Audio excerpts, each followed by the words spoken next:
this team showed me yesterday that they are a legit contender in terms of going back-to-back and doubling up. This team has the makings of going on a dynastic run. And I think everybody is going to view Jalen Hurts as one of those upper echelon quarterbacks from this point forward. So we give Jalen Hurts so much credit, and deservedly so, for the way that he maintains his poise, especially in those come-from-behind situations. He's amazing. 10-16, including the playoffs, as a starting quarterback after trailing by 10 or more points. It's the third highest win percentage since 1950, okay, behind only Patrick Mahomes and Otto Graham. Pretty good company to keep. So Jalen Hurts does not get rattled. But you talk about the team, CC, as a collective and not letting the success of the Super Bowl get to their heads, how they keep the main thing, and go about their business of winning. Doesn't Nick Sirianni deserve some credit for that? Hell yeah. For setting the tone. I know Jalen Hurts came in and said, I'm not wearing the ring, we've turned the page, and we give him credit for that. But then why don't we give Nick Sirianni the same credit for saying, banner night, whatever, we're moving on? He does the same thing. He's also the coach that is stewarding the team through this chapter and through these wins. He deserves more credit than a lot of people want to give him. I agree. I totally agree. I don't agree. I don't agree. And A.J. Brown told you that he doesn't agree to some degree. Yesterday after the game, he said, yeah, I think you need to allow your best players to be more aggressive. You know what I mean? In not so many words, take us off the leash. Let us ball. We're capable of doing that. Like they did in the second half. Every single week in the second half. Yeah. Why do we have the training wheels on this offense with this type of talent? I get that you don't want to put the ball in harm's way and take unnecessary risks. But in today's NFL, you don't want to spot the opponent a 19-point lead before you decide to start playing. And so I get why you guys praise Nick Sirianni. The record is what the record is.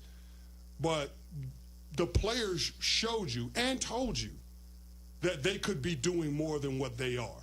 So I'll stop short of the Nick Sirianni praise. To me, yesterday was all about A.J. Brown, who's an absolute animal, and Jalen Hurts. And then defensively, how well those guys played in situational football. Not just on the special teams plays, but holding the L.A. Rams to 1 of 4 in the red zone.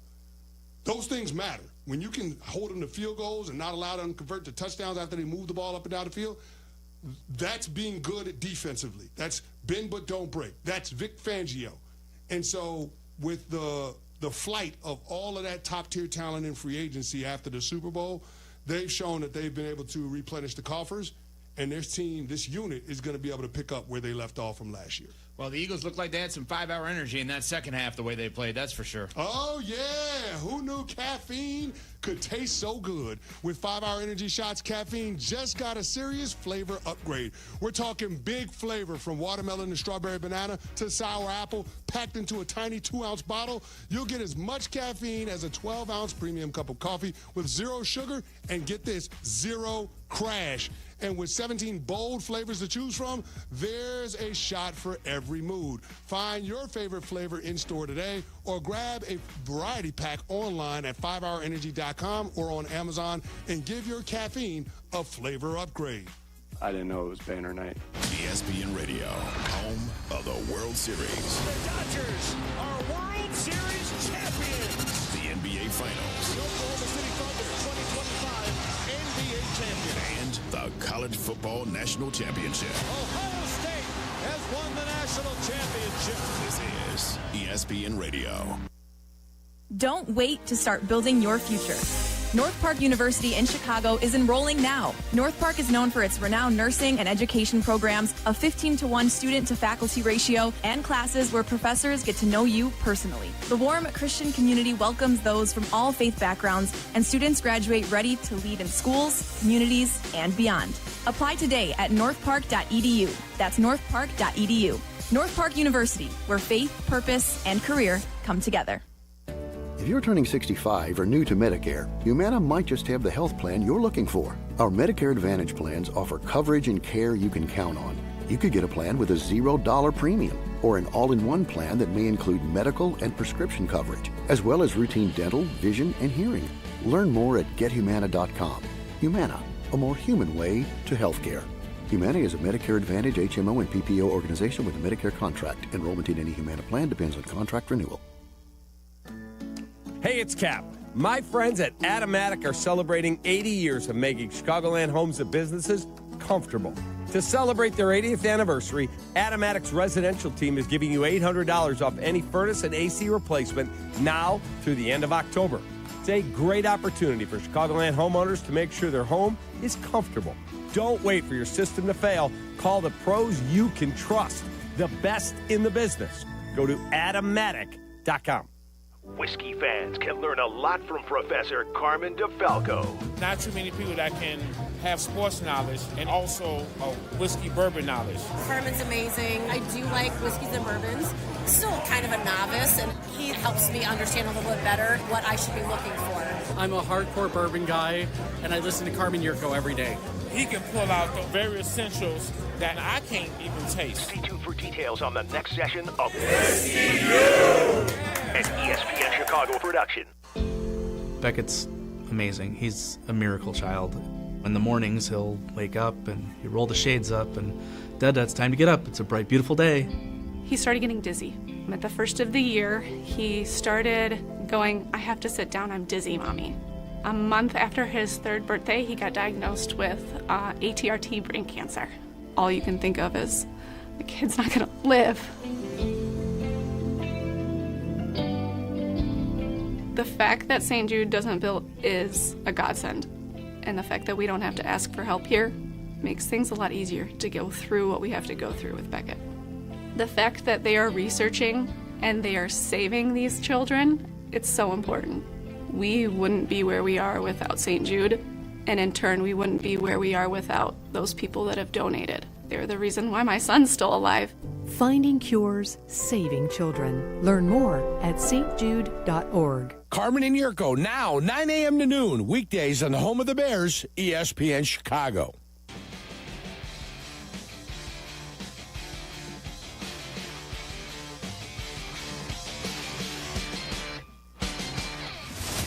This is Unsportsmanlike.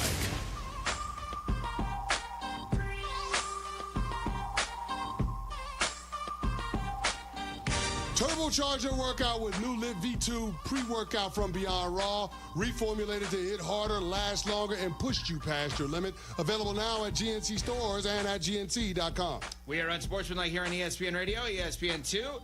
We are presented by Progressive Insurance. Heck of a win by the Chicago Bears yesterday, 31-14 over the Dallas Cowboys. Yeah, the Cowboys defense stinks, but you know what? At 0-2, beat the teams that are in front of you, regardless of how good or bad they are. Caleb Williams, arguably the best game of his entire career, 19-28, had 4 touchdowns, did everything that Ben Johnson asked him to do as the quarterback yesterday. And I personally am going to give him praise because I don't care if he was playing against my high school team. Throw the touchdowns, throw to the open guys, don't make mistakes, don't turn the ball over, and look this week better than you did last week. And to me, he did that, and I give Caleb Williams the praise because I think he's heading in the right direction right now. Absolutely. He feels like he's getting more comfortable in this offense. You're seeing that progression, that slow improvement week to week, and Bears fans are praying that this is a harbinger. He threw for 298 yards, 4 touchdowns, career high, ties a career high, sets personal best, 142.6 passer rating, 10.8 yards per attempt. He's supposed to hit these milestones. We're seeing him get that improvement. And let's not forget this, guys.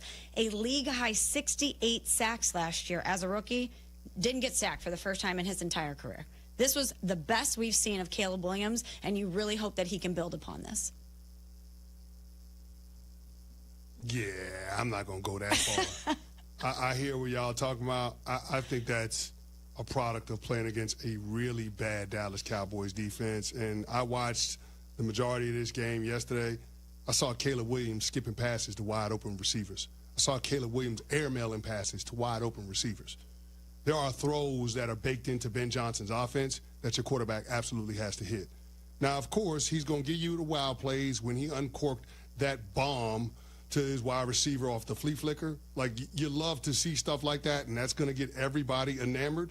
And we want to see him get guys involved, especially Luther Burden, knowing how electric he is. Romo Dunze had a big day as well. You saw them mixing it up with DJ Moore, having him play both wide receiver and running back.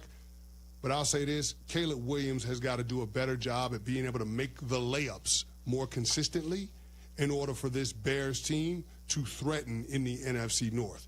He had a great day against the Dallas Cowboys. Give him credit.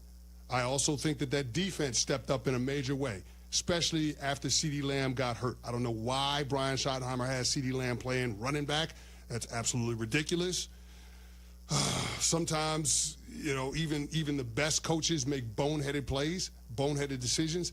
But I thought that the Dallas Cowboys offense, being as anemic as it was, took a lot of pressure off Caleb Williams, a lot of pressure off of that Chicago Bears offense, and you got a better version of them than what we had seen in the previous 2 weeks. So are you out on Caleb Williams altogether? No, I didn't say I was out on Caleb Williams. I'm asking. No, I didn't. First of all, let's be clear about one thing. I was the one preaching patience for Caleb Williams even after last week's loss. I was telling everybody, just be patient with Caleb Williams. It's only the second game with head coach Ben Johnson. New system, new verbiage, a lot of new learnings, a lot of new personnel around him. There's just a lot of new. So I told everybody, be patient with him. Let's let this thing fully bake before we make an assessment of it. But it feels like everybody is now going to the opposite end of the spectrum, and we want to crown Caleb Williams. There is baked into that a little bit of confirmation bias because this guy was the unanimous #1 overall pick. Pretty much every talent evaluator said that he should be the #1 quarterback in the 2024 draft class. And so when he puts together a performance like this with 4 touchdown passes, no picks, 19-28, we all want to jump on board and we all want to believe in him because we all don't want to be wrong about what our assessment of him was coming into the league. What I am telling you is, based on what I saw yesterday, he has got to be better. He has got to be more consistent down to down. The splash plays are great, but that's not where the game is won and lost. The game is won and lost with your quarterback being consistent and making the layups, making the throws that he should make in order to sustain drives. If Caleb Williams can't do that more consistently, then this Bears team is going to be hard-pressed to get out of the cellar of the NFC North. Yeah, I just, from my perspective, I don't expect him to be the best quarterback in the NFL. I don't expect him to be perfect. I think he's, as I've said all along, I think he's in year one of his career, and I expect him to improve week to week. Last week, that interception drove me nuts. Yesterday, he didn't turn the ball over by way of interception. He threw 4 touchdowns against a bad defense, and they won. To me, that's improvement. What? No, I'm still stuck on the part where you say you don't expect him to be the best quarterback in the NFL. I don't. He was the #1 overall pick in a draft that saw 6 quarterbacks go in the first 12 picks. Right. Yeah, I passed on Jaden Daniels for him. But if you're just thinking logically, when was the last time the #1 overall pick was the best quarterback in the NFL? It's been a minute. Peyton Manning? For a minute. Not for long, but for a minute. Top 2. But Peyton Manning won 5 MVPs. At some point, he was considered the best quarterback in the NFL. But if you just think about the best quarterbacks in the NFL, they're just the best quarterbacks of the NFL, regardless of where they're drafted, right? So I don't look at Caleb and think, like, he has to be the best quarterback in the NFL because he's #1. I think he has to be good enough to get his team to the playoffs every year. That's where you start. And I think that progress is where we're looking at now. The flip side, and obviously we'll have more time on this, moving forward, but I don't know what the Cowboys are supposed to be exactly. Like, I'm not sure, are they supposed to be good this year? Are they not supposed to be good? I have no understanding of what. No, it's like, at least the Bears, I know, here's what the Bears' game plan is. Get Caleb better every week, so as you said, they don't even have to think about drafting a quarterback in the next 5 years. Forget next year, next 5 years, right? That's their goal. That's pretty clear. What is the goal of the Dallas Cowboys this year? Well, when you making money, I know, but outside of that. When you move on from your best player very close to the beginning of the season, do you expect them to be Super Bowl contenders? No. Do you expect them to be that competitive? No. Yeah, and then they lost Kenny Clark in that game for a time. CeeDee Lamb was injured, didn't return in that game. So, yeah, a couple of key cogs were out for the Dallas Cowboys. Not their best showing by any means. I will still contend that this Cowboys offense, when CeeDee Lamb and George Pickens are on the field at the same time, is going to be formidable. Now, George Pickens has got to find a way to be more consistent in catching passes. If he doesn't, this offense, this team. Wow, it's you, the Capital One Bank guy. That's what they call me. Mind if I get a selfie? Yeah, sure thing. Say no fees or minimums on your Capital One checking account. Wow, that's a keeper. So, where are you heading? I'm off to spread the good news that Capital One helps people keep more money in their wallet with no overdraft fees. Oh, you're the best Capital One bank guy. Hey, mind if I get a selfie? Sure. Say, Capital One, what's in your wallet? Terms apply. See CapitalOne.com/bank for details. Capital One N.A. member FDIC. Life insurance. Why are you putting it off? Can't afford it? Too much hassle? Think you don't need it? There's lots of excuses for putting off life insurance. But if you weren't there, who would pay the mortgage and other bills? With Ethos, you could be covered in 10 minutes and boom, family protected. Ethos, fast and easy online term life insurance. Up to $2 million in coverage with no medical exam. Some policies as low as $1 a day. Answer a few health questions and get your free quote at ethos.com/play. That's ethos.com/play.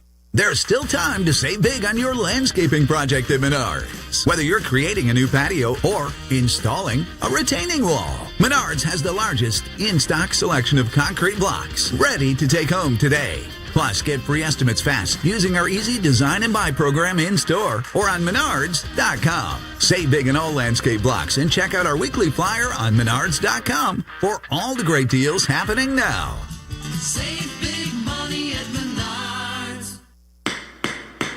Summer is here, and so is the seasonal traffic. If you've been injured in an auto accident, call Postman Law at 844-POSTMAN to get the justice and compensation you deserve. With over $3 billion recovered, we fight and win for you. Chicago, don't let an accident ruin your summer. If you've been injured, call Postman Law now at 844-POSTMAN to schedule a free consultation.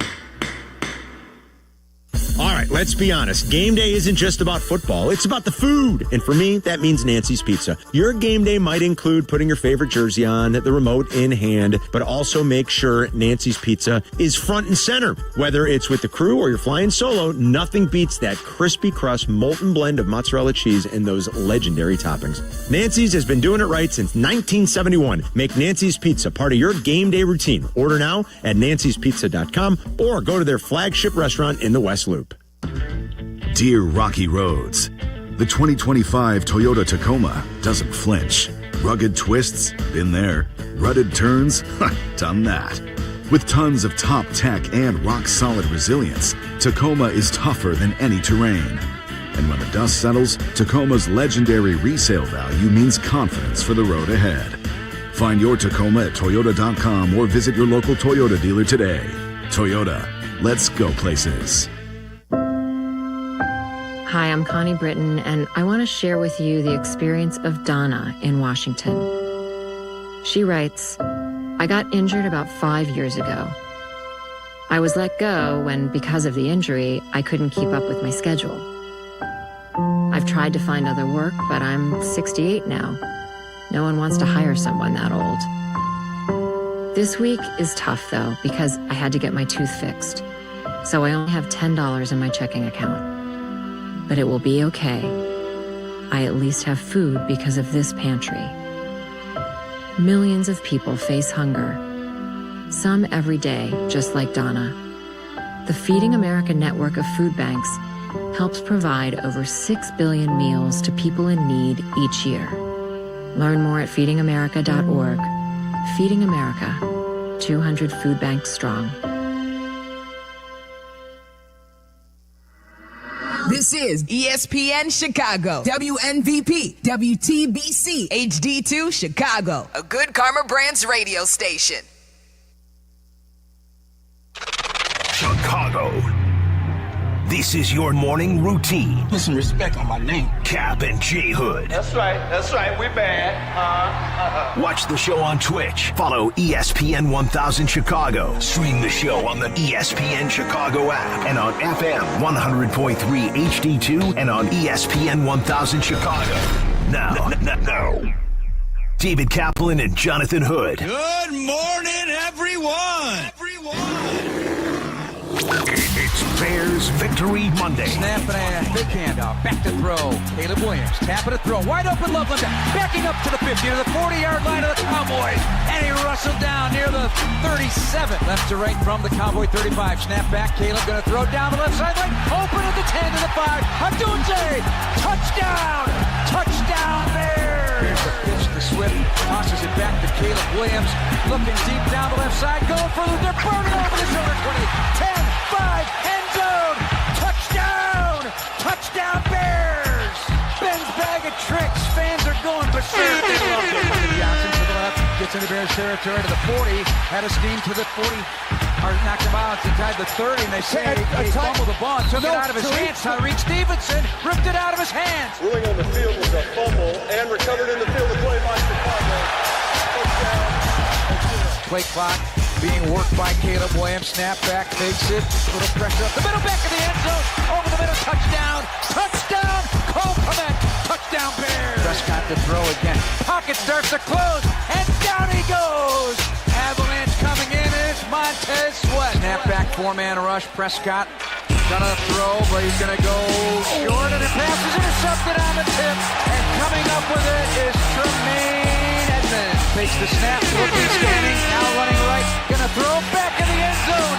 Middle, DJ Moore. It's Bears Victory Monday on ESPN Chicago.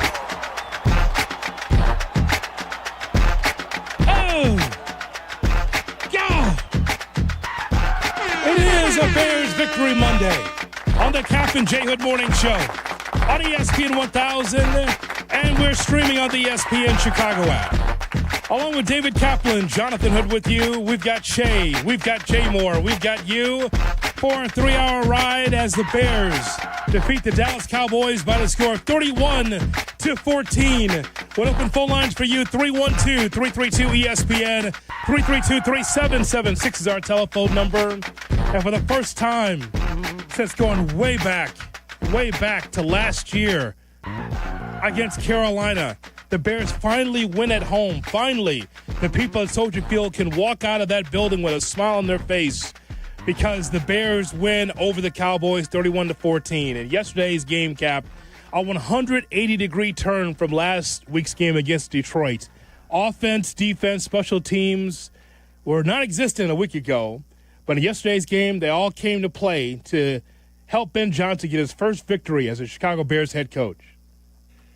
They came out prepared and played the way he wanted them to play. And it's not going to be easy. It's not going to happen every week. But guess what? That team took the field with an edge. They did. They played with a physicality that I haven't seen them play with in quite a while. That's despite being down probably 5 of their top 15 defensive players. You don't have Kyler Gordon. You don't have Jalen Johnson. You don't have T.J. Edwards. You don't have Austin Booker. And then a bunch of backups were out as well. That meant the offense had to step up and carry the day. But the defense made, I thought, a massive play when Tyreek Stevenson ripped the ball away from Javonte Williams. That was a massive play. And then you come right back and run the flea flicker for the touchdown. All in all, there's a handful of things you'll clean up, but you getting on the plane to go to Vegas 1-2 with a chance to go to the bye at 500, phenomenal day. It is a phenomenal day for the Chicago Bears, and so it's not about the opponent that the Bears face. It's about the Bears cleaning up their own mess. So from the defensive standpoint, Cap, as I've told you, I've been underwhelmed by this defense, but this defense yesterday came to play. But it all starts when you have a conversation in the locker room. So there was a meeting that took place between Grady Jarrett and Jaquan Brisker and the rest of the defensive staff. And again, this was a players-only defensive meeting. And what they talked about is the adversity that they've gone through the first 2 games, relinquishing an 11-point lead against Minnesota, getting dog-walked by Detroit in game number 2. Grady Jarrett, who's been around the NFL for a long time, got with Jaquan Brisker and others, and they came together as a unit and said, we have to be able to talk about what's going on with this side of the football. See, Cap, when you go through adversity, you must have players speaking about what's going on with the team with the unvarnished truth, because you don't need coaches in there. You know that you have not been good defensively. You know that you need to have a talk, and through 2 games, that's usually a bad sign. Oh, players-only meeting. Okay, that means it's going in the wrong direction. No. You had a veteran like Jarrett. You had someone like Brisker to be able to say, let's talk, keep the coaches out. Let's try to figure out how we could be better together.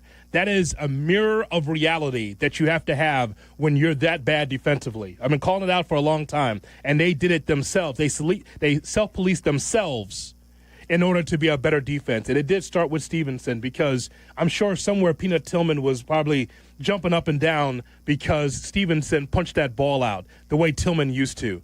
And then from there, you saw a defense that wasn't necessarily always getting to Dak Prescott, but they were making plays. Tremaine Edmonds, what a tremendous day for him. There's other players that really stepped up in a big way defensively, like a Noah Sewell and Kevin Byard, laying the lumber to guys. That's when you are inspired. You talk amongst yourself as a team, and then look what happens. You get production, and you get a victory at Soldier Field. Yeah, I thought you're exactly correct on Tyreek Stevenson. And not only was the ball where he literally ripped it out of the hands of Williams on the sideline, and then to get his feet down to stay in bounds before he fell out of bounds. Yep, I got possession. It's our ball. Got it. That was spectacular to see. And then on top of all of that, I thought his pass defense was really good. Like, he was locked in.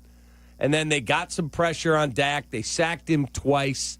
The defense stepped up when they had to make plays. And then, of course, football is all about breaks. Sports is about breaks in games. You knock out CeeDee Lamb, that is a huge break for Chicago. And then the offense delivered. They did. That 19-play drive was so amazing to watch. And that, you look at their rushing numbers, they averaged 3 yards a carry. They didn't run the ball incredibly well, but on that drive, gain of 1, run it again. Gain of 3, run it again. They stayed wedded to the run, play after play after play, and then all of a sudden he hits DJ Moore wide open for the touchdown, and the Bears win. So this all starts last week with Ben Johnson, the head coach of the Bears, questioning the practice habits, saying that it's not championship caliber practice habits. And, of course, that was no surprise to me and a lot of people that was watching Bears practice, because it takes time to be able to get there. You don't just get there sonically by saying you have great practice habits. I think that there's a number of players on both sides of the football that said, I think he's wrong. I think coach is wrong. We do have championship practice habits. Now, Ben Johnson, from his standpoint, he's looking at it at a different level from his time with the Lions and talking to people, I'm sure, around the league. He looks at his own team and says, don't have great practice habits. And I think that there are some players, I can actually tell you there are some players that took offense to that. And so when you have a statement like that, you remember that statement, and it was like all of a sudden silence in the media room, like, oh wow, that's a big statement.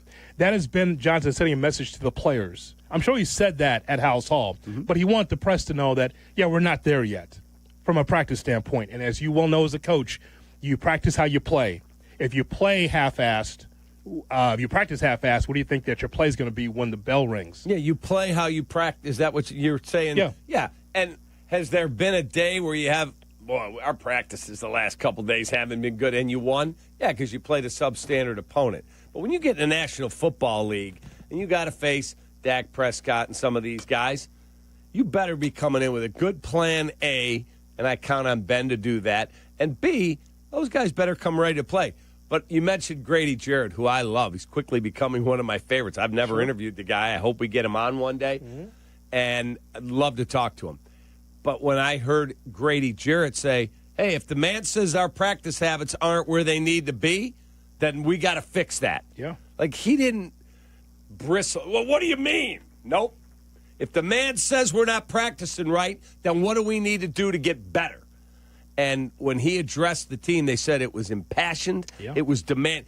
Change is going to come from right in this room. We got everything we need to win football games. And I thought Caleb Williams yesterday, if he can break the huddle at no less than 18 seconds, and he did that almost every time. Not everyone, almost everyone. That gives him a few seconds in his headset of Ben Johnson, because then the communication cuts off. It's not like at 3 seconds he can go, hey, watch that guy. No, it's done. It cuts off. And now I'm watching Drew Dahlman identify the front, what's going on. I'm hearing Caleb, kill. We're going to do this, and this. And some of the throws he made, he let it rip. Yep. And the throw early in the game, even though he got hurt, the throw when he hit Colston Loveland, he missed him with the first one. It sailed over his head, and I went, we're looking at the tight end today. Then he hit him for 31 yards. Yep. I liked what I saw on almost every level yesterday. Now find a way to get to 2-2. Well, let's kind of revel into the afterglow of this game because Caleb Williams and the offensive line were stellar against the Cowboys defense. Stellar. The key stat for all of it was 0 sacks. 0 sacks. I think that might be the cleanest game that Caleb Williams has ever had with 0 sacks. Along with the 4 touchdowns, the 19 for 28, good for 298 yards. 0 sacks. Again, not a great pass rush from the Dallas Cowboys, but the point is, though, that doesn't mean anything. When you've struggled as an offensive line, anybody can get through there. We have made some players Pro Bowlers because the offensive line has been inept in the past. But in this game, the key is that Caleb Williams was upright. I love the idea that there was patience in the pocket. The deep ball was there, which was tremendous from Caleb Williams. The flea flicker, the offensive rhythom was there, Cap. And so when you see Luther Burden, which we bitched about for a couple of weeks, how come Luther Burden doesn't get the ball? Not only do you get the ball, you get 101 yards, you get a touchdown. When is the tight end going to get his? Loveland got his with that one reception, good for 31 yards. So I know that the average Bear fan does not want to hear this from us, but when you are a first-year head coach, when you are the head man for the Chicago Bears, it's not going to look like fireworks in the sky from game one. It is a process. Did you see how Caleb Williams and the offensive line played last year? That's why this year is quite the test to see how much of a step up this Bears team is with Ben Johnson. 0-2 sucked, but to get your first win, especially at home for the first time since October of last year, finally to be able to feel good about the Chicago Bears when you go to Soldier Field, man, that's a step in the right direction in a big way. It was a good day for everybody. The fans get hot dogs tomorrow at Wiener Circle. Which, have you ever been to the Wiener Circle? Yes. It's awesome. It is absolutely awesome. You been there, Shay? Yeah, of course. It's awesome. When you walk in right away, the ladies are all, let's go already, and they're yelling at you and cursing at you. It's phenomenal. And they said, Caleb throws 4 TDs, everybody gets hot dogs. And Caleb even knew about it at the podium. He said, I got everybody hot dogs, huh? Yeah, that was super cool. So it was a good day. The defense stepped up when they had to make plays. The offense assumed the load and did a great job carrying said load, and they came out relatively healthy. So you get to 1-2. The Packers lose to the Cleveland Browns. Do you know the stat before the game? It's 18-1-2. Teams getting 7 or more points at home over the last 3 years. 18-1-2 against the spread. And I'm thinking, well, there's no way they can win the game. 7.5? They did. Packers just whizzed down their legs. So it's a good day for the Bear and in the division. It's a Bears Victory Monday here on the Kap and J Hood Morning Show. Let's get your reaction to the game. If you're at Soldier Field, we want to hear your thoughts about the reaction. If you watched at home like we did, we want to hear your thoughts as well. 312-332-ESPN, 332-3776 is the telephone number as the Bears defeat the Dallas Cowboys 31-14. A Bears Victory Monday on the home of the Bears, Kap and J Hood. Pick up the ball. It's Bears Victory Monday. On the new home of the Bears, ESPN Chicago. Pick up the ball. Bears and Raiders. Joniak and Thayer call the game. Sunday at 3:30. This is the home of the Bears. Pick up the ball. ESPN Chicago. You know, I'm all about loyalty, and when a company's been around 80 years, you know they're doing something right. And that's my friends at Automatic. To celebrate their 80th anniversary, Automatic's residential team is giving you $800 off any furnace and AC replacement now until the end of October. This is a great opportunity for Chicagoland homeowners to make sure their home is comfortable with the best in the business. So don't wait for your system to fail. Call the pros you can trust. Visit Automatic.com. That's at omatic.com. Call, make sure you mention me. Take that.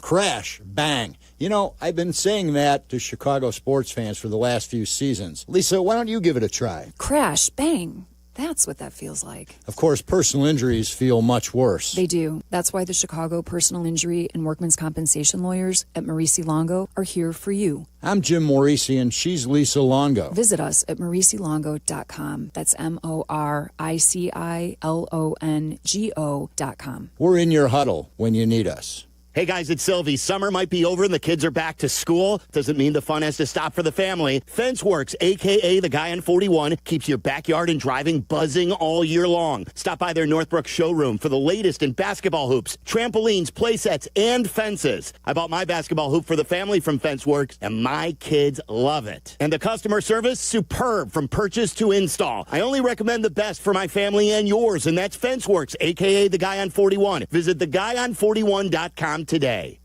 This college football moment is brought to you by Serve Pro. College football teams have moments they recovered from and made it like it never even happened. Like on October 2nd, 1993, when the University of California faced a 30-0 halftime deficit to Oregon. Cal went on a remarkable 42-11 run in the second half to capture a 42-41 victory, one of the largest comebacks in college football history. Serve Pro, like it never even happened. Hey, it's Reese Davis. Let's be honest, you can't keep an eye on everything unless you've got Blink Outdoor 4 cameras. While you're focused on the game, Blink's keeping an eye on your home. With up to 2-year battery life and with Sync Module XR, you can cover more space without constant maintenance. No wires, no worries. Blink helps keep an eye on what matters most. Get Blink today at the Home Depot. How doers get more done. New Beyond Raw Lit V2 pre-workout. GNC's #1 pre-workout. Now with harder hitting energy, an intense mind-body connection, and enhanced endurance support. This isn't just pre-workout, it's precision engineering for your body.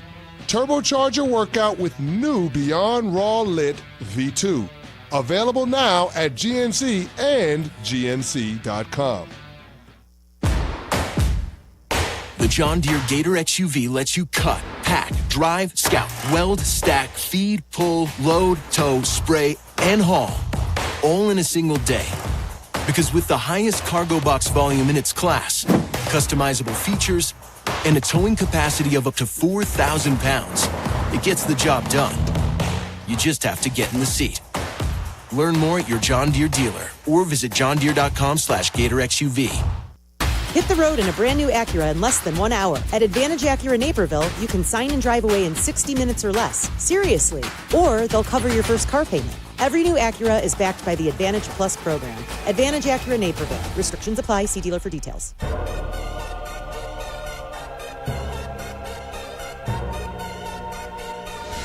Kap and J Hood are back on ESPN Chicago. Tolbert in motion, joining him is Stevenson. Back to throw against the rush. Good pressure, throwing level. Pass is batted up and nearly in the hands of Tyreek Stevenson. Tolbert, well defended. Tyreek Stevenson having a very strong day. Blanket tight coverage all across the board, and that all-important takeaway on the run by Javonte Williams of 27 yards on the Cowboys' opening drive that he stole away, and the Bears put it on the board right after. Go Bears! Jeff and Tom on the call right here on the home of the Bears, ESPN 1000. It's a Bears Victory Monday as the Bears defeat the Dallas Cowboys 31-14.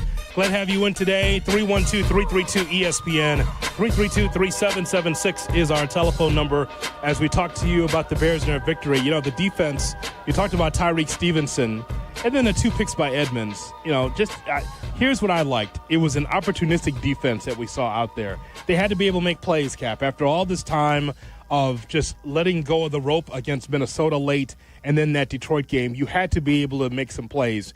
And the only way for the Chicago Bears, the only way for the Bears to win yesterday against Dallas is that all 3 phases had to be able to make plays. All 3 phases, because all 3 phases didn't make enough plays against Detroit. So someone had to show up, and multiple players did yesterday. The first interception by Tremaine Edmonds, that's why he got paid what he got paid. I'm not saying it was right. That athleticism to come up with that ball tipped off of, I think, George Pickens' hands, and you see Pickens then take his helmet and smash it down by, I think, on the bench, right in front of the bench.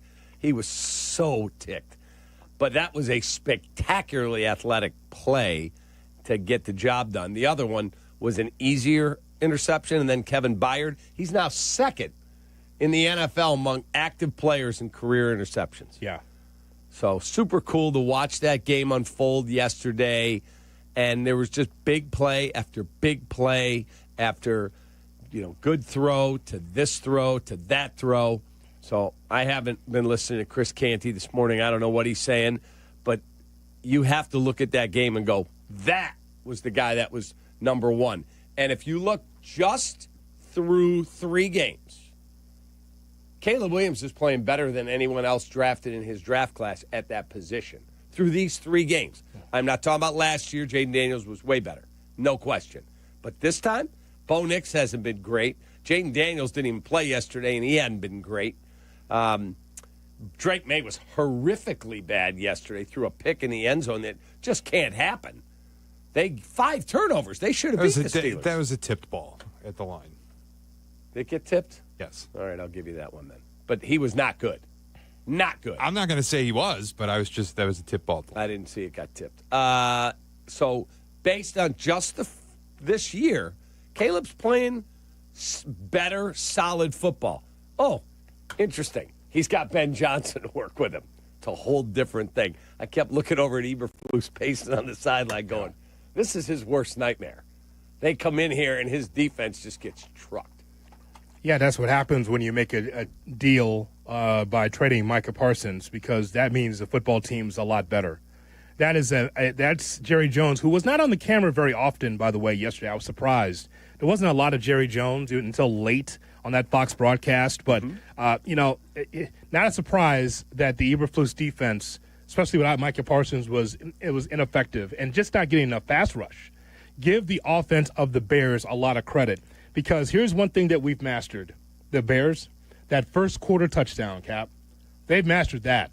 First 3 games, you can almost depend on, like the sun coming up in the morning, the Bears are going to score early. You know how hard it was to see the Bears get on the board with a touchdown in the first half in last year's games? Oh, God. It was horrible. So we didn't get it on the first drive, and I'm like, okay, that's okay. But after the penalty, Loveland with that 32-yard catch, and then the great throw by Caleb Williams. First down, incompletion to Odunze. He rolls to the right in that spot. A quick dump off to Swift, and then a pass to Odunze. Just a great pass in stride. You could tell that Caleb and the offense was in a great rhythm, the way that Caleb would roll out of the pocket and get it down the field, Cap. He had the time. The offensive line was great because they were able to hold the water to let Caleb Williams do whatever he wanted to do out there. And he felt free and easy, and the offense felt free and easy in a big way yesterday against the Cowboys. Yeah, I thought the offensive line, it's the best game I've seen the offensive line in Chicago play in a long, long time. They did a really good job. Now, I'm not telling you that it was Micah Parsons on one end and Rashad Gary from the Packers on the other end. It wasn't. But they still did the job. And that 19-play drive, while the numbers don't look great in terms of total rush yards, that 19-play drive was a thing of beauty. That was the game right there. So let's talk about this, how they drained the clock with production in that third quarter. Let's talk about that. Because you are correct. When you take a look at the – how substandard the actual total of yards from the run was. But the amount of ways that the Bears tried to be able to run the football, utilizing wide receivers, it's not like DeAndre Swift or Monangai had this great day, but the way that they just had the defense of the Cowboys on their heels. I talked to someone that played defense in the NFL, with the Chicago Bears, as a matter of fact. He says, do you know how difficult that is to stay on the field that long? Do you know without a timeout, and you're just on your heels constantly over and over and over again? It kind of reminds you of a few years ago when the Bears played the Denver Broncos in Mile High. Mm-hmm. And the Bears defense, they couldn't stop anything because, again, it's the air conditions. It's the whole thing with 4,280 feet above sea level. Is that what it is for Denver? 5,280. 5,280? Yeah. 5,280, and you can't catch a breath. Correct. And it's to the point where you can't huddle as a defense. You can't breathe. And so you're just on a back pedal. You're just doing hand signals like, you take him, I'll take him. Okay, let's go. And then you're still giving up yards. That's how the Cowboys felt as the way the Bears ran the football, where they couldn't catch a breath. It's just a great way to be able to stay on the field, take time off the clock, and then don't settle for a field goal. You actually score on that play, which is tremendous. I don't believe the Bears took any timeouts yesterday. I don't think they ever. That's correct. Never took a timeout. And as Hoodie said, when you just keep running the ball at them, they're like, and you're just in rhythm. Where was I just at on a family reunion? Where did I just go in August before we got started with football? Colorado. That was Colorado, yeah. Dude, I was out of breath. It took me 2 days to acclimate at least. Headache. I'm thinking, why am I not betting more on the teams coming in to play the Denver teams in every sport? Yes. Holy cow. You would think, right? Right. They have the advantage. You live there, you play there, and it wasn't the case. I guess the point is, though, is that the Bears ran the F out of the football and to the point where they had a 31-14 lead, the Bears, and really never looked back. It was great to see because Ben Johnson just kept hitting the same button. We're going to run the football, but we're going to run it the way we're going to run it. We're going to try it with Moore. We're going to try it with Swift. We're going to try it with Burton. It was great to see. You know what else I loved after the game? Ben Johnson getting the game ball from Caleb Williams. He gave Caleb the game ball, and then he gave another game ball, and then Caleb said, hang on a second. Dude, Brett and I were high-fiving. I was just standing there going, oh, that's my favorite football team right there. Because I always watch those scenes like, the ex-boyfriend who's standing there and there's his smoking hot girlfriend with her new love, and you're like, I'm on the outside. What happened? I got kicked out. Yeah. It was awesome. First home victory.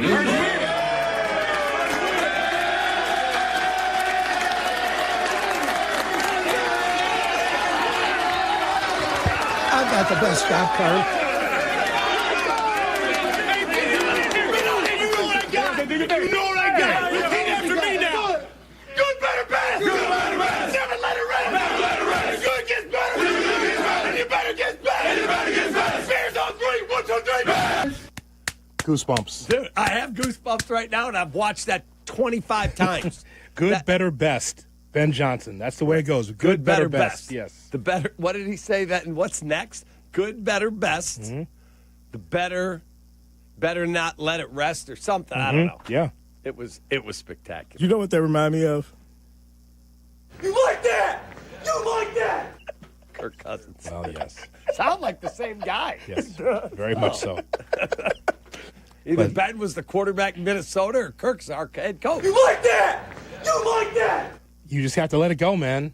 If you're Ben Johnson, it feels good to win your first game as an NFL coach, and the way you did it in dominant fashion on all three phases from the Chicago Bears. Well, I loved that Caleb got the game ball and Tremaine Edmonds got it. Tremaine Edmonds was amazing. He had 15 tackles. 15. That's a lot of tackles. About time. Yeah, agreed. And Caleb took his game ball because right before that, he says, hey, boss man, hold on a second. One more thing. Boss man got his first home victory. It's actually his first victory of any kind as a head coach. It was just spectacular.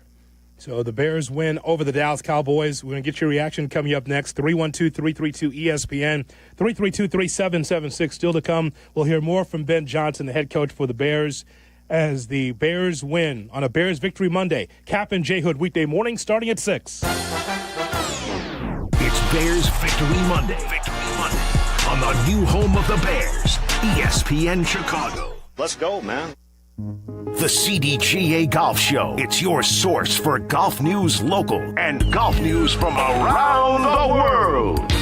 Host Tyler Rocky and Mike Gilligan are linked up with golfing knowledge to help us all. Tune in Saturdays 9 to 11 on all the ESPN Chicago channels. Brought to you by Glenview Park Golf Club. New friends and old favorites. It's time for this month's Whiskey University. The lesson, Brother Justice, a American single malt whiskey, making its Whiskey U debut with a story inspired by a real-life bootlegging monk. The classroom is Sovereign and Plainfield, an old favorite of Whiskey U. And You can join Professor Carmen DeFalco tomorrow night at 6:30. Don't settle for a backup bottle. Graduate to greatness with Brother Justice. See you at Sovereign tomorrow night. And as always, please drink responsibly. More on the Bears next. Jay Moore. Illinois State University's hometown of Bloomington-Normal consistently ranks among the top college towns in the country for affordability and safety. Come see why students and parents alike love Illinois State. Schedule a visit today at illinoisstate.edu/visit.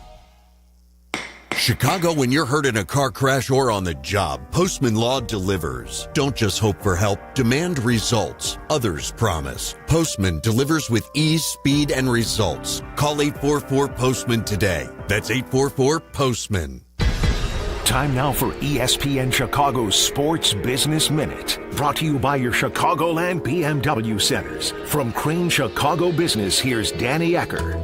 Sports Illustrated has built generations of readers. Now the brand is coming to a downtown Chicago hotel. A Florida hospitality company is set to convert the 250-room Virgin Hotel Chicago just off Michigan Avenue into the newest Sports Illustrated Resorts location. It's a timeshare concept launched in 2023 with others announced in Nashville and Tuscaloosa, Alabama. The company that bought SI's intellectual property rights in 2019 has been licensing them in new ways ever since, and the hotel operator said sports fanatical Chicago was a good place to help grow the resort brand. The 26-story Chicago landmark building will have sports-themed designs and a full-service restaurant and sports bar, and will start selling vacation ownership interests in the property early next year. For the Crane Sports Business Minute, I'm Danny Ecker. You can't always predict what's next, but you can be ready for it in a BMW SUV. The performance-driven X1 comes built for every journey, while the X3's sporty design and innovative technology keep your drive connected. The X5 blends performance with a commanding presence, or make it even bigger with 3 rows of luxurious seating in the X7. For every road, there's an X built to drive it. BMW, the ultimate driving machine. Visit your Chicagoland BMW centers for exceptional lease and finance offers. From kickoff to cash out, ESPN Bet has the tools you need to score more on game days. Bet smarter with stats at your fingertips. Get personalized parlays built just for you. And with your fantasy team synced right in the app, you can back your squad. Right now, new customers get $100 in bonus bets when you bet $10. Sign up with promo code USL to get started. Must be 21 plus. Gambling problem? Call 1-800-GAMBLER. Terms and conditions apply. See app for details. Offer not available in New York.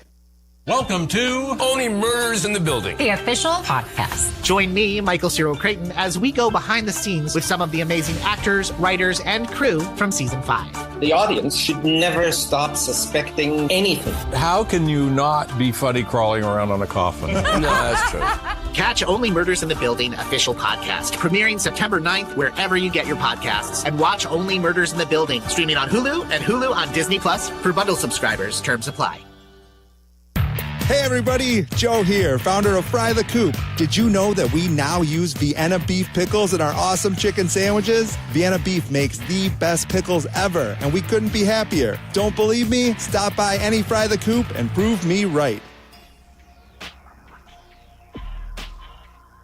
From the kickoff to cash out, ESPN Bet has the tools that you need to score more on game days. Bet smarter with stats at your fingertips and get personalized parlays built just for you and your fantasy team synced right into the app, so that way you can back your squad. Sign up with promo code USL to get started. Must be 21 plus. Gambling problem? Call 1-800-GAMBLER. Terms and conditions apply. See app for details. Offer not available in New York. Good morning. Glad you're along for the Kap and J Hood experience on Chicago's home for sports, ESPN. Hello, Chicago. Good morning. Caleb under center drags Komet into the backfield. He'll line up as a fullback for DeAndre Swift from the 35-yard line. One safety back deep. Here's the pitch to Swift. Tosses it back to Caleb Williams. Looking deep down the left side. Going for Luther. Burning over the shoulder. 20, 10, 5, end zone. Touchdown. Touchdown Bears. Ben's bag of tricks, baby. That's number 1. Ben's bag of tricks. Fans are going berserk. They loved it. Every bit of it. 65 yards to the house. Go Bears! Jeff and Tom on the call right here on the home of the Bears, ESPN 1000. You're listening to the Kap and J Hood Morning Show on ESPN 1000. Make sure that you like, share, and subscribe. We do on YouTube as well. YouTube.com. Look for ESPN Chicago. Also on Twitch. We're with you until 9 o'clock. Then it's Carmen Jurko at 9. They'll continue the party. Followed by Rich Eisen at noon. Bleck Abdalla uninterrupted at 2 o'clock. Into Waddle Silvy at 3. Bears Weekly with the aforementioned Jeff and Tom at 6:30. Right here on the home of the Bears, ESPN 1000, 312-332-3776, our phone number. It's a Bears Victory Monday as the Bears defeat the Dallas Cowboys 31-14. If you were there at Soldier Field, if you had a chance to watch or listen to the game, we want to get your thoughts. The Bears finally win, not just win for the season, first win since October of last year against Carolina. The Bears were able to get the job done at Soldier Field. We want to get your reaction to it. Still to come, we're going to hear from Ben Johnson, the head coach for the Bears, and the quarterback, Caleb Williams. But first, let's go to the phone lines and talk to you. We say hello to Justin in Dallas, Texas, listening on the ESPN Chicago app. Hey, Justin, good morning. Good morning, gentlemen. I hope all is well.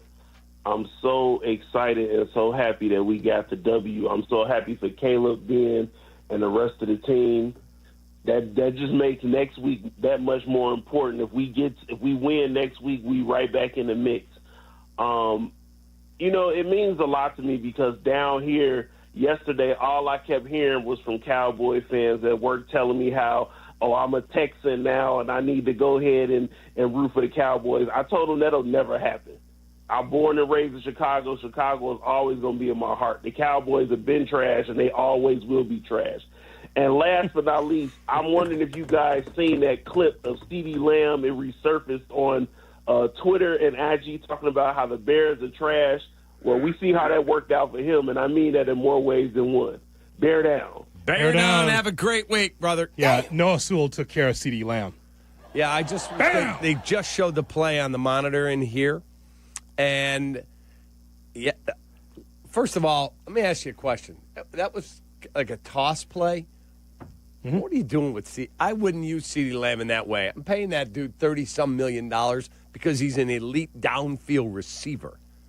I wouldn't put him at risk like that, and that's exactly why. Oh, but these offensive geniuses, Cap, they want to show you how smart they are. You know this, right? Correct. And this is why we have these receivers in that spot. I hate it for DJ Moore. I know that you want touches for him, but because you are bereft of quality in the running back room, talking about multiple guys besides DeAndre Swift, but none guy's coming along, but he's a 7th-round pick.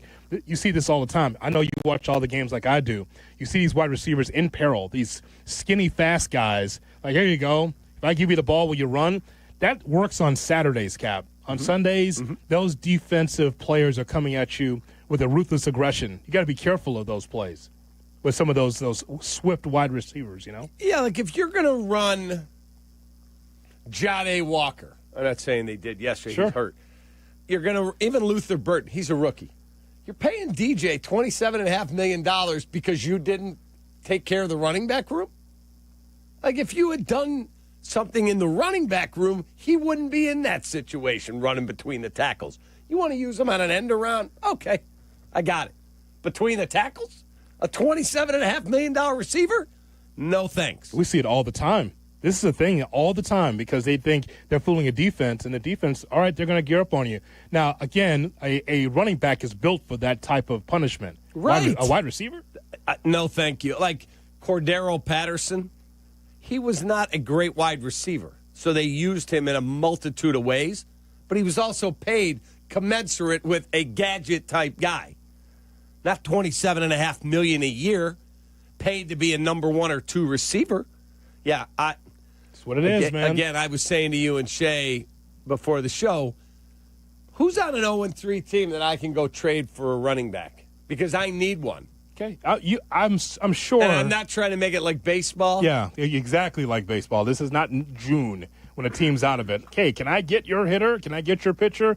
It'll come by the time you get to the deadline. Yeah, because you have to be able to add on to it.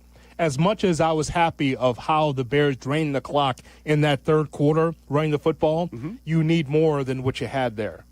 You need more than 49 yards between Swift and Monangai. And on 19 carries. Agreed. Because that's what it was.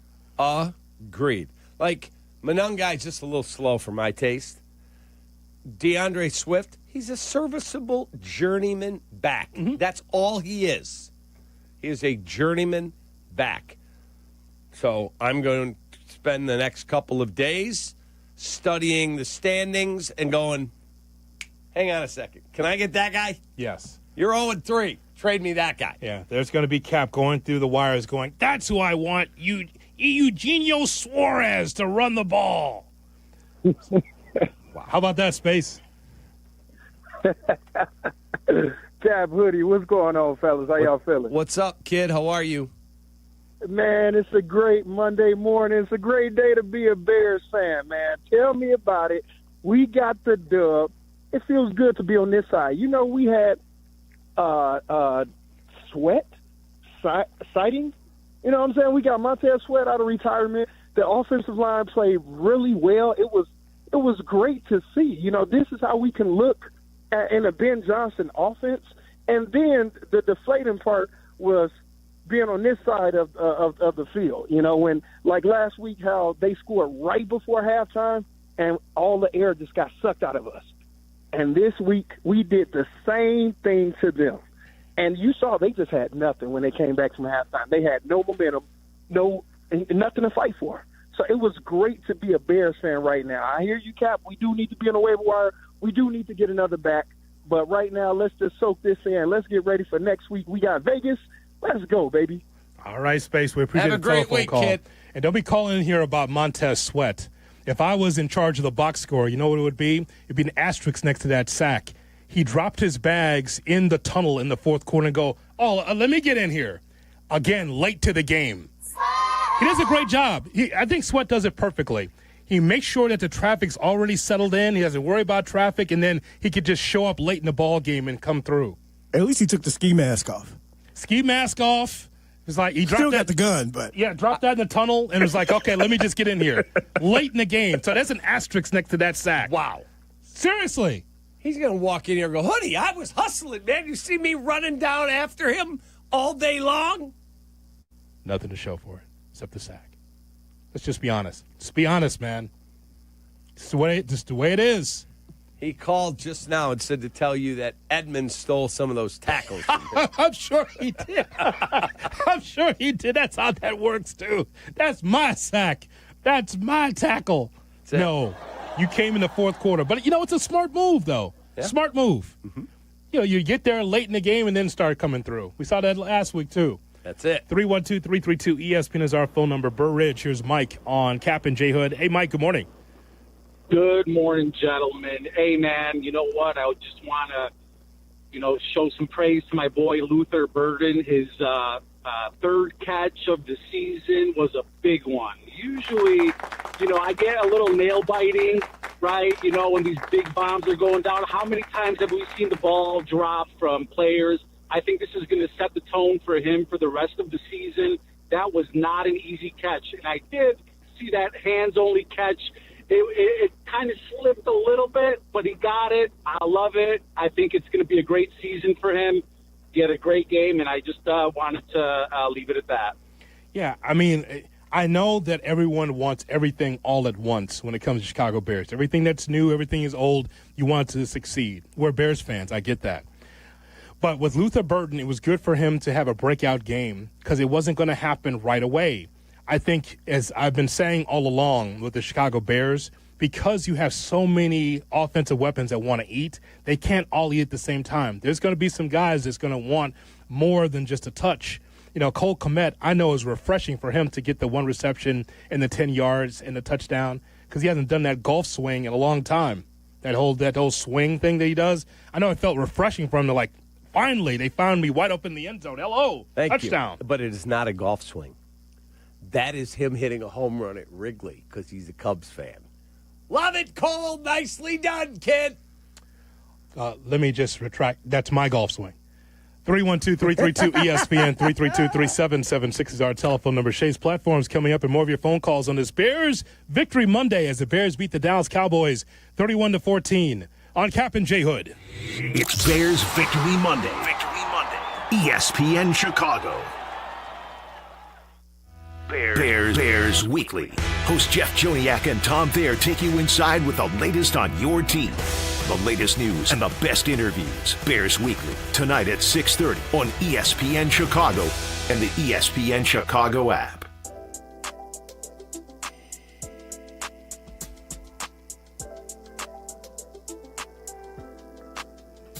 Folks, let me tell you about my guy, Russ Armstrong. He is the Chicago window guy. If you're in the market for windows, and Mindy and I were, don't get fooled by those buy one, get one free gimmicks or the sketchy half-off deals.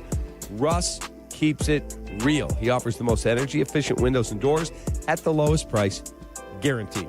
There's no subcontractors. There's no marathon sales pitches, just top-quality products, expert installation, and you deal directly with Russ Armstrong himself. Ours are getting installed, so I called Russ the other day, and he answered right away. He said, hey, Cap, what's going on?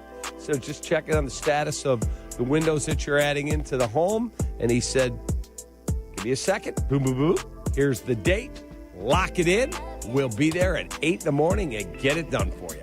That's how easy it is to work with this guy, Russ Armstrong. The Chicago window guys are the guys I trust, and you should too. 847-881-3060 or visit ChicagoWindowGuys.com. Crash, bang, suddenly you are on the DL. If that happens as a result of somebody else's negligence, we can help. I'm Jim Morisi, Chicago personal injury lawyer. Our experienced attorneys and support staff will talk with you during a free consultation, tell you your options, and ensure that you take the right steps throughout the entire process. Visit us at MorisiLongo.com. That's MoriciLongo.com. Your future is our priority. For over 2 decades, I've called the plays here in Chicago, and when it comes to a winning strategy for selling your home, I've found the perfect play. At Jeff Buys Your House, we offer a fast and easy solution for selling your house. No repairs, no commissions, no hassle. We're a local, veteran-owned company, and we've made the process simple since 2007. Don't take a chance selling your house with just anyone. Trust the team at Jeff Buys Your House. Visit JeffBuysYourHouse.com today for your no-obligation offer. Hey friends, I'm Tom Waddle and I drive a Hawk. Find your next car at HawkAuto.com. Choose from 12 Hawk Auto locations at Forest Park, St. Charles, Plainfield, Joliet, Carroll Stream, and now LaSalle, Peru. Shop thousands of vehicles from 13 big brands. Save with 0% financing or make no payments for 90 days. Plus save even more with our complimentary maintenance plan. Find your next car at HawkAuto.com and drive what I drive. Drive a Hawk. HawkAuto.com. Financing and plan on select models with approved credit. With Robinhood, not only can you trade individual stocks and ETFs, you can also seamlessly buy and sell crypto at low costs. Trade all in one place. Get started now on Robinhood. Trading crypto involves significant risk. Crypto trading is offered through an account with Robinhood Crypto LLC. Robinhood Crypto is licensed to engage in virtual currency business activity by the New York State Department of Financial Services. Crypto held through Robinhood Crypto is not FDIC insured or SIPC protected. Investing involves risk, including loss of principal. Securities trading is offered through an account with Robinhood Financial LLC, member SIPC, a registered broker-dealer. New Beyond Raw Lit V2 pre-workout. GNC's #1 pre-workout. Now with harder-hitting energy, an intense mind-body connection, and enhanced endurance support. This isn't just pre-workout, it's precision engineering for your body. Turbocharge your workout with new Beyond Raw Lit V2. Available now at GNC and GNC.com. Hey, it's Joe Aurelio, and it's time for Aurelio's Pizza, Chicagoland's oldest pizza chain since 1959. Indulge in our crispy thin crust, signature sauce, and 100% real mozzarella. Visit Aurelio'sPizza.com for the location nearest you. Aurelio's Pizza, it's a sauce.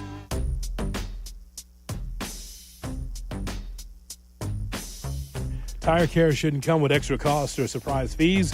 It should be simple, straightforward, and stress-free. So at Midas, they're rolling out the limited lifetime tire guarantee. Included with every tire purchase with paid installation, you'll pay nothing for flat repairs, nada for flat replacements, zilch for tire rotations every 5,000 miles. So it's zero for other preventive maintenance as well. That's a limited lifetime tire guarantee only at Midas. Midas, trust the Midas touch. Jim. Welcome back. Welcome Welcome back to Kap and J Hood on Chicago's Home for Sports, ESPN Chicago.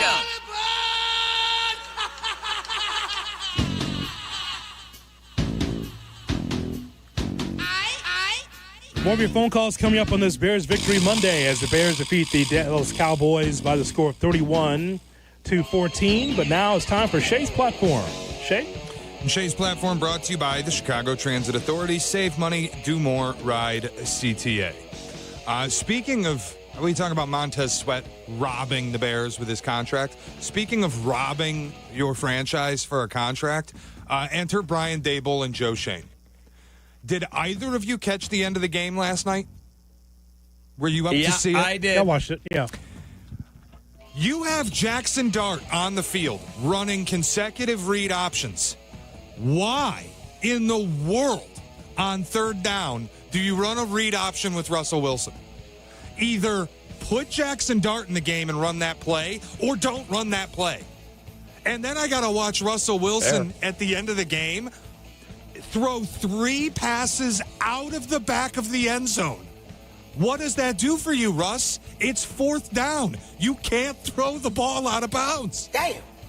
Yeah, that's what. Yeah, I didn't. It was awful. I didn't dig deep into the minutia of the Jackson Dart play there. I was kind of checking out by that point. But you're exactly correct. Russ is done. I'm like, wait a minute. 3rd and 4th down. You just threw the ball to Winnetka. What are you doing? It was insane. And it begs the question. I've said this all offseason. What the hell did you draft Jackson Dart for? You're both fired, Joe Schoen and Daboll. They're dead at the end of the year. They're 0-3. Their season's over. They're done. What did you draft Jackson Dart for? You weren't going to play him. You're playing quarterback carousel, putting him in and out of games so you can run read option plays just to run a read option with your slow quarterback on a critical 3rd down in the red zone. Well, what happens if they do go to Jackson Dart and he shows a lot? You think they're firing those guys? Boy, Giants fans are going to have a mutiny if they don't. I'll tell you that much. Well, yesterday's game was a layup that you are going to take the Kansas City Chiefs because the Giants just have nothing. With Russell Wilson, I've said multiple times in the show, he's closer to being on a couch on the Today Show than a quarterback in the NFL. Fair. The inaccuracy of him throwing the ball into the end zone time and time again late in that ball game. When Dart was there was some energy. I'm not saying that he would have won the ball game, but there's something different there. Collinsworth talked about it. The penchant for Dart to run is why he was in there. Either he'll run or be able to throw the ball, or it just keeps the defense a little bit off balance if you're Kansas City in that situation. So it would just it's not a surprise that Russell Wilson's struggling. Hoodie, it feels like if you put Dart in the game, you can at least run an offense. Sure. Russell Wilson offers you nothing. You can't run timing plays. You can't, because Lord knows he won't throw them. He's running around in the backfield. He thinks he's still 25. And the only throw he has left in his bag is the moon ball. It's moon ball or nothing. There is no intermediate throw. It's just air this out and Neighbors is down there somewhere. Well, you underthrew him a couple times and got picked, and you threw him a hospital ball that almost got him killed. Yeah. And then you threw the ball out of bounds on 4th down at the end of the game in the red. I'm like, what am I supposed to? What is anyone supposed to do here? Why is he playing? Can we refer to him as Rusty Wilson for the rest of the season? Sure. I'm just going to call him Ass. Because that's what he is at this point in his career. He's done. Cap got all mad. I put him in the bum tier when we did the tier rankings in the offseason. He was mad. I want to find a tier lower than bum I can put Russell Wilson in that. I wasn't mad at the tier ranking. I didn't like the name of the tier. I don't call guys bums that Can we say at this point that Russell Wilson is a bum, dude? There is nothing other than let me just uncork this ball down the field. The tier to washed. He's washed. Washed bum. Yeah, he's a bum. He's not a bum. He won a Super Bowl. He's been a hell of a quarterback for a long time. No. He's done. Yes. A washed bum is a clean bum. Yes, a washed, clean bum. Had that this morning after a long weekend of losing. I'm sure Sierra keeps it clean. Oh, wow.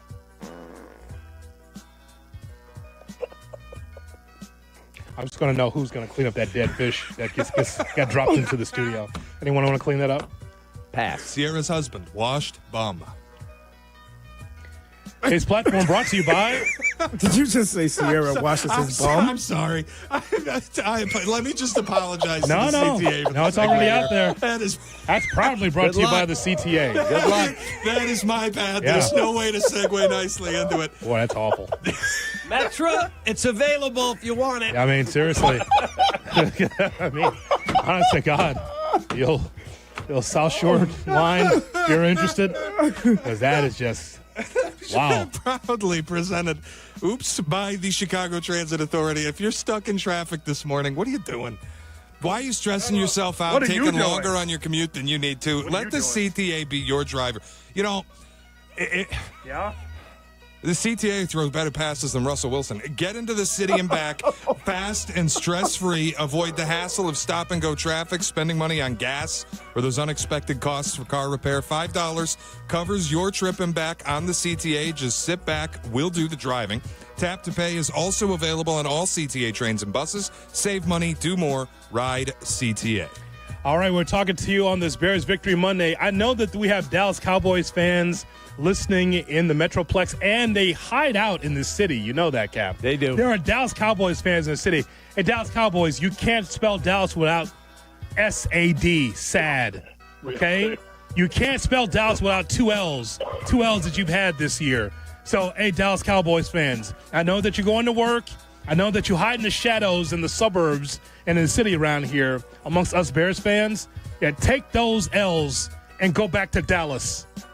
So long. Yep. Good luck to you. 312-332. ESPN 332-3776 our phone number. If you're a Bears fan, you work with a Dallas Cowboys fan, hey, ask him about those two L's in the word Dallas, because they got two. One of them from the Chicago Bears. Kap and J Hood on a Bears Victory Monday on ESPN 1000.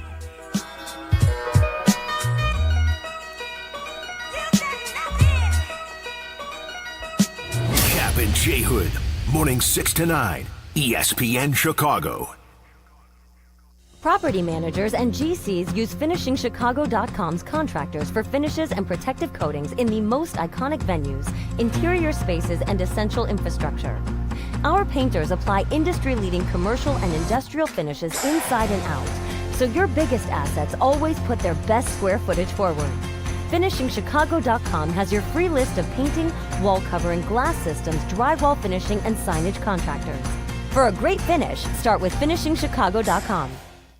Roofers and Waterproofers Local 11 provides quality value and service in all facets of the commercial, industrial, and institutional roofing and waterproofing industry. Promoting skilled craftsmen and craftswomen through apprenticeship training, Local 11 members are trained in the application of the latest roofing and waterproofing techniques. They are at the forefront of design and installation of environmental-friendly solar, green, and garden systems. To find a highly skilled roofing contractor today, go to ChicagoRoofingContractors.org. The following is a paid advertisement for the Wellness Company. Hey there, it's Michelle Smallman from Unsportsmanlike. I'm thrilled to be joined by Dr. Drew from the Wellness Company. And Dr. Drew, you have something very exciting to talk about today, the medical emergency kit. Tell us a little bit about this. It is exciting. Look, I have been fighting to try to protect the patient-physician relationship my entire career, and we have lost. I finally decided I need to be involved with people that put the power back in the patient directly. These emergency kits give you everything you need so you don't have to spend $1,200 going to the emergency room. We have a significant medical team, the medical board at TWC, and we just sat down and put together what we would want for our family, for our patients. Oh my gosh, so anything that anyone could need is in this and there's kit. a guidebook here to tell you exactly how to use it, and again, telehealth backup. It's remarkable. It's innovative. Everyone needs to get one. UrgentCareKit.com/sports, promo code sports to get $50 off your kit. That's UrgentCareKit.com/sports, promo code sports. Prescription required. Always consult your doctor to determine if this product is right for you. Live from State Street in the heart of Chicago, this is the home of the Chicago Bears, ESPN Chicago. And this is Kap and J Hood, WMVP, WTBC, HD2, Chicago, a good Karma Brands radio station. It's Bears Victory Monday. Snap and a big handoff. Back to throw. Caleb Williams. Tap it a throw. Wide open Loveland. Backing up to the 50 to the 40-yard line of the Cowboys. And he rustled down near the 37. Left to right from the Cowboy 35. Snap back. Caleb going to throw down the left sideline. Open at the 10 to the 5. Adunze. Touchdown. Touchdown Bears. Here's the pitch to Swift tosses it back to Caleb Williams. Looking deep down the left side. Going for they're burning over the shoulder. 20, 10, 5, end zone. Touchdown! Touchdown Bears! Ben's bag of tricks. Fans are going berserk. They loved it. Up to Johnson to the left. Gets into Bears territory to the 40. Had a steam to the 40. Or knocked him out inside the 30. And they say he fumbled the ball. Took it out of his hands. Tyreek Stevenson ripped it out of his hands. Ruling on the field was a fumble and recovered in the field of play by Chicago. Play clock being worked by Caleb Williams. Snap back, fakes it. Little pressure up the middle, back of the end zone. Over the middle, touchdown. Touchdown. Cole Kmet. Touchdown Bears. Prescott to throw again. Pocket starts to close. And down he goes. Avalanche coming in. It's Montez Sweat. Snap back, four-man rush. Prescott gonna throw, but he's gonna go short. And the pass is intercepted on the tip. And coming up with it is Tremaine Edmonds. Takes the snap, looking, scanning, now running right, gonna throw back in the end zone, middle, DJ Moore.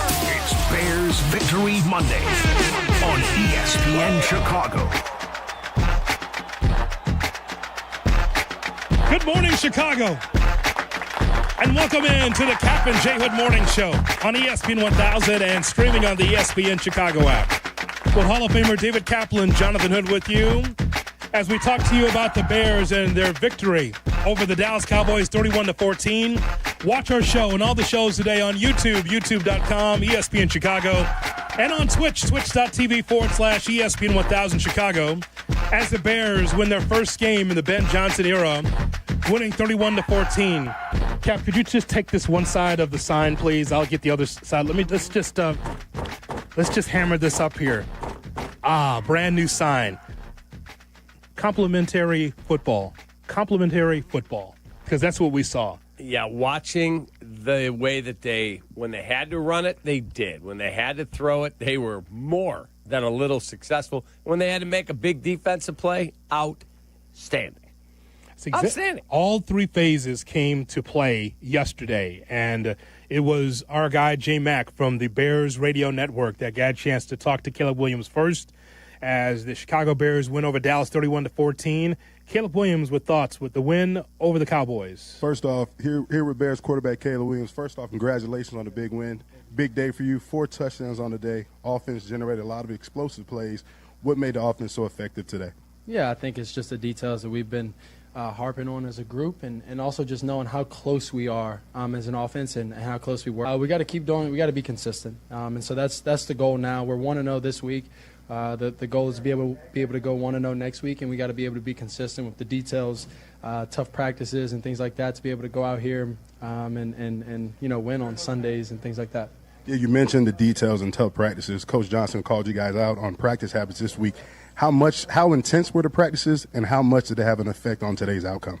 Yeah, I think it did have an effect. The practice was intense, but I think it for us. I think we got a bunch of guys that care, and so just doing it the right way is something that we were harping on, and the hard work and finishing games or practices or plays, or being there for one of your teammates, whether he gets tackled, you go pick him up, or maybe he missed a tackle and you go. So it's all about finishing and being out there and being for your brothers. One of the most explosive plays of the day was the flea flicker. Talk about how long have you had that play? How long have you practiced that play? And how excited were you about that play when it was called? Yeah, so all week, we would either miss or underthrow the pass. I just told Luther, believe, and when you start run, because you won't outrun me in the game. And the O-line did a great job, holding up protection. That's such a long play that they have to hold up for, and the wide receivers did a great job, just lawing the DBs and safeties to sleep. And then, after that, it's kind of just throw the ball out there and let Luther and the guys go make. Defense came up big today. 4 takeaways, 3 interceptions. Also the strip fumble from Tyreek Stevenson. Talk about how energizing it is for an offense to feed off a defense when they're making plays like that. Yeah, it's extremely important. It's hard to win games as an offense when you're turning the ball over. And so for them to be able to go and stop that offense with turnover, such an explosive offense. And so I've been able to stop them, and happy for Tyreek and Tremaine and all the other guys that were out there making plays, making stops, interceptions, fumbles, and things like that. So just happy for them, and we're going to keep this going. Talk about Coach Johnson. How gratifying was it for you guys to get that first win for him, and did he get the game ball? Yeah, he got the game ball, of course. This is such a historic place, and team and organization, and so for him to get his first win here at home is really important. The momentum for us. Really important, and like I said, we got to be consistent. We got to keep going. We got to keep, working hard. But like I said, it's really important, and happy for him and his family, and for us as a team. Once again, congrats on the win. Back to you guys up in the booth. All right, thank you very much. He's talking about us, of course. J-Mac talking to Caleb Williams, the quarterback for the Bears, after the game.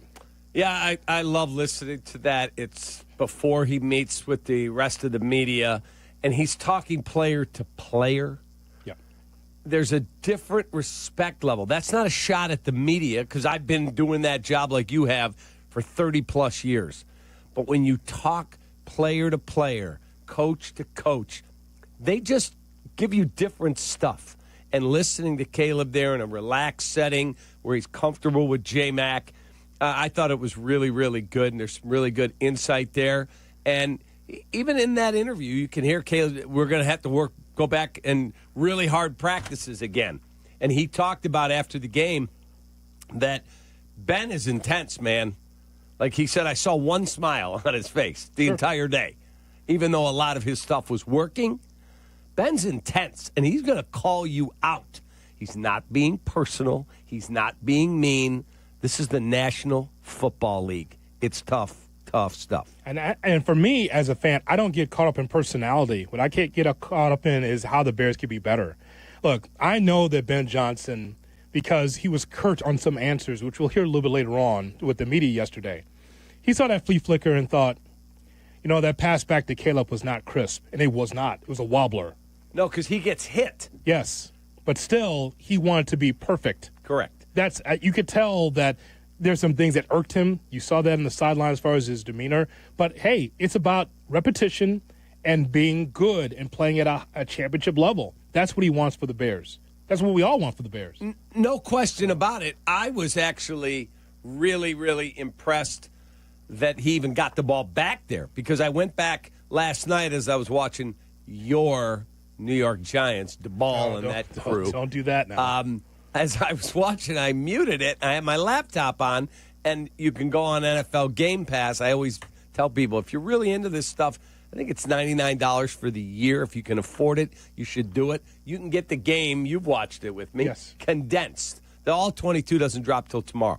But you get the condensed, no commercials, nothing. Just play to play to play to play. And there were some throws Caleb made, not splash plays where he hit Rome on the sideline. He hit Zacchaeus over the middle to move the sticks. He had a throw for 31 yards before he got hurt to Colston Loveland. There were some really, really good throws where he surveyed the scene and let it rip.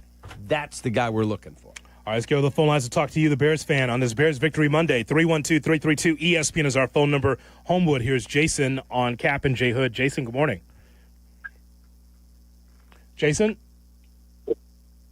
All right. Jason, you there or not? Jason is not there. As said, we'll go to Lewis and Lyle on Kap and J Hood. Lewis, good morning.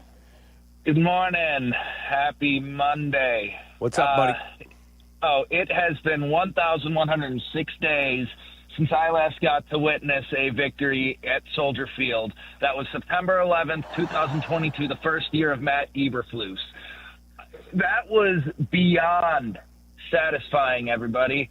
And you know what? Just watching from the stands, I can tell that Caleb is a lot more comfortable in that offense. He's making his reads. He's actually looking. He's seeing guys as they come open, and he's actually making anticipatory throws. What I will say is emblematic of this whole thing is that giant smile, and I watched the replay, I watched the highlights, that giant smile on his face during or right after that flea flicker, almost like he was thankful that Matt Eberflus was on the other sideline. I don't think I've seen that look on him since we drafted him. Outside of draft day, I don't think I've seen that look. This was a great day, and you know what? I was sitting next to a couple of Cowboys fans. Thank God they were good sports because, oh boy, that was rough. I didn't have a voice by the end of that game. I don't know how the heck I'm going into work today. I'm gassed, but still gassed. But you know what?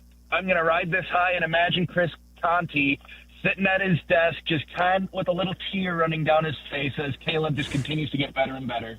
Hey, man, have a good day. Have a good week. Thank you, Lewis. We appreciate the telephone call. You got a radio job or TV job, Conte, the old Bears D-back? I think you know who he's talking about. Christopher Canty. Take that. Yes. Well. Okay. So that's what you said. It might not be the perfect analogy. This is a message for Double C, Christopher Canty. Right. Because I can't bother to talk to Smallman right now because she's curled up in a fetal position watching the Packers defecate all over themselves down the stretch. That was awesome. And Illinois. And by the way, I think Indiana just scored again. Huh. She had a really rough football weekend. Chris, just say it. He's going to have ups and downs, but that kid is maybe the best quarterback out of that draft class. Maybe. Jaden Daniels really good. He's awfully skinny. We'll see how he handles the day-to-day pounding of the National Football League. Caleb Williams is a way better player than you ever gave him credit for. You came on a month ago and said he might be sixth out of the six quarterbacks. No shot. You're better than that, Chris. You know it. Just embrace it. You can see from week to week that Caleb Williams is getting better. And again, we talk about taking the trailing wheels off. Okay, we saw that against Dallas. Now you have to do that against the Raiders. Now you got to do that against Washington, going back to the belly of the beast. It's about being consistent for Caleb Williams. Caleb will tell you he's not there yet, but he's got to feel good about that victory. Finally, a victory at home and a victory for Ben Johnson as a head coach for this football team. They've got a long way to go to be able to get it exactly how they want it, but this is a step in the right direction, just being fair. 312-332-ESPN, 332-3776 is our telephone number. By the way, I know you see what I see on the screen here in our studio. I mean, so Jerry Jones, the only owner that has a press conference before his head coach, he's there against the white wall in every home and every road city that Dallas is in, talking to the press before they talk to the head coach Schottenheimer, before they talk to the players. Yeah, we need to be better defensively. No bleep, you got to be better defensively. And on top of that, you want your defense to be better. It's more than personnel. It needs to have, I don't know. That would be me, right? Dragon Slayer. Woo. Let's go, man. Love the brother next to you. Someone better than him as your defensive coordinator. He had no answers yesterday. He didn't. He had that familiar blank stare on his face on the sideline yesterday. I'm so glad he was leaving with them, not staying with us. Look, in his defense, that's not a very talented defense without Micah Parsons and how about that, Shay? Diggs. I mean, they've got some dudes missing, but that defense is terrible. Terrible. How about that, Shay? Without Micah Parsons, Jerry Jones says, we have a long way to go defensively. Oh, he told me that their run defense would be better, though. He told me their whole defense actually improved by getting rid of Micah. And then there were media people that went along with him and said, oh, he's a malcontent. And they're happy he's gone. Because we're supposed to believe him because they had How's that look? Because they had a Netflix documentary out, so we're supposed to believe Jerry Jones when he says this, right? I looked at him myself on those old films when I was winning championships and says, what happened to the Maverick? What happened to the guy that make the big sweeping changes, the big moves? You know what I'm going to do? I'm going to make a big meal. I'm going to trade Micah, or as he called him, Michael. Yeah, right? Michael Parsons. Michael Parsons. He's going to get rid of him, right? How's your defense doing? Not good. Yeah. And by the way, here we go. We'll always keep you in the ball game. Yeah, he's always. fine. There's nothing wrong with Dak. He's keeps fine. Keeps you in the ball game. But what about the rest of it? Yeah. Not good. 312-332-ESPN, 332-3776 is our phone number. As we take more of your phone calls coming up, we'll hear from Ben Johnson, the head coach for the Bears And also Courtney Cronin will join us at 7:35 with the latest on the Bears, the injuries, and a review of what happened yesterday at the lakefront as the Bears win against the Dallas Cowboys. It's a Bears Victory Monday on Kap and J Hood. Kap and J Hood. Morning 6 to 9. ESPN Chicago. I think we did a lot of good things. Hey, it's Rich Eisen. You can now listen to The Rich Eisen Show right here on the home of the Chicago Bears. The Rich Eisen Show, weekdays noon to 2. ESPN Chicago. Bud Light and ESPN Chicago are taking the Waddle Silvy Show to the Chicago-Cincinnati game November 2nd. You could win a spot on this trip. Join me, Shane Orling, at Poplar Creek Bowl in Hoffman Estates tonight. The best football tosser of the night wins a Bud Light prize pack and is a finalist for the trip to Waddle's hometown. For complete details, go to ESPNChicagoContests.com. See you tonight at Poplar Creek Bowl from 7 to 9 p.m. Brought to you by Bud Light. Please drink responsibly. Hey guys, it's Mitch Lyons with Mitch Lyons Wealth. You hear Jurko, the good kid, talk about me all the time. And yes, I did play in the NFL. But to be honest, these days, I'm more into spreadsheets than playbooks, and I'm solely focused on making sure my clients win retirement. Look, retirement's not about gambling on stocks or chasing crypto tips from your brother-in-law. It's about smart planning, steady income, and ultimately enjoying every day like it's Saturday. So if you want less guessing and more confidence, visit MitchLyonsWealth.com. Ready to finish what you started? At North Park University in Chicago, transferring is seamless. Bring your credits and complete your intended major, or choose from 6 accelerated, fully online programs designed with working professionals in mind. The warm Christian community welcomes those from all faith backgrounds, and students graduate ready to lead in schools, communities, and beyond. You'll be supported every step of the way to thrive in your chosen career. Apply today at northpark.edu. North Park University, where faith, purpose, and career come together. When you stay in your home, what you love gets to stay too. From the gardens that grow wild to the grandkids that run wilder. From the Friday night baseball games to the Sunday morning brunches. Even the daily crosswords and weekly book clubs. There's room for it all with help from Home Instead, the largest in-home senior care network with over 30 years of trusted experience delivering the peace of mind you deserve. Visit Home Instead online for a better what's next.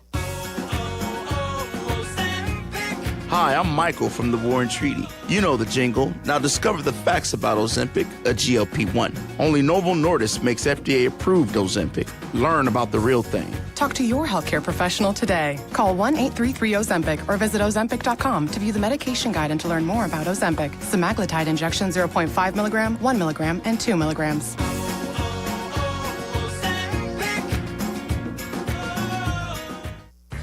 This is the story of the one. As a custodial supervisor at a high school, he knows that during cold and flu season, germs spread fast. It's why he partners with Grainger to stay fully stocked on the products and supplies he needs, from tissues to disinfectants to floor scrubbers. All so that he can help students, staff, and teachers stay healthy and focused. Call 1-800-GRAINGER, click Grainger.com, or just stop by. Grainger, for the ones who get it done.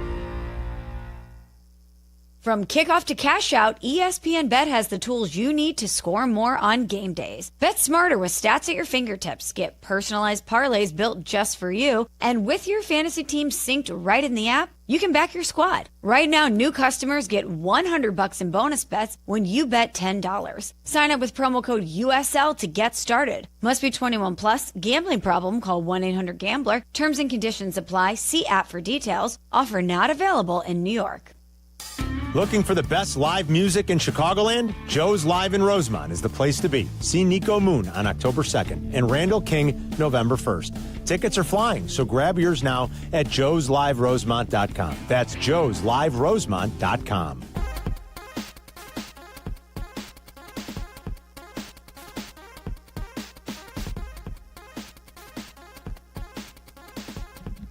It's the Kap and J Hood Morning Show on ESPN 1000 and streaming on the ESPN Chicago app.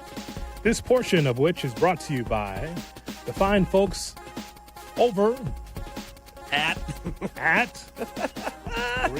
3, 2, It is a 1. well-oiled machine. Special Olympics.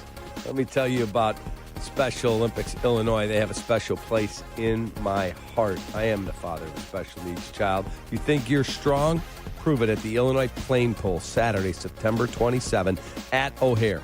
Teams of 20 take on the ultimate challenge, moving a 95,000-pound United Airlines 737 jet. Yes, a real airplane. That's right. All proceeds benefit Special Olympics Illinois. Sign up now at IllinoisPlainPole.com. Kap and J Hood are back on ESPN Chicago. Snap back, four-man rush. Prescott gonna throw, but he's gonna go short, and the pass is intercepted on the tip, off the hands of Pickens, intercepted by the Bears, and coming up with it is Tremaine Edmonds. Swipe off the ricochet. They've been bouncing that ball all day long, and finally the Bears get one of those. Prescott gets the ball back. Prescott looking. Prescott punches a pass. Intercepted in the end zone. Tremaine Edmonds, number 2 today. He was the only guy going to get it. It was Prescott to Edmonds. Jeff and Tom on the call right here on the home of the Bears, ESPN 1000. Kap and J Hood on a Bears victory Monday as the Bears defeat the Dallas Cowboys 31-14. 312-332-ESPN, 332-3776 is our telephone number. Head coach for the Bears, Ben Johnson, talking about his first NFL win as a head coach. Yeah, it'll be fun for tonight, and then we're on to the next one. You know, we're behind the 8 ball here. We're 1-2, and we got to get back to 500 here. Yep. Colston was the only one that didn't finish the game. He's got a hip. We'll see how that looks tomorrow. You know, I told the guys in the locker room our really points of emphasis going into the week were playing great situational football, and I'm talking about third down, red zone, and 2 minute. And I thought they really answered that bell. I thought we were statistically better than that team in all 3 of those areas, and that was good formula for us to come out on top here this week. And so thought a number of guys played really outstanding football. 2 of the game balls went to Caleb. You know, I'm looking at his numbers. 142.6 passer rating and 4 touchdowns. I thought he was really good. And you know, the thing that you don't see on the stat sheet is he's getting a lot more comfortable calling those plays in the huddle. We were able to get out of the huddle a little bit faster, and we were able to get on the line and operate a little bit cleaner as well. So was proud of him for that. And then defensively, once again, a number of guys stood out to us, but Tremaine got the other game ball. He was all over the field, 14 tackles, 2 interceptions, and you know, really came through for us in a big way. So Ben Johnson, the head coach of the Bears, addressing the media after the game. Yeah, I loved hearing him say that they got out of the huddle more quickly. And I was told the number is 18 seconds. You got to be out of the huddle by 18 seconds so that Ben gets 3 seconds as he looks at what they're doing defensively, and Caleb then has headset communication go out. That's the way it is. Cuts off at 15 seconds, and then he's got to survey the scene, and that's where homework and hard work comes in.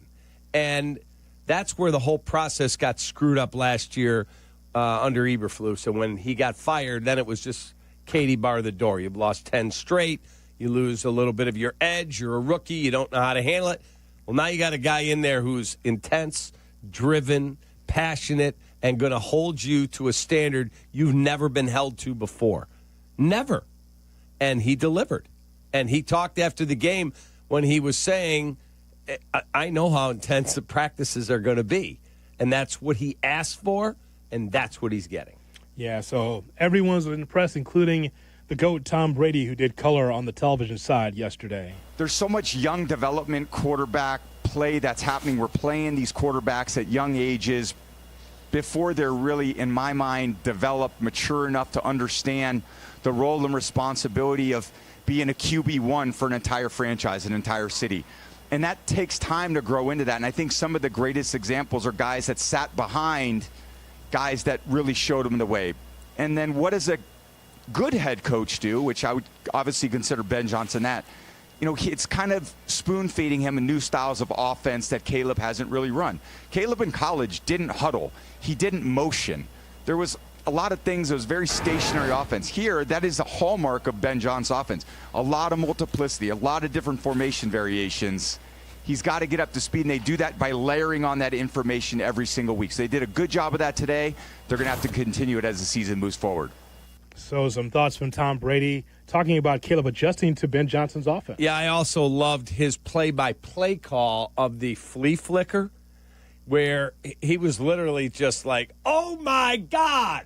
Mm-hmm. Yeah, I loved it. I thought Tom was really good on the game, the way he talked about some of the strategic things. Really enjoyed it. Let's go to Los Angeles, California, listening on the ESPN Chicago app. Here's Cole on Kap and J Hood. Cole, good morning. Fellas, how we doing? What's up, brother? How you doing? We're great. Hey, man, it's Victory Monday, man. Good, better, best. Never let it rest till your good gets better, your better gets best.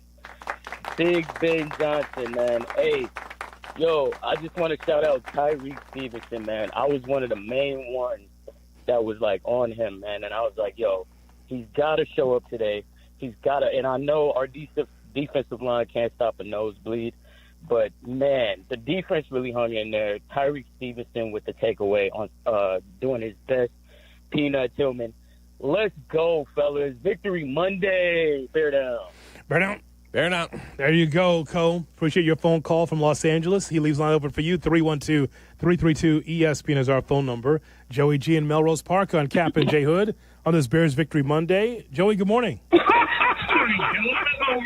We're great. Hey, where have you been? I've been hanging out in the corner, you know.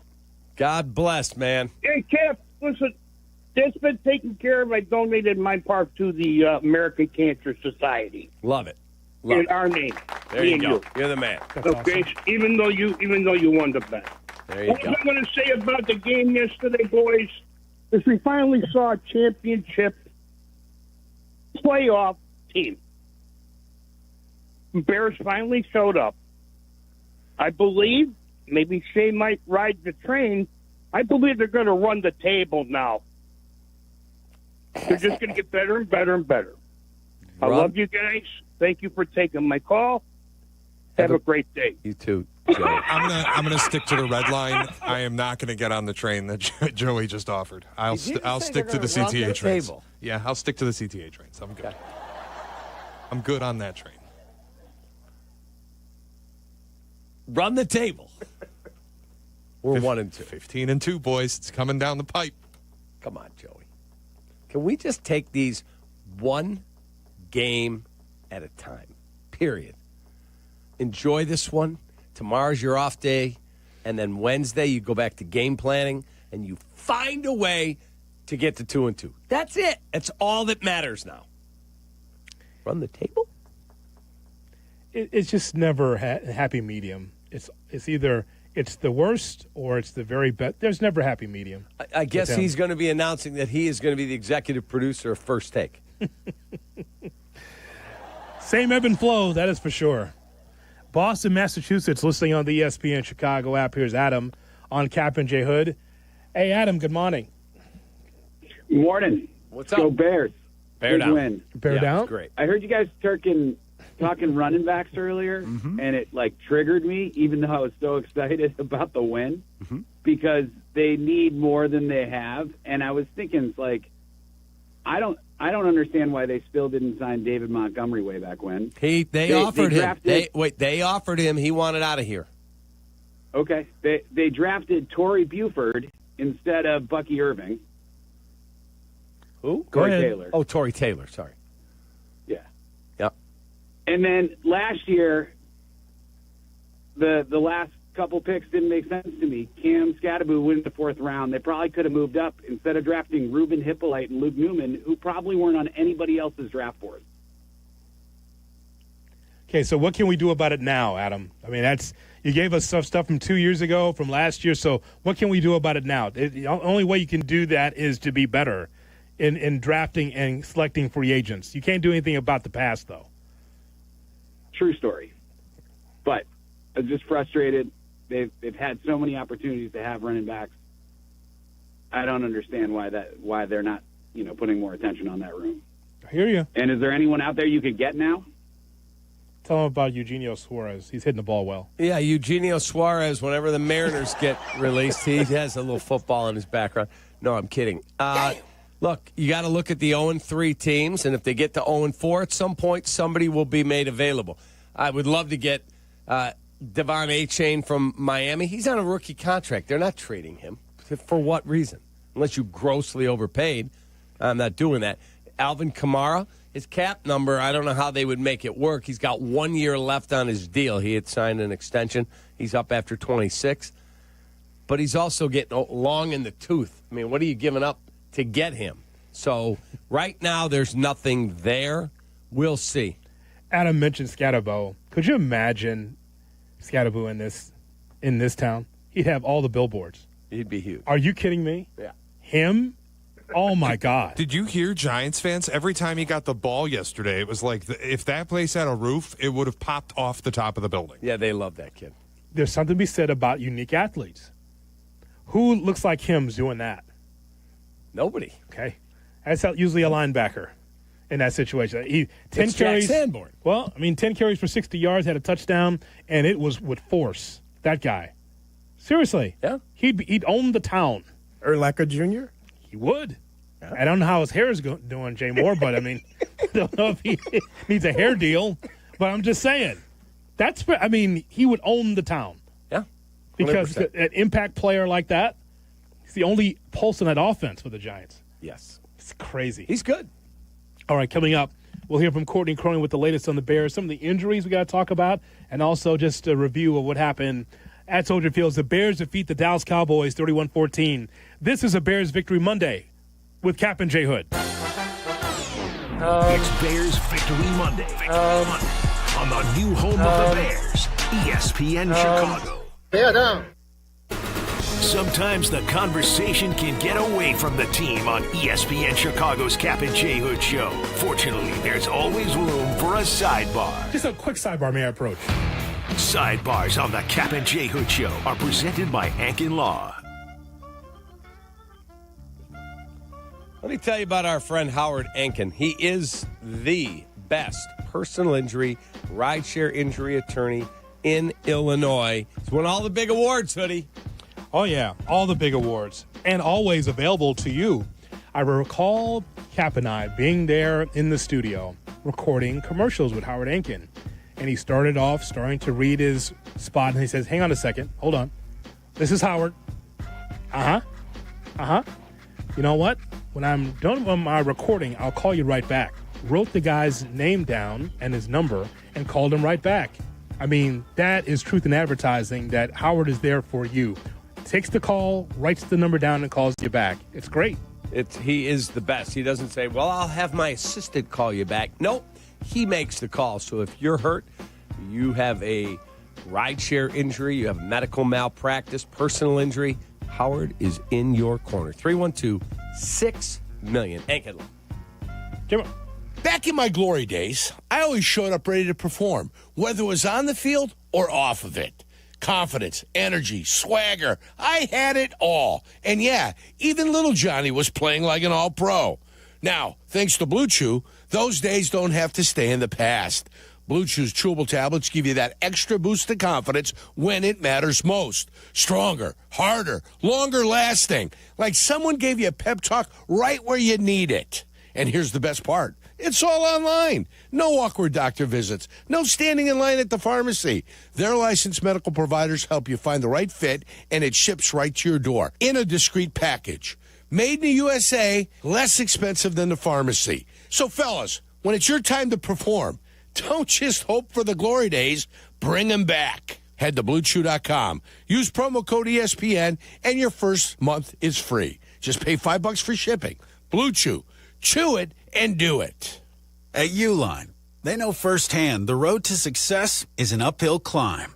Uline started in the family basement, and through hard work is now North America's most trusted shipping and industrial supplier. They get what it means to have the support of reliable, hard-working partners. So they keep 41,000 items ready to ship.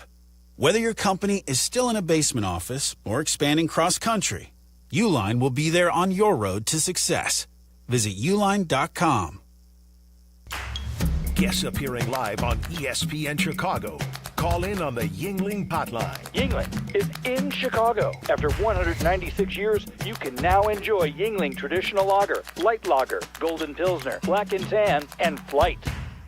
Hit the road in a brand new Acura in less than 1 hour. At Advantage Acura Naperville, you can sign and drive away in 60 minutes or less. Seriously. Or they'll cover your first car payment. Every new Acura is backed by the Advantage Plus program. Advantage Acura Naperville. Restrictions apply. See dealer for details. Actual price will depend on product and subscription plan. Featured products are compounded drug products, which the FDA does not approve or verify for safety, effectiveness, or quality. Prescription products require an online consultation with a healthcare provider who will determine if appropriate. See website for details, restrictions, and important safety information. Want a boost in and out of the bedroom? Hims has you covered. Introducing a new 2-in-1 approach to level up your game. Tadalafil for better bedroom performance and zinc for testosterone support. Put it all together and you've got what you need to turn things all the way up. Getting started is simple. Just go to hims.com/joy to start your free online visit. Through Hims, you can access ED treatments including pills, chews, and more. 100% online. No office visits, no pharmacy lines. Just fill out a simple intake form and a licensed medical provider will determine if treatment's right for you. If prescribed, it ships free and discreetly to your door. Find affordable treatment options at up to 95% less than brand names at hims.com/joy. That's hims.com/joy, HIMS.com/JOY.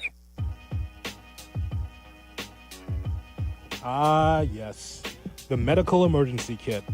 Your medical emergency kit comes packed with doctor-prescribed medicines. It's like having urgent care in a pharmacy in your home. If you're coming down with the flu, bam, there's Z-Pak. There is Bactrim. There's ivermectin, there's amoxicillin.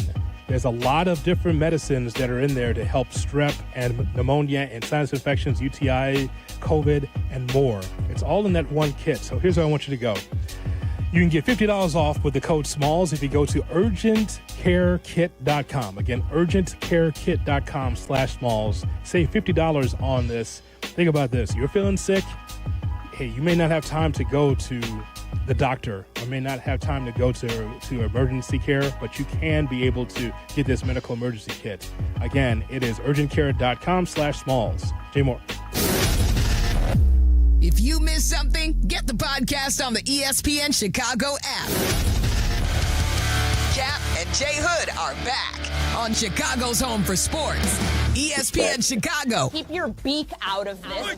Courtney Cronin, National Chicago Bears reporter for ESPN. You have to temper expectations if you are a Bears fan, just given everything that this team had to kind of undo. Breaking down the Bears and the latest NFL storylines. Foles was given the flexibility and the freedom to take this thing down to the ground floor, down to the studs, to be able to build it back up. Courtney Cronin with Kap and J Hood on ESPN 1000, Chicago's home for sports. Courtney Cronin is brought to you by Costa Ivoni. Injured? Call 708-4million. For the people of Chicago, because they are Chicago. Costa Ivoni, your local personal injury lawyers.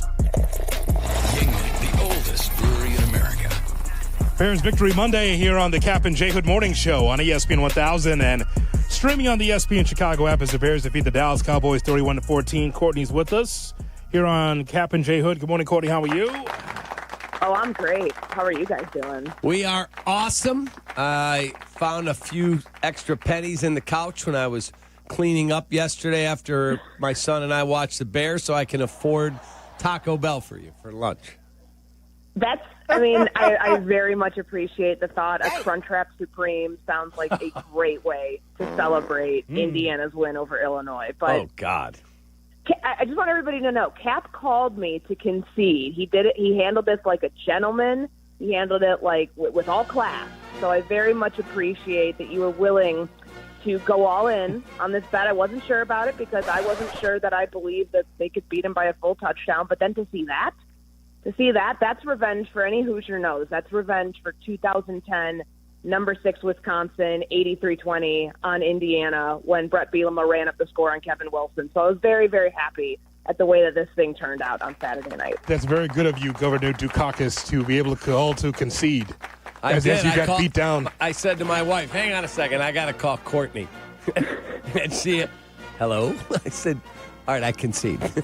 I mean, honestly, you could have called me in the second quarter. This game was out of control by halftime. And the funny thing is, I was in Wisconsin where they stupidly don't have sports gambling. I said to Hoodie, I would have bet Illinois +7 or 7.5. And thank goodness I saved money there I can use on your lunch. Thank you. I'm very excited about it, and I look forward to it. How'd your Packers do, by the way? First off, not my team. I just picked them to win the division and represent the NFC. But what a choke job. My goodness. You're up 10-0 with 5 minutes left. There's the Jordan Love interception. All the truthers are real quiet this morning about him. You know, heck of a win for Cleveland. I don't know what it does for them long term. I still think that this is a year where they might be a 3-4 win team. But, oof, that was ugly at the end. Choke on that, baby. As for the Bears, with their victory against the Dallas Cowboys, what stood out most to you about the effort by the Bears? Is it the offense or the defense that surprised you most? I think this was proof of concept on offense, and that's what stood out to me because, you know, right off the jump, you see Ben Johnson doing what he said he was going to do, which was to get the tight ends more involved. I mean, the first pass play going to Colston Loveland, even though it went incomplete, like he went back to him, and that's what he said he wanted to do, that was on him. It wasn't as much on Caleb Williams. Obviously, Caleb has to hit those throws, but Ben put them earlier in his progression. He found ways to get Colston open on the 31-yard reception that set up Rome Odunze's touchdown, to get Cole Kmet in the back of the end zone for where we know he's a blanket for these quarterbacks on touchdowns in the red zone throughout his career. I think it's that, you know, he put his money where his mouth is on all of this, and he put his quarterback in a position to have the best game that he's had as a Chicago Bear. This was high-powered, high-octane, a passing attack that took the top off that defense, and they capitalized on a defense that played so much zone because, you know, that's who Matt Eberflus is. And for better or for worse, Zebra doesn't change its stripes, and I think the Bears saw that and attacked that.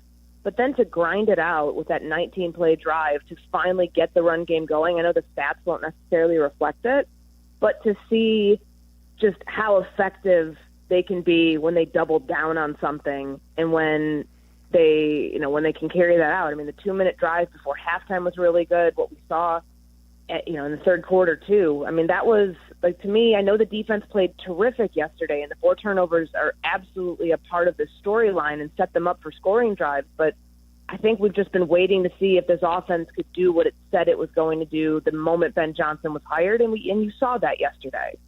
And it doesn't mean there won't be hiccups down the road, but I thought there were a few key things. You mentioned the 19-play drive, the Tyreek Stevenson ripping the ball out of Javonte Williams after the Bears scored their first touchdown, another key play. But that flea flicker, I thought it lit the match that Soldier Field was on fire. People were so excited. And then DeAndre Swift said after the game, I just tried to get it back to him. I got hit in the shoulder as I was trying to pitch it. Caleb was calm as could be and basically flat-footed through it 65.2 yards, longest completion in the NFL by any quarterback this season. Yeah, he there was no hitch, because of was such a slow-developing flea flicker, which obviously that's a slow-developing play to begin with, but the way that thing was tossed back to him, because Swift was getting hit and it was kind of a moonball for a second, I thought it was good execution under the circumstances for Caleb to not panic there, to not let the ball hit the ground, to complete that play. But for Ben Johnson to go into his bag of trick plays that early, that's who he is. And that's what we saw in Detroit. And even, the direct snap that you saw in the Minnesota game to DeAndre Swift with Caleb lined out wide, even as this offense is still learning all of the intricacies and how to execute them, he hasn't been afraid to dip his hand in his bag to pull out trick plays, to create explosives when he needs to. And I think the flea flicker is definitely emblematic of that, and that's what they want to be. They want to be the offense that sets a statement out there, produces a statement out there to get the defense on their heels, and they did that. And I think, the way that this goes down for Caleb Williams with 4 touchdown passes, with no turnovers, with no sacks, the efficiency and the clean football he played, being asked to do all of those things on offense. This is probably the most confident and comfortable in the pocket, and certainly under duress. 2 of those touchdowns, the Cole Kmet one and the DJ Moore one, he threw when he had a defender in his face, and he didn't flinch. Like, I think Bears fans look at that this morning and say, this is the performance we've been waiting to see from him since he got to Chicago, and he delivered on it. More with Courtney Cronin coming up on this Bears Victory Monday on Kap and J Hood. Kap and J Hood, morning 6 to 9. ESPN Chicago. Hey everyone, big news, exciting news. Carmen and Jurko now, 9 a.m. to noon. The new ESPN Chicago lineup. On the home of the Bears, ESPN Chicago. I'm Courtney Cronin, here with lead attorneys at Costa, Iavoni, Julio, and Anthony. Hey, Courtney. How does being from Chicago help you in your job? Well, I think Chicagoans like directness. I try to always remember that in press conferences and ask straightforward questions, because that's who I am. We get that. It's the way we are with our clients. All they know is they need help, and they want a law firm to cut to the chase. You can do that when you're both local. It's about making a real connection, one Chicagoan to another. Costa Iavoni, your trusted local personal injury lawyers. We get you. Call them at 708-4MLLION. One of my guilty pleasures during the football season, did it yesterday, eating dips. Brett had chips and wings. I had veggies while we watched the games. And that means Daisy French onion dip, a Daisy ranch dip. These are as delicious as a homemade dip, and they're made with real herbs and spices and other ingredients you'd find in your very own kitchen. So do what we do in our house. Put Daisy French onion dips on your game day roster. Look for Daisy French onion dips at your local grocery store. True North convenience stores and Red Bull are an elite matchup. True North offers Legends Red Bull Original and sugar-free. First-round picks like watermelon, wild berries, and rookie Red Bull Zero. Right now, grab 3 of your favorite 8-ounce flavors for $6.50 and save 10 cents off a gallon with the True Rewards mobile app. Available in your favorite app store. Score this deal before the clock runs out. True North convenience stores. Fast, friendly, clean. Hey guys, it's Silvy. Summer might be over and the kids are back to school. Doesn't mean the fun has to stop for the family. FenceWorks, a.k.a. the guy on 41, keeps your backyard and driving buzzing all year long. Stop by their Northbrook showroom for the latest in basketball hoops, trampolines, play sets, and fences. I bought my basketball hoop for the family from FenceWorks, and my kids love it. And the customer service, superb from purchase to install. I only recommend the best for my family and yours, and that's FenceWorks, a.k.a. the guy on 41. Visit theguyon41.com today. Hey friends, I'm Tom Waddle and I drive a Hawk. Find your next car at hawkauto.com. Choose from 12 Hawk Auto locations at Forest Park, St. Charles, Plainfield, Joliet, Carroll Stream, and now LaSalle, Peru. Shop thousands of vehicles from 13 big brands. Save with 0% financing or make no payments for 90 days. Plus save even more with our complimentary maintenance plan. Find your next car at hawkauto.com and drive what I drive. Drive a Hawk. HawkAuto.com. Financing and plan on select models with approved credit. My name is Georgios Tsetis. I'm the co-founder of Nutrafol. My hair started thinning in my early 20s. I tried everything, and nothing was really working. So we created Nutrafol. Our hair growth supplements undergo clinical trials and have helped millions of men and women get visibly thicker and stronger hair in just 3 to 6 months. Get growing at Nutrafol.com. That's Nutrafol.com. These statements have not been evaluated by the Food and Drug Administration. This product is not intended to diagnose, treat, cure, or prevent any disease. This is Joe Budden. You and I make decisions every day, but on Prize Picks, being right can get you paid. So I'm here to make sure you don't miss any of the daily fantasy action this football season with Prize Picks, where it's good to be right. Download the Prize Picks app today and use code PLAYNOW to get $50 in site credits after you play your first $5. That's code PLAYNOW to get $50 in site credits after you play your first $5. Prize Picks. It's good to be right. Must be present in certain states. Visit prizepicks.com for restrictions and details. $2.6 million. The Verdoliak Law Group wins again for their clients. That's right. The Verdoliak Law Group recovered $2.6 million for a client who was injured in a bus accident. If you're injured, make sure to call the Verdoliak Law Group. Tire care shouldn't come with extra costs or surprise fees. It should be simple, straightforward, and stress-free. So at Midas, they're rolling out the limited lifetime tire guarantee. That's the limited lifetime tire guarantee only at Midas. Midas. Trust the Midas touch. Jay Moore. You're listening to Kap and J Hood. Follow the show on Instagram at The Catman and at IGJ Hood. This is ESPN Chicago, Chicago's home for sports. A Bears Victory Monday here on the Kap and J Hood Morning Show. on ESPN 1000 and streaming on the ESPN Chicago app. We'll have Shot or No Shot coming your way at 8 o'clock. So, Courtney, as far as the Bears' defense is concerned, here's one for Dennis Allen that won't answer the question on Thursday regarding how Grady Jarrett and Jaquan Brisker was able to bring together a players-only meeting with the defense. So that's just a defense that has gone through adversity early, but really came to play with some terrific production. So what does that say for the Bears' defense coming together? Because usually when you hear a players-only meeting, that usually means that things aren't going well. Well, were they? I mean, they gave up 52 points Sunday. And I think by the time they got there on Wednesday, they felt they had to address that because, well, from what Brisker was saying, it was a chance to get stuff off your chest. If something wasn't going right, you have to handle it, and you have to handle it early. So I guess there's a blessing for the Bears defense and all of that at least a performance that bad that stung that much, that reflected so poorly on them, on their defensive coordinator, but certainly the way that the coach is reviewing it, it was a player execution thing. They wanted to get that handled. And it's also showing you why they brought someone like Grady Jarrett in. That's a culture thing right there. And I know Jaquan Brisker has been here for 4 years. He views himself as a leader of this defense. He wants to be active here. I mean, sometimes he wears his emotion on his sleeve. A lot of times, I mean, you saw it, like how he wanted to contribute, and he was tweeting about that. But I thought it was a really mature thing from what he told us about leaving the coaches out of it, leaving the offense out of it, grabbing the defensive players and having a meeting so they could figure out and get to the bottom of what was going on. And, of course, for Grady Jarrett to be the one speaking to the room, that's why he's the captain. That's why they brought him in here. They needed a leader up front, and they got one. So as you look at going into the next game, there's no real injuries from yesterday's game other than Colston Loveland. We'll get more on that, I'm sure, from Ben when he talks later today. That is a very winnable football game against a Raiders team that's going to try and stay wedded to the run.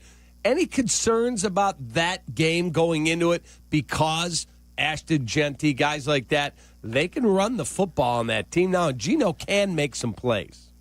Yeah, and that's all true. And I think that, if you look at their first 3 games, what they didn't do well, the Raiders, that is, this is a winnable game. It's a chance for Chicago to come, into its bye week at 2-2, because you've got an opponent that is absolutely on the same, I don't know if it's fair to say, like on the same playing field as the Bears, because they didn't put up 31 points yesterday. They got killed by a backup quarterback in Washington. It was 41-24.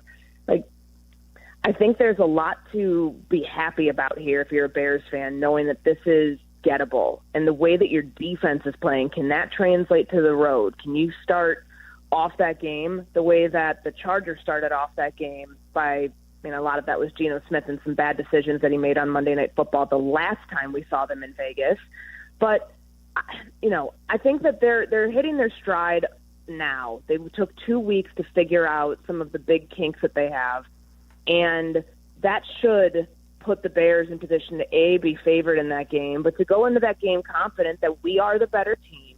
We can come away with a win. What we're doing on offense is working. You started to see some pretty significant adjustments, too, from Dennis Allen. I mean, he's got to worry about the back end of this defense to where you want to protect your coverages, so more quarters, less man-to-man, less fire zones, all of those things that you'd be able to do if you were at full strength. I think you're starting to see the adjustment factor here working. I mentioned proof of concept at the top of my head. I think that's a defensive thing too that they're seeing. So I'll be picking them in that game unless something crazy happens injury-wise this week. But I think that they should be feeling pretty good riding into Vegas and coming out with a win. Looking at that Eberflus defense for the Cowboys, there's something missing, Courtney. What's missing on that Cowboys defense that can make them much better? Is there am I missing someone? A pass rush, maybe your best pass rusher who's coming to town next week. Mm-hmm. They're a 64-yard field goal away, a miss from being 0-3 right now. I don't know how you look at the Dallas Cowboys, if you're a fan of that team, and not think that the absolute worst case scenario. This was all avoidable. And I feel, you feel for Flus, but then again, You know, a lot of the stuff he did yesterday, and I know he doesn't have Micah Parsons. He's not going to have Micah Parsons forever. So, you know, this is just what he has to do. But he didn't change it all. Like, that's the thing. Like, you knew this quarterback. You knew this, this offense because you went against this offense all those years in Detroit. So it's yesterday, but coupled with the other two games they played. Like, they've played zone coverage 87% of the time. That's led to 6 touchdowns, 10.4 yards per attempt this season. It's not working. Like, why is there no adjustment here? And I think that Caleb walks away, even though he didn't want to get into the Matt Eberflus stuff. They didn't have any interaction yesterday during the game. Flus kind of got out of Dodge quickly after getting embarrassed there. But if you're looking at this saying, like, all right, did the Bears make the right choice here? The quarterback won yesterday. The head coach won yesterday in terms of, Eberflus versus all of that. They made the right decision, and his defense got embarrassed when he came back to Soldier Field, and it didn't look much different in terms of the execution element and the way that it was called versus what we saw last year when they were giving up big chunk plays, when they were playing, they were giving the underneath stuff, the zone stuff, the soft coverage doesn't work. It's not attacking, and I'm surprised that they've been that dead set on sticking to it. Courtney, have a great rest of your day. Have a great week. I'm interested to hear Ben Johnson's take today after reviewing the film, because I watched the game on the condensed version on NFL Game Pass last night while I had Sunday Night Football on in the background. Caleb was getting out of the huddle. The number's 18 seconds. Yep. You've got to be out by 18. He didn't do it every time, but almost every time he was, let's go. And I really was impressed by that. I'm glad you brought that up, because I noticed that in the first quarter. He was breaking the huddle far earlier than he had been doing in previous weeks, and I think that is one of those things that Ben Johnson's going to say was a sign of growth from the first week to where we are right now. As always, we appreciate Courtney. Thank you. Look forward to my Taco Bell, Cap. You got it. Yeah, be waiting on that. It'll be a 10 winters before you get that cashed in. As Courtney Cronin joins us on the Yuengling hotline. Yuengling, the oldest brewery in America. Just a little note for you. Maybe this resonates with you, maybe it does not, but I'm going to tell the audience. If you're saying that it resonates. If I'm saying it, you'll definitely credit someone else. Ashton Genty, Raiders running back, was hit or at behind the line of scrimmage on 11 of 17 rushes against Washington. Genty has now been hit at or behind the line of scrimmage 57% of the rush attempts this season. It's an offensive line problem with the Raiders. Maybe I think there's something that the Bears can exploit, but when you've been hit or behind the line of scrimmage 57% of your rush attempts, that's something that the Bears could do something about. Absolutely. That means that front four, that front seven, come to play. Let's eat. Like Genty, and I would agree with Shea going back to the draft. I like Genty too, but it's like anything else. I didn't like Genty. You didn't like Genty as a running back for in the NFL. No, I said I wouldn't draft him repeatedly. I liked him. I know somebody over there liked him. There you go. It was me. So Jay Moore liked Genty. I would imagine that he actually could run the football if the line was better. And like anything else, any team that you're trying to rebuild with, Cap, it takes time. Yeah, I wanted, who I wanted, Travion Henderson, because he could block. He's got speed. He hasn't played great, but he's a rookie. It's going to take time there. We're going to talk about these rookie running backs when we get to around the NFL. Sounds good. Look forward to it. I didn't even know the notes, and apparently I was able to lock in on what Shea was going to talk about. That. It's a problem. We'll get to it. Yeah, I mean that's a lot of non-production from the song and dance man it's all about running the football. Correct. That's what Pete Carroll wants.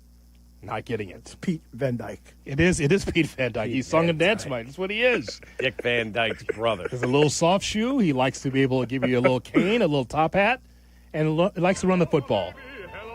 But he can't do that right now with this offensive line. In 2 minutes, we'll give you shot or no shot on a Bears Victory Monday. Kap J Hood. Kap and J Hood. Mornings on ESPN 1000, Chicago's home for sports. At Postman Law, they're used to winning. And after an injury, you could use a win. With more than $3 billion won for their clients, they know how to deliver fast. Car crash, work injury, serious accident. Postman Law makes it simple. Speed, ease, results. Because when the game's on the line, you need a team that knows how to finish strong. Call 844-POSTMAN or visit postmanlaw.com to get started. Others promise. Postman delivers. This is attorney advertising. Football season is back, and Surfside is bringing you your tailgate must-have.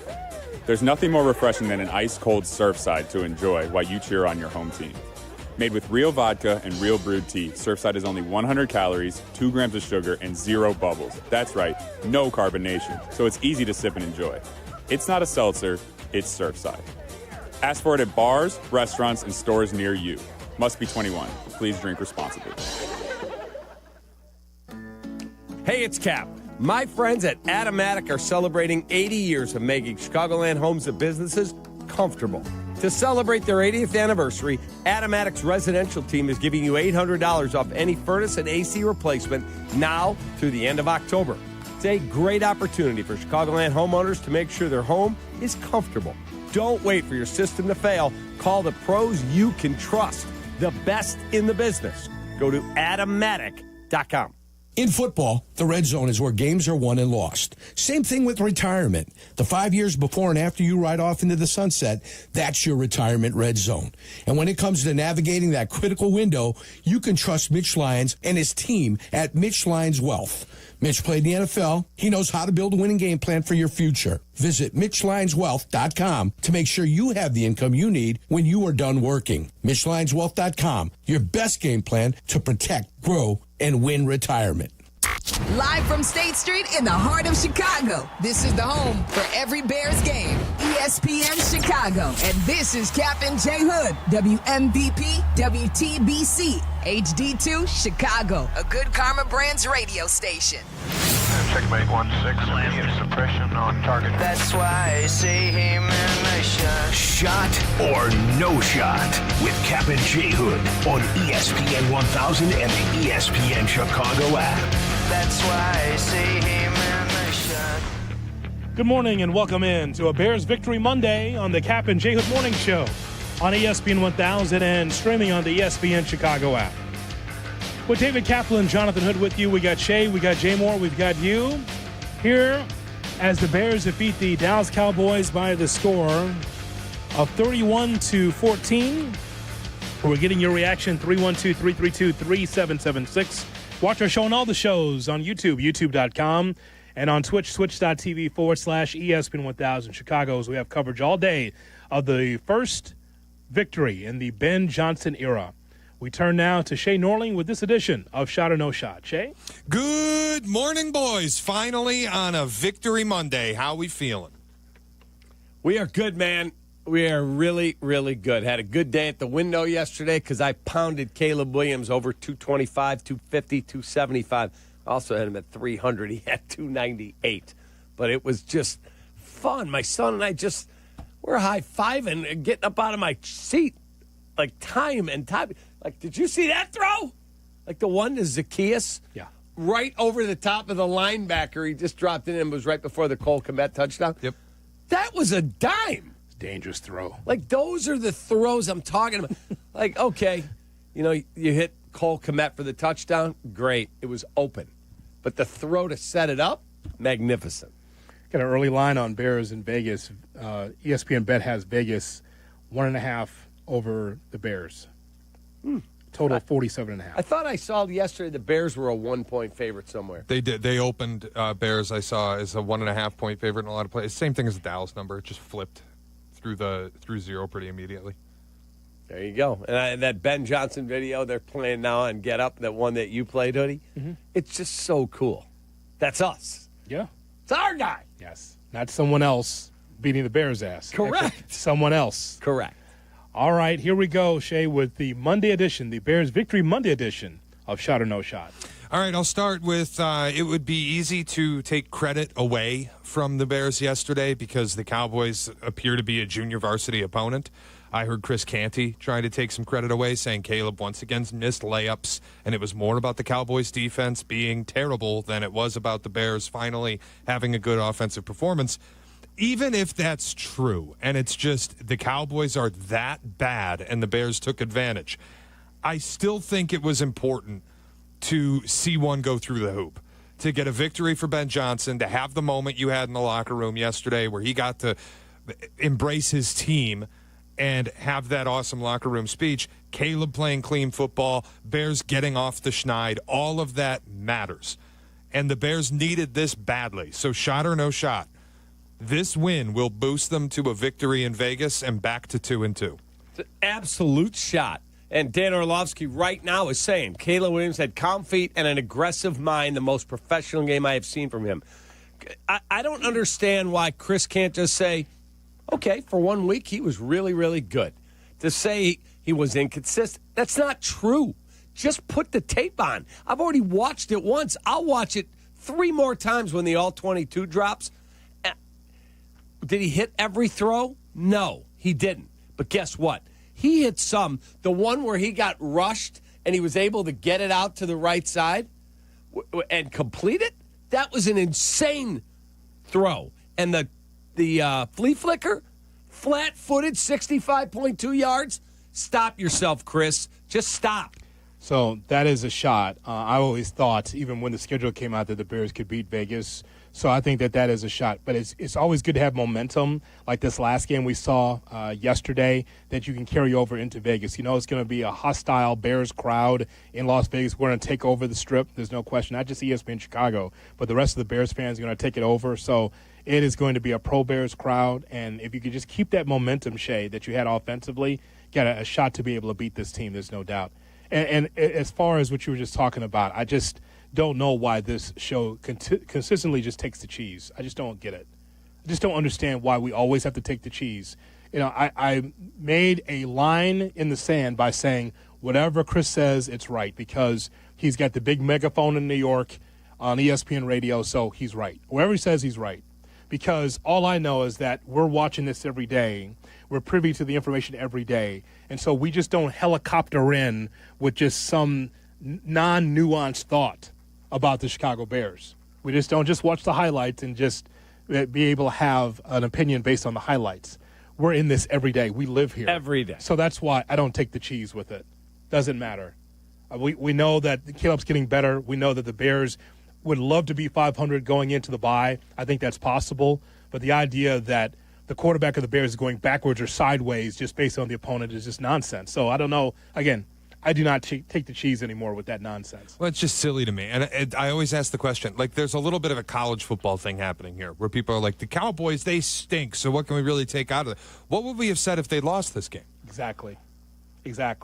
We'd be on here destroying what did the I front say office. To you? It would be terrible today. What did I say to you? That this, again, must win means if you lose, you go home. That's the only concept I've ever subscribed to, that you lose the game, your season's over. You lose, you're done, you don't play again. But they had to have this game. Had to. That's it, period. There is no exception. It was as close to a must-win as you can get. Yeah. And they delivered. When you are substandard as the Bears have played, you don't take the win away from them. The way the Bears have played, you're like, oh, well, they're upon. Well, what are the Dallas Cowboys? Where were the Bears going in?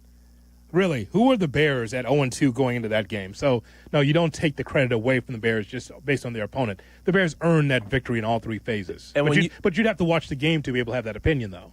Correct. And when you run the ball 11 consecutive plays right down their throat en route to a 19-play TD drive, you are basically saying, hey, Matt Eberflus, we don't respect you. Take that. Shay.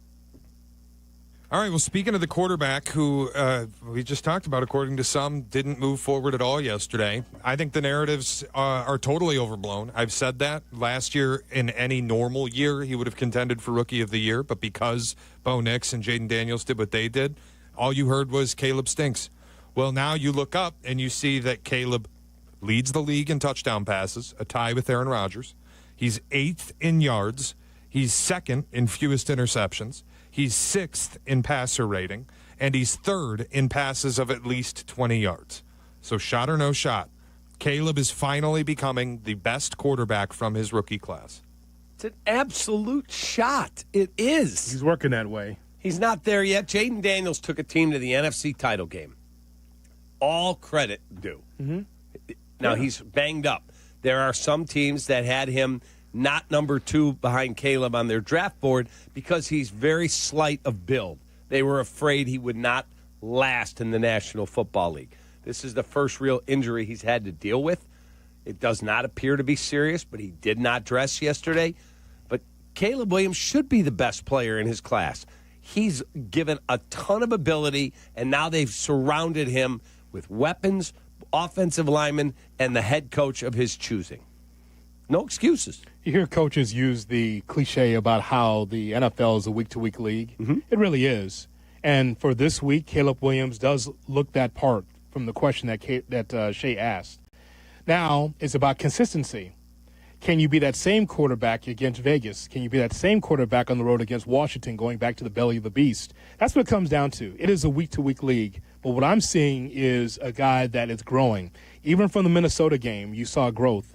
And then the Detroit game, you saw growth. And this one, you saw growth. So you just got to continue to be there. You're not going to win every ball game because there's still holes on this roster. Let's just be honest. As good as this win feels, there's still holes in the roster that need to be filled. And there's going to be matchups that the Bears will lose because they don't have enough. But as long as the offense is getting better, from that standpoint, you feel like you have a leg up on the future.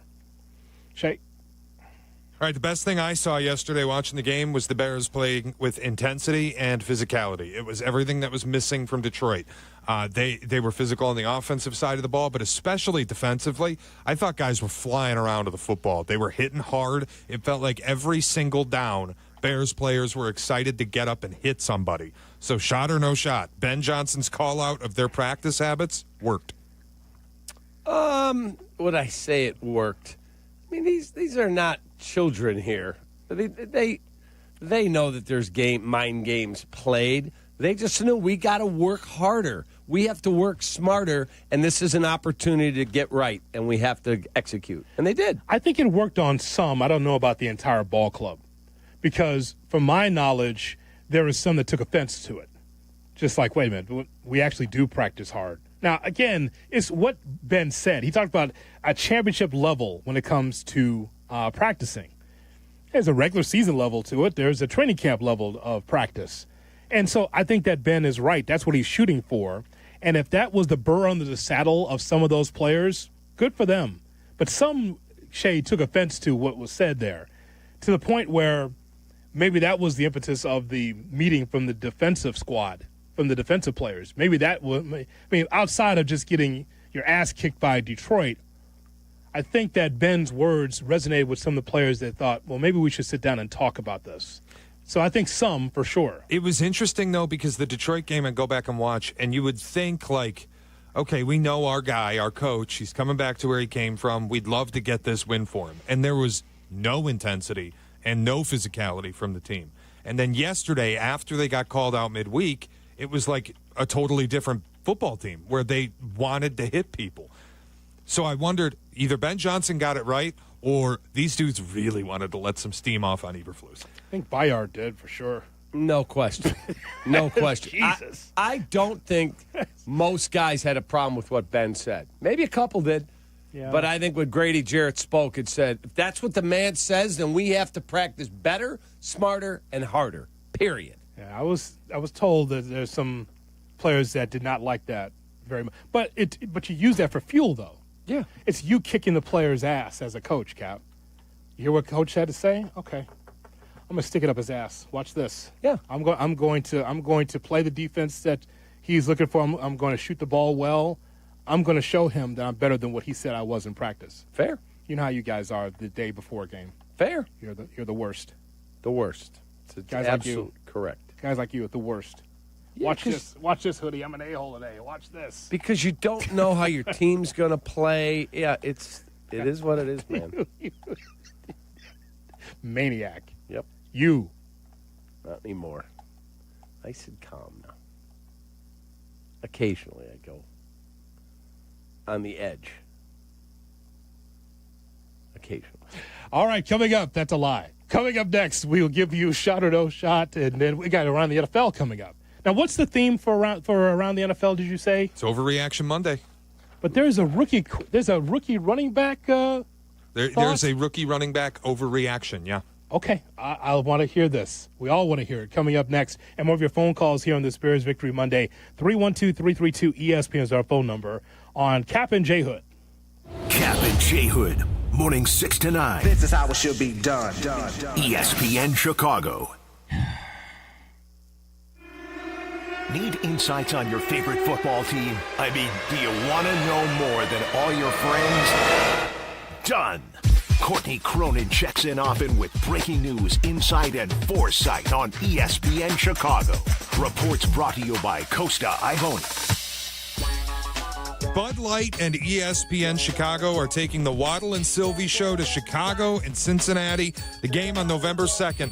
You could win a spot on this trip. Join me, Shane Orling, tonight at Poplar Creek Bowl in Hoffman Estates. The best football tosser of the night wins a Bud Light prize pack and becomes a finalist for the trip to Waddle's hometown. For complete details, go to ESPNChicagoContests.com. See you tonight at Poplar Creek Bowl in Hoffman Estates from 7 to 9 p.m. Brought to you by Bud Light. Please drink responsibly.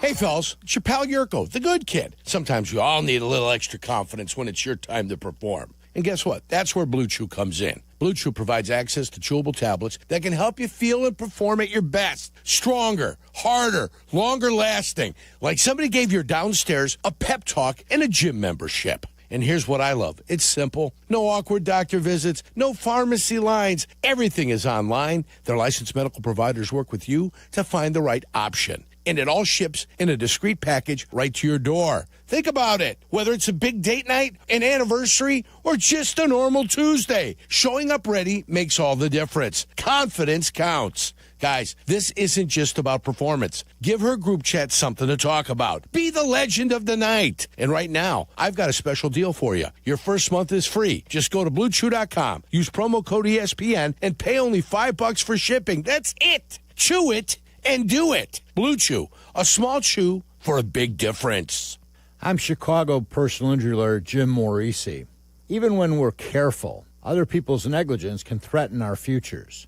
As one of Illinois' most successful injury firms, winning the most complex personal injury and workers' compensation cases is what we do. Consultations are always free. Visit us at MorisiLongo.com. That's MoriciLongo. Morisi Longo and Associates. We're there when you need us. Hey, this is the Fat Jack, and football season is here. Are you ready to make money betting on sports? Are you ready to make a winning decision? Are you going to gamble for fun, or are you going to gamble for money? This year, make that decision that will build your bankroll all year long. Go to FatJackSports.com, and for less than $100 a week, make money betting on the games. That's FatJackSports.com. It's a personal portal. It comes to your email. It's hassle-free. It'll make you money. FatJackSports.com. Paying extra for tire care is BS. You know, bad service. So at Midas, we're rolling out our BS-free tire guarantee, included with paid installation and tax on every purchase. You'll pay nothing for flat replacements, nada for flat repairs, and zilch for tire rotations every 5,000 miles. That's $0 for all that. So with this limited lifetime tire guarantee, you'll pay a whole lot of nothing compared to what the other guys charge for tire care. That's the BS-free tire guarantee, only at Midas. Some people just know you can save money on car insurance by checking Allstate first. Like you know to check Kirk Herbstreit's pregame analysis first, before talking to your brother-in-law. In this game, the key thing to watch will be the offensive line versus the front seven. If they can get pressure without blitzing, this could be a long night. Okay, Kirk. I know stuff. Ooh, checking first is smart. So check Allstate first and see what you could save. You're in good hands with Allstate. Potential savings vary, including based on how you buy, subject to terms, conditions, and availability. Allstate North American Insurance Company and affiliates, Northbrook, Illinois. 1/3 of Illinois State University students graduate with zero debt, and Redbirds go on to earn $15,000 more a year than the national average just a few years out of school. Get real return on your investment. Apply today to start creating your legacy at illinoisstate.edu/apply. Follow Chicago's Home for Sports on Twitch at ESPN 1000 Chicago. Kap and J Hood are back on Chicago's Home for Sports. ESPN ESPN Chicago. Nick Foles sucks. He sucks. I'm just a fan. I'm not a football evaluator. I love the Green Bay Packers. The guy is drunk, but there he goes. This is not Detroit, man. This is the Super Bowl. I want winners. He starts to come and then he pulls out. This is a really thickly built guy. I mean, what's answer you looking for on these things here? It is time to go around the NFL on the Kap J Hood Morning Show on this Bears Victory Monday on ESPN 1000, and we are streaming on the ESPN Chicago app. We're with you till 9 o'clock, then Carmen Jurko at 9, Rich Eisen at noon with full Bears coverage from Rich at noon, and Michigan and the Giants. Bleck Abdalla at 2, uninterrupted, 12 songs in a row. We'll have Waddle Silvy at 3, Bears Weekly with Jeff and Tom. And now we turn to Shay Norling with Around the NFL. Shay. All right, Hoodie, we'll start with what we've teased, the running back conversation, because remember, this was billed as a once-in-a-generation running back class. It was the deepest running back draft class we'd seen in years. There were supposedly going to be all these first-round running backs. Genty went in the top 10. So how come when I turn on my television, Ashton Genty, through 3 weeks, blows. And the story around him is he's terrible in pass protection. He doesn't give effort in pass pro. He runs away from the pass pro. Mm-hmm. Travion Henderson can't get consistent carries. And when he does, he's not very good. He's also terrible in pass protection. Caleb Johnson in Pittsburgh stinks. Omarion Hampton with the Chargers stinks. R.J. Harvey stinks. Quinshaw Judkins and Cam Scatabo look like the only good ones. That's right. In an all-time running back class, is there a chance this all-time running back class is an all-time bust? Well, there's always a chance, but no, I don't think so. That says a lot, though, about the lack of production there. He just laid out the facts for you. Is Scatabo the best out of that group? Quinshaw Judkins yesterday looked really good. He was great yesterday. Oh, man. I'm watching him. I'm like, okay, that dude is quick, tough. Ooh. Think about that he was splitting carries with Travion Henderson. Both really good players. That's how much talent was on that Ohio State team. Scatabo, though, out of that list could be number 2, though. Shay, is that what you're saying? Yeah. I mean, Ollie Gordon in Buffalo, he had 9 carries on Thursday night. He looks more productive than most of these guys. Caleb Johnson in Pittsburgh, he's got 2 carries on the season. His highlight is a low light where he screwed up the kick return and caused a touchdown for Seattle. That is not an overreaction. By no stretch. Those are raw, real numbers there. The tape on Genty is just, it's horrible. And I know he's getting hit behind the line of scrimmage, so people want to excuse it. Mm-hmm. That's why he was the 6th overall pick, because of how well he runs through contact. So I would just say that I think that's something that the Bears can exploit on Sunday, Cap, in Vegas. Something they could do. Don't let the holes open. Now, I'll tell you this. The running backs for the Dallas Cowboys yesterday in that game, very physical. So you were talking about Ashton Genty, and Hoodie's talking about things we could exploit on Sunday. Our friend Dan Durkin has been breaking down some of the tape, and he texted me. He's listening. He said the Raiders are throwing the ball now 63% of the time because, A, they can't run it, B, they can't protect. Yeah. They just get it out. Got to throw. Now, that was a hard 76 yards for Javonte Williams. He was really doing a good job trying to out-physical our defense. You saw it. He was tough. He's tough. Did they trade for him, or did they just sign him up? Signed him, 1-year deal. Yeah. That guy, why didn't we sign that guy? He's a tough SOB. Oh, tough man. Tough yards. His long was 22 yesterday. But no, that's great intel. So give us some more on Overreaction Monday. Chargers are going to win the AFC West. They are 3-0 with all 3 wins coming in divisional games. Justin Herbert's been stellar so far this year. If you saw the touchdown pass he threw to Keenan Allen to tie the game, that might be the throw of the year. That might stand up all season. He took contact in the backfield, moved out of the pocket, and it was hitting the arm as he threw a rope to a covered Keenan Allen in the corner of the end zone. It was stellar. He's been awesome. They've been awesome. 3-0, all 3 in the division. It's incredibly difficult to blow that division. Who's got it better than us? Nobody! Damn right. 3-0. Wow. Hello, Broncos. Gonna maybe breathe a little bit. The 1-2, tough loss for the Broncos yesterday. All right, what else? This was a don't be surprised if on Tuesday, and now it's an overreaction on Monday. Carson Wentz going to keep that job now. That offense produced with Carson Wentz in at quarterback. And I'm not telling you he played great or even played well, but he wasn't asked to do very much, and he did everything he was asked to do very well. Oh, JJ will get his job back. Woody, we sure about that? Yeah. I still don't totally buy that he's really hurt. I've never seen it before the way that they did it. He finished the game on Sunday night, and then they woke up Monday, and they didn't even wait on imaging later in the week or test anything out. They just said, you're done for 4 weeks. Oh, stop with this stupid conspiracy. He finished the game. I've never seen it before. Guys do that. I've never seen it before where you finish a game and then the next morning you're ruled out for 4 weeks. I've never seen it like that. Oh, my God. That goes on all the time. When? Put your tin hat away and they stop didn't even wait for imaging. They just said he's done. Overreaction Monday, Cap. Wow. But here's the next couple of games. Against a bad Steelers defense, they found a way to win, right? Was it Sunday? Okay. Steelers and then the Browns. Steelers is in London. Both are in overseas, Both. I think. Yeah. Steelers is in Dublin. They're both overseas for the Vikings. So could and that they get be Steelers and who's the Browns second? overseas? Watch them. They're going to win 3 straight games here with Carson Wentz at quarterback and flip it back to the guy who lost to a bad Atlanta team with a passer rating that would have been better if he'd simply spiked the ball on every single down. And that's who they've committed to. All the symmetry of that, by the way. If the Vikings win 3 in a row, Bengals, Steelers, Browns, and then, okay, JJ, here are the Eagles.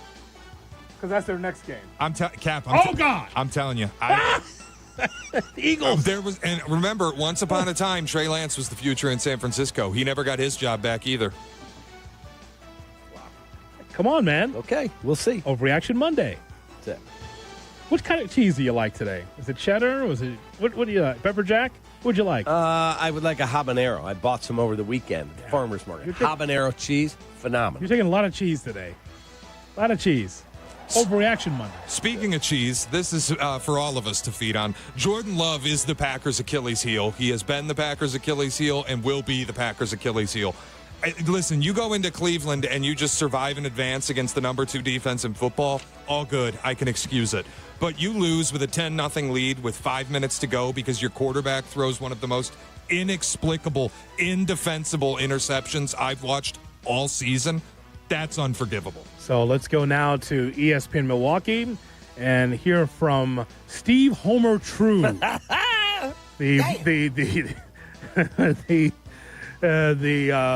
guy that loves to give it to the Packers. Talking about Jordan Love yesterday on their postgame show. You cannot trust Jordan Love. I don't care if they're paying him $100 million. I don't care how good you think he is, but you cannot trust him. That is done and over.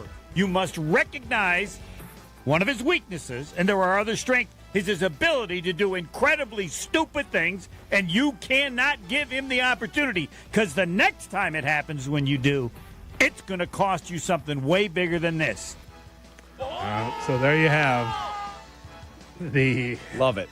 The angry Steve Homer True. He's been on the air there for 40 years. Yes, sounds like it. Yeah. Going after Jordan Love after 3 games. Loved it. Why don't you call in and tell him he's pretty good, kid? Pretty good, kid. I loved it. I absolutely loved it. Sure. Oh, man. He's been on so long, his voice is like AM, like super AMs. You know what I'm saying?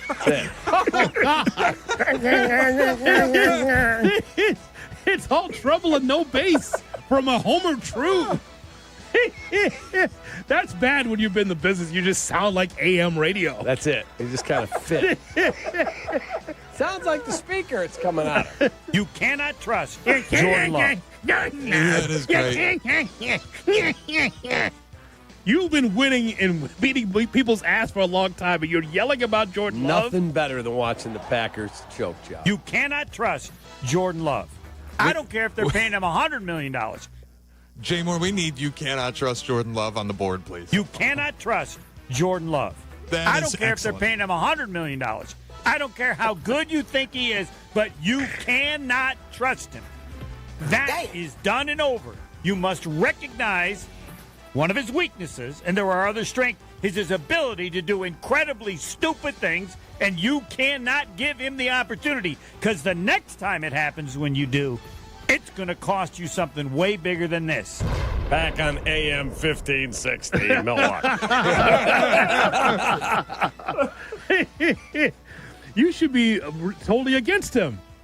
Why don't you call in and tell him that he's wrong, that he's pretty good kid? Yeah, tell him. pretty good kid. Yeah, you've been backing him for a long time up there. Go ahead. Tell him that Homer is wrong. Tell him. I'll pass. Now, why not? You've been backing Love all this time, and now, that's right, Homer. Go get him. Hold on a second. I said, when you guys were just basically destroying him, I said, pretty good kid. He got $55 million a year for pretty good kid. I didn't say he's a superstar. Are you going to Wisconsin this weekend? I am not. I'll be in Las Vegas, Nevada. Oh, that's right. That's right. When you come back, you should take Homer out to a cup of coffee. Maybe I should. It's a good idea. Hey, kid, what's going on? You cannot trust Jordan Love. Take that, Homer True. Does he report to Danny? He must. I don't know if that's in his purview, actually. I think he ESPN does. Milwaukee. I don't know if it is. I Danny? think Madison is. I don't think Milwaukee is. I think Milwaukee runs on its own. Oh, wow. Yeah. All right. Can you squeeze in one more, Shay? Sure can. You cannot trust Jordan Love. Thank you. Somebody want to tell me what exactly about the Patriots looks different this year under Mike Vrabel than it looked under Gerard Mayo? Because my answer would be nothing. They're still unbelievably sloppy. They had 5 turnovers yesterday. They're still highly penalized. They're still terrible on special teams. Bad team, kid. You kept telling me, the Patriots are going to be a really resurgent team this year. And I said, you've lost your mind. Yeah, I know. They're not very good. They've proven they're not very good. But it's also partly, I looked back, the day that they hired Mike Vrabel and Josh McDaniels, I put out, Vrabel-McDaniels pairing is one of the most deeply boring, uninspired, lazy coaching pairings I can ever remember. Feels like this is bad for Drake May. Hope I'm wrong.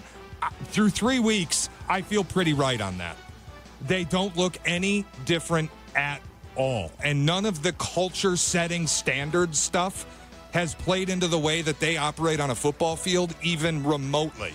All they do is take penalties. All they do is cough up the football. All they do is make special teams mistakes. All they do is miss assignments. I was told they'd look less stupid because they hired Vrabel, but they look like a deeply stupid and bad football team. So, Shay, you blaming brother? And he was first. Vrabel? Mayo. No. Mayo. Did you? Listen. Huh? I thought You both. said it looked the same. Don't back down. I thought both hires were silly. I thought Brother. Mayo was. I was confused because I'm like Vrabel's white. He's backing down like he's in a VFW hall. Correct. No, it's Hoodie. I'm just. Oh, God, what did I say? Hoodie, I'm just wondering. Are the Patriots going to make Albert Hainsworth the next head coach when Vrabel fails? Brother. Like, is this the playbook we're going to run? Yeah, just old Patriots. No, I hear what you're saying. Are we going to make Teddy Bruschi the head coach next year? Like, what is this all it is? It's just going to run back old Patriot dynasty defensive players. players? Roster, kid. It's on the players. Stop. Well, then maybe they should fire the GM who they kept in place, Elliot Wolf. His entire draft class from 2024, except Drake May, is either gone or on IR. Yeah, then maybe that should happen. And that's our look around the NFL right here on the Kap J Hood Morning Show. By the way, we need to discuss the new profile picture I have for Shay when he calls me.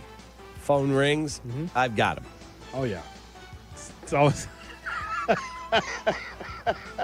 Wow. Did you grow up in Kentucky? What? We will hear from Caleb Williams as well as Ben Johnson as the Chicago Bears win on a Bears Victory Monday right here on the Kap and J Hood Morning Show. Pick up the ball. It's Bears Victory Monday. On the new home of the Bears, ESPN Chicago. Pick up the ball. Hey, thanks, J Hood. Bears and Raiders. Joniak and Thayer call the game. Sunday at 3:30. This is the home of the Bears. Kickoff, ESPN Chicago. If you aren't sleeping well, you aren't ready for game day. If you're dealing with sinus pressure, your cheers won't be heard. Football season requires your attention to these details. That's why I recommend Sinus and Snoring MD. Their advanced, minimally invasive procedures and treatments help you breathe better, sleep better, and feel better. Be your best on game day. Visit sinusandsnoringmd.com today or call 847-545-0147. That's sinusandsnoringmd.com. Let's go. At Wintrust, our approach is to let Southside fans show off their Southside pride anytime, anywhere. With the White Sox debit card from Wintrust Community Banks, you're not just swiping, you're making a statement. It's like a megaphone for your wallet. Broadcasting your Sox pride with every transaction. Open an eligible checking account. Visit wintrust.com/Sox today. Wintrust. Different approach, better results. Member FDIC. True North convenience stores and Red Bull are an elite matchup. True North offers the legend Red Bull Original and rookie Red Bull Zero. Get 3 8-ounce flavors for $6.50 and save 10 cents off a gallon with the True Rewards mobile app. Available in your favorite app store. $2.6 million. The Verdoliak Law Group wins again for their clients. That's right. The Verdoliak Law Group recovered $2.6 million for a client who was injured in a bus accident. If you're injured, make sure to call the Verdoliak Law Group. This college football moment is brought to you by ServPro. College football teams have moments they recovered from and made it like it never even happened. Like on September 24, 2016, when Tulsa found themselves down 31-0 to Fresno State. With 10 minutes left in the second quarter, Tulsa fought back to tie the game at 41. And then won 48-41 in double overtime. ServPro. Like it never even happened. What if a quarterback completed 4 out of his 5 passes? Or a point guard hit 4 out of 5 shots from behind the arc? Well, now, when you're hiring, you can play at that level. Because 4 out of 5 employers who post on ZipRecruiter get a quality candidate within the first day. ZipRecruiter's technology hustles to find skilled people for your job, and you can invite your top picks to apply. Try ZipRecruiter for free today at ZipRecruiter.com/USL. That's ZipRecruiter.com/USL. Football season's back. Make Surfside your tailgate must-have. Real vodka, real brewed tea, just 100 calories, 2 grams of sugar, and 0 bubbles. Easy to sip and enjoy. It's not a seltzer, it's Surfside. Ask for it wherever you tailgate. Must be 21. Please drink responsibly. Hey, it's Cap. My friends at Automatic are celebrating 80 years of making Chicagoland homes and businesses comfortable. To celebrate their 80th anniversary, Automatic's residential team is giving you $800 off any furnace and AC replacement now through the end of October. It's a great opportunity for Chicagoland homeowners to make sure their home is comfortable. Don't wait for your system to fail. Call the pros you can trust, the best in the business. Go to Automatic.com. ESPN Bet Kickoff. Yes, kickoff to cash out. ESPN Bet has the tools that you need to score more on game days. Bet smarter with stats from your fingertips. Get personalized parlays built just for you, and with your fantasy team synced right into your app so you can back your squad. Right now, new customers can get $100 in bonus bets when you bet $10. Sign up with promo code USL to get started. Must be 21 plus. Gambling problem? Call 1-800-GAMBLER. Terms and conditions apply. See app for details. Offer not available in New York. Jay Moore.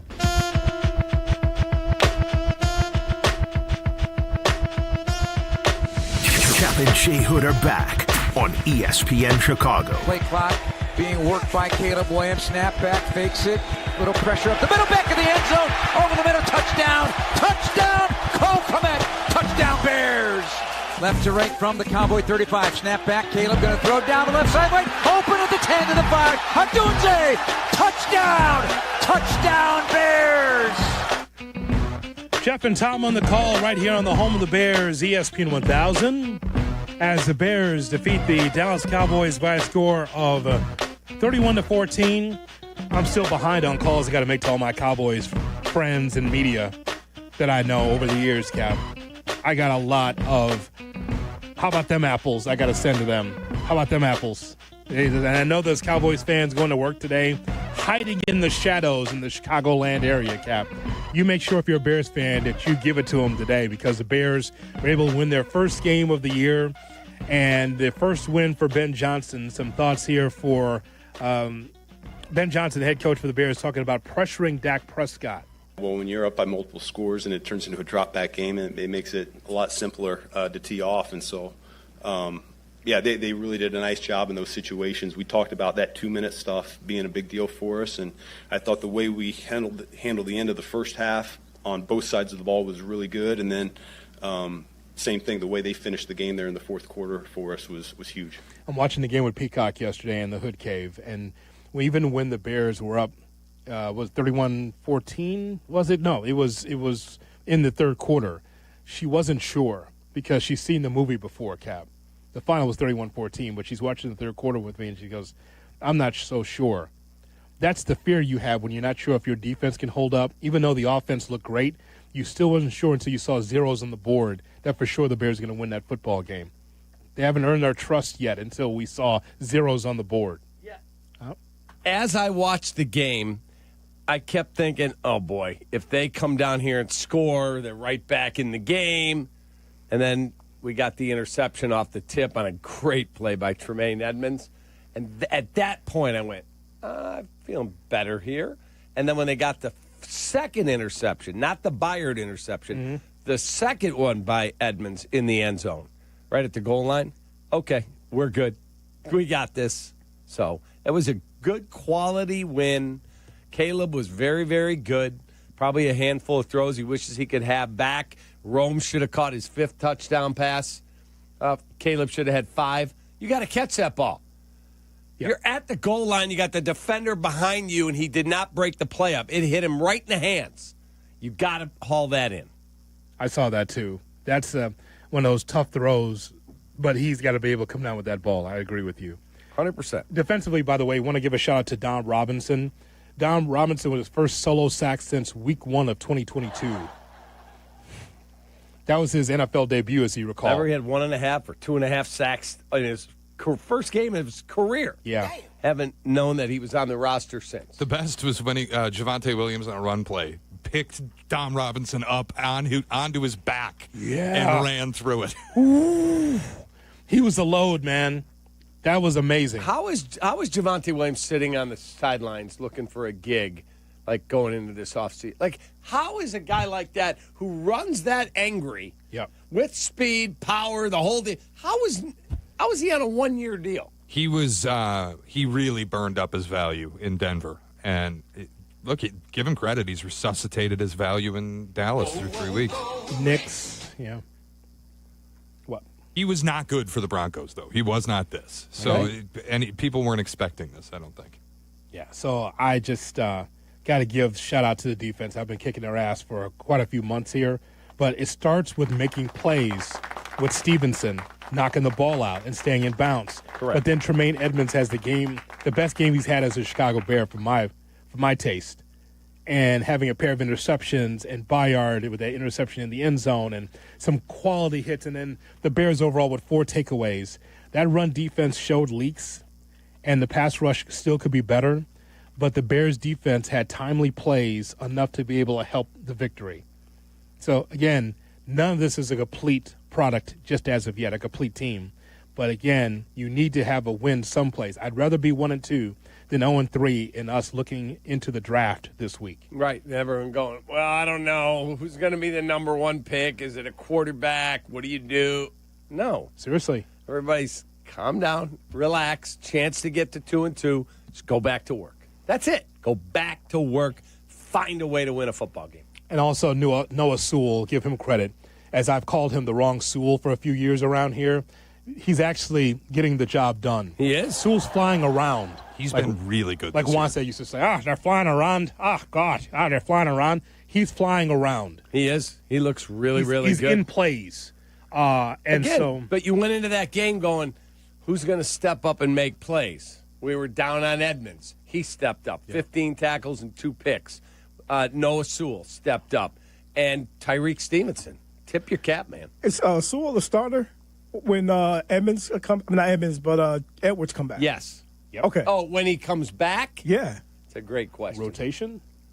I mean, he's going to get plenty of run. Starters, I think, a little different in football because you can get so much done in different coverages that he'll be out there plenty. Okay. I enjoy watching him play. Since training camp to now, he's been someone that I've noticed. We have kind of looked over him because he hasn't really stood out. Standing out now, and he took out C.D. Lamb. You know, the same C.D. Lamb who said, the next team going to look like the teams that you think is bonds. One team like the I almost did it. I don't want to get you in trouble, bro. If you don't want to say it, don't say it. Nah, but the Bears, they were terrible last year, and now you can tell they already, you know what I'm saying, they emphasize it. Nah, for sure. So thoughts there from C.D. Lamb talking about the Chicago Bears not necessarily being very special. Special enough to beat you on Sunday. And put you on the shelf, although they said this morning out of Dallas that it's not as serious a high ankle sprain as they feared, but they're going to run tests today. I think he'll have an MRI. Mike and Palos on Kap and J Hood. Mike, good morning. Hello, Mike. Mike is not there. All right. Mike. Sorry, Mike. He was talking in the background. He's busy. He's at work. So, one thing on that flea flicker play, go back and watch the tape today, Hoodie. Yeah, I know you do. Go back and watch. Like, Caleb literally can't step into the throw. And one thing that no one's talking about is, so DeAndre Swift gets his shoulder hit as he's trying to pitch it back. He throws it really high.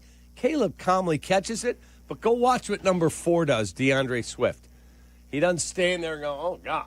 He turns and blocks a guy. And that's the guy who would have hit Caleb as he's trying to make the throw. Like, that'll pop up on the film. If you go back and watch it, DeAndre Swift gets a lot of credit, not only for getting the pitch back there when he got hit, but then turning and blocking a guy. I thought that was a key play. Something we practiced all week, and, we underthrew, I underthrew Luther a couple times and either missed it, and then, just building the belief and confidence with the guys is just communicating with them. And I told Luther you won't outrun me in the game, and, just run. And, they did a great job O-line. That's a flea flicker is a really long play. And so for them to be able to hold up and be able to, allow DeAndre to, toss the ball back to me, it kind of did a free throw kind of floater kind of thing. And, after that, just let it rip and let Luther go make a play. Yeah, Caleb Williams talking about that flea flicker play to Luther Burden. You saw the speed of Burden, but on top of that, the arm strength, which was just amazing. The being on target. Yeah, and again, listening to Tom Brady go, oh, my God. All right. It was just, he's Tom Brady. He could make that throw. Not now, but he could when he played. Just everything that went into it was super cool. Super cool. All right, coming up, we'll give you the Kap and J Hood cut of the day. It's right around the corner on Chicago's Home for Sports. Kap and J Hood, morning 6 to 9. ESPN Chicago. Bears Weekly. Host Jeff Joniak and Tom Thayer take you inside with the latest on your team. The latest news and the best interviews. Bears Weekly, tonight at 6:30 on ESPN Chicago and the ESPN Chicago app.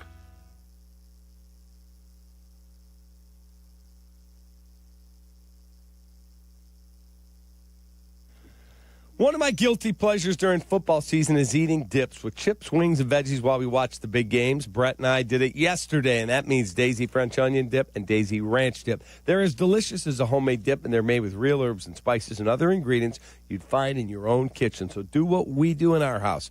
Daisy French onion, Daisy ranch dips on your game day roster. Look for the Daisy dips at your local grocery store.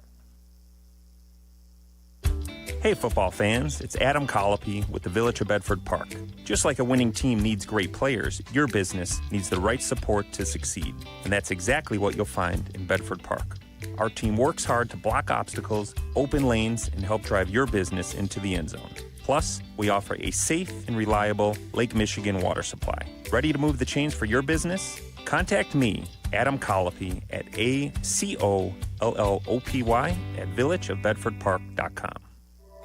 Fall is here. So many great things you do with the kids this time of year. What a wonderful family you've created. You want things to stay just as they are. It's time to talk about taking that next step for your future, a vasectomy. Take that step with Vasectomy Clinics of Chicago, because experience really does matter, especially with this procedure. They make it so easy with their 30-minute, no needle, no scalpel, in-office vasectomy. Log on to vasectomychicago.com, read their testimonials, and learn more about their procedure at Vasectomy Clinics of Chicago. 5 locations to serve you. Downtown Chicago at Lake Point Tower by Navy Pier with free valet parking. Also in Naperville, Tinley Park, Arlington Heights, and Barrington. Most insurance accepted. Visit vasectomychicago.com or call toll-free 877-877-4VAS. That's 877-877-4827. Hey guys, it's Carm. If you're like me, you know a great haircut is more than just looking good. It's about the whole experience. That's why I head to White Buffalo Barbershop, a Zazu Salon's partner. At White Buffalo, they redefine grooming excellence with top-tier barbers and a vibe that's second to none. Need to unwind? Grab a beer with your cut and catch all the big games right from your chair. White Buffalo Barbershop, born original. Now in LaGrange and Hinsdale. Book your appointment today. Visit whitebuffalobarbershop.com for more info.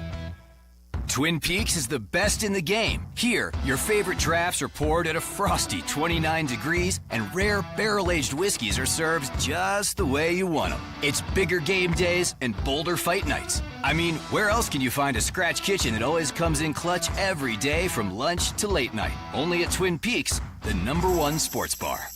Twin Peaks Scratch Kitchen scores every time. Dig into hand-smashed burgers, chef-inspired flatbreads, and more at your local lodge. From kickoff to cash out, ESPN Bet has the tools you need to score more on game days. Bet smarter with stats at your fingertips. Get personalized parlays built just for you. And with your fantasy team synced right in the app, you can back your squad. Right now, new customers get $100 in bonus bets when you bet $10. Sign up with promo code USL to get started. Must be 21 plus. Gambling problem? Call 1-800-GAMBLER. Terms and conditions apply. See app for details. Offer not available in New York.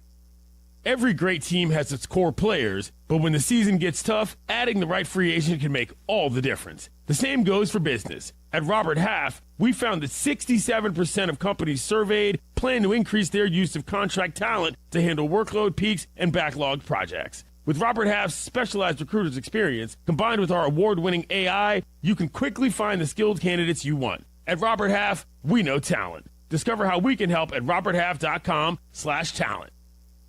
Hit the road in a brand new Chevy in less than 1 hour. At Advantage Chevrolet Hodgkins, you can sign and drive away in 60 minutes or less. Seriously, but they'll cover your first car payment. Every new Chevy is backed by the Advantage Plus program. Advantage Chevrolet Hodgkins. Together, let's drive. New Beyond Raw Lit V2 pre-workout. GNC's #1 pre-workout now with the harder-hitting energy, an intense mind-body connection, and enhanced endurance supports. Turbocharge your workout with new Beyond Raw Lit V2. Available at GNC and GNC.com. Jay Moore. Follow Chicago's Home for Sports on Twitter at ESPN 1000. Kap and J Hood are back on ESPN Chicago, Chicago's Home for Sports. And now it's time for the Kap and J Hood Cut of the Day. It's brought to you by my guy, David Flom, my guy, Matt Moore, Chicago Cut Steakhouse. Yo. Yes, it's boring, but it's a sport. Oh! Whatever. It's not boring. Okay, then you're boring. All right, cut! What is anyone supposed to do here? Why is he playing? Can we refer to him as Rusty Wilson for the rest of the season? Sure. I'm just going to call him Ass. Because that's what he is Wilson? at this point in his career. Cap got all mad. I put him in the bum tier when we did the tier rankings in the offseason. He was mad. I want to find a tier lower than bum I can put Russell Wilson in that. I wasn't mad at the tier ranking. I didn't like the name of the tier. I don't call guys bums. Can we say at this point that Russell Wilson is a bum, dude? There's nothing other than let me just uncork this ball down the field. The tier to washed. He's washed. Washed bum. Yeah, he's a bum. He's not a bum. He won a Super Bowl. He's been a hell of a quarterback for a long time. No. He's done. Yes. A washed bum is a clean bum. Yes, a washed, clean bum. Had that this morning after a long weekend of losing. I'm sure Sierra keeps it clean. Oh, wow. I'm just going to know who's going to clean up that dead fish that got dropped into the studio. Anyone want to clean that up? Pass. Sierra's husband, washed bum. His platform brought to you by... Did you just say Sierra washes his bum? I'm sorry. Let me just apologize to the No, CTA. it's already out there. That's proudly brought to you by the CTA. Good luck. That is my bad. Yeah. There's no way to segue nicely into it. Boy, that's awful. Metra, it's available if you want it. I mean, seriously. I mean, honest to God. And that's all, folks. The Kap J Hood cut of the day. Brought to you by Chicago Cut Steakhouse on LaSalle, north side of the Chicago River. Simply the best. Apologies to Chicago Cut there as well. I mean, why did I say that? I don't know. That's just very odd there.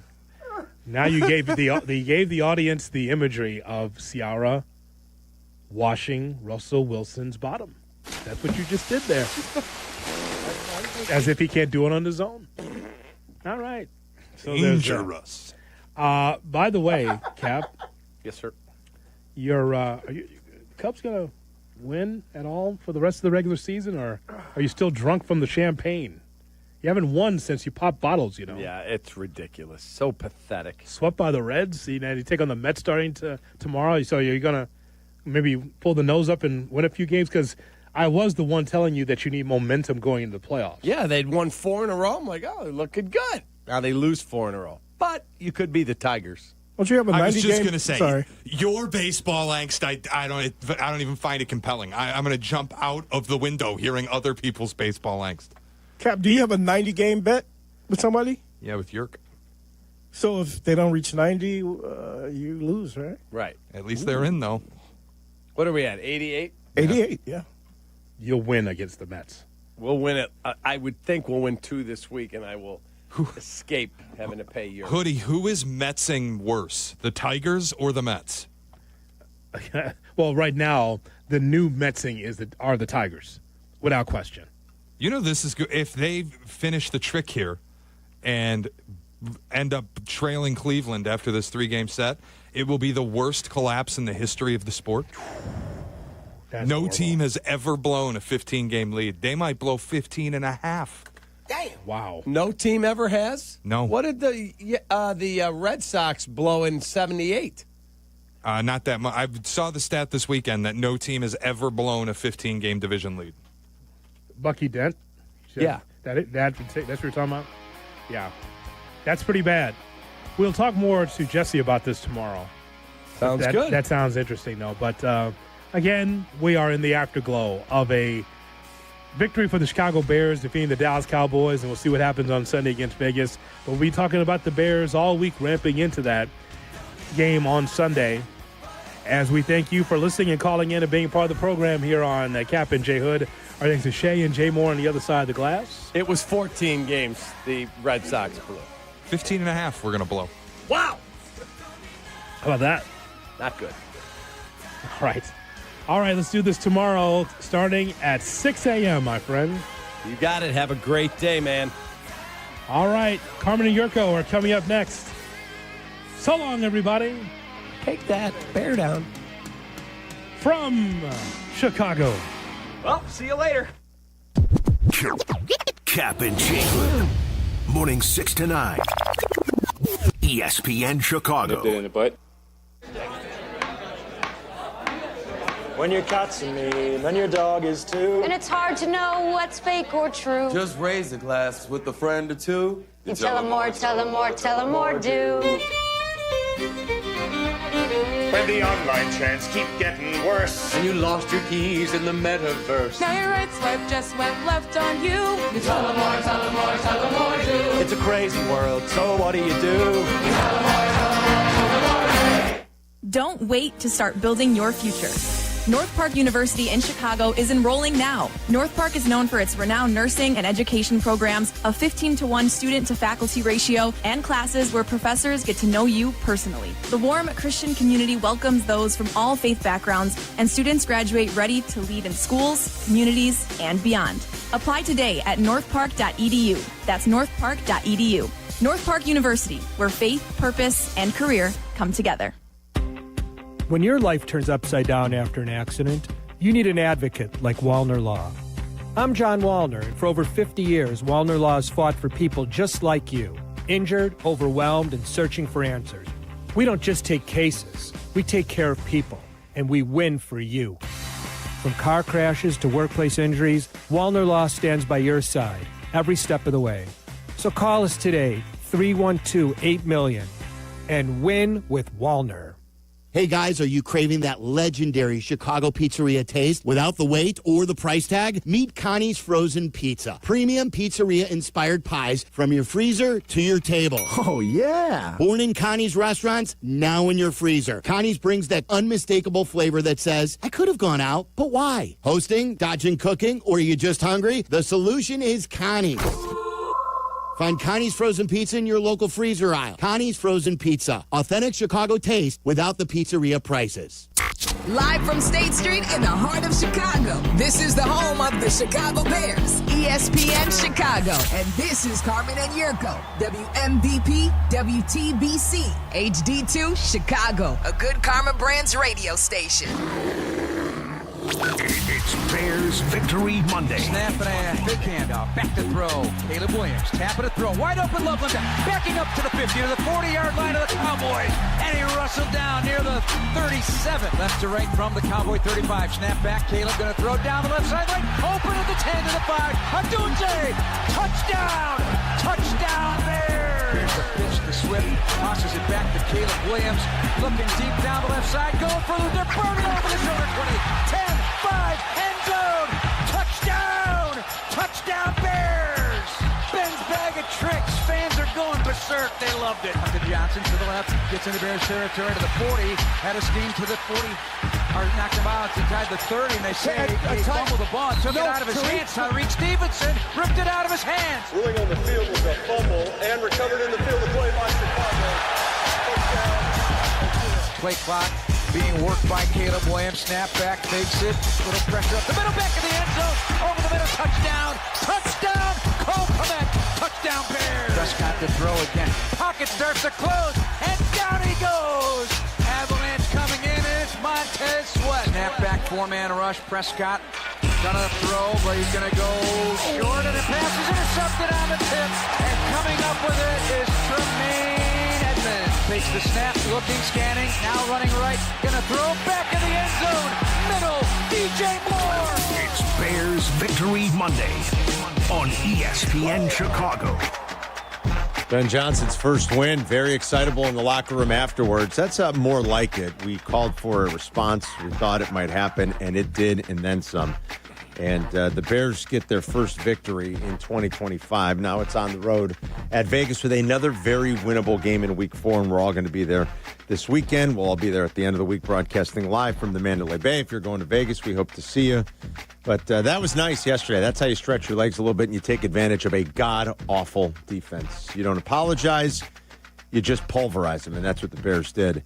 And kudos to Tyreek Stevenson, who I thought made an early play of the game, because I thought it helped set the tone. He made a play. I mean, really picked on last week. And He's got it in the teeth here. There's a big run happening. In the last year and a half. There was a big run happening. Yeah. And he made a play. Yeah. And you don't see that very often, just going and taking the ball out of a guy's arms. You know, not even a peanut punch. He just took the ball from him. Just stripped it. So I'm just going to take this. Stripped it, kind of like Mahomes yesterday. Just stripped the ball out of there and got the football back. That was unbelievable, too. Yeah. And it's funny you say that. Yeah, we see it. You see, game change. Sometimes game swinging plays like that. Now, with the Bears, it was on that first Dallas drive. You say, well, how could that be a game-swinging play? But it was wonderful. I'm with you. It was wonderful, and it led to the Bears' first points. What about all these blocked field goals yesterday in the NFL? There were, what was going on? I don't know, 5 of them? Is that right? 5 of them, yes. 5 blocked field goals? 5 blocked field goals, Carm. this is the week of the blocked field goal, week 3, 2025. We'll get to one of them that led to arguably the worst beat. Not arguably, it's the worst beat of the season so far. And maybe, I don't know that it'll be topped. Todd Furman told me it will not be topped. He goes, you could already go ahead and book that one, buddy. That won't get... Well, for this year. Yeah, for this year. For this year. He goes, that won't be topped this year. Because I've seen similar situations like that. When I broke my leg against Pittsburgh on Monday night, 97, that game ended similarly, as in they kicked the field goal. They got the cover. Pittsburgh's already in. Yeah.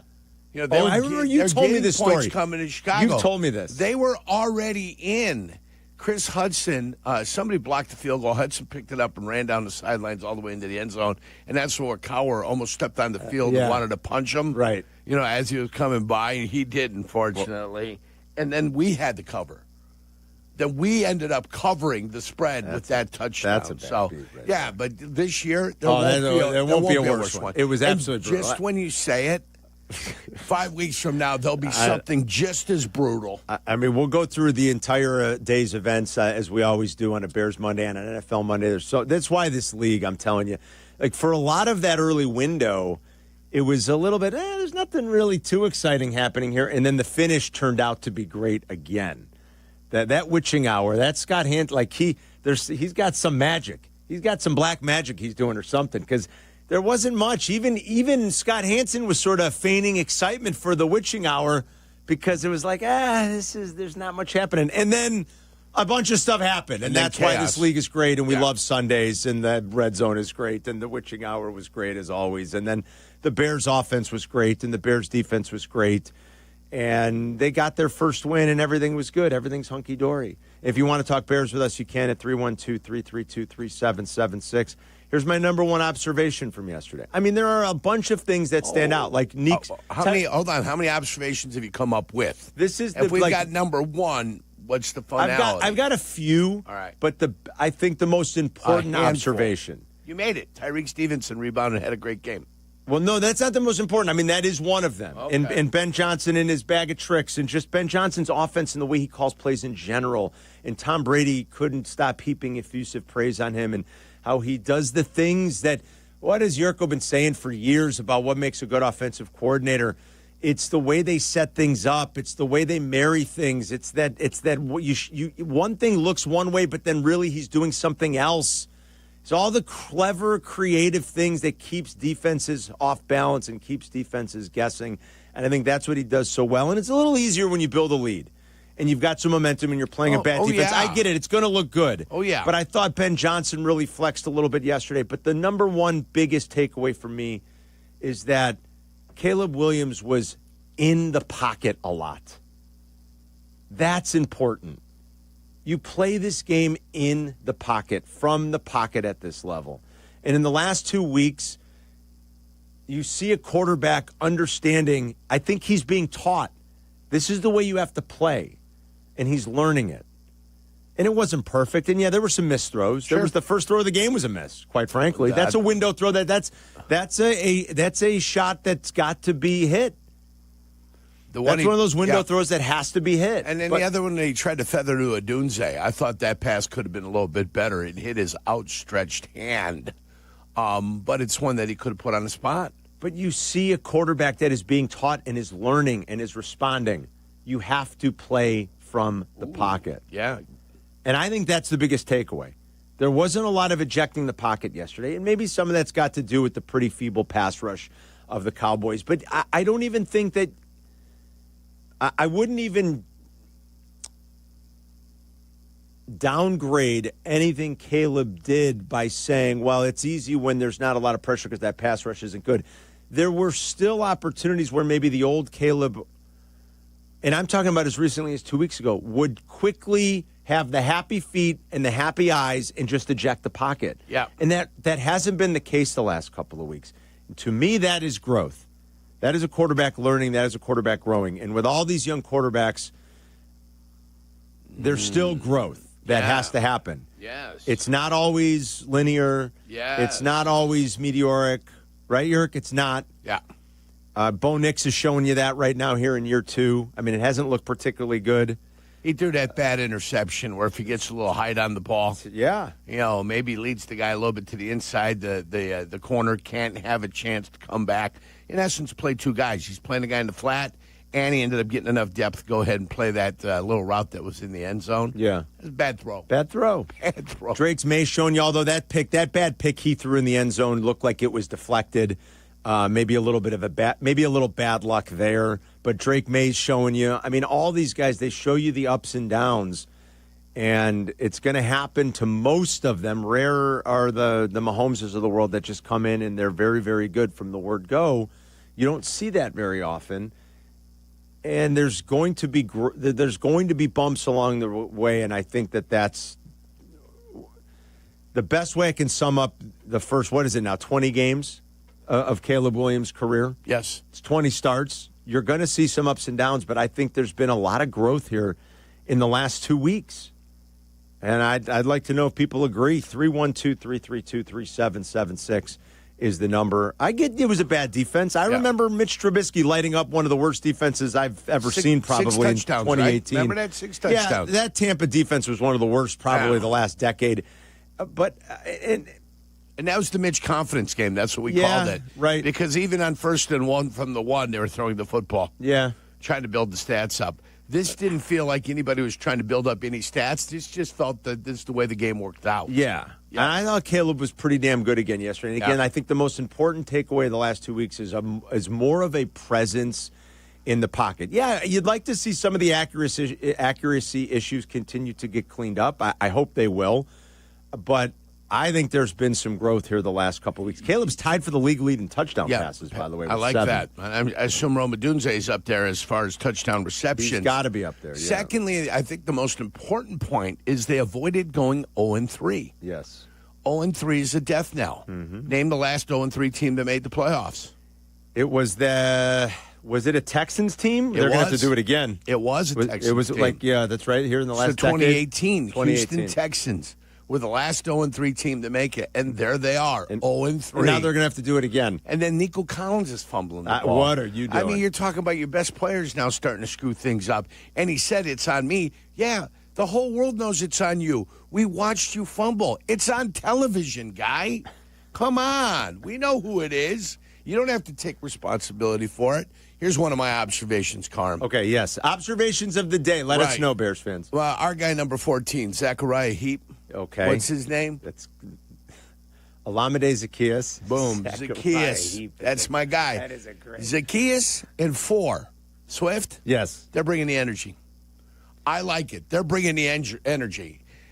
Caleb, happy, joyous. 58, celebrating. Darnell Wright had a rough little game, couple of penalties. I thought he played well otherwise. The grades will come out. We'll analyze them. We'll talk about it. I'm waiting for the grades. 58's excitable. Everybody's excitable. I don't know what they were doing at the end of the game where the coach started singing, you better, you better, you bet. I don't know what that is. Yeah, whatever was going on there, fine, whatever. They're going to have to drag DJ Moore with him. Yeah, he's not a happy man. He's a captain. He's not a happy man. Not a happy man. And it's fine. Not everybody has to be happy and joyous. Right. But I like the fact that they're going to drag DJ Moore with them. They are. Well, explain that. On the sidelines after he caught his touchdown pass, he was reluctant to celebrate when his quarterback was feeling giddy and having a good time. DJ Moore, you're a star. DJ Moore, you've done it in this league. You've caught passes. You've been a team leader, in receptions and everything. You've got your big contract. You signed your big contract. You're not a focus of this offense right now. Roma Dunze is your number one guy, getting a ton of targets. You're not getting as many targets as Zachariah Heap is getting. Okay? Number 14, let's call him. So you're not necessarily 1,000% happy at which way the game goes on. But it's about winning. And if this team can start winning and they can make the playoffs, and ultimately at the end of the day, the Super Bowl title and the Super Bowl ring is what you really want. You want to have that on your medal. They might have to drag him along. He seems unhappy. You need to drag him along, yes. Maybe we're wrong, and I don't usually like being the body language police, but this is over a year of this now, and he doesn't seem. But you can convince the guy to come along for the party. Yeah. And though you may not be the focus now, you might be the focus later. Do you know what I'm saying? You may not be the focus right now, but you could be the focus later on in different game plans, different times. You've seen Jamison Williams. Is that his name up north? Yes. Jamison Williams not catch just only 2 balls a game or 3 balls a game. He's caught 7 balls in a game. I saw Amara St. Brown, Amaran, whatever his name. I've seen him catch only 3 balls in a game. Laporta's caught 7 in a game. Gibbs and Montgomery have done it differently with other guys taking a backseat to what happens. You don't know who's going to be the primary target on that specific day. You might know what the game plan is and what we think we're going to do, but then the defense adjusts on you and you've got to do something else. So you got to come along for the ride. It's going to be a party. That's what you're hoping it's going to be. It's going to be a party. Don't be a curmudgeon at the party. Come on and have a good time. Hey, do a cake stand, Have something fun. Do a couple shots with the fellas and loosen up a little bit. Drive the car into the pool. Yeah, right. Get up on the roof and jump into the pool. Yes. Carefully. All types of good stuff. Do you know what I did see DJ Moore doing yesterday? What's that? Blocking downfield on a screen. Which I like. These players are starting to get the message. Tyreek Stevenson responding. DJ Moore blocking I told downfield. You the kid had talent. Yeah, he's got talent. Even when things were going bad, I said, the kid's got talent. I thought Brad Biggs made a good point today in his column. He had a little line that made me say, that's a great point. I think you would agree. You're the former player. You could speak to this. I think you could speak volumes on this year. Yep, thanks for reminding me. A coach can't always go to the well of, I'm going to call out my team in public. You can't go to that well too often. They quit listening is what happens. But Ben Johnson did it last week, and the response was good. And I think that's important. And he's going to stay away from that well for a while. And now, and I thought Biggsy made a good point. And I knew that you'd probably lean into that too. That you'd know that you can't do that too often. Yeah. Every once in a while, you can. Every once in a while, you got to bring out the sledgehammer and bang some heads. And I thought he did it last week, and they responded. Right, but there's times you need to come with the embrace. Right. And the I love you. Right. Yeah. And so I think a lot of the guys got it. And I thought it was maybe the best game of the year for Braxton Jones. And DJ Moore blocking downfield. That's what he wants to see. Even Rome. Rome still needs to be a better blocker, if you ask me. But Rome's blossoming, and that's great. Yeah. Hopefully they'll all get it. There's a certain standard. There are things that this coach and this coaching staff are going to demand. And they have not been shy about that. And every once in a while, they're going to call you out. And they did last week, and there was a response, albeit against a bad football team, certainly a bad defense. And then an offense that's pretty good but lost its best player. But there was a response, and that's good. Thoughts on the Bears' win against the Cowboys, 312-332-3776. We got so much to get after today. Week 3 in the NFL wraps tonight, but a lot of great action to talk about. The Bears are 1-2. The Vikings got another win, even with the backup quarterback. You figured KOC might get the best out of Carson Wentz in these first few starts here, and they did, and they took advantage of a Bengal team that's an absolute disaster right now. Just an absolute disaster. The Lions play tonight, so the Lions could fall to 1-2 as a road underdog on Monday Night Football against the Ravens in Baltimore. We're talking about Week 3 in the NFL, 312-332-ESPN. It's Carmen and Jurko. We'll be right back. You're listening to Carmen and Jurko on Chicago's Home for Sports, ESPN Chicago. A 1-hour uninterrupted dose of Bleck Abdalla. No breaks, no gimmicks. Well, maybe a few gimmicks. Well, you need a few gimmicks, right? But still uninterrupted. Obviously. And still pure, honest Bleck Abdalla fun. As it should be. Weekdays 2 to 3 on ESPN Chicago. Attention to detail. That's what it's all about. Ask a good football team. Ask a good coaching staff. The folks at White Buffalo know that, too. That's why they're the best in the business. This is a barbershop experience that you will not forget. Part of the Zazu Salons family. That's why you know it's all about attention to detail. They're the best of the best. I get my hair cut at White Buffalo. Just had my son in there over the weekend getting a little cleanup before picture day at school this week. Yes, I trust White Buffalo. You should, too. They do kids' cuts. They do beard trims. They do barber razor shaves. Anything you're looking for, they've got you covered. Hinsdale and LaGrange locations. Check them out today. You can book online on the Zazu Salons. First of all, you can book with the app, the Zazu Salons app, or you can go to whitebuffalobarbershop.com online, and you can book there. Trust the folks at White Buffalo. Born original, just like you. Back in my glory days, I always showed up ready to perform, whether it was on the field or off of it. Confidence, energy, swagger. I had it all. And yeah, even little Johnny was playing like an all-pro. Now, thanks to Blue Chew, Those days don't have to stay in the past. Blue Chew's chewable tablets give you that extra boost of confidence when it matters most. Stronger, harder, longer lasting. Like someone gave you a pep talk right where you need it. And here's the best part. It's all online. No awkward doctor visits. No standing in line at the pharmacy. Their licensed medical providers help you find the right fit, and it ships right to your door in a discreet package. Made in the USA, less expensive than the pharmacy. So, fellas, when it's your time to perform, don't just hope for the glory days. Bring them back. Head to BlueChew.com. Use promo code ESPN, and your first month is free. Just pay $5 for shipping. Blue Chew. Chew it and do it.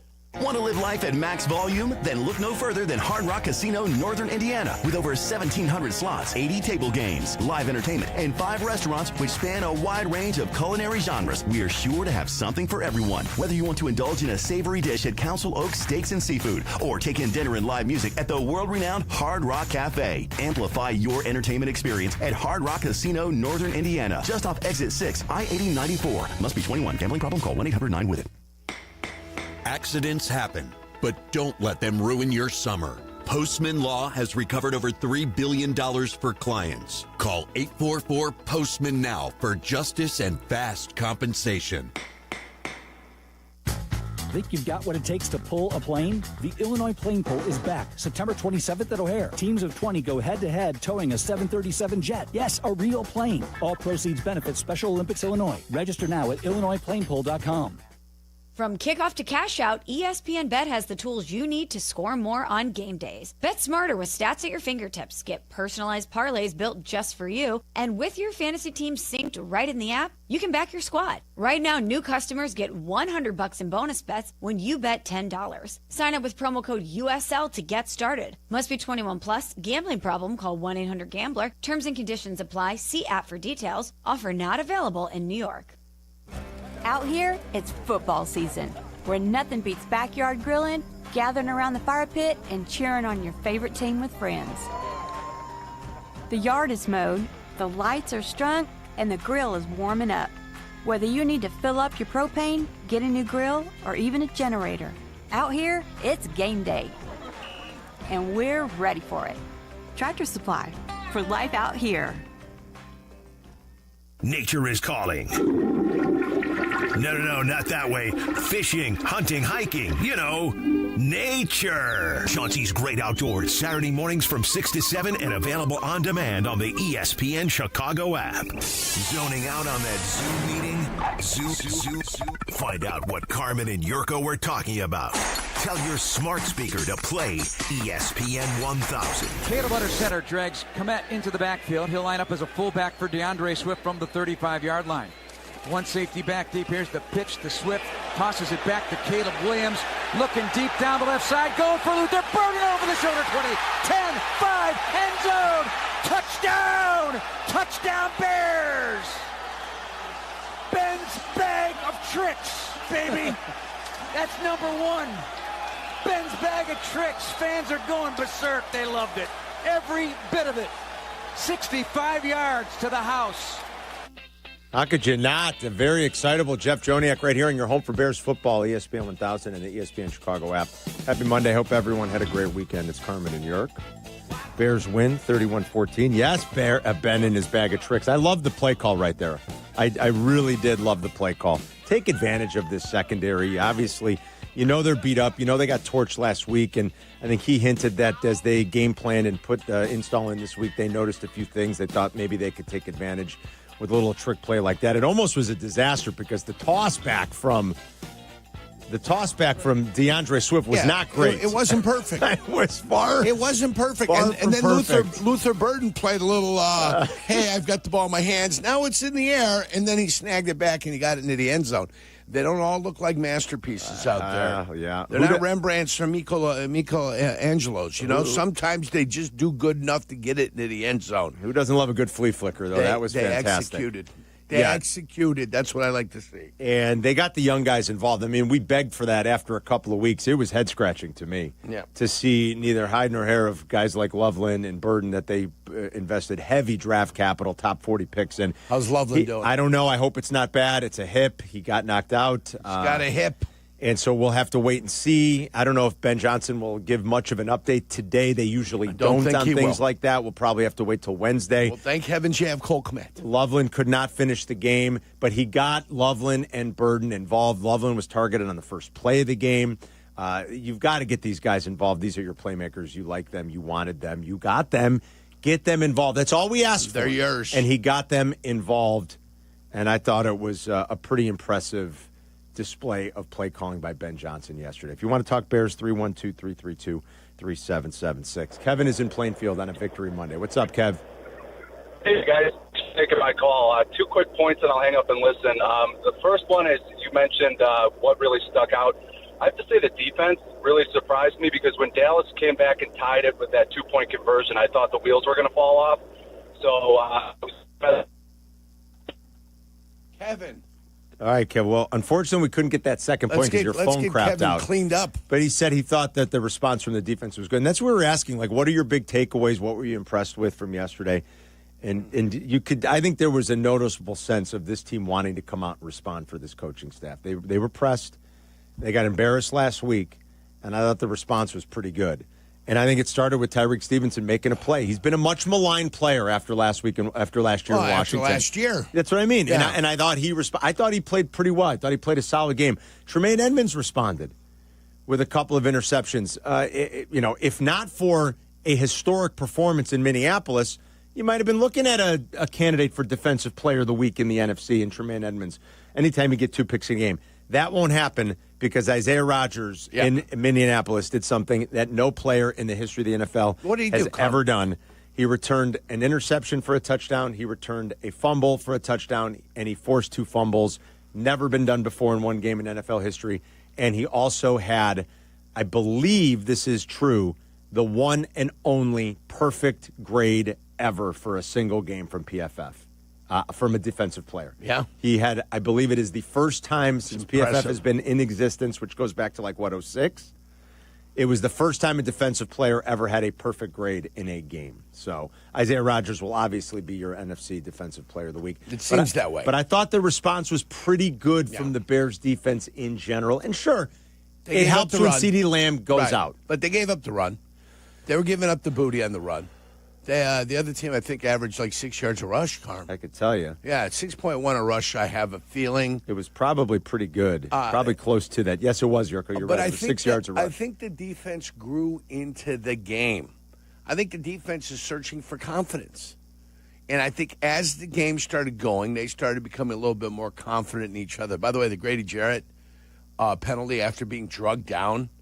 And he was. When you run over a guy, where are you going to be? Right. Look, what is it? I mean, it's got to be an intentional shot below the knees, not any shot below the knees, because you won't see every shot below the knees penalized. I was going to say, is that just the letter of the law, or did they get a little carried away with that? No, it's subjective. Yeah. And this official, have we had this guy before? Sure. This year, did we? I don't know about this year. I tell you what, sometimes these referees make me scratch my head just a little bit, but. It didn't matter. I thought Grady Jarrett did a nice job bowling him over, getting there. And what do? You got to go get to the quarterback. And, yes, injuries happen in that situation when a quarterback's stepping in and he's planning on that front foot to fire the football away. Yes, you're stiff-legged. All your weight's there. If you get hit there, there's a possibility that you end up getting injured. It happened to Randall Cunningham. It happened to Tom Brady. It happened to Tom Brady. Brady mentioned it when during the Matt broadcast. Castle stepped in and just flawlessly led him to an 11-5 season. And a missed playoff. Go figure. I believe that 11-win team doesn't make the playoffs there. But, they grew into it. I think they grew into the game. And then they got themselves in a situation where they're up and they can pin their ears back. They can go after the quarterback. Is that a thing of beauty? But it's a team this defense is not a finished product. It's a defense that is developing. It's a defense trying to figure out how they can believe in themselves and each other. And you want to talk about a process. This is going to be a process. There's going to be a process that's going to be going over the next 5-6 weeks. So hopefully they get to be the team that believes and trusts in each other, which is what you have to do. And you've got to trust in Dennis Allen. He had a good game yesterday, I thought.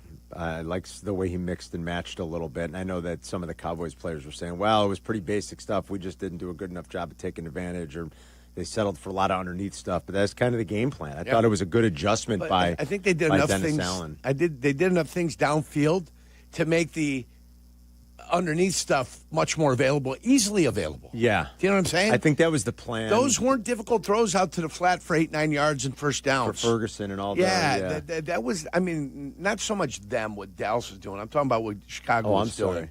Because Chicago was willing to go deep, it opened up things for them underneath. Yeah. Once CeeDee Lamb went out, what were you afraid of? Well, do you think Jake Ferguson was going to beat anybody no, with 8.2 yards? That's what I mean. I think it was anything underneath is fine. That's not a problem. It was kind of a lot of what you said. Just Force play them some to cover execute. 2-man, and and when you're shorthanded, it might be different than what you want, but make an adjustment. I thought he made an adjustment. They forced Dallas to absolutely execute. Yeah. And if anything went wrong, it blew up in their face. I also thought he had a couple of well-timed blitzes, too. Yeah. I thought it was a good game for Dennis Allen. The play callers were very good yesterday. Holding him to 2 field goals early when they were moving the ball the way they were moving was one of your keys to the game. Yeah. Holding them to field goals, meanwhile you were scoring touchdowns. Right. Julio's on the Eisenhower. What's up, Julio? Hey, good morning, boys. I'm just calling because what you guys were talking about Moore and how, he's not really, seems like he's very happy. There was a play that you guys just played right now where the flea flicker, and if you look at it from our point of view, from a fan that only has certain access to certain videos, as soon as he catches the ball, you see Moore throw his 2 fists in the air like in celebration. So I think it's we're all getting mixed signals because like even when we look at him in the sidelines and you see Williams is hugging him and trying to get him in, vibe with. That was awesome. I loved it. I love that part about Williams because it's like, it shows his character. And then what he did at the end of the game with the game ball, it's like, people judge him all over the country, all these, talking about other people, their stations, but like they talk about him in a bad way, and it's just like they're just none but negativity. And you guys give him negativity sometimes too, but it's duly noted because you put your point of view out, and it's you guys back it up because it's true. There's a lot of things that he needs to clean up. We all agree on that as far as big diehard Chicago fans. But by the way, first-time caller, love your show, Thanks, guys. Julio. I'm glad, I love the new spot, by the way. All right, have a good one, guys. Thanks, brother. Appreciate it, and enjoy yourself down by the schoolyard today. Here you go. Julio, my guy. Great song. Great song, great Paul name. Simon. Yes, it is. And Chevy Chase. He like Jurko said, if he's got to be, drag him along and just convince him that he's still a part of this thing. And he is. That's right. He's got to believe. He's got to believe he's a part of this thing. He's got to believe that there's going to be days where he's going to be ultra productive, 100-yard games, couple touchdowns in a game. Hey, it's a party, man. Mm-hmm. Let's start enjoying the party. The party is 17 weeks long. We're in week 3. Get on board, bud. We're here. Jump on board. All right, we'll grab more of your Bears calls. Takeaways from the Week 3 win. Coming up next, we'll tell you what can't happen after the performance yesterday. 312-332-3776 if you want to ring us up. Ben Johnson show a little bit later on today. Jeff Joniak will sit down with the coach in a little bit. If it happens here in the next couple hours, we'll play it before Rich Eisen at noon. Otherwise, you'll get it with Bleck and Abdalla when they are back live and local with you at 2. It's Carmen and Jurko. We'll be right back. Carmen and Jurko. They'll be right back. ESPN Chicago. Bears Weekly. Host Jeff Joniak and Tom Thayer take you inside with the latest on your team. The latest news and the best interviews. Bears Weekly, tonight at 6:30 on ESPN Chicago and the ESPN Chicago app. Attention. It is time for the September Whiskey U. Whiskey University is back, and it's happening tomorrow, ladies and gentlemen. We're with Brother Justice, an American single malt whiskey making its Whiskey U debut. We're going to be out at Sovereign in Plainfield. That's an old favorite, a true Whiskey U Hall of Famer. It's a great space, wonderful food. It's going to be a party tomorrow night, so come hang with me starting at 6:30. Don't settle for a backup bottle. Graduate to greatness with Brother Justice. We're going to learn all about it, and it's going to be fabulous. So I'll see you at Sovereign tomorrow night, downtown Plainfield. That's the place to be, and as always, please drink responsibly. Do you ever scream at your screen when your 5G internet freezes? It's the worst. So why not switch to Astound? Wi-Fi that just works. With Astound Wi-Fi, you'll rage less, buffer less, and live more. Lock in gig speed Wi-Fi for just $35 a month, guaranteed for 3 years. Plus, get up to a $200 Amazon gift card. Astound Wi-Fi just works. Visit astound.com today. It's football season, Chicago, and every winning game plan starts at the corner booth. Forget wedges. Real Chicago pub-style pizza is cut into squares with crispy thin crust, thick shredded cheese, and toppings piled high. From classic pepperoni to barbecue chicken, spinach and mushroom, and our fan favorite sausage and jardiniere. The corner booth delivers flavor that satisfies the soul. So huddle up, grab a pie, and taste the original Chicago pub-style pizza. If you're in the market for windows, then you need to call me, Russ Armstrong, the Chicago window guy. I do things differently than those other big-name window companies. No subcontracted labor, no 3-hour-long sales pitches, simply the best product, best warranty, made right here in Chicago, all at the lowest price, guaranteed. Deal directly with me, the owner, and call the Chicago window guys today at 847-881-3060. And check out our 5-star reviews at ChicagoWindowGuys.com. ChicagoWindowGuys.com. Hey friends, I'm Tom Waddle and I drive a Hawk. Find your next car at HawkAuto.com. Choose from 12 Hawk Auto locations at Forest Park, St. Charles, Plainfield, Joliet, Carroll Stream, and now LaSalle, Peru. Shop thousands of vehicles from 13 big brands. Save with 0% financing or make no payments for 90 days. Plus save even more with our complimentary maintenance plan. Find your next car at HawkAuto.com and drive what I drive. Drive a Hawk. HawkAuto.com. Financing and plan on select models with approved credit. Coach Saban here, and let me tell you, every second matters. Preparation is everything, and that's why I trust Kidde Smoke Alarms. And as North America's #1 home fire safety brand, they're built to respond over 25% faster to smoke detection. Kidde helps protect what matters the most. Find it at the Home Depot. How doers get more done. #1 claim based on total household installations as of December 2023. 29% faster average smoke detection based on internal testing of smoldering wood fires for Kidde 9th edition versus leading competitor 8th edition product. What is it that makes the all-new Hyundai Palisade hybrid an incredible SUV? Is it the spacious interior that's comfy for the whole crew? Or the capability to go off-road? Maybe it's up to 600-plus miles of range. Is it the driver behind the wheel? What if it's all of that and more? What is it then? The all-new Hyundai Palisade Hybrid. So much more than just another SUV. Visit HyundaiUSA.com or call 562-314-4603 for more details. That's 562-314-4603. Roofers and Waterproofers Local 11 delivers expert roofing and waterproofing across Chicago. Their trained professionals lead in solar, green, and garden systems. For trusted contractors and top-quality service, visit ChicagoRoofingContractors.org. That's ChicagoRoofingContractors.org. Working from home or back in the office? Don't miss a minute of Carmen and Jurko. Just ask your smart speaker to play ESPN 1000. Are you bringing your bathing suit? Of course I am. Oh, God. My Borat Speedo. The over-shoulder boulder holder that I got going on. Remember the yellow one he wore? It's a beauty. Oh, my gosh. Yeah. Oh, you should see me in that. Oh. Golden. Well, my problem is I got the golf tan going on right now. Yeah. So everything else is going to be pasty white. Right. So I'm going to have to put like a cottage cheese-like substance on me so as I don't burn. Right. Yeah, so it's going to be thick, creamy, and white. And it's going to be sexy. Yeah. It's going to be good times in Vegas. Sounds like it. I don't know what's going on there. Thick, creamy, and white. It's going to be thick, creamy, and white. All right. And like cottage cheese, I said. I described it. Creamy and white. Cottage cheese. I mean, geez, it can't be any more crystal clear for you. I love that.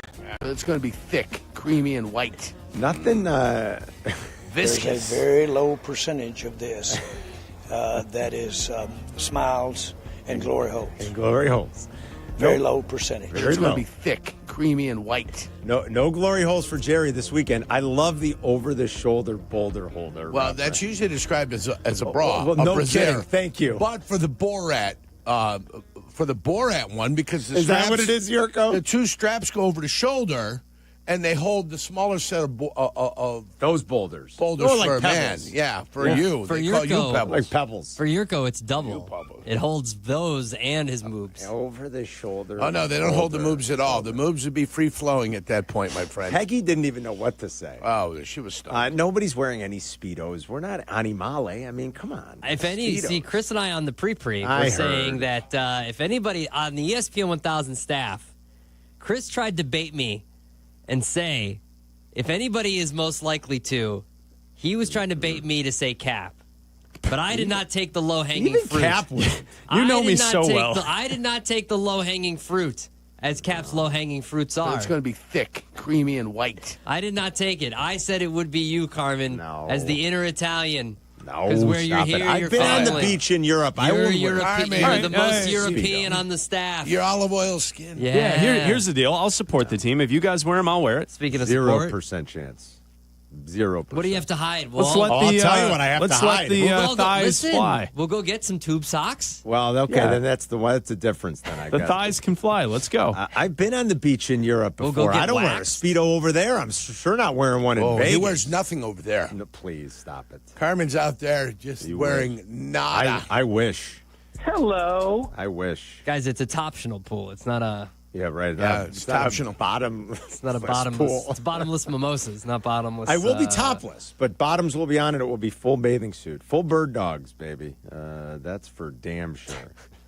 There ain't no Speedo action happening here. I was joking with the guys. I was so self-conscious.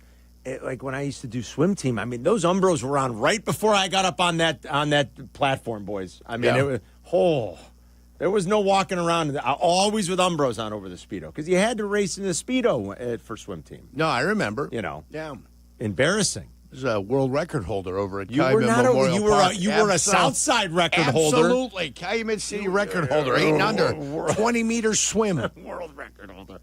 Mike did. Hold on. Mikey, hold on 1 second, buddy. Hold on. I just want to say one thing. You know what can't happen now, though? Want to start taking this team seriously, Yerk? You want to know what can't happen? Don't go lay an egg in Vegas. No, you got to win. You got to get back above water. Team. Yeah, you got to get your You got to get your head above water right now. And we'll spend the week dissecting that matchup more and more after today. Obviously, deuce. I have to go back and I'll rewatch the Raider game tonight. I didn't see a ton of it yesterday, and I know Trey kind of got going, but that was garbage time stuff. They were down 3 scores going into the fourth quarter. They were. I know Trey Tucker ended up having 3 touchdowns. Yeah. But I want to go back and watch Bowers. A week ago tonight, he looked like a shell of himself, nursing a knee injury. I'm going to go watch. Let's all rewatch yesterday's game in Washington and just see how he's moving. If Brock Bowers is really limited with that knee injury still, there's nothing overly scary about that Raider offense right now. Advantage Jurkovich. And the Bears. A backup quarterback just hung, 41 on them? What Washington have? 41, right? Yep. A backup quarterback just hung 41 on them. That's not a good Raider team. So don't take a massive step backwards. Don't go lay an egg in Vegas now. And there's going to be a battle in the market, I think, all week. We were looking this morning. DraftKings still has the Bears as a small favorite. ESPN Bet, I think FanDuel and Fanatics all have the Raiders as about a 1-point favorite. There's going to be a battle all week in that game. All right, Mike in North Carolina. What's up, Mikey? Hey, what's up, guys? Hey, so quick question. No block, no rock, poor practice habits, and I haven't seen DJ Moore get a lot of targets. Is there a correlation that I'm drawing in my own mind, or is there something there? I just think he's a different part of the offense right now. And I thought he was blocking, Mike, this week. I thought he was clearly blocking downfield on the big DeAndre Swift. I think it was the DeAndre Swift. That little swing pass, that little screen swing thingamajig, that he was clearly downfield blocking through the end of that play. That's what you want to see. I just don't know how. I think there are a bunch of mouths to feed, and you've got a clever, creative play caller, and I think he views DJ Moore in a certain way where it might not be exactly the role DJ Moore had when he first got here, when he was their true number one. Yeah.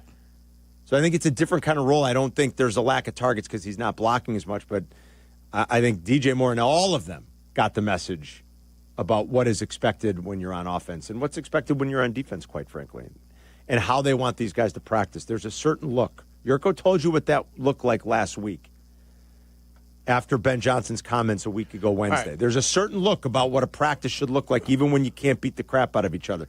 There's a look. There's something coaches expect to see. They know when it's good. They know when it's right, and Ben Johnson's trying to get his team there. Targets, 27 for Roma Dunze, 16 for DJ Moore, 16 for Zachariah Heap.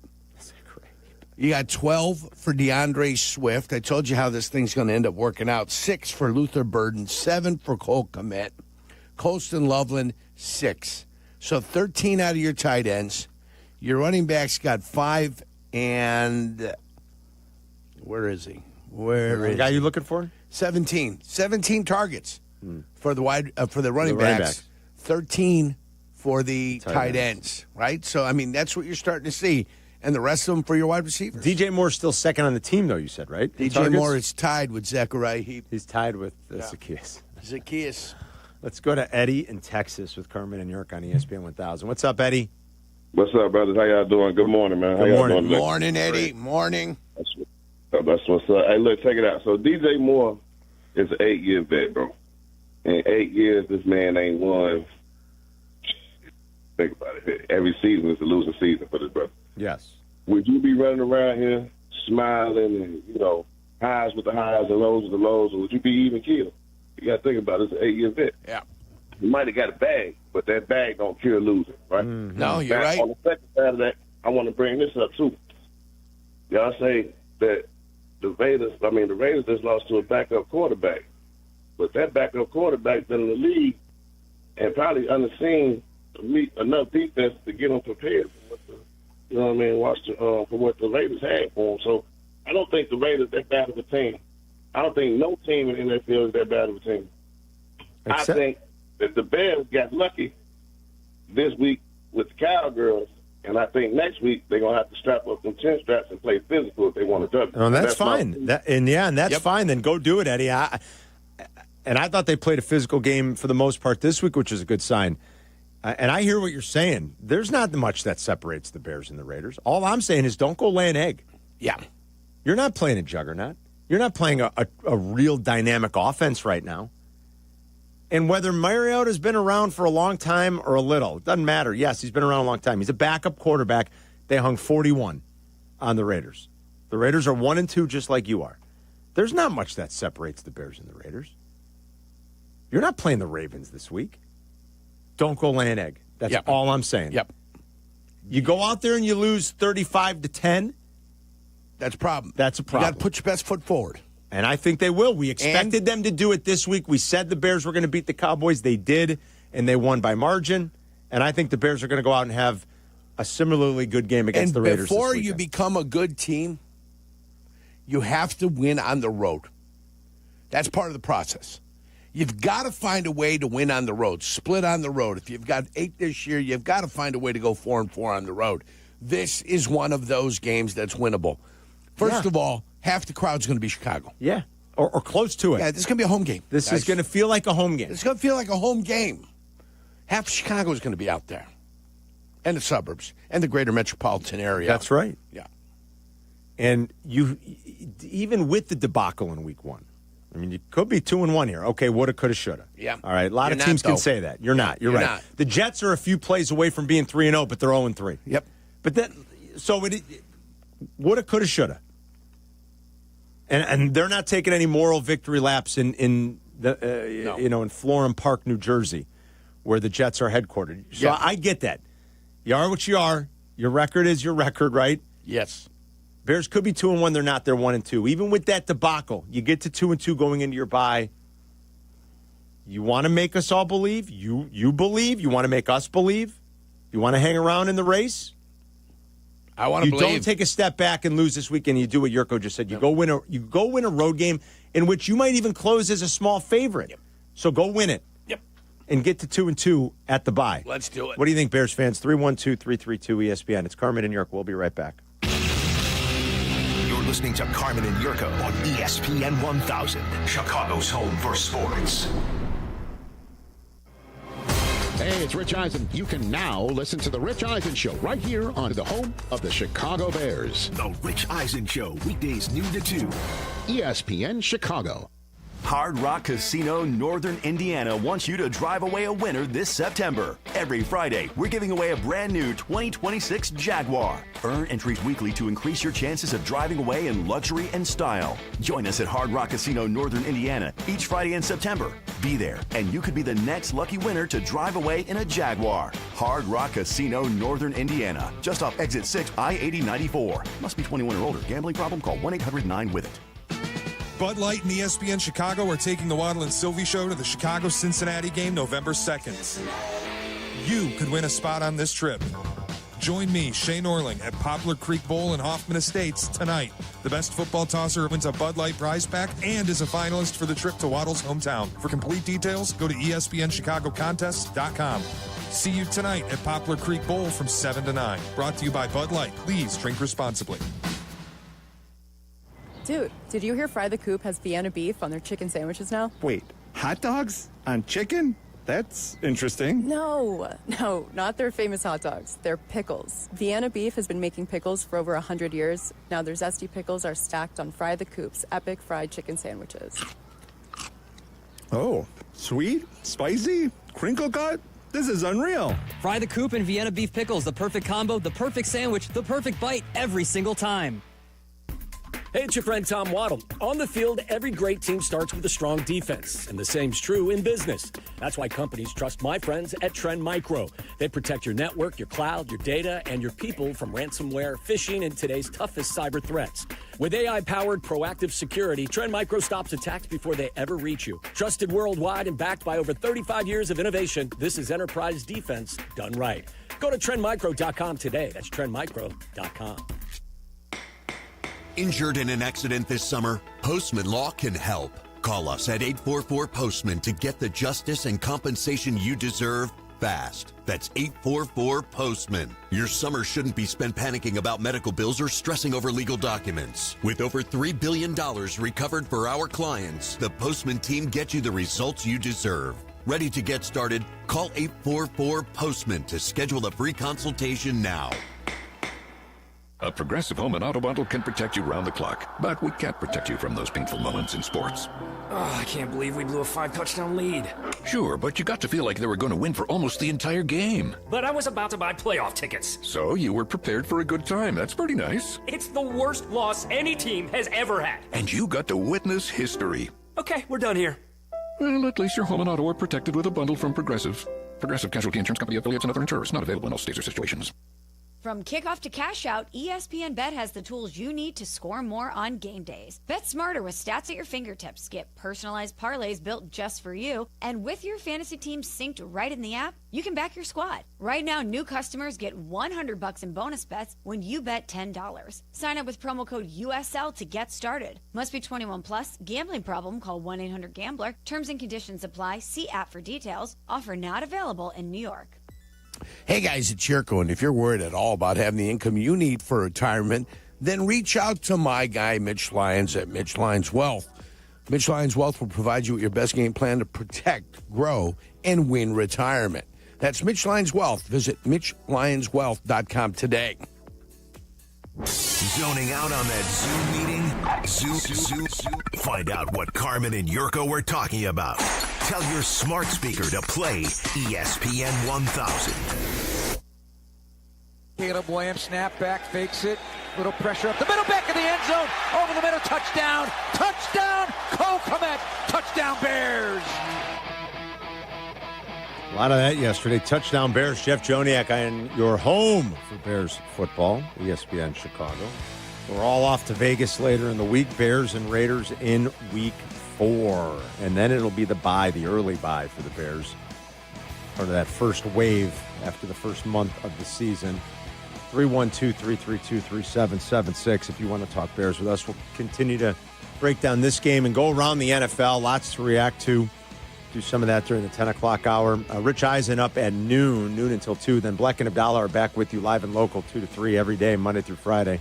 Uninterrupted. Waddle and Silvy tonight, or this afternoon, to get you home. And then tonight it is Bears Weekly. No White Sox game tonight. Final week for the White Sox. And because they have games starting tomorrow through the weekend, you'll go ahead and get Bears Weekly tonight at 6:30. And, yeah, since the White Sox got to 57 and it looked like they might get to 60, they've gone 1-8 since, but they still might get to 60 with a week left in the season. Might touch on a few baseball things before we're done today. If not, we'll do it tomorrow. But, boy, poor Shane Orling. I mean, he's walking around here like he can't believe it. His Tigers have had a once seemingly insurmountable lead in the division, and it is down to a single game. Oh, boy. I wonder how much people have missed that because we're into football season, and the Tigers had a 14-game division lead. It is down to a single game. in the final week of the MLB season. It's fine. It's fine, Carm. He can support one of his 6 different NFL teams that he supports. There are. It is a weird. He's like a fan of the Celtics and the Patriots, but he loves the Tigers. I don't know which NFL. And he's a Lions fan, but also a Bears fan now. And kind of a Patriots fan. Yeah, and a Patriots fan. What's amazing is I don't know what Shay's doing. Cleveland's made up 8 games in the last 10 days. Yes. They had a 10-game lead on September 3rd, like after Labor Day. The Tigers had a 10-game division lead. It's impossible to blow that. Your Cincinnati game is in. Cincinnati hit and the Ace hit, so I've got a little extra blackjack money for this weekend. Is my good for you? My 2 baseball season totals both went over, so that's a nice little. And collect. The Cubs are still not at 90. They're not. 2 more victories for Cap not to have to pay me $300. That's right. Yeah, I think it'll happen. Oh, I think it will too. Yeah. I mean, I think they're going to get. Boy, and the Mets. I mean, like they could play spoiler for the Mets here. The Reds have caught the Mets for that last wild card spot, Yerk. Because the Mets have really struggled this last month or so. I see that, yeah. Their pitching staff is wrecked. John's in Joliet. What's up, John? Hey, guys. Just a couple points I wanted to make on the game. Not as much as I'd like to see, but they are doing better with getting them rookies involved. Obviously, the first play went to Colston. He had a pretty good grab there. And then Luther Burden, most importantly, he's had, if I'm not mistaken, 3 receptions for about 100 yards or so. That's right. With that big touchdown. So that was massive, getting them involved and getting them the confidence as rookies. And then lastly, my second point was mostly our line is finally holding up for Caleb. Caleb looked incredible, staying in that pocket, making smart passes, not scrambling too much. Yes. And he looked really well, and I believe he had 142.6 QBR, if I'm not mistaken, as well. QB rating. Yeah. Yep. So everything looks, great on that aspect, and it's good to see them rookies getting involved and Caleb making smart choices back there. Now just hope it continues and it moves on into Oakland, and, we keep getting that ball rolling in that aspect and really clean up our defense. Run game would be great as well. Amen to that, John. Thanks. Appreciate it. Yeah, there were some good things from Caleb. I said right out of the gate, the willingness the last 2 weeks to play from the pocket more. He's being coached. He's learning. Yep. To me, that's a big step in the right direction. And what did the Bears have to do? And Caleb, repeat the performance. That's why I said don't let it. It's Caleb. It's Edmonds. Yeah. It's everybody. Repeat it. Repeat the quality performances that you have. That way you can go on a little bit of a streak and get yourself a cushion, which would be nice. And that's real growth when you start repeating these things game in and game out. And on the road. Yes. Now you repeat them, and you're on the road. Janice is in Minneapolis. Hello, Janice. Janice. Hey, what's up? Yo, good morning, you guys. I almost got my thoughts erased by the QC Dub talk, the thick, creamy white talk, man. I'm kind of like, whoa. No Speedos in Las Vegas, people. No Speedos, of course not. The game yesterday was perfectly imperfect. We got the guys involved. We got the young guys involved, which is something that I've been looking for. And I don't understand why we don't do more of the offense with Connect and Loveland, but maybe that is coming. Caleb looked great. I shouldn't say great. He looked really good. He's improving. The best thing about it, you guys, is we need to stay the course. I think Ben Johnson is the right coach. I think he has the right situation for Caleb. But let's keep these young guys involved. DJ Moore is wonderful, but let's keep these young guys involved. And I was at the Minnesota game, because I'm in Minnesota. I was at the Vikings game yesterday. And then, of course, I watched the Bears later. And, of course, I watched the Bears and the Vikings play the first game. And you know what I said after that game? I said, when they come to Minneapolis, and I have my Gary Stensick jersey, when they come to Minneapolis, the Bears will win. I have them winning that game, you guys, because I don't think that the Bears are as bad as people think, and I do not believe the Vikings are as good as people think. The Vikings. Thank you guys for having me. Thanks, Janice. We appreciate it, man. The Vikings are. What do you say about yesterday? I mean, battle of the backups, and I figured. I even texted Jesse in the morning. Jesse and I were talking about getting some NFL plays in for the day, and he had asked me about that game, and I said, if Carson Wentz will be great, it'll be early on here with KOC. Like, he'll get the most out of him early on, And Right. there was some of that, and there was also just the Bengals being the Bengals. I mean, they turned it over 5 times. For crying out loud. Browning being Browning. It was awful all the way around. I mean, that O-line stinks. Browning being Browning. They kept coughing up the football, INTs, fumbles. They turned it over 5 times on the road. So It's no good, Carl. Yeah, I don't think the Vikings are as good as 48-10. I think they're just very well coached, though. That's the thing that the Vikings have going. It's a for them. well-coached football They team. are a very, very well-coached football team. And even through early season injuries, they've been able to navigate that because they are so well-coached. All right, sit tight, guys. We're going to get to all of you. That's what we do on Bears Mondays. No guests, just us talking with you. 312-332-3776.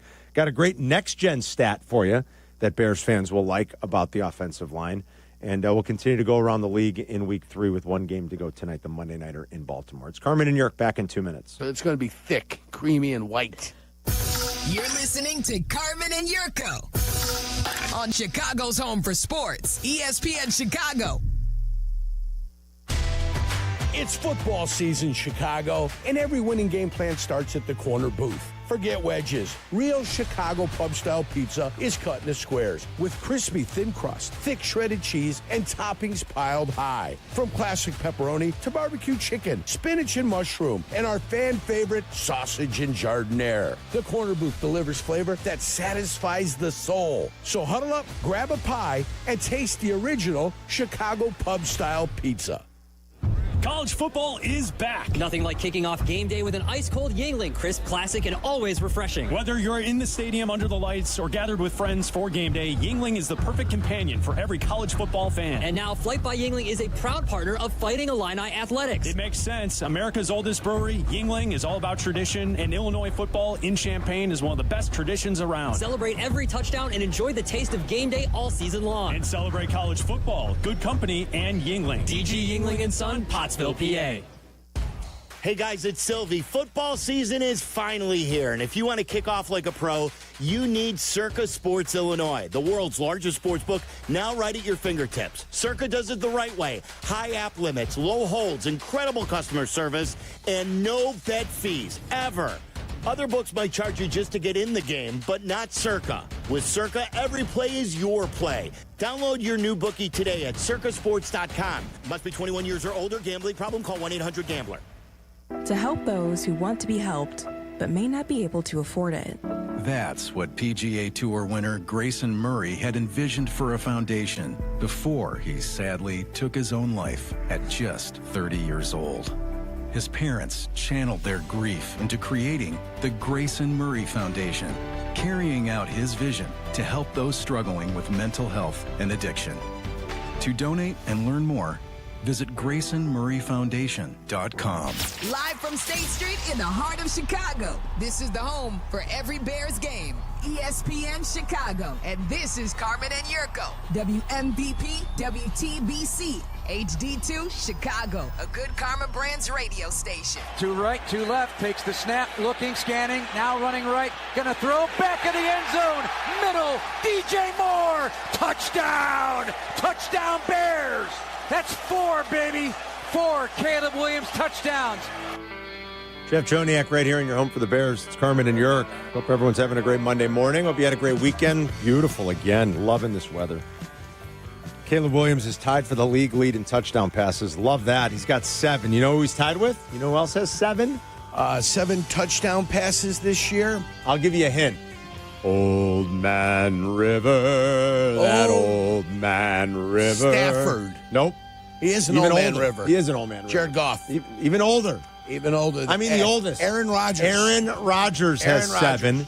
Caleb has just 1 INT. He was 19 of 28 for 298 yesterday. You love that. Nearly 9 an attempt. 4 touchdowns, no interceptions. You know what else you love? You know what else? Let's hear it, everybody. 0 sacks. Oh, yeah, not sacked. Quarterback rating of about 146. Caleb Williams through 3 games. Small sample is on pace for. Small sample size, guys. He is on pace for 4,051 yards and passing. 30-plus touchdowns. That would be correct. Yeah. So far, so good. 8 different players caught a pass yesterday. Burden had 101. The Bears were 9 of 15 on 3rd and 4th down. That's what I'm talking about. Mm-hmm. Now, that's probably somewhat unsustainable, but that's better than what we'd seen in the first couple of weeks. But you got to do it once if you're ever going to do it twice. So they've done it. They know what it feels like. That's the important thing. They finished in the 93rd percentile for EPA per play. They're second for the week with one game to go tonight in EPA per play, behind only, as most people might imagine, the Indianapolis Colts, who all of a sudden are the 07 Patriots. So that's it? The Colts are just the 07 Patriots? I have no idea. 40 a game and they don't punt? They punted once in 3 games. Once. I'd like to be the punter. Me too. Yeah. Who is it? Rigoberto Sanchez, right? Is that his name? Rigoberto. That's a hell of a name, isn't it? Good for him. I'd like to be that guy, too. You get a nice check. You don't even have to go out on the field. I tell you what, he's dirty. Yurko. They've punted once in 3 games. Now, granted, they played the Dolphins and the Titans and the Broncos in there, but all this, I guess they're just the 07 Patriots. That's it. So, yeah, they're second for the week so far in EPA per play behind the Colts. And Caleb is 4th in the week so far with 2 quarterbacks to play tonight. 4th in EPA plus completion percentage over expectations. So they took advantage of a bad injured defense. They did exactly what you're supposed to do. Pound them at home. Pound them. According to NFL Next Gen, Braxton Jones is the 4th left tackle this young season to not allow a single pressure in a game. And that's great because he allowed a team-high 12 pressures in the first 2 weeks of the season. Still waiting on the official data from PFF, but Next Gen had him coming down the pipeline. 0 pressures. Coming down the pipeline. So if they have 0 and PFF has, say, 2, what's the difference? How do you judge? Do you see what I'm saying? How subjective it could be over the course of time? It can be. Yeah. So, but we'll see. We'll see what PFF says. We'll see what they say. Yeah. The data is still under review. I keep checking. I'll update it. And once, usually sometime around 10:30 or 11. Here's the other thing that bothered me during the broadcast. Yes, sir. Darnell Wright had a penalty. They didn't go to it. Let me see the penalty. Let's see it. Too busy wanting to let Tom Brady talk. Well, they're paying him like $300 million. Yeah, but I want to see the action. I'm here for the action, not to listen to him pontificate about nothing. Okay. Sorry. Doesn't do anything for me. I actually think he has been better than he was a year ago. He's one of the guys that I put on mute. Oh, wow. And just really? watch the game. That's my preference. Okay. Well, if you'd want to put them all on mute, including Troy Aikman and anybody else that thinks he's great. I like Troy. Even Romo. I don't need to listen to what they have to say. Well, just give me replays. That's what I want. I want replays. You're funny. Shut the hell up and give me replays. There was a lot of effusive praise for Caleb and Ben Johnson coming from Tom Brady. And I mean a lot. Here's one sample. What does Ben Johnson do? Come right back after a long play instead of just inside run. No, we're going to run a reverse. Really keep this defense on their toes. Just can't get a beat on a creative play caller who makes you defend everybody. It's a great style. I could have sent. I had like 5 of those recorded. I go to send them all to Bleck Abdalla, but I'm like, it's redundant. You get the point. Yeah. There was a lot of that. Yeah, a lot of love from Tom Brady. A lot of love going Ben Johnson's way. But it's going to be thick, creamy, and white. Yeah, that's special. But I do think he's better than he was a year ago. Sometimes in a blowout, too, you don't get the best of the best because it just becomes kind of filler in a blowout. Yeah. And I think that was the case in that second half yesterday. But we know one thing we didn't talk about, what really kind of sealed the deal in this game, Yerk, right? Bears get a touchdown after a 19-play, 76-yard drive that ate up about 10 minutes of the clock. That's incredible. That pretty much put it away. 19 plays. 19 plays, 76 yards, 10 11 minutes. straight runs. I think it was 11 straight runs. No, you don't think it. It was 11 straight runs. Yeah, that's fact, That's brother. just sometimes imposing your will and letting the O-linemen just do their thing. And executing. And executing on key third downs. And what weren't you doing? You weren't getting penalties. Mm-hmm. You weren't setting yourself back. Operation was clean. Yes. For the most part. Yes. Whatever was wrong with the cadence in the past is not wrong with the cadence now. Yeah, I mean, you got to use that as a clean weapon. game, Carm. Clean game. Mostly a clean game, yeah. So much better. Back out to the phones. If you want to talk Bears with us, 312-332-3776. Steve is in Bridgeport. Hey, Steve. Hey, guys. How are you? We're great, man. Great. This is a way better week than the past 2 weeks. It's fantastic. We know that Dallas's defense, not the greatest in the world, but, their offense, people argue it's a top 10 offense. Their offensive line is good. So the fact that they got so much pressure on them, on Dak, it's a positive sign. Since this is such a small sample size already in the season, I look at it as the defense has played 7 really good quarters out of the 12. At the first 3 quarters of week 1, I think most of the fans thought that was, the sturdy thing. They looked great. They had a pick six. They're putting pressure on McCarthy. they've just had 5 bad, consistent quarters after that. So it's nice to see them play a full team game. They're going into Vegas, a team that really doesn't have an identity. Their offensive line, I watched a little bit of their game yesterday, just is not there. Their defense is not that great. If I have one concern that, Pete Carroll's a guru when it comes to defenses. So, maybe fixing up different blitz packages to go against the offensive line that looked great yesterday. That's the only concern I have. This team should go out and punch them in the mouth, honestly, because, Geno Smith, even though, he's a first rounder from 15 years ago or whatever, he's a slower quarterback. He's a pocket quarterback. They should be able to get to them. And, I think Yerk was saying it's going to be, half of the stadium, even more, filled with Bears fans. So it should feel like it's a home game. And they got us back into it. I was about to quit on this team yesterday and open up my Sundays for the rest of the fall. But now I'm back.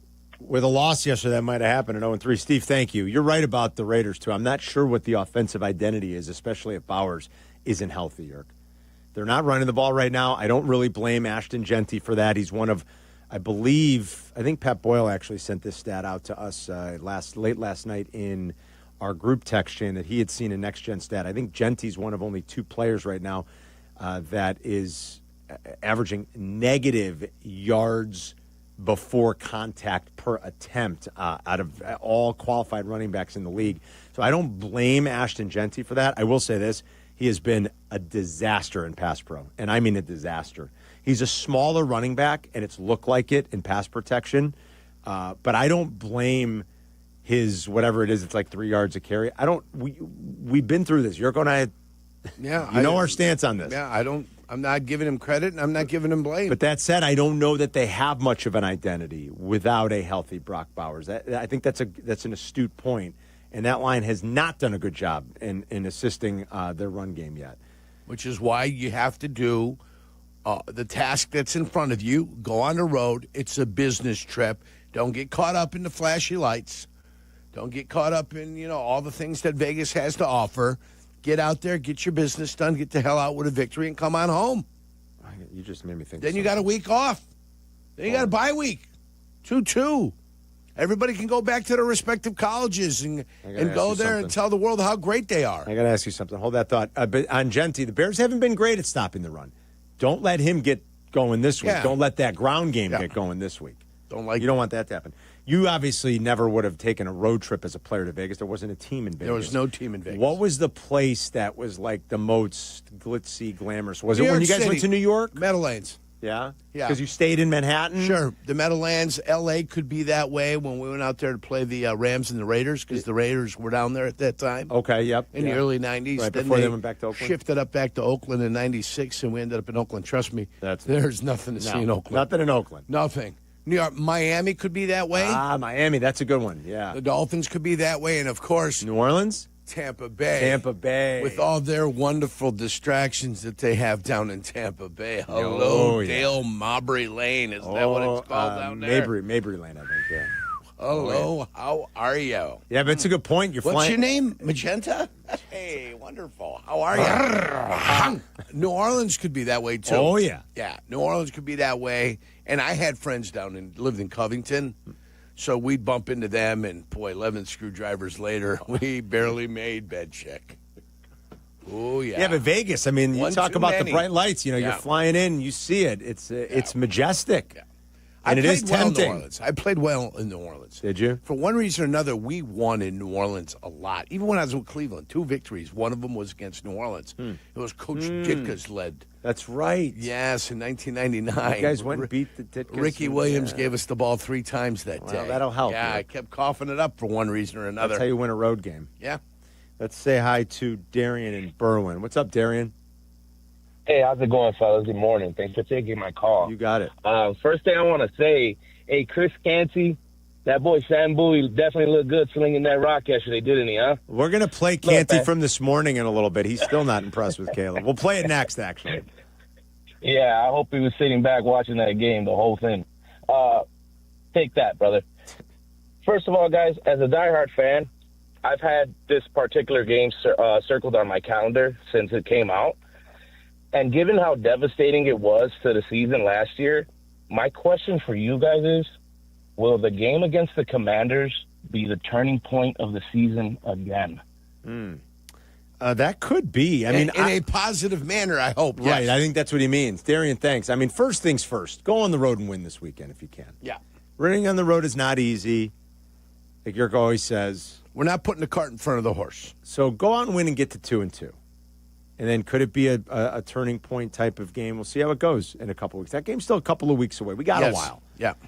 You know, you got a game, you got to buy. You got a little while before that game, before you have to focus. You got a long while. And you'd think Jaden Daniels by that point is back. He didn't play yesterday. We'll see what his availability is going to be like for their game this weekend.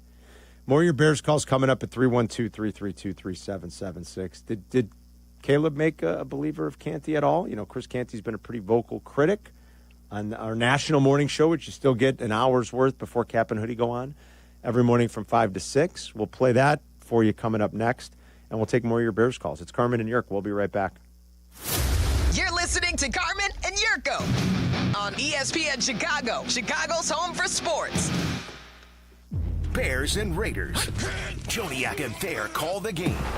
Sunday at 3:30. This is the home of the Bears. Here come ESPN the Bulls. Chicago. I love it. Here come the Bulls. What am I doing? $2.6 million Veroliak Law Group wins again for their clients. That's right. The Veroliak Law Group recovered $2.6 million for a client who was injured in a bus accident.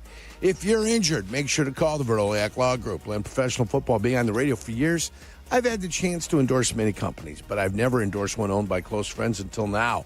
And the Veroliak Law Group has been helping people for over 60 years, including a lot of my friends and my neighbors. When you need a lawyer, experience matters. The Veroliak Law Group has recovered over $9 billion for clients, serving over 40,000 cases in personal injury, auto accidents, workers' compensation, medical malpractice, and more. Their proven results, commitment to clients make them the right choice. They've helped my neighbors and friends, and they're going to help you too. Call 844-VLG-LAW today. The Veroliak Law Group, experience you can trust. Property managers and GCs use FinishingChicago.com's contractors for finishes and protective coatings in the most iconic venues, interior spaces, and essential infrastructure. Our painters apply industry-leading commercial and industrial finishes inside and out, so your biggest assets always put their best square footage forward. FinishingChicago.com has your free list of painting, wall covering, glass systems, drywall finishing, and signage contractors. For a great finish, start with FinishingChicago.com. Roofers and Waterproofers Local 11 provides quality value and service in all facets of the commercial, industrial, and institutional roofing and waterproofing industry. Promoting skilled craftsmen and craftswomen through apprenticeship training, Local 11 members are trained in the application of the latest roofing and waterproofing techniques. They are at the forefront of design and installation of environmental-friendly solar, green, and garden systems. To find a highly skilled roofing contractor today, go to ChicagoRoofingContractors.org. Hey, it's Joe Aurelio, and it's time for Aurelio's Pizza, Chicagoland's oldest pizza chain since 1959. Indulge in our crispy thin crust, signature sauce, and 100% real mozzarella. Visit Aurelio'sPizza.com for the location nearest you. Aurelio's Pizza, it's a sauce. ESPN Chicago's Sports Business Minute, hosted by Danny Ecker from Crane Chicago Business, is heard Mondays, Wednesdays, and Fridays, and is presented by Chicagoland BMW Centers. From kickoff to cash out, ESPN Bet has the tools you need to score more on game days. Bet smarter with stats at your fingertips. Get personalized parlays built just for you. And with your fantasy team synced right in the app, you can back your squad. Right now, new customers get $100 in bonus bets when you bet $10. Sign up with promo code USL to get started. Must be 21 plus. Gambling problem? Call 1-800-GAMBLER. Terms and conditions apply. See app for details. Offer not available in New York. Now that I'm a dad, I can't stop thinking about what would happen to my kids if something happened to me, like losing the house or not affording college. Yeah, that used to keep me up at night too. It's why I finally got life insurance from Ethos. It's 100% online. No medical exams, just a few health questions. I got $2 million in coverage for around $2 a day. I never realized it was that simple. Get your free quote at ethos.com/game. That's ETHOS.com/game. Rates may vary. Bill monthly. Sample rates and year term life policy for a 35-year-old healthy non-smoking male. So, you think you're strong? Prove it at the Illinois Plane Pull. Join Special Olympics Illinois Saturday, September 27th at O'Hare for the ultimate tug-of-war against a 95,000-pound United Airlines jet, all to benefit Special Olympics Illinois. Sign your team up now at IllinoisPlanePull.com. You're listening to Carmen and Yurko. If you miss something, get the podcast on the ESPN Chicago app. This is Chicago's home for sports. ESPN Chicago. Left to right from the Cowboy 35. Snap back. Caleb going to throw down the left side lane. Open at the 10 to the 5. Adunze. Touchdown. Touchdown Bears. 4 touchdowns already for Rome Odunze on the young season. That is the league leader. Gotta love that. A lot of highlights from yesterday. It's Carmen and Yurk. Hope everyone's having a great day. We are talking Bears, week 3 in the NFL. Bears are either going to be a short favorite or a short dog. And there are already some differences of opinions in different books floating different numbers. Bears open as a small dog in most places. They're a favorite now. At a few books, some still have the Raiders as about a 1.5 point favorite after losing pretty good to Marcus Mariota and Washington outside of our nation's capital in week 3. 312-332-3776 if you want to jump in and join the conversation. So did Caleb win over Chris Canty at all, one of his more vocal critics? This was this morning on Unsportsmanlike with Canty and Michelle and with Evan Cohen. Take a listen. Throw the touchdowns, throw to the open guys, don't make mistakes, don't turn the ball over, and look this week better than you did last week. And to me, he did that, and I give Caleb Williams the praise because I think he's heading in the right direction right now. Yeah, I'm not going to go that far. I hear what y'all talking about. I think that's a product of playing against a really bad Dallas Cowboys defense, and I watched the majority of this game yesterday. I saw Caleb Williams skipping passes to wide open receivers. I saw Caleb Williams airmailing passes to wide open receivers. There are throws that are baked into Ben Johnson's offense that your quarterback absolutely has to hit. Now, of course, he's going to give you the wild plays when he uncorked that bomb to his wide receiver off the flea flicker. Like, you love to see stuff like that, and that's going to get everybody enamored. And we want to see him get guys involved, especially Luther Burden, knowing how electric he is. Rome Odunze had a big day as well. You saw them mixing it up with DJ Moore, having him play both wide receiver and running back. But I'll say this, Caleb Williams has got to do a better job at being able to make the layups more consistently in order for this Bears team to threaten in the NFC North. But I thought that the Dallas Cowboys offense, being as anemic as it was, took a lot of pressure off Caleb Williams, a lot of pressure off of that Chicago Bears offense, and you got a better version of them than what we had seen in the previous 2 weeks. There were some misses, but I thought big picture-wise there was some good stuff. And I think Caleb's willingness to stand in the pocket a little bit more and survey and not have the happy feet like we saw in week 1 and like we saw a lot last year is a very, very encouraging sign. So I think it's steps in the right direction the last 2 weeks. So of 28 passes, he saw the one where he was rolling out to the right under duress and bounced the ball in there. But you didn't ask whether that was intentional or not. I'm just getting rid of the football. I'm not going to take a sack. I'm not going to go out of bounds. I'm just going to get it in there where nobody's going to catch it. And the one where I believe he did overthrow Rome Odunze, and I thought it would have been a nice little ball if he could have found a way to fit it in. But you need to put it in an area where your quarterback go ahead and get it. I think them were just like two goofiest plays. I think there were 2 misses to Loveland, too. I do. And it's including the one in which Loveland got hurt, unfortunately, knocked him out of the game. I do think there were 2 misses. I thought those were 2 plays that have to be made. But, all right, you just take the steps to get better. And I think there's more of those positive signs than the negative ones the last 2 weeks. That's what I think. I think the quarterback play has been better. And, yeah, there's going to be misses. All of a sudden, Patrick Mahomes can't connect on a deep ball. It's Patrick Mahomes. So, yeah, there are going to be misses. When did it get to be so arduous to watch the Kansas City Chiefs play offense? My God. Well, you know one. It's your tight end's getting older. Yeah. Right? He's not a spring chicken anymore. You keep cycling wide receivers into your system. You keep cycling wide receivers into your system. And then you've got to make sacrifices on your offensive line because you can't have guys making too much money on the offensive line. You've got to decide who to pay and who not to pay.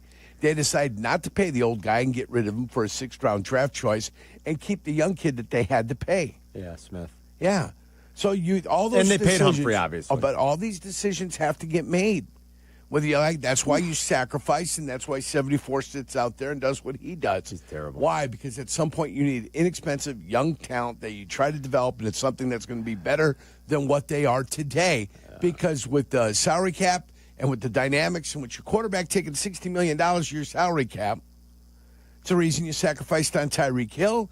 It's the reason you really hadn't had an expensive veteran receiver in here, because you're going to try to do it with young guys. They're taking, or you know what they do? They take cast-offs from other teams. Juju Smith. Juju Smith-Schuster. The kid now, Tyquan Thornton. Right. The Patriots didn't want him anymore. Valdez-Scantling. Valdez-Scantling. Right. I mean, they just kind of like young guys in cast-offs. And you bring them in for $4 or $5 million. Hollywood Brown they traded for, right? They did. Did they trade for Hollywood Brown? Yeah, 2 years ago. He got injured last year. Yeah. So, yeah, they're trying to do it with smoke and mirrors sometimes because they believe they've got the quarterback. And they do, but and they man, do spend it's like defensively. I mean, Chris Jones was dominant in yesterday's game. Yeah, and they played Karlaftis. They played Karlaftis, so they've they've spent defensively. Boy, it's like watching paint dry, watching the Chiefs, though. It's like, man. Yeah. That Giant team. Oof, please, we'll get to it in around the NFL here in a little bit. I mean, I don't know how he could keep starting Russell Wilson. I really don't. Listen, and let them keep losing faith. That's way when they play the Bears. Yeah. All the faith will be gone. All their faith is gone. Their faith is gone. That's what you're hoping for as you move forward. The Bears are going to have to deal with that front seven, though. That front seven's got some dudes on it in the Giants. Oh, yeah. Like, they deserve better, I think, than 0-3 with that defense. Right. But the offense is But just the Giants' ridiculous. defense is great, and the Jets' defense is great, right? I wouldn't say the Jets' defense is great. The Jets' front is good. I like their front. It's been all right. Yeah, I like their front. I mean, they've probably played a little bit better than 0-3. But, I mean, I think the Giants' defense is, like, their front seven is legitimately good. Mm-hmm. And they've got bupkis to show for it. They got nothing to show for it. Is Russell Wilson. I mean, you can't keep starting Russell Wilson. It is brutal. Can't do it. Q's on the south side. What's up, Q? Hey, how you guys feeling this morning? We're good. I'm giggly. There you go, Yerk. Okay, let me start by saying that was a big win for us, a much-needed win, should I say, for us yesterday. And me being the world's largest Bears fan, it was good to have something to cheer about yesterday. Now, with that being said, we don't want to get too giddy about us beating the Mount Carmel Caravan yesterday, because the Dallas defense looked like a high school defense. It's terrible. They ought to be ashamed of themselves for even fielding some stuff like that. But again, we just want to continue to grow, to get better. Caleb made some nice plays, but then there were some layups, as Tom Brady said. He blew, and we want to make all the layups. I'll take 10 layups over one flea flicker any day. We just want them to be consistent and continue to grow and develop, man. All right, I'll let you guys have it. Thank you, Q. Appreciate it. Yes, continue to grow and develop is right. And that's it. Yep. Like I said, it's not always linear, and sometimes it takes a while. And it's 20 games. When you get to about 40, you got 3 seasons under your belt. You kind of have a pretty clear idea. As that sample keeps building and building, then you start to get a pretty clear idea.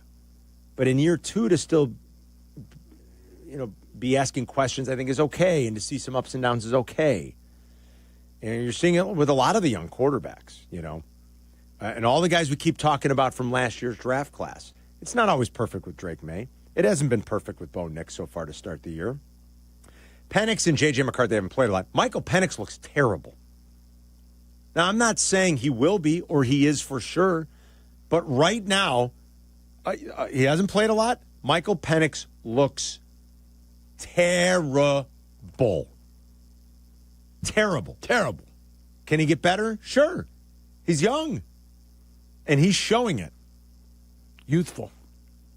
I mean, that game yesterday, granted his receiver on one of the interceptions slipped, but, I mean, he was terrible. The other one, I thought a receiver could have helped to come back to the ball. The ball, he threw it to the sideline. Yeah. You see that guy making a break on it, help your quarterback out and go back at the football. Yeah. You can do that. You don't have to sit and wait for the football to come to your lap. Go get the football. Help your quarterback out. Yeah. 312-332-ESPN for Carmen and Yerk if you want to talk about the Bears win yesterday or anything else in Week 3. UPS Joe's in Elmwood Park. What up, Joey? Hey, guys, how are you? I hope you're representing the U.S. Coast Guard now and again. Of course. I had it on this weekend, Yes, actually. he did. Yes, he did. I appreciate it, guys. We were out there as usual yesterday, and I thought the key to the offense was the distribution of the ball to multiple people. And as long as there's no jealousy and that keeps up, I see nothing but good things, fellas. Yeah, jealousy. I mean, you got no room for that, I guess. I mean, just you better buy I'm in. just worried about number two a little bit, but and I got to just say one more thing. And we've been in the United Club forever, and I got to pat the Bears on the back because I'll tell you what, nothing but first class out there. I mean, fantastic people, just fantastic, except for the beer prices, boys. Fantastic service. Yeah, I can't imagine. What's the beer cost these days? $62 for 4, $15.50 a crack. Holy cow! For beer, I mean, on. You used to be able to buy the brewery for that. You get Joey, a case thanks, of beer buddy. for $15.50. Exactly. Yeah. Holy sweet Jesus! Dallas's defense is pretty bad. I was just looking at the numbers too, just the updated EPA numbers. Still one game to go tonight, so a couple teams haven't played 3 games yet. Obviously, the Lions haven't, the Ravens haven't. Dallas is 31st in EPA per play on defense, 31st in dropback EPA. Only the Dolphins have been worse. So it's pretty bad for Flus right now, and he's probably thinking, I thought I was going to have Micah Parsons. What do you like tonight? Flus might be one and done. No, there's nothing wrong with that. Well, sure there is if you're a coach. What do you like tonight? No play for me on this game tonight. If you force me to pick, I'm forcing you. I'd probably say grab the 4.5. If you force me, but I will not be Who's playing. getting the 4.5? The Lions. Lions are getting 4.5. 4.5, yeah. I think I've Baltimore. already took the 4.5. Did you take them? I have taken it, yes, Carm. It's been was not a great weekend at the window. Thank God for the Jets. That comeback. My God, it looked like they were dead in the water. You needed it, huh? Well, listen. I did well in the cover 5. Did you? I don't know why the hell I keep taking Tennessee. You know, I That's trusted a Tennessee mistake this I week keep too. making. It was more of like I wanted Danny Dimes to go on the road and prove it and win by margin. Like I said, I guess they're just the 07 Patriots. They don't punt and they score 34 a game. So who knew? Yeah. I mean, they look good. That offense looks good. And an inauspicious start. I don't know if you saw the start of that game. Cam Ward threw a pick 6. I mean, game wasn't a minute old. Yeah. And he threw a pick 6, and it was like, oh my God. I had Carolina 35.5, Cleveland 10.5, Miami, and I got Detroit tonight. You got Detroit tonight? Yeah. See if I can't have myself a halfway decent week. I think you're on the right side of that one, Yerk. I think. Yeah. Week 3, I'm what? What is that, 65th? I'm 65th. I had Miami, I had Carolina, and I had the Bear. So those all hit pretty nice in my cover 5. But well, so what are you in this week? I don't know. How do you see what you are for the week? So it's weekly to the right. Oh, I'm 43rd out of 521. Yeah, look, Carmen's ahead of me. Good for you, Carm. Yeah. Bastard, you can't believe it. Make sure you get in the cover 5 every week with us. You can win every week. It's not a cumulative thing. Just do it every week with us, and you can win. Week to week, we award a prize, $25 gift card to Fry the Coop. Just download the Cover 5 app. It's that simple, and then pick your games. And use when you download the app, when you search, just search CJ25. The Falcon 1? Yeah, that's it. Is that you, Falcon? Falcon 1. So, 43rd out of 521 for the week. I can't get it. The Carolina, Falcon. my guy. I mean, Atlanta. That's what I'm talking about with Atlanta. Yeah. Oof, sweet Lord. We'll go around the NFL a little, talk about some of the craziness, the bad beat of the year, which might not be topped, even though there's a lot of football to still be played. I know a lot of us had a gambling and not a rooting interest, just a gambling wagering interest in what we thought was going to be the game of the day. It looked like it was going to be a blowout, and then turned out to be a great game, and that was the Eagles and Rams game. If you want to talk Bears or NFL, 312-332-ESPN. It's Carmen and York. We'll be right back. You're listening to Carmen and Yurko on ESPN Chicago, Chicago's home for sports.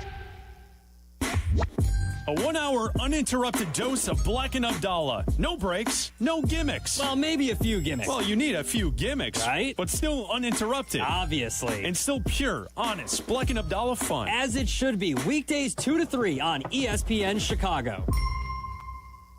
Hey, this is the Fat Jack, and football season is here. Are you ready to make money betting on sports? Are you ready to make a winning decision? Are you going to gamble for fun, or are you going to gamble for money? This year, make that decision that will build your bankroll all year long. Go to FatJackSports.com, and for less than $100 a week, make money betting on the games. That's FatJackSports.com. It's a personal portal. It gives you your email. It's hassle-free. It'll make you money. FatJackSports.com.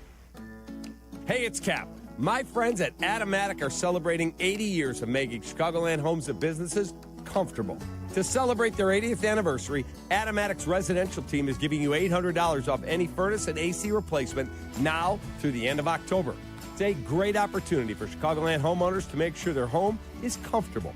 Don't wait for your system to fail. Call the pros you can trust, the best in the business. Go to Automatic.com. If you're turning 65 or new to Medicare, Humana might just have the health plan you're looking for. Our Medicare Advantage plans offer coverage and care you can count on. You could get a plan with a $0 premium or an all-in-one plan that may include medical and prescription coverage, as well as routine dental, vision, and hearing. Learn more at GetHumana.com. Humana, a more human way to healthcare. Humana is a Medicare Advantage HMO and PPO organization with a Medicare contract. Enrollment in any Humana plan depends on contract renewal. It all comes down to this, folks. Yep, the entire season is on the line. But my throat has officially thrown in the towel. Sounds like you need Vicks VapoCool drops. They're max strength and vaporize sore throat pain. Whoa! These VapoCool drops hit fast. Speaking of fast, did you just see that play? Yeah, he vaporized that ball. That pun should have come with a penalty. Vaporize sore throat pain with Vicks VapoCool drops. Use as directed.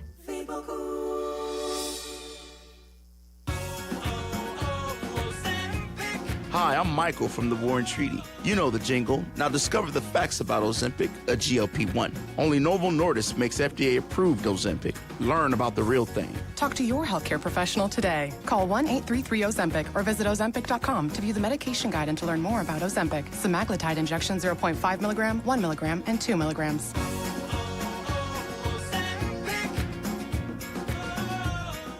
Do you owe $10,000 or more in credit card debt or personal loans? With credit card debt at all-time highs, Debt Relief Advocates is urgently notifying consumers of debt relief now being made available, designed to aid consumers with out-of-control credit card debt. Those who qualify and enroll for this relief program will only have to pay back a fraction of what they owe. This is not bankruptcy or a debt consolidation loan. This is a relief program that credit card companies would rather you not know about, as it ends your debt nightmare and saves you lots of money. Consumers owing at least $10,000 in credit card debt or personal loans can now take advantage of this debt relief as the cost of living skyrockets. Debt Relief Advocates has established a relief hotline for you to call to learn what debt reduction you may qualify for, so don't wait. For this free information, call the Relief Hotline at 800-606-8737. 800-606-8737. 800-606-8737. Injured this summer? The fight starts now with Postman Law. No fees unless we win. Free consults available. Call 844-POSTMAN today. That's 844-POSTMAN. Follow Chicago's Home for Sports on Instagram at ESPN_Chicago. Carmen and Jurko are back.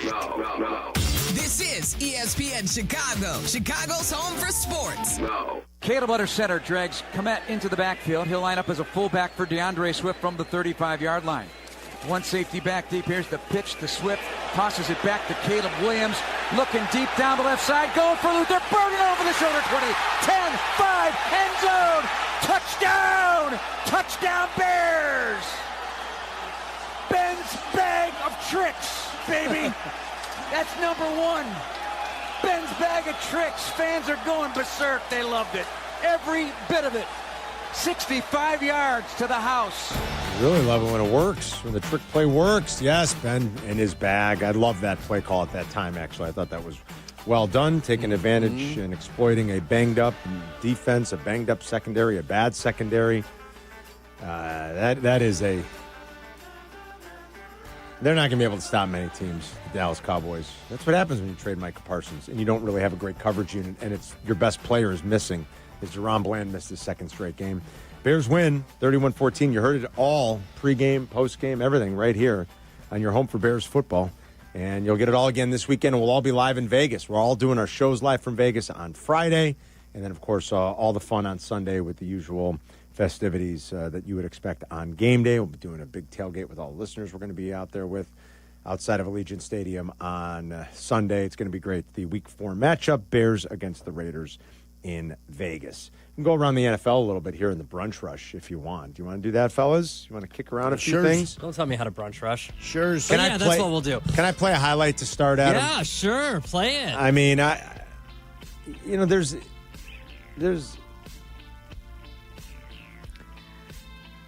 what's the old expression, Yerk? Don't count your chickens before they hatch. That's the one. Have you heard that one before? Yeah. But sometimes, and I'm usually pretty good about that, sometimes you can't help it. Hit the cash out button when you can. Sometimes you can't help it. And when the Rams went up in the third quarter 26-7, and I was getting 3.5, I got to admit I felt pretty good. You're feeling giddy? And then 3 touchdowns later, I didn't feel so good. But even when they're lining up for a game-winning field goal, I'm like, all right, so I think we dodged a bullet here. This happens. Joshua Carty has it blocked again. This time Jordan Davis, the big man, looks for the icing on one big cake. Eagles hang on. Joe Davis, yes. Eagles not only hang on, they returned it for 6. So a 1-point game in which they had a 1-point lead. Turned into a 7-point game. It turned into a 7-point game and an Eagles cover. I don't think there will be a worse beat all year. I texted Todd Furman right away because it was one of my favorite bets of the weekend was Rams plus the 3.5. And I'm like, everybody in Philly was celebrating. Everybody in Philly's jumping for joy. He said, you won't have a worse one all year. Yeah.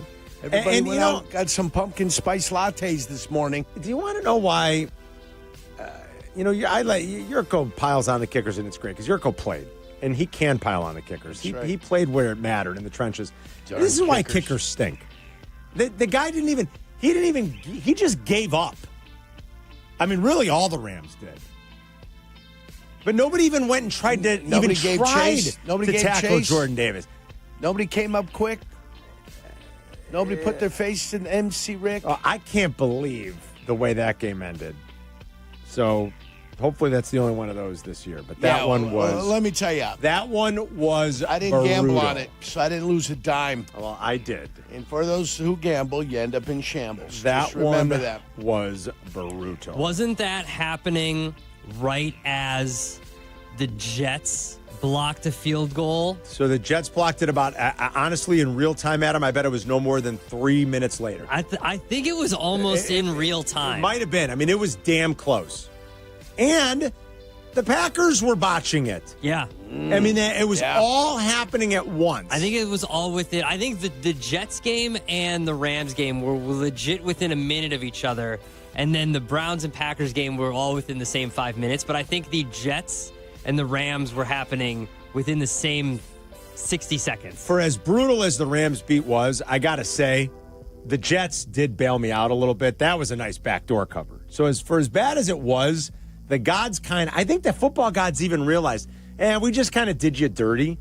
We're going to go ahead and give you a Jets cover. Because I didn't think the Jets were covering that game, Yerk. I didn't feel so good about that one in the fourth quarter. And the Jets did find a way, excuse me. So maybe it all evens out. But Baker's now led 3 game-winning drives in the closing minutes to start the season, and the Bucs moved to 3-0. It's a tough way to play. I do like my Emeka Egbuka ticket, guys, especially if Mike Evans is going to miss some injury. time. Yeah, I do like my Emeka Egbuka Rookie of the Year. I got 8.5 to 1. I think I got on it. Congratulations! Yeah. No, I take that back. I got 16 to 1. What am I talking about? There you go. I put a half unit on it, so I'll only collect. James Conner is gone for the year. Ankle surgery. Did you see that? I did see that. Yes, that's a blow for Arizona. It's a blow for Arizona. What other games are we talking about here, Adam? What are we doing? We can talk about that Packers and Browns game since we brought it up and how it looked like the Packers were going to win that game. They had shut out the Browns for most of the game into the fourth quarter, and then for like the last 5 minutes of that game, you let a team hang around. Yeah, what happens? And that's what happens in the NFL. That's what happens. And the Browns find a way to come back and end up winning that game in the final seconds of that game. I texted the guys during that game at some point in the first half, I want to say, and I said, this Browns pass rush is relentless. They get after you. And Myles Garrett is still unbelievable. And yes, Yurko, they do get after you. Yeah. I mean, it is absolutely relentless. You know, for Defensive Player of the Year, I don't have a ticket on Myles Garrett. No, he was one of the favorites. But if I gambled, I would. Yeah. And I have a feeling I'd be in pretty good shape. Well, except for that kid from Minnesota, if he continues to that's have, it, Rocky. you know, if he keeps doing what he's doing up there. The Bears are going to see this Cleveland team later in the year, and you better be ready for that pass rush because it is They're no coming. nonsense. You know, I even said it, I think, on Fridays we previewed games. One of the best attributes of Jordan Love is he doesn't take sacks. He's got one of the lowest sack percentages. I think second lowest in the league since he became a starter behind only Josh Allen. That's a really good trait. It's a really good attribute of a quarterback. He doesn't take sacks. The great ones don't. He was sacked 5 times. That's tied for the most in any single game in his career, obviously. They got after him. And he's also good for one knucklehead decision every game. Every game. And he did it again yesterday. He is good for one throw. I'll give you the 2 quarterbacks that check this box. Every game, no matter how well they play, they make one throw and one interception where you go, what? And you know who the other guy is? Trevor Lawrence. Oh, my freaking God.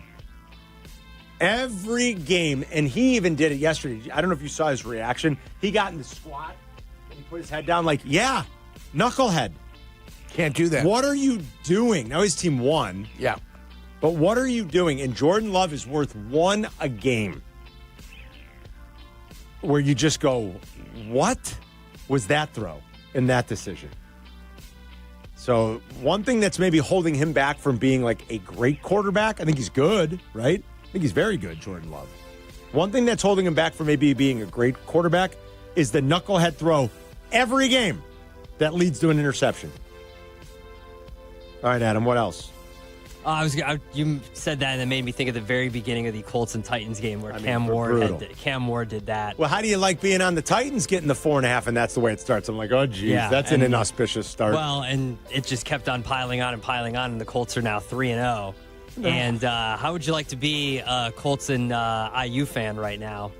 In the state of Indiana. I think you feel pretty good. Yeah. Boy, what IU did to Illinois. I was going to end with that, but we can go right to there. ILL, LOL. That's illegal in some states, what was happening there. Yeah, oh that's my bad. God. And now, game day heads to, is it game day or is it the Fox? Is it the Might big be nooner? big noon. It's a big nooner. It's a big nooner. Yeah. It's a big nooner, USC and Illinois. USC and Illinois for This big week. noon, yeah. ESPN's going to Oregon. Oh, yeah, that's right. They're going to do Oregon, whoever they're Penn playing. State. Oregon, Penn State. Thank you. Happy Valley is where they're going. Big Oregon, nooner. Penn State. And the criticism is, who's Georgia got? Georgia, Alabama? Yes, Alabama, Georgia's this They're week. just ignoring Georgia, Alabama this week. That's what happened. Well, I mean. Well, the big noon thing is they always kind of schedule that into their first big noon kickoff, though, right? Isn't that how that goes? Or I mean, I feel like it's. Or do I have don't that know wrong? what the hell they're doing. Yeah, I mean, I don't know. After that game, I don't know what's so sexy about USC and Illinois after that. They loss. announced it before the game. Jeez, Carm. I mean, USC's undefeated. Yeah, What's the deal USC there? is undefeated. That's true. And they're in the top 20 or top 25 For now. They're a favorite, right, Chris? They're a favorite this weekend. That's a bit surprising, but yeah, I watched Indiana, Illinois, and I don't say that like Illinois sucks. I think Indiana might be that good. Wow, that was something. I mean, they really ran roughshod over them. But Indiana was really good last year. They were. And he knows how to hit that transfer portal. He's not afraid. This weekend's got some great games. Good weekend to be in Vegas. There's Oregon, Penn State. We're going to really see about Oregon, you guys. Yeah, Ryder because Cup. Northwestern's not very good. Oregon State stinks right now. That wasn't much of a Civil War game. I don't think Oregon State's got a victory this year. So Oregon hasn't really... Tough times for the Beavers. Yes. Oregon hasn't played anybody yet. We're going to get to know about Oregon this week. It is Bama, Georgia this week. You also have LSU, Ole Miss this week. So there are some real doozies this weekend in college football. It's starting. This is where you start to get good now, and this will be a good weekend to be in Vegas to check out some of that action. All right, anything else, Adam? Yeah, Chargers beat the Broncos. The Chargers are 3-0, and the Chargers are 3-0 in their division. How about that? How about my guy? 3-0 in their division. Yurko, how about this play? 2nd down and 6. Herbert to the air. Pipkins the block at the right tackle. Got away from Allen. Herbert alive and the throw. Caught. Touchdown! Allen!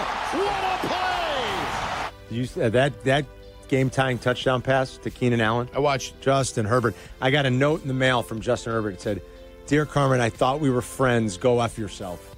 I picked them to miss the playoffs. I Can you believe I picked against my guy? Yeah. That's the one I'm regretting most. Are you? I'm regretting not putting the Chargers in the AFC playoff picture. Miami. I couldn't believe, how could I not go with my guy? Finally, a fourth quarter comeback. This is where we've wanted to see, even those of us, even his sycophants, I might be one of them, they're like, let's see Justin Herbert do it when money's on the table. He's not been great in fourth quarters of games. He hasn't been great in the playoffs yet.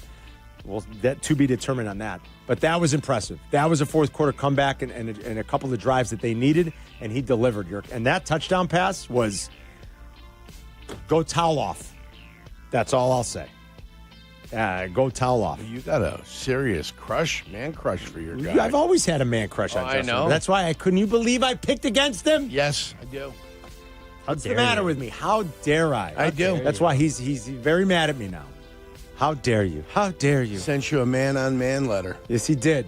Man-on-man letter. Yeah. How dare you? It's going to be thick, creamy, and white. Yep. That's the brunch rush. Hello. It's Carmen and Yurko. We'll be right back. This is Carmen and Yurko, making your lunch break extra delicious. Hey, Ma! Can we get some meatloaf? On Chicago's home for sports, ESPN Chicago. Courtney Cronin, the latest from Hallis Hall and wherever Bears roam in Chicago. Be an informed fan with ESPN Chicago. Brought to you by Costa Ivoni. It's fall again, and that means football, falling leaves, cozy fires, and, of course, a fresh haircut at Great Clips. Whether you want a whole new look for the season or just a trim on a cut you already love, the skilled stylists at your local Great Clips salon are ready to bring it to life for less. With convenient online check-in, you can add your name to the list and stop in whenever it works for you. They'll even send you a ready next text when you're up next for a haircut, so you can get all of your fall errands done rather than waiting in the salon. Once your cut is finished, the friendly stylists at Great Clips will save the details in clip notes so you can get the look you love every time you come in. And the best part? Great Clips' everyday affordable prices means you'll have money left over for fall fun as well. Look your greatest for the new season. Download the app and get into your local Great Clips salon for a fresh fall haircut today. Great Clips, it's gonna be great. When your team's best players have all been traded and the latest pick is overrated, just raise a glass with a friend or two and tell them more do. May your team be great and your picks be true, and if it falls apart, you'll know what to do. Just raise a glass with a fan or two and tell them more do. It's a crazy world, so what do? You tell them more do. Hey! Tullamore Dew Irish Whiskey, 40% alcohol by volume, imported by William Grant & Sons Inc., New York, New York. Finding your dream home is truly tough. So many options. The stakes are high, so don't go it alone. I'm Chicagoland's real estate agent, Sammy Lubeck. I have deep local knowledge. Working with Baird & Warner, I've got access to private listings you won't find online. I help buyers like you find the right home and win it. Whether it's your first place or your forever one, I'm here to make the process simple and successful. Start your search at www.sammy.homes. Once again, I'm Sammy Lubeck, and I am Chicagoland's real estate agent. If you aren't sleeping well, you aren't ready for game day. If you're dealing with sinus pressure, your cheers won't be heard. Football season requires your attention to these details. That's why I recommend Sinus and Snoring MD. Their advanced, minimally invasive procedures and treatments help you breathe better, sleep better, and feel better. Be your best on game day. Visit sinusandsnoringmd.com today or call 847-545-0147. That's sinusandsnoringmd.com. Let's go. The post-career day press conference brought to you by Progressive. Anthony, can you tell us what happened during career day? I'm a biomedical researcher. The kids just weren't impressed. How did you feel when your son called in the backup? Embarrassed, and I knew it would be a fireman. It's always a fireman. It's cliche, but a crowd favorite. He had an axe and everything. I can't compete with that. And will the fireman be helping your son with his science fair project? Hope not. I'm literally a scientist. Like it or not, sometimes you need a backup. That's why there's Progressive to protect your home and auto. Progressive Casualty Insurance Company affiliates and other insurers. Not available in all states or situations. From kickoff to cash out, ESPN Bet has the tools you need to score more on game days. Bet smarter with stats at your fingertips. Get personalized parlays built just for you. And with your fantasy team synced right in the app, you can back your squad. Right now, new customers get $100 in bonus bets when you bet $10. Sign up with promo code USL to get started. Must be 21 plus. Gambling problem? Call 1-800-GAMBLER. Terms and conditions apply. See app for details. Offer not available in New York. Football and pizza. Oh, it's a match made in heaven. No better combo this time of year. For me, it's all about Nancy's. The crispy crust, the gooey cheese, loaded with flavor and fresh toppings. The sauce is awesome. Order now at nancyspizza.com or hit up their flagship restaurant in the West Loop. Perfect before and after events all season long over at the UC. Nancy's Pizza is the real deal. Follow Chicago's Home for Sports on Twitch at ESPN 1000 Chicago. Carmen and Yurko are back. This is Chicago's Home for Sports. ESPN Chicago. In motion, they send the receiver, pitch out to Johnson to the left, gets into Bears territory to the 40, had a steam to the 40, or knocked him out inside the 30, and they say he fumbled the ball and took it out of his hands. Tyreek Stevenson ripped it out of his hands. Now they're discussing. Bears think it's their ball. There's scuffling going on as well. Coming up along the sideline to the 23-yard line, and the Bears are celebrating, but they're still discussing. So Tyreek Stevenson was running to his outside. He punched the ball out, and then he grabbed it away from him. As long as he stayed in bounds, this is going to be Bears football. Long discussion right now on a 27-yard run by Javonte Williams. Ruling on the field was a fumble and recovered in the field of play by Chicago. First down and 10. Wow. Oh, I mean, that's a tightrope act, but he takes the ball away, and the Bears will get it. What a play. Jeff Joniak, Tom Thayer here in your home for the Bears. We'll talk to Thayer tomorrow at 11. He's our guest every Tuesday during Bears season. What a play by Tyreek Stevenson. Tone setter. And the young man needed it. Let's hope he builds off of that. It's Carmen and York, time for our players of the weekend. Our players of the weekend know how to step up, York. That's what makes them great. It's what makes them players of the weekend. That's So right. do our friends at White Buffalo Barbershop. Sharp White cuts, Buffalo. hot towel shaves, and every detail done right. Just had my son in there getting a little cleanup before surprised. picture day this week. Yeah, he needed it. But he got to leave the top long. That looked nice and shaggy. Sure. That's what the kids love nowadays. He got exactly what he wanted. That's Good. why we go to White Buffalo. They've got LaGrange and Hinsdale locations. Visit whitebuffalobarbershop.com. You think I'm taking him to get a root canal. It's like, let's go get your haircut. I don't want to get my haircut. Yeah. Let's go get a haircut. You got pictures coming up. Let's That's look when nice. you communicate the way your dad communicated. Shut up, we're going. Yeah. That's it. Get in the car. We're going to get a Shut haircut. up, we're going. That's What's the matter it. with you? What are you doing? I'm ready. I'm ready, Carl. It's great. All right. So let's do our players of the weekend. Who are you going with? York? Usually I'd go with Christian Pulisic in this situation. 2 goals for AC Milan this weekend. But because of the performance of Caleb Williams, it is Caleb Williams 4 touchdowns. All right. And his hey, take a look at me. And they weren't crappy touchdowns. No. They're all good stuff that was happening to keep the Bears going in that game. I'm going to go with Caleb Williams. I like it, York. Okay, Caleb. Black, who are you going with? So I played the highlight there coming back out of commercial break for a reason. Tyreek Stevenson, because I agree with you, Carmen. He changed the direction of the game. Great. That rip-away fumble recovery on the sideline, that changed what happened. Dallas was just running all over them. Yes. We had 2 chunks, and it was that was great. Finally, the players on the defense stepped up and made plays. That's exactly what we were asking for. So Tyreek Stevenson gets my game ball. Well done. Abdalla, who are you going with? I spent most of my weekend at Riot Fest, so sorry, but Riot Fest is my player of the weekend. It was great. I went Friday and Saturday. I did not go yesterday. I was watching football, but it was awesome. Douglas Park, a 20-year anniversary of Riot Fest. It's been a glorious 20 years. What was the best thing you saw? Obviously, Alkaline Trio, but I'm biased. They were great. They performed Maybe I'll Catch Fire cover to cover. It was great to see that album performed once again. I will say that they did not anticipate the amount of people that wanted to see Weird Al Yankovic. He was quite the draw. So what does that mean? There were too many people around the stage? He was on a smaller stage, and there were a ton of people there that wanted to see him. Really? And he was great. He did all the costume changes and everything. The Beach Boys were good. John Stamos came out and played. I said on Friday the Beach Boys seemed like such an odd choice for Riot Fest. Well, they've been trying to get John Stamos to show up as like a bit for the last 10 years. And so they got the Beach Boys, I think there's 2 surviving members. I think so. And they had a huge crowd, and it was weird. It was raining weirdly. So you had Stamos hanging in the city all weekend. Stamos was in the city for the whole weekend, and he played with a couple other bands. He played with Hanson yesterday, I guess. Really? For a song. Yeah, it was weird. But a talented guy. Yeah, Jack White was great on Saturday night. It was awesome. It was a good good Riot weekend. Fest. Yeah, Riot Fest gets it. Yeah. I'll give it to Isaiah Rodgers, who we talked about earlier in Minnesota. I mean, that's just such a rare performance. When you pop a game that nobody's ever seen with an INT return for a touchdown, fumble return for a touchdown, 2 forced fumbles. Nobody's ever done those things in one single game. He earned a 99.9 PFF grade for a single game. It's never been done before since PFF's been doing this, grading every game and every defensive player. So I'll go ahead and give it to Isaiah Rodgers. But Riot Fest did look like a blast. Saw a lot of people putting stuff on social media. Well, you had Tom Brady and John Stamos in the same town over the same weekend. Two handsome MFers running around town. Was it like, who famous was that cut at any point? There had to be somebody ducking in there. Don't know. You know? Like, where does Stamos stay?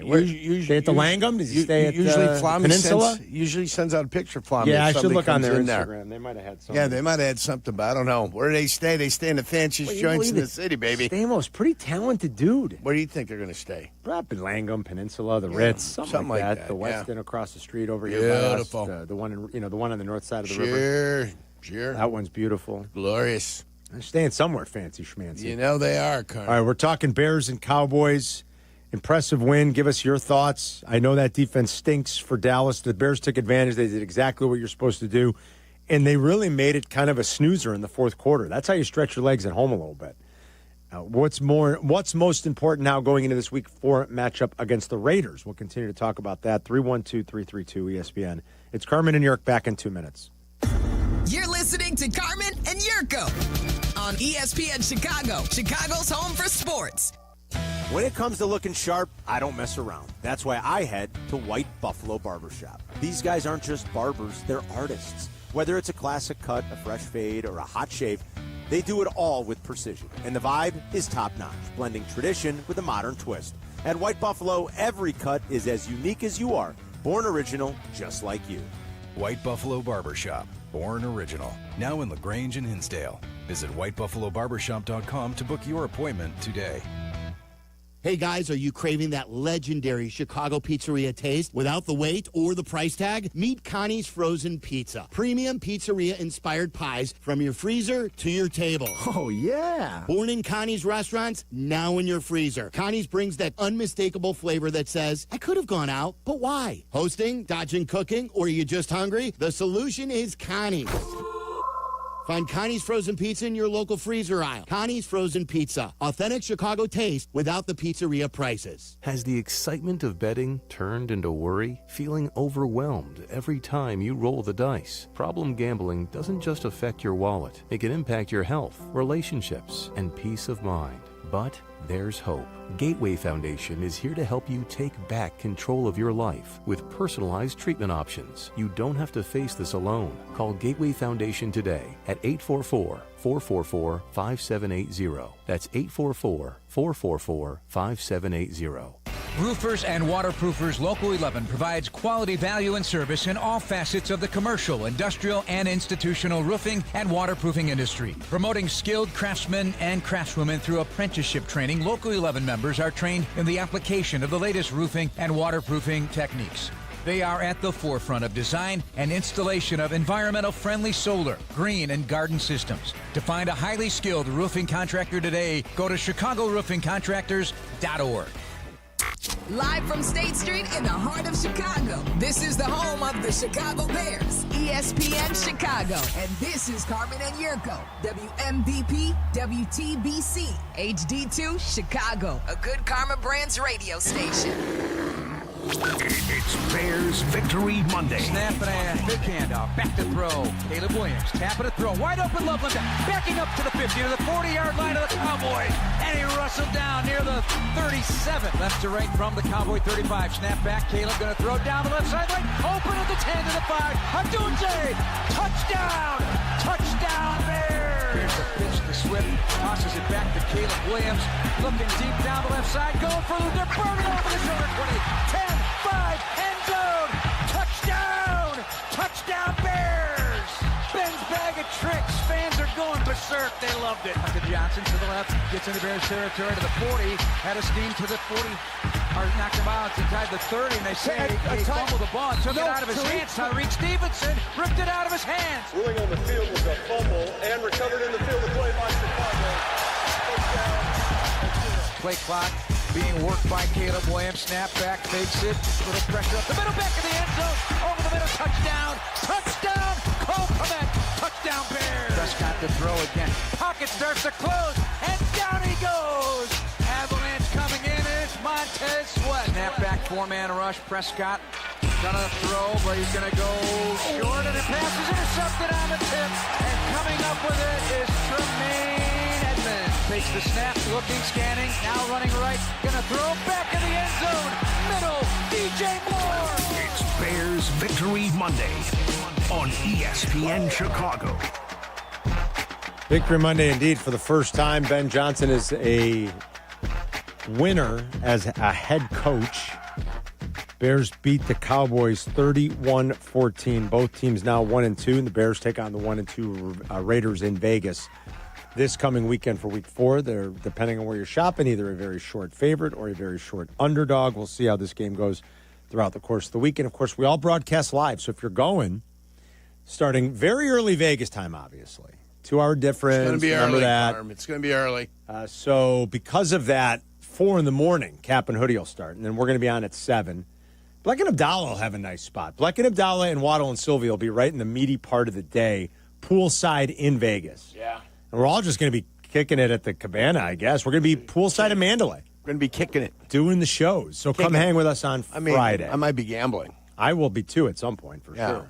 Peggy and Dion will be there, be on live Saturday, and then all the pregame and postgame festivities live from Las Vegas. The whole station's going, all the shows. And if Waddle and Silvy are on when it's like at noon and it's 98 degrees outside, dude, I know where I'm not going to be. Oh, I'll be by the pool. Oh no, I'll be gambling. I'll be lunching. I'll be doing all the good lunching. stuff.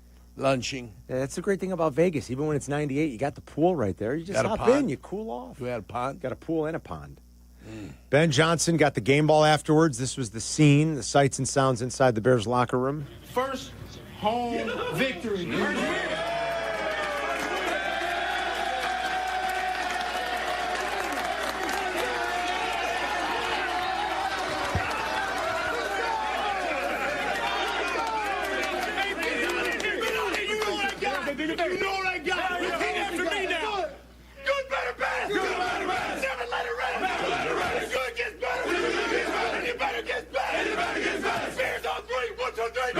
That's Ben Johnson leading that charge. Good, better, best.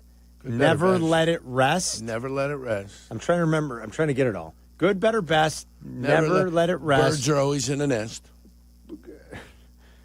Good until we're better. And hey, take a look at my wife's chest. No, not that. Good until we're better. Better till we're best. Is that it? I have no Good, idea. better, best. Never let it rest. Never let it till rest. your good is better and your better is best. Oh, there you go. So your good is better and your What better about is butter? best. There we go. Butter. I can't believe it's not butter. Butter or parquet? Which one?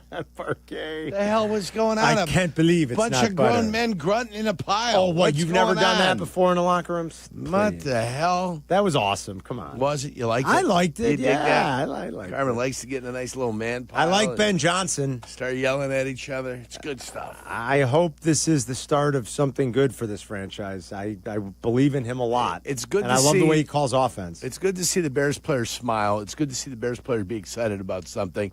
It's good to see that team maybe come together a little bit, which is what you have to do. Every year is a different dynamic for every single team. You've got to find a way to come together, and this is one of the moments for this team where they're coming together. Good. Now do it again. Do it again like you did last time. Yes, amen, Yerk. I think the biggest, most important takeaway is that Caleb is showing more of a willingness and a want to play from the pocket. I think it's really been evident the last couple of weeks. Is it always going to look as clean or as perfect? No, you're going to face more ferocious pass rushes. You're going to face the Giants later this year. You're going to face Cleveland. You know, we talked about how dominant that Browns front four looks in that pass rush. They're after looks. you. But I think there's been more of a willingness. I think he's being coached, and I think he's learning. And I think he's showing you a willingness and a desire to say, okay, I've got to play this way at this level if we're going to be great. And he's playing from the pocket. Yes, he missed some throws. A lot of good quarterbacks miss throws. I won't go crazy about that. You want to hit those. Like that first one of the game is one you want to hit. That should not be a miss to Colson Loveland. That's schemed up. That's a window that Caleb's got to put the ball in. And you want to hit those. Yep. But I understand it's not always going to be perfect. I won't be overly critical of that. I want to see the growth and development, and I think we've seen that from Caleb. I want to see the after team a debacle in week 1. Utilize the confidence they have today. Get to practice well, get out to Vegas, and play their asses off once they get out. I'm with you. I'd like to see it a second straight week. Yes. Don't lose this momentum. Yeah, like, don't go out and lay an egg. You know what this feels like? It's a good feeling. Against a very beatable team. Right. You ain't got to win by 100. You just got to find a way to win. Yeah. Against a team that... It's not always pretty. You can go out there and you can get, especially if Brock Bowers is going to continue to be a little bit hampered and limited with the knee injury. And he hasn't looked quite the same. I didn't watch a ton yesterday. He certainly didn't look all that good last Monday night. I mean, he looked like a player not nearly at 100% when they played on Monday night. I didn't see a lot yesterday. I'll go back and rewatch the game tonight just to kind of see, get an idea how he's moving, how he's flowing. Trey Tucker did have 3 touchdowns in the game, but a couple of those were garbage time touchdowns when that game was away from them. And they lost to a backup in Washington yesterday. Yes. They got their clocks cleaned by a backup. Yes, they did. So, go out with another very winnable game and repeat this performance out in Vegas. 312-332-ESPN. Ben Johnson with Jeff Joniak coming up in about 7-8 minutes from now. We will play the coaches show for you coming up here very shortly on your home for the Bears, ESPN Chicago. And after every game day, Jeff Joniak will record the coaches show with Ben, and you'll hear it here on your home for Bears football. Paulie's downtown. What up, Paulie? Hey, guys. Great show. What's up? Just for all these people that lost these games on the last play yesterday, just remember this famous old adage: the next best thing to playing and winning is playing and losing. All right. Did anybody have the Auburn game? See that one? They were getting 6.5. Yep. Down by 5. Last play of the game, they get sacked. For a safety, lose by 7. That's a brutal one, too. Luckily, I did not have that. But, yes, that is a brutal one. Couple of very bad beats this weekend. And, guys, yesterday, we had 72 plays on over-under, okay? In the Bears game. We had 72 overs. So during the week, I kind of felt that everybody was going to take over. I start looking around. I see the Sun-Times guy, everybody over. I listen to the guys on the radio, everybody picks over. I randomly go to the internet and check out 20 prognosticators. All of them had over. It's just funny how that works out. You should have a section called "It's Just Funny How That Works Out." I wonder if CeeDee Lamb doesn't get hurt if that game definitely goes over. So, and just one more last point. I know the Bears won yesterday, and Caleb did great, and everything's good, and we're all happy. Why are they an underdog to Las Vegas? I mean, you'd answer that better than I. I mean, I don't know. I haven't updated my. You guys don't play with your hearts when you're out there. Just no, never. Pick something else. Yes, please. I agree with that, Paulie. Thanks. That's why I try to avoid betting the Bears, because your heart gets involved. I always play number 22 when I'm out there on the roulette wheel. Roulette wheel? Yeah. That means something, but that's one thing. That's okay. I mean, I think when it comes to like sports betting, don't play with your heart. It can cloud your judgment. Yeah, it's Matt Forte's number. Yes, it is Matt Forte. It was Billy Buckner's number. Okay, why is that one special to you? More importantly, it's my son's birthday today. Happy birthday, September 27th. Jake? Yeah, that's what I thought. 27 today. 27. Can you believe that? Remember, he used to run around here flipping everybody off. Jakey. Remember those days? They'd be in the window. They just put the middle bird up at you guys. I remember. I remember. Cute little kids, probably about 8 and 6. I was going to say, yeah, Jakey was probably like 6 years old. Down here. They used to have a special nickname for Billy Ochepka back in the day. Wow, 27. The OC back in the days. Yeah. Happy birthday, Jake. So that's why you put money on 22? That's why I always put money on 22. It hit one time last year, 3,600, the year I was in Vegas with all the guys, and we'd always go to the roulette wheel, and we'd put money on trying to get our skin money a little higher. And I said, well, put 100 down on 22, and they did. What does that pay? I don't play roulette. What does that pay? 3,600 on a $100 wager. Oh, wow. 36 to 1 or 35 to 1. It's like that, yeah. Oh, not bad. Oh, wow. You hit one of those numbers. You feel real good. Oh, you kidding me? I don't play roulette. Oh, we were playing for a lot of skins money that day. Wow. Yeah. Okay. That's how you do it. Have to put some chips, sprinkle a little bit on some numbers. You need to do some sprinkling, kid. I guess so. And then you can wager on the roulette table. I haven't updated my power numbers yet. I won't do it till tomorrow, so I don't know what my number would say the line looks like. I think it'll be pretty damn close. Obviously, it is. As to why they were a favorite in the look-aheads over the summer, but some shops did open it up, and some still have the Raiders as a small favorite, and then others have the Bears. Some shops as a small favorite. Let's grab Andy in Bloomingdale. What's up, Andy? Good morning, guys. I want to know if you heard something that Brady said, something pretty interesting. I know how some people don't think he's very interesting, but he spoke about Caleb yesterday, and he spoke about mentors. He spoke about Favre and Rodgers taught love. You talk about Breeze with, I'm trying to think with, out in, what am I thinking? I lost my train of thought for a second. I'm driving. Breeze, I don't Rivers, with Breeze. And Rivers himself and Breeze, with Bledsoe, how he really hasn't hit anybody. Just because you're a number one draft pick doesn't mean you're going to be Mahomes. Doesn't mean you're Josh Allen. Maybe it takes time. Yes. And yet he spoke about and he got to sit there. Look at what happened with Favre and Rodgers. And Rodgers with love. I mean, and like I say, look around. Phillip Rivers. Look at different players. Now, not everybody's going to be like Mahomes. But maybe I better just back off a little from now on. And after I heard that, maybe I need to give this kid more time. He has had nobody except coaches that led him in the wrong direction and let him be on his own, kind of. You should give all young quarterbacks time, Andy, regardless of who's mentoring them. Thanks for the call, Andy. I mean, I hear what you're saying, but all quarterbacks deserve time. Yep. Rare is the quarterback that steps in and just gets it at this level and is great. It almost never happens. You have some freaks, right? It didn't take Marino long. It didn't take Patrick Mahomes long. You got some outliers, and you got some it didn't take Elway all that long, to be honest. I mean, you got some guys that are different cats, but for the most part, it takes some time. Takes time. And it takes some learning, and it does take a level of patience. I know that's a touchy subject for Bears fans, myself included. And for others, it takes time watching, and then they get the opportunity, and it takes them about a year. Then they fire. Mm-hmm. And they become good quarterbacks, competent quarterbacks. Yeah. All right, we'll grab more calls before noon, 312-332-ESPN, if you want to talk about the Bears' victory against the Cowboys. And you're going to hear a day after what Ben Johnson thinks about it, a chance to kind of assess, look at some of the tape, feel good for a little bit about his first win as a head coach. Jeff Joniak sits down with the head coach. The Coach's Show you will hear right here on your home for the Bears coming up next. You're listening to Carmen and Jurko on ESPN 1000. 1000, Chicago's home for sports. For Chicago sports fans, a big slate of college football games starts with Chicago's College Tailgate. Host Shane Norling and Tyler Rocky have the campus news you need to hype up the day. Join us Saturday morning at 8 for Chicago's College Tailgate on ESPN Chicago, presented by Yuengling Beer. New friends, old favorites. Time for this month's Whiskey University, and the lesson this month is Brother Justice, an American single malt whiskey making its Whiskey U debut. We're going to be trying it tomorrow night at Sovereign in Plainfield. So join me starting at 6:30. Don't settle for a backup bout. Graduate to greatness with Brother Justice. We'll have some cocktails, learn all about their American single malt, learn about the cold peated process. I'm super interested in that. Great food, of course, at Sovereign, and a beautiful space for all of us.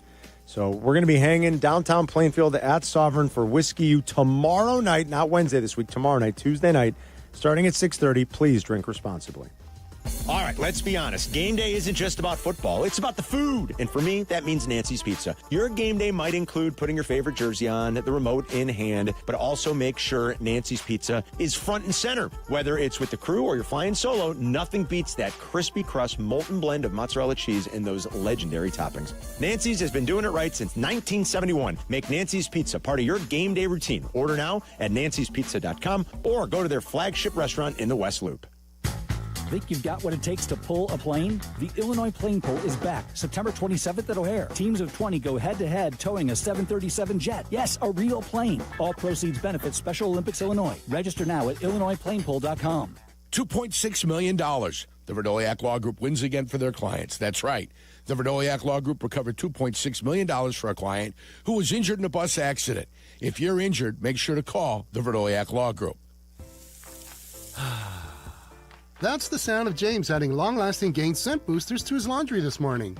Several hours later, James sniffs the irresistible scent of Gain on his shirt. Gain. Several hours later, James has even caught the attention of his mother-in-law, and she never gives him attention. Ooh, you smell amazing, James. Oh, thanks, Mom. I love you, too. I never said that. Add Gain scent boosters to your laundry. Add joy to your day. I can't believe how spotless my floors look after using the Swiffer Power Mop. No more dragging around a heavy mop and messy bucket. Now I get the same deep clean without all the work. Thanks to the powerful solution and scrubbing pad of the Swiffer Power Mop, dirt and grime don't stand a chance, and I don't break a sweat. Mic drop. I mean, mop job. Sweet for power mop. Sweet for power mop. A smarter way to mop. Try it or your money back. Empower. Jen has ordered a decadent seafood tower, king crab legs, lobster tails, and a waterfall of caviar. Pricey? You bet. But Jen worked with Empower on her savings and investment strategy and planned for splurges like these. She got good at money, so she can be a little bad. Ooh, champagne. Empower. Invest well, live a little. Start today at empower.com. Past performance is not indicative of future returns. Investing involves risk. You may lose money. Advisory services are provided for a fee by Empower Advisory Group, LLC, EAG, a registered investment advisor with the Securities and Exchange Commission. OMG, the shrimps are really jumbo. This is Joe Budden. You and I make decisions every day, but on Prize Picks, being right can get you paid. So I'm here to make sure you don't miss any of the daily fantasy action this football season with Prize Picks, where it's good to be right. Download the Prize Picks app today and use code PLAYNOW to get $50 in site credits after you play your first $5. That's code PLAYNOW to get $50 in site credits after you play your first $5. Prize Picks. It's good to be right. Must be present in certain states. Visit prizepicks.com for restrictions and details. Hey, Chicago, it's Silvy for Window Nation. Right now, buy 2 windows, get 2 free, plus 0 down, 0 payments, and 0 interest for 2 years. Trust Window Nation. Get your free estimate now at 866-90Nation or visit windownation.com. You're listening to Carmen and Yurko. Listen to us now. Live on the ESPN Chicago app. Chicago's home for sports. ESPN Chicago. To right, to left, takes the snap, looking, scanning, now running right, gonna throw back in the end zone, middle, DJ Moore, touchdown! Touchdown Bears! That's 4, baby! 4 Caleb Williams touchdowns. Jeff Joniak on your home for the Bears. A 4-pack, 7 touchdowns on the year, tied with Aaron Rodgers for the league lead. Still a couple of quarterbacks to play tonight, of course, Jared Goff and Lamar Jackson, as Baltimore is at home wrapping week 3 against the Detroit Lions. Let's now hear from Ben Johnson the day after, as Jeff Joniak sits down with the head coach each and every day after the Bears win or lose. And I'm sure it was nice for Ben to talk about his first win as a head coach in the NFL. Without further ado, we give you the Ben Johnson Show, presented by the Village of Bedford Park. BedfordPark.com. That's where you got to go. Now's the time to make history for your business in Bedford Park. Here's Jeff Joniak with the head coach. Well, good morning, Ben. Congratulations again. I got to tell you, man, watching that post-game video the team posted on their social media channels after the game was impactful. The exuberance that comes with a win, obviously, and Caleb Williams giving you a game ball, your reaction, it was all phenomenal. Nice keepsake moment for sure for you and the team. What were you feeling in that exact moment? Yeah, no, there was a lot of excitement. Listen, these guys have been working their tails off from the spring through training camp all the way up until now. And so when you get rewarded with a victory like that, that goes a long way. You get in the locker room after a game and the vibes are high when you win a game like that. So really proud of the guys. I thought they came out, they fought their tails off, and was fortunate to get that win. I talked to about a half dozen players after the game. It sounded to me like it was a defining week of preparation, how it all unfolded, the emotion about what this team wants to be. Do you feel it was an important week? Yeah, each week is, though. And that's we did what was necessary to win that game, and we played well enough. We still have a lot of things to clean up. We say after we win the game that the mistakes are minimized, and when we lose them, they're magnified. And so the mistakes are still there. We'll clean those things up. But no, like I said, we'll get right back on the horse. We'll get to work again. This doesn't change anything for who we are or where we're going. We're learning how to win. We're learning how to respond to success as well. That there's a lot of good teaching moments here this week, just like there's been the last 2 weeks. Do you feel it was a heck of an answer, though, given what transpired in week 2? Yeah, we needed it. We needed to respond, and the guys did that. We have a lot of prideful guys that, like I said, we just went back to work. We put our head down. There's a lot of noise in the outside world, and especially in this day and age of the social media and all that. And, I give them a lot of credit for blocking that out, and we got each other, and I thought they played that way. I thought they played for each other that entire game. A lot of what you and I discussed in our pregame interview came to fruition. Specifically, you were focused on third down, red zone, 2-minute, all the situational stuff, and even referring to a 30-point mark, 30, 40-point game. All those checked the boxes, correct? Yeah. That was the point of emphasis going against this crew. We know that particular offense is really dynamic. They were the fifth highest scoring offense of football. I mean, they've had over the last few years, they've been able to put up incredible numbers, and they come in bunches too. And so our guys, they stuck with it. They ended up scoring 14 there in the first half, and it seemed like they were moving the ball, but yet we were able to find some timely stops and some timely turnovers that really were the course of the game that paid huge dividends for us. We played complementary football throughout that game. When the defense needed a little pick-me-up, offense came through for us and vice versa. Special teams played really good.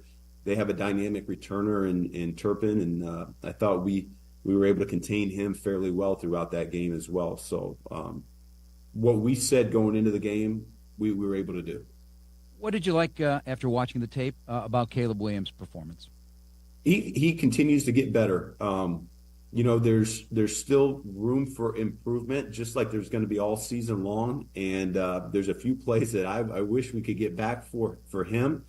We left some yards out there, in my opinion, yet he still made some incredible throws that I think only a handful of people on planet Earth are capable of doing. That the flea flicker is really, I mean, you could talk about the play call or whatnot, but I mean, the fact that Swifty was able to get it back to him and Caleb could get that ball out that quick, that accurate, that far down the field was really tremendous. And, his playmaking shows up every single week, and it's when do we need to just trust the timing of our feet versus when should we ad-lib a little bit and let that playmaking come out. We're still working through that a little bit, but when it shows up and it's the way that we're asking to do it, man, it's we're really tough to beat on offense.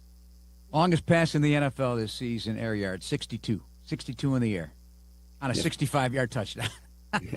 Yeah, you said you like those 19-play drives. I like the one play. We'll get to the 19-play drive here. Ben Johnson, our guest here on ESPN 1000. I know that the play name came out. I don't know, some of the players. White House. I'm always intrigued by the names of plays. Heck, when you first met me, you brought up Stumblebum. What does it mean if you're willing to share? And how do these names come about? I got to talk to our staff. They were the ones that named it. I can't even remember. We try to put a play on words and have everything kind of means something, and I think guys take it, put it in one ear and it's right out the other. They just memorize what it comes down to at the end of the day. But yeah, it meant something when we were installing it, and like I said, they just executed that play really well. Yeah, it's fun stuff when you win, to talk about this stuff. All right, let's talk about that 19-play drive. I was thrilled just because it's 11 straight running plays in there, and it's just, I know offensive linemen love running the football like that. I know they said it was exhausting and it was extremely tough on everybody, but that was a major payoff of a drive, and going for it on fourth down, no less. Yeah, I mean, in the moment, I don't even realize the number of plays. In the moment, I don't even realize that we called that many runs in a row. I'm just kind of going through my sheet and doing what I think is best for us to move the ball and get the ball to the guys and in a little bit of space. And so, I was a little bit surprised when I heard that at the end of the game. Those guys, they hung in there well. I kind of alluded to it. We do this long drive drill during training camp. We do that a few times, and it's good to see this early in the season that come to fruition. I don't think anybody batted an eye. Some guys can fold as it's going through that series, and it just becomes a game of will at that point.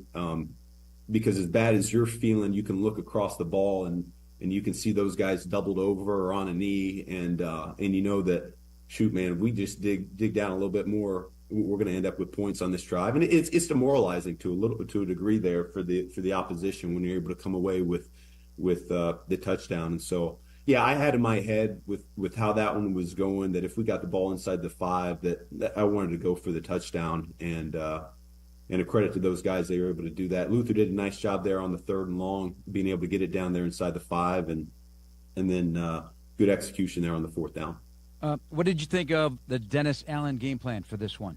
I thought he had it wired up the right way. We knew that how we were going to play this particular game. We're going to play a little bit more too high, and we wanted to stop the run with that too high defense because they have both Pickens and CeeDee Lamb that we needed to account for there in the passing game.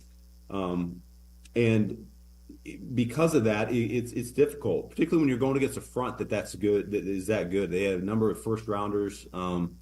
Those guys showed up. They were able to get after us a little bit because we had a lighter box. And yet when it came down to it, we were able to get off the field on 3rd down. We were able to find those turnovers. And I really felt like we limited the number of explosive plays that particular unit is capable of producing. So, I can't say enough about the whole unit staying in the game, staying in the fight. They came down, they scored that touchdown, they got the 2-point conversion.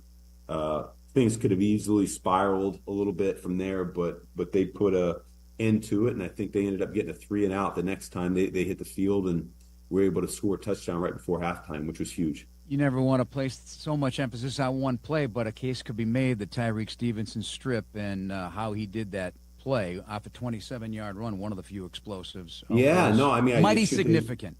They started off the game there with 2 runs, and that second play, that was going to be an explosive on us, and he was able to get that thing away and get us the ball. So I love it, man. I love how smart our group is becoming. They're very ball conscious right now. I see a number of times that they're punching away at the ball, and even though we're not getting it out, they're getting darn close.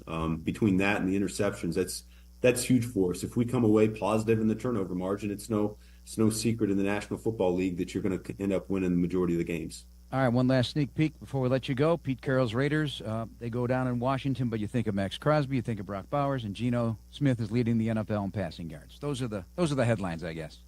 Yeah, no, I mean, listen, Pete Carroll is one of the best of all time, and they got beat last week and by double digits, and I know that they're going to bounce back and they're going to respond. So we're going to have to be right on top of it. I can't wait to see how we respond to success here this week. We did what we needed to do to get it done. I thought Kevin Byard did a nice job after the game, just talking about, this is what it's supposed to feel like. We're supposed to come to the locker room and enjoy the win, but we got to quickly transition and put in the same amount of work that we put in last week, the same preparation as last week, because like you said, this is a good group. It's a prideful group. I know Coach Carroll is going to have them ready to go, and we haven't won on the road yet, and so we need to do that. All right, appreciate it, Ben. Thank you so much. Yeah, thank you, Jeff.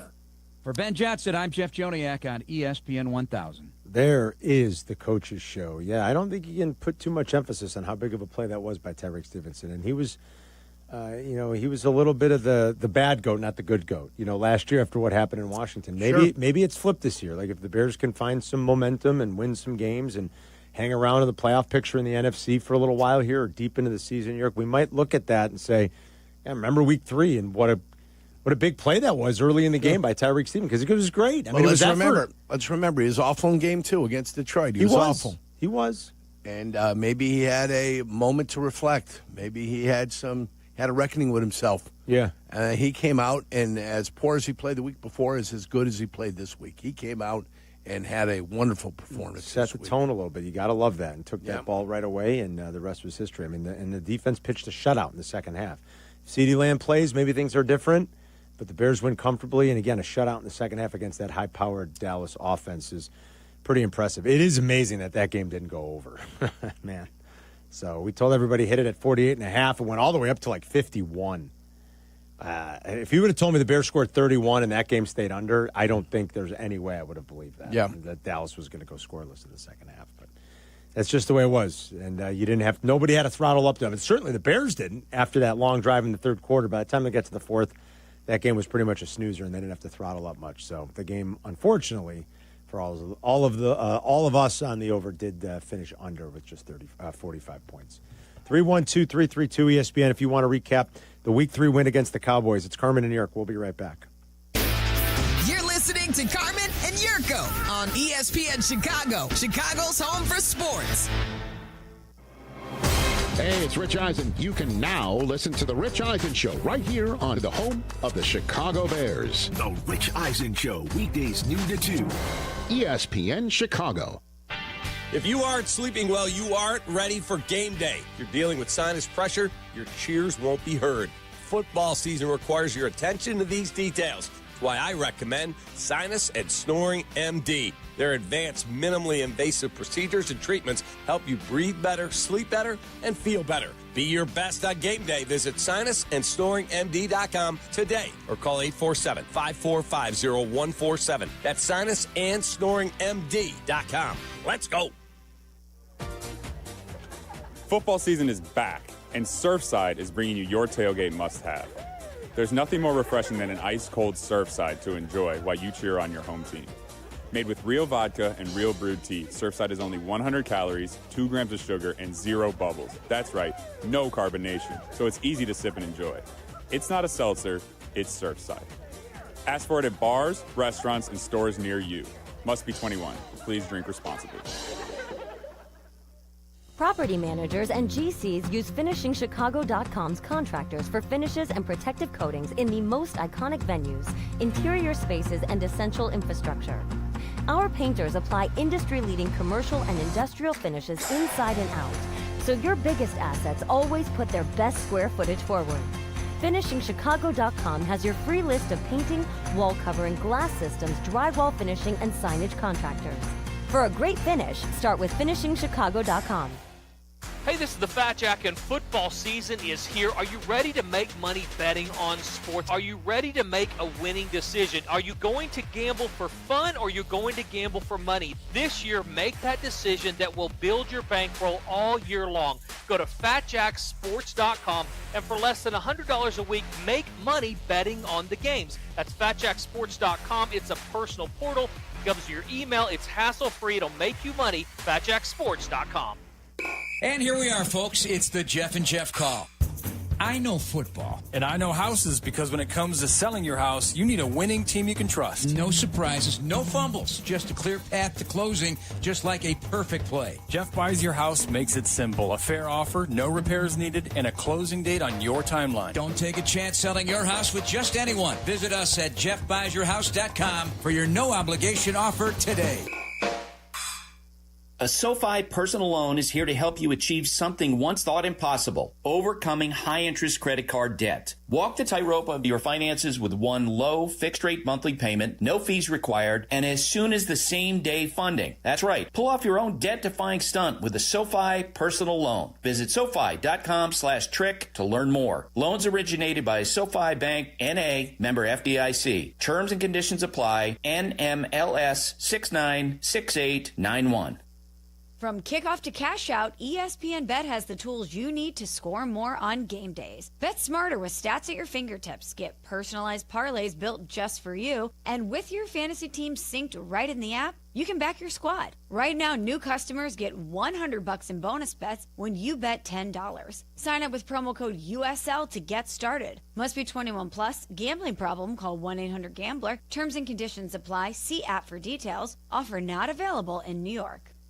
Illinois State University offers more than 150 majors, from accounting to zoology, and we're adding new areas of study all the time, like engineering, sports communication, and data science. Check out all our offerings at illinoisstate.edu/majors and apply today. You're listening to Carmen and Yurko. Follow the show on Twitter at Carmen DeFalco and at Yurko64. This is ESPN Chicago, Chicago's home for sports. Caleb under center drags Komet into the backfield. He'll line up as a fullback for DeAndre Swift from the 35-yard line. One safety back deep. Here's the pitch to Swift. Tosses it back to Caleb Williams. Looking deep down the left side. Going for Luther. Burning over the shoulder. 20, 10, 5, end zone. Touchdown! Touchdown Bears! Ben's bag of tricks, baby. That's number one. Ben's bag of tricks. Fans are going berserk. They loved it. Every bit of it. 65 yards to the house. Gotta love a good flea flicker. It's Carmen and Yurko. Rich Eisen's up at noon. Bleck and Abdalla back with you live and local at 2. They'll be on uninterrupted 2 until 3. Then it's Waddle and Silvy. And then Joniak and Thayer and Jim Miller tonight at 6:30 with Bears Weekly. Since there is no White Sox game, they'll pick up the resumption of the season against the Yankees in the Bronx tomorrow night, Yerk. So last week of the regular season. Cubs will be in the playoffs starting next Tuesday. Looking like it's going to be the Padres. The Reds might end up making it after all. They swept the Cubs. They delivered with 80. My over bet is hit. Thank goodness. The Cubs haven't played so well since clinching a playoff berth. Haven't won a game since. No, they haven't. Since clinching that playoff berth. And the White Sox still hoping to get to 60. They've lost 8 of 9. So maybe they'll pop a couple more here, and they will get to 60 on the season. Are you going to go get free wieners tomorrow at the Wiener Circle? I am not going to the Wiener Circle tomorrow to get free wieners. Either way, for me, no. So they ran a promotion. If Caleb throws for 4, they'll give out free hot dogs on Tuesday. I haven't had a hot dog since our contest. Have you guys? Neither have I. I have not. Oh, you have? Oh, yeah, summer. Come on. I have not had I've had some I've had some encased meat. So did you not have summer? I've had sausage. Well, but you can't officially have a summer without a hot dog. Sure, you didn't summer. No, you cannot have. You cannot play all that golf and not have one hot dog on the course. No, that's not summer. Bratwurst? Yeah, bratwurst. Malarkey. You can have Polish sausage. You can have those too, but a hot dog makes a summer. I haven't had a hot dog since the contest. Yeah. I've had plenty of encased meat. Italian sausage, bratwurst. Italian sausage. I had a hot dog at the game. Flavorful. Smothered in underwear. I like bratwurst. He stepped all over you. Well, I thought he wanted me to finish it. No, he stepped all over you. Adam was going to give the payoff line. I was setting him up. It's fine. I thought he wanted me to finish it. It's fine. The Waddle drop. The Wiener Circle tweeted it out last week. We want you to finish your wieners. If Caleb Williams has 4 touchdowns, free hot dogs on Tuesday. And are you guys going to go? I mean, I wouldn't mind. I haven't had one since February. This thing has gone super. Like I had people come out of the woodwork sending me this. So do you think there's going to be state? There's going to be a lot of people. Yeah, this place is going to be mobbed. I think Greenberg, our buddy John Greenberg at The Athletic, had a funny retweet of it. He said Friedel's on the next flight. That was pretty funny. Are we? Can we get there at 6 a.m.? Are they open at 6 a.m. for a morning hot dog? I don't know what time Wiener Circle opens. Because that would be good for me. That's better timing. Because I feel like the lines are going to be... Yeah. You give me a morning wiener, I'm happy for that. Wiener Circle opens at... Wiener Circle doesn't open until 11. Yeah, see, I mean, that's problematic for me. Get off, get there at, 12:20? Get up there at maybe 12:20, 12:15? You'd get up there about 12:20-ish, yeah. 12:30, right in the middle of the rush of everybody wanting free wieners. You'll be there until 3, 4 o'clock. It's going to be crazy. I mean, I might go over there tomorrow just to see the scene. Go ahead. And actually not wait in the line. You can report on it. I may do a little man on the street. Take John Garcia with you from ABC 7. Might be too far away from the building, though. Yurko, who is going I'm just having fun. Who is going to Wiener Circle for free dogs tomorrow? They do make a good hot dog. I haven't been in years to Wiener Circle. I mean, it's been years since I've been over there. And if ever's the time, maybe I'll go check and just see what the line's like. And at the very least, I can have a boots on the ground report that about like what it was like over there. What we want. I don't know that I want to wait in line, but we are off at noon. I could get there, like Yurko said, 12:20, 12:20-ish. Man on the roll scene. out of here, get there by about 12:20. A man on the scene report. Yeah. So free hot dogs for everybody. I guess they reached out to Vienna Beef and they said, you better send replacements. You better send reinforcements. Send some dogs. And Vienna Beef was like, yes, no problem. Call the slaughterhouse. We need more pigs dead. Yeah, they got. I think they got plenty. Yeah. So that was fun. And it really, Adam's not wrong, though. I mean, like, it blew up. It was all over the place. After his third touchdown, and then once the fourth one hit, it was crazy. It had blown up pretty big time on social media. It was nuts. Let's see. What else did I want to play that we haven't? Oh, this highlight from last. We had joked. I mean, the Chiefs are in primetime a lot. And it used to be, man, you sit down to watch the Chiefs, and it was so exciting. Watching their offense the last year or so is like watching paint dry. And last night was another example. That game really, I don't think the final score was indicative of how close it was either. That Giants defense is really good, or at least that front seven is really, really good. Tremendous. The back four, not as much, and the offense just stinks. Russell Wilson stinks. But then this was like one of the key plays from last night. Giants bring him foul. Mahomes has a backwards pass. That ball is free. The ball is picked up by O'Kelly, and then Mahomes gets it. tell you how good a play that is. So many quarterbacks would have done nothing here, right? He knew better than anybody. This is a backwards pass. New York, the second of the half. And all of a sudden, that thing is understood immediately, and he stole it. Took it away from him. That's a turnover created by Patrick Mahomes. Oh, my gosh. I mean, he not only did he save the touchdown, but he also got the ball back. It was a pretty heads-up play. I mean, and I had joked on Twitter. I said, okay, that's some Derek Jeter stuff, like what the ALCS, or I think it was the ALDS, like in 2001. Remember the famous? He's down the first base line. I was like, oh, that's pretty heads up. How about stop throwing it behind the line of scrimmage, Patrick? Maybe we should try that. Well, stop throwing laterals. You can throw the ball behind the line of scrimmage. That's not bad. Yeah. Forgive me. You throw laterals. Stop throwing the ball behind you. Thank you. Stop throwing laterals. You're right about that, Yurko. Forgive me. Let me correct that. I got you. How about stop doing that? Yeah. Now, it was a heads-up play. I mean, he took the ball away from a linebacker, and that was a pretty big swing. I mean, they punted the ball back, then they got the interception, and then they ended up getting 3 more before the half. But you were giving the ball to an anemic offense inside the 10, although my guess is Brian Daboll and Russell Wilson would have found a way to gloriously screw the pooch, because if you want to, that team is teaching a masterclass in how to screw something up when they get in the red zone. And I mean an absolute masterclass of how to be totally inept inside the red zone. So who knows? They might have done nothing with it anyway. And for Russell Wilson, don't you love on 4th down when you throw it between the uprights?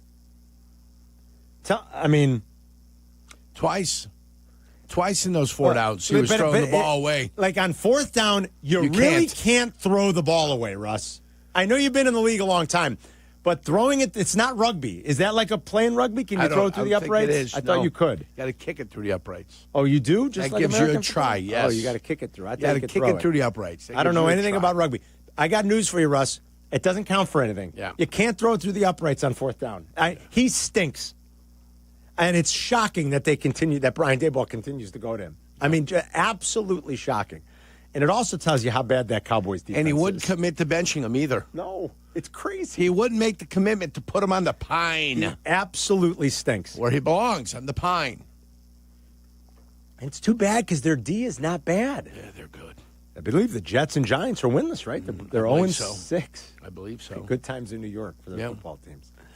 We'll try to sneak in a few more calls. Final thoughts coming up here. Rich Eisen at noon. It's Carmen and Yurko. We'll be right back. Carmen, Jurko. Don't worry. They'll be right back before you know it. Right here on Chicago's Home for Sports and the new home of the Chicago Bears, ESPN Chicago. A 1-hour uninterrupted dose of Bleck Abdalla. No breaks, no gimmicks. Well, maybe a few gimmicks. Well, you need a few gimmicks, right? But still uninterrupted. Obviously. And still pure, honest Bleck Abdalla fun. As it should be. Weekdays 2 to 3 on ESPN Chicago. Hey, it's Yurko. Football season in Chicago is here, and every winning game plan starts at the corner booth. Forget wedges. Real Chicago pub-style pizzas cut in squares.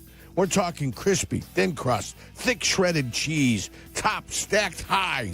From classic pepperoni to barbecue chicken, spinach and mushrooms, and our fan favorite sausage and jardiniere. There is something for every craving. Flavor that satisfies the soul. Huddle up, grab a pie, and taste Chicago's original pub-style frozen pizza, the Corner Booth. Want to live life at max volume? Then look no further than Hard Rock Casino, Northern Indiana. With over 1,700 slots, 80 table games, live entertainment, and 5 restaurants which span a wide range of culinary genres, we are sure to have something for everyone. Whether you want to indulge in a savory dish at Council Oaks Steaks and Seafood, or take in dinner and live music at the world-renowned Hard Rock Cafe. Amplify your entertainment experience at Hard Rock Casino, Northern Indiana. Just off Exit 6, I-8094. Must be 21. Gambling problem? Call 1-800-9-WITH-IT. When your team's best players have all been traded and the latest pick is overrated, just raise a glass with a friend or two and tell them more, tell them more, tell them more, do. May your team be great and your picks be true, and if it falls apart, you'll know what to do. Just raise a glass with a fan or two and tell them more, tell them more, tell them more, do. It's a crazy world, so what do? You tell them more, tell them more, tell them more, do. Hey! Tullamore Dew Irish Whiskey, 40% alcohol by volume, imported by William Grant & Sons Inc., New York, New York. Injuries on the field are rough, but your injury case doesn't have to be. At Postman Law, there's no fee unless they win. Car crash, work accident, slip and fall. Postman Law's your local injury lawyers. With over $3 billion won for their clients, they don't just show up, they deliver results when it matters most. After an injury, call 844-POSTMAN or visit postmanlaw.com. Others promise. Postman delivers. This is attorney advertising. Hey guys, it's Silvy. You know those old drafty windows that let all the cold in and just don't look right? It's time to upgrade, and Window Nation can get it all replaced in a day or less. Right now, they've got an amazing deal. Buy 2 windows, get 2 free, 0 down, 0 payments, and 0 interest for 2 years on top of that. I trust Window Nation because I've got their windows throughout my own home. I've seen the quality and the difference they can make. Call 866-90NATION or visit windownation.com for your free estimate.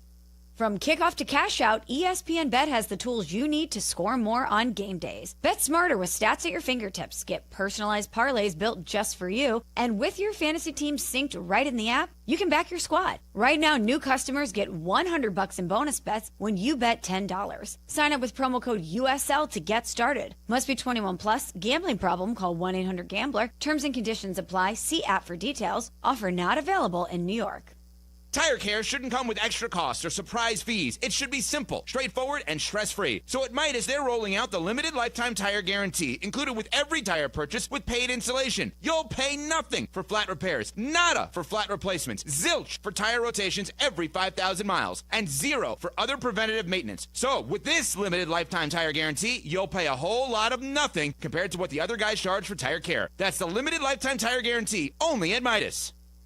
So, you think you're strong? Prove it at the Illinois Playing Pool. Join Special Olympics Illinois Saturday, September 27th at O'Hare for the ultimate tug-of-war against a 95,000-pound United Airlines jet, all to benefit Special Olympics Illinois. Sign your team up now at IllinoisPlayingPool.com.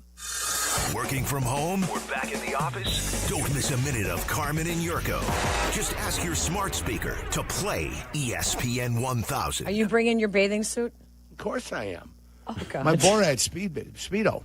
The over-shoulder boulder holder that I got going on. Remember the yellow one he wore? It's a beauty. Oh, my gosh. Yeah. Oh, you should see me in that.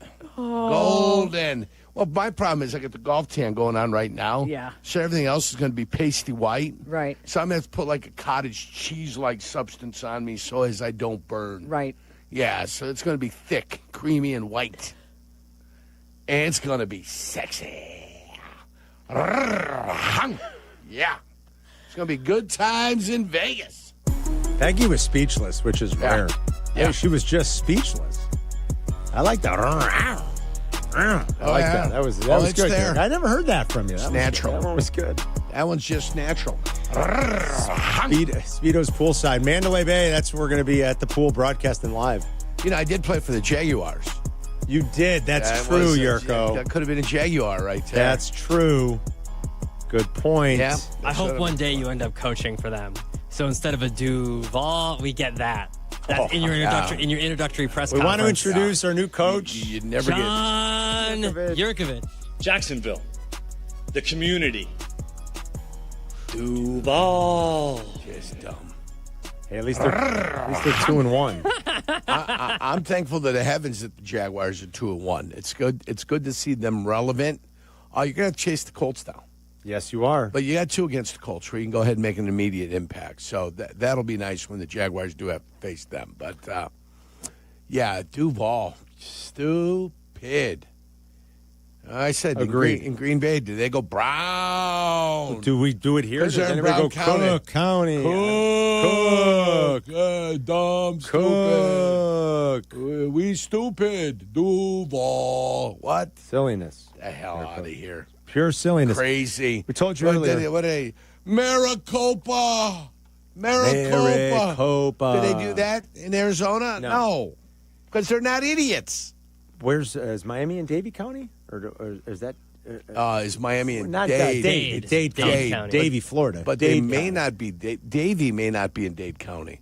You'd have to check. That could be Broward County. Right. That's what I'm wondering. So you'd have to check between Dade and Broward. Because they're technically in Davie, right? Yeah, they are in Davie. Yeah, yes. not yes. So earlier we told you, according to NFL Next Gen, Braxton Jones became just the 4th left tackle this year to not allow a single pressure in a game, Yerk. which is good news because he allowed a team-high 12 in the first two. The PFF grades are out. They're out, guys. Braxton Jones, according to PFF, allowed 6 No, I'm just kidding. He did not allow a pressure. So they agreed. They concurred. Yes. Joe Tooney did not allow a pressure. Okay. They are the only 2 linemen that did not allow a pressure on any set, regular sets or pass sets. Okay. So no pressures allowed. Jonah Jackson graded out okay. Darnell Wright struggled, in their opinion, with a pass block grade of only 49.9. That's not good. Tooney and Jones got strong grades. They did not allow a pressure. What was his run grade, Darnell Wright? I will get that for you right now, my friend. Give me 2 seconds. 2 shakes of a lamb tail, Yerk. Hold on. Yeah. And Darnell Wright's run grade was not good this week, 52. Well, he had a bad week. He had a bad week. Darnell had a bad week. He was on the bus. Yes, he was on the struggle bus. Tooney had a bad run blocking grade. Dahlman's was good. Benedet's was good. He wasn't out there a lot. Braxton Jones, pretty good at 65.6. Doable. Jonah Jackson, Durham Smythe after that. Adunze had a real nice grade. DJ Moore did not, but he was blocking on that screen. I'll give him that. You saw it, right? Yeah. He still did not have. He had the worst grade on the Bears, actually, unfortunately, DJ Moore, in terms of run blocking. So, for the most part, things were very good. Coverage-wise, let's see. Edmonds, of course, with a couple of picks. Montez had a nice coverage grade. They had him dropping back in coverage, it looks like 3, only 3, so you're not getting graded on many there. McLeod and Stevenson bounced back, had pretty good grades. So Bears did a lot right, and they did a lot well, albeit against not a very good football team and a really bad defense. Now see if you can string a little something together, though. Because you have another winnable game week 4. Yes, and you do. could get yourself to 2-2 going into the bye. Justin's in Winthrop Harbor. What's up, Justin? Hey, guys. Thanks for taking my call. Just real quick. Yesterday's game was fun, and I'm glad Caleb did well. But, Carm, you just said it yourself. Russell Wilson sucks. He stinks. And last I checked, he put up 450 last week. Yeah. So maybe we need to pump the brakes a little bit, even though it was fun. Yeah. I listen, that's fine, Justin. And I feel like Yurko and I have done a pretty good job of that. I think we're pretty measured in the way we've been trying to analyze Caleb here. I didn't think week 1 was very good at all, and I was honest about that. I think there are better signs in weeks 2 and weeks 3. And I'm willing to still be patient and say he's got to learn. He's got to get better. But I think you're seeing it. I think you're seeing a coaching staff that's trying to drill home to this young man. You got to play from within the pocket. You're good enough. And trust what we're telling you, trust what you're seeing, and play from in the pocket and in structure, and you're going to be good. And he's always said how he wants to be great. Let's see it. Take the coaching and do something with it. I think he is the last couple of weeks. Positive sign. That's all I can say. That's all we can grade him on. And that's all we can look for next week is a positive sign. That's right. Now go on the road and do it. Yes. In a hostile environment, even though I don't know how hostile this environment will be. I think we've been to Dallas. We know what it's like. The Bears fans travel very well. Bears fans do. So the Bears fans will be in Vegas. I keep getting texts from everybody. Little Joe's going to be out there. Yeah? Yeah. My man Perry DeTore, I went to college with him. He's going to be out there in Vegas. A lot of Bears fans are our former intern, the one Danny Zetterman didn't like, Mario Knazovic. I love Mario. Mario's going to be out there. How do you not like Mario Knazovic? I don't know. He's just a man's man. I don't know. I don't get it. He's my European scout. Love the kid, yeah. He's the guy that gave me Doncic. That's right. Yeah. No, not Doncic. Did he? Oh, yeah. He gave you Mirotic, He right? gave me Nikola Mirotic, too. But And he he gave you Doncic. Oh, yeah. He turned you on to Doncic. He gave me all of them, kid. Oh, pretty impressive. Tell me about Jokic. Oh, yeah. I think we touched on pretty much everything we wanted to touch on today. The only other note about that Rams-Eagle game, what a thriller that was. It looked like it was going to be a laugher. Turned out to be a thriller. Turned out to be a brutal beat for those of us getting Rams plus the 3.5. But we already discussed that. If I threw out Week 18 from last year, Yerk, last game of the season, Week 18. Starters didn't play, right? Yeah. If I'm just going to throw that game out, okay? The Rams, over their last 12 games, regular season and playoffs, and again, this is throwing out, so I'm using a little bit of this to my advantage, but this is throwing out Week 18 where their starters didn't play. They're 9-3, the Rams.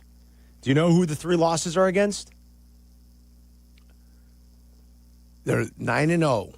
They're 9-3. Yeah, they're the 9-0 Okay. against everybody other than the Eagles. The Philadelphia Eagles. 3 losses against the Eagles. Only team since like early November to beat the Rams, again, excluding Week 18 where they didn't play their starters, the Eagles. And they did a great job against Saquon. We told you the key was probably stopping Saquon. He rushed for 460 yards in 2 games last year against the Rams, including the playoffs. They did it. They stopped him. Saquon has had a tough time getting going so far this year. They stopped him, and they still found a way to botch it, and they blew it. The Rams blew a golden opportunity. And San Fran won a tight game with its backup again. Look at and they're 3-0. Look at Saquon's average. Isn't this the same team? It is. I think the difference is what's happening across their O-line right now, for whatever reason. I don't know why that is. I know Dickerson got knocked out a little bit yesterday, too. I don't know why that is. But thanks for listening, calling, and participating in today's show. 2.6 yards per rush. Yeah, not good right now. Thanks to Bleck and Abdalla. They're back with you in a couple hours, everybody, after Rich Eisen. And then it's Waddle and Silvy. They're going to get you home till 6:30. Then it's Bears Weekly. Tom Thayer will join us tomorrow at 11. We'll see everybody then. Enjoy the rest of your beautiful Monday. Rich Eisen is next.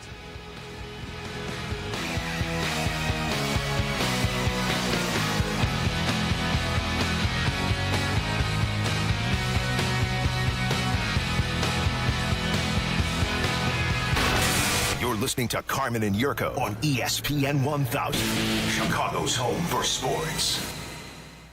$2.6 million. The Verdoliak Law Group wins again for their clients. That's right. The Verdoliak Law Group recovered $2.6 million for a client who was injured in a bus accident. If you're injured, make sure to call the Verdoliak Law Group. Playing professional football and being on the radio for many years, I've had the opportunity to endorse many products and companies. I've always felt it's important to choose companies that I believe in. I've never had the opportunity to endorse a company owned by close friends until now. The Verdoliak Law Group has been helping people for 60 years. They've even taken care of some of my neighbors and close friends. When you need medical care, you want a doctor with the experience and the skill set that's going to help you. The same holds true when you need a lawyer. The Verdoliak Law Group has recovered over $9 billion for their clients through legal representation and consulting. They have over 60 years of experience and skill, serving over 40,000 clients. For personal injury, auto accidents, truck accidents, wrongful death, workers' compensation, medical malpractice, and all your legal needs, call my friends at the Verdoliak Law Group. The Verdoliak Law Group has done great for my friends and neighbors, and they will do great for you, too. Call them today, 844-4VLG-LAW.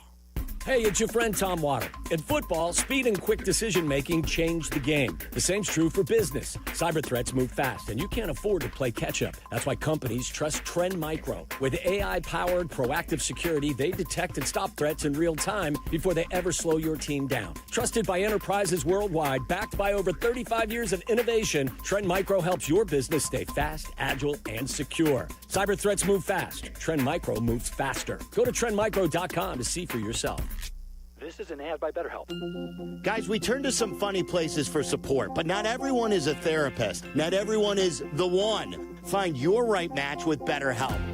Hey guys, it's Silvy. As the largest online therapy provider in the world, BetterHelp can provide access to mental health professionals with a diverse variety of expertise. Find the one with BetterHelp. Our listeners get 10% off their first month at BetterHelp.com/timeout. That's BetterHelp, HELP.com/timeout. This is ESPN Chicago, WNVP, WTBC, HD2 Chicago, a good Karma Brands radio station. This is the Rich Eisen Show. Hey, everybody. Can't get enough of the Rich Eisen Show? You're in luck. You can find us everywhere. Watch us weekdays on Disney Plus from noon to 3 Eastern. Miss the show? We've got a podcast so you can listen anytime. But here's the best part. Our YouTube channel. Subscribe at youtube.com/Rich Eisen Show and you'll never miss a moment. Now, on with the show. The kick is away. It's blocked. It's picked up by the Eagles. Touchdown. Game over. This is the Rich Eisen Show. This is a 43-yard field goal try to give Green Bay the lead. It is blocked. Live from the Rich Eisen Show studio in Los Angeles. Today's guests, Academy Award-nominated actor Ethan Hawke. Plus, your phone calls, latest news, and more. And now, it's Rich Eisen.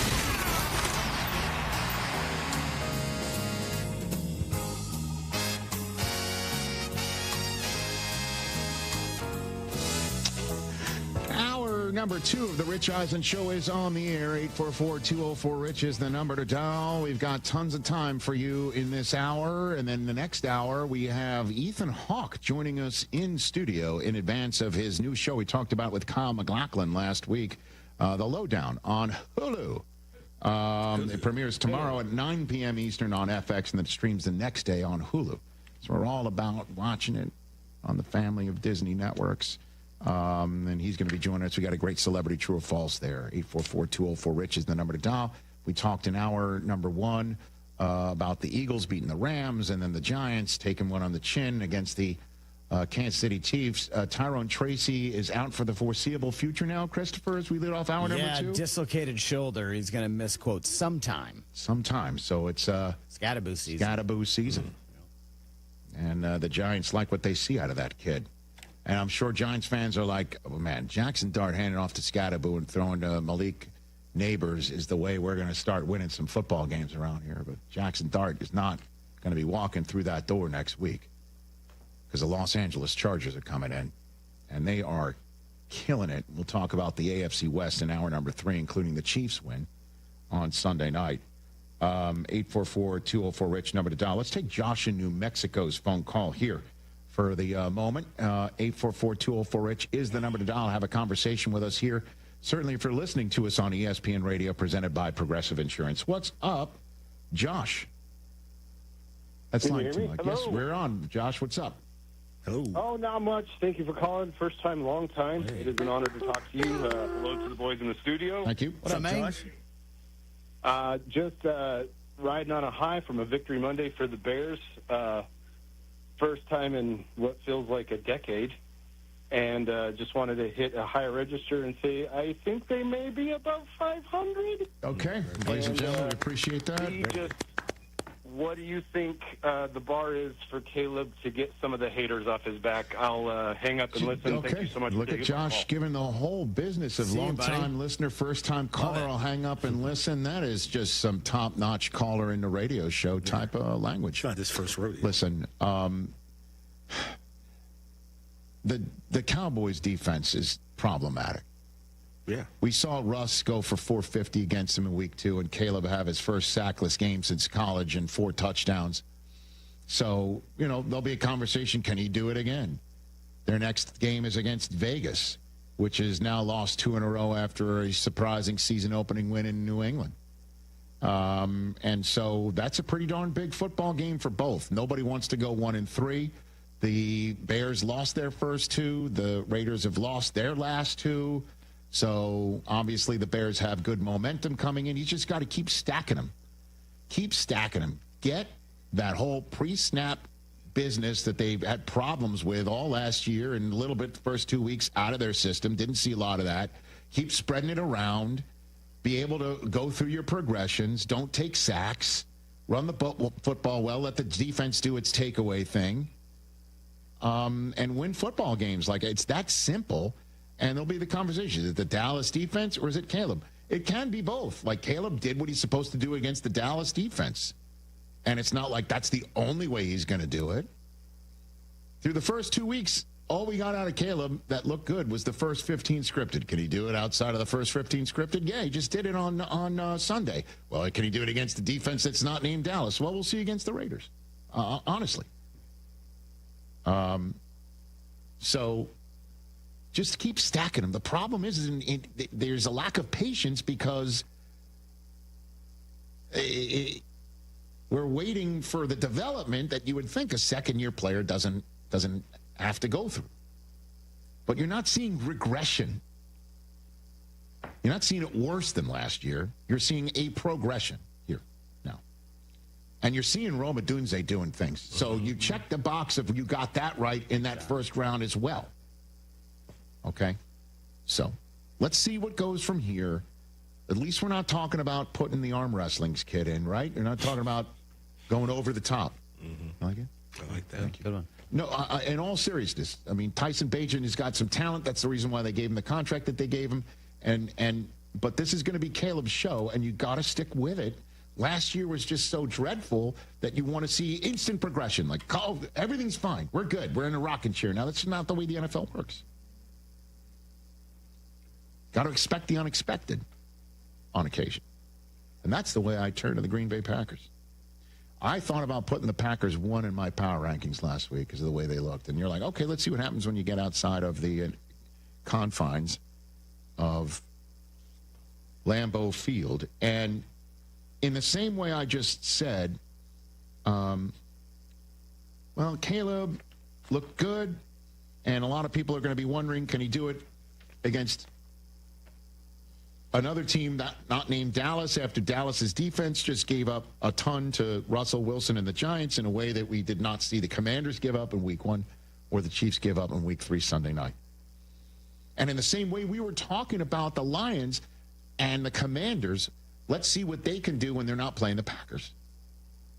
We might learn that whoever plays the Packers looks pretty darn bad the next that day, but looks better afterwards. And the Lions prove that point potentially as a narrative that has some there to it in Week 2 in boat racing the Bears. And we have yet to see the Commanders. We see the Commanders play without Jaden Daniels. We've kind of yet to see the Commanders' full strength coming off of Green Bay, but the Commanders played much better. Defensively, they were living in the Raiders' backfield on Sunday. So maybe it's just playing the Packers. And in the same way, those things might all be true. Maybe the same could be said about the Browns' defense. I know I just went high register. Because I'm not going to go high register here. The Browns' defense is real. Yeah. It is real. And it's spectacular. Yeah, it's spectacular. Myles Garrett's doing his things, and I know the Browns got a lot of grief for trading away the rights to Travis Hunter. Seems like a good move so far. I was telling everybody, as much as I love Travis Hunter, and you know that, and you want to have spectacular players that bring in people into your tent to watch, Mason Graham's no joke. And defensively, they are killing it right now. The Cleveland Browns are absolutely taking care of business and taking people straight out as they held the Packers to a season-low 10 points and 230 total yards. There's that Browns defense allowed under 250 total yards in each of their first 3 games this year. The only other team to do it are the Packers because the Browns offense wasn't lighting any fires other than Quinshon Judkins getting a start and coming up with the one score the Browns needed. And then, stop me if you heard this before, with a game on the line and the Packers going up, to potentially go up 6 with 4 minutes to go on a team that was points and yards challenged, a blocked field goal. Flip the script. And the Cleveland Browns beat the Packers. The first time an NFL team has come back from a 10-point deficit with under 4 minutes remaining and won without needing overtime since the Titans 2 years ago. And would you care to hear this stat? Cleveland Browns fans who are dying for a win and were wondering with 4 minutes to go, is this season completely lost? Have we completely lost our minds with our quarterback decisions? And where are we going to go from here? And what are we going to do?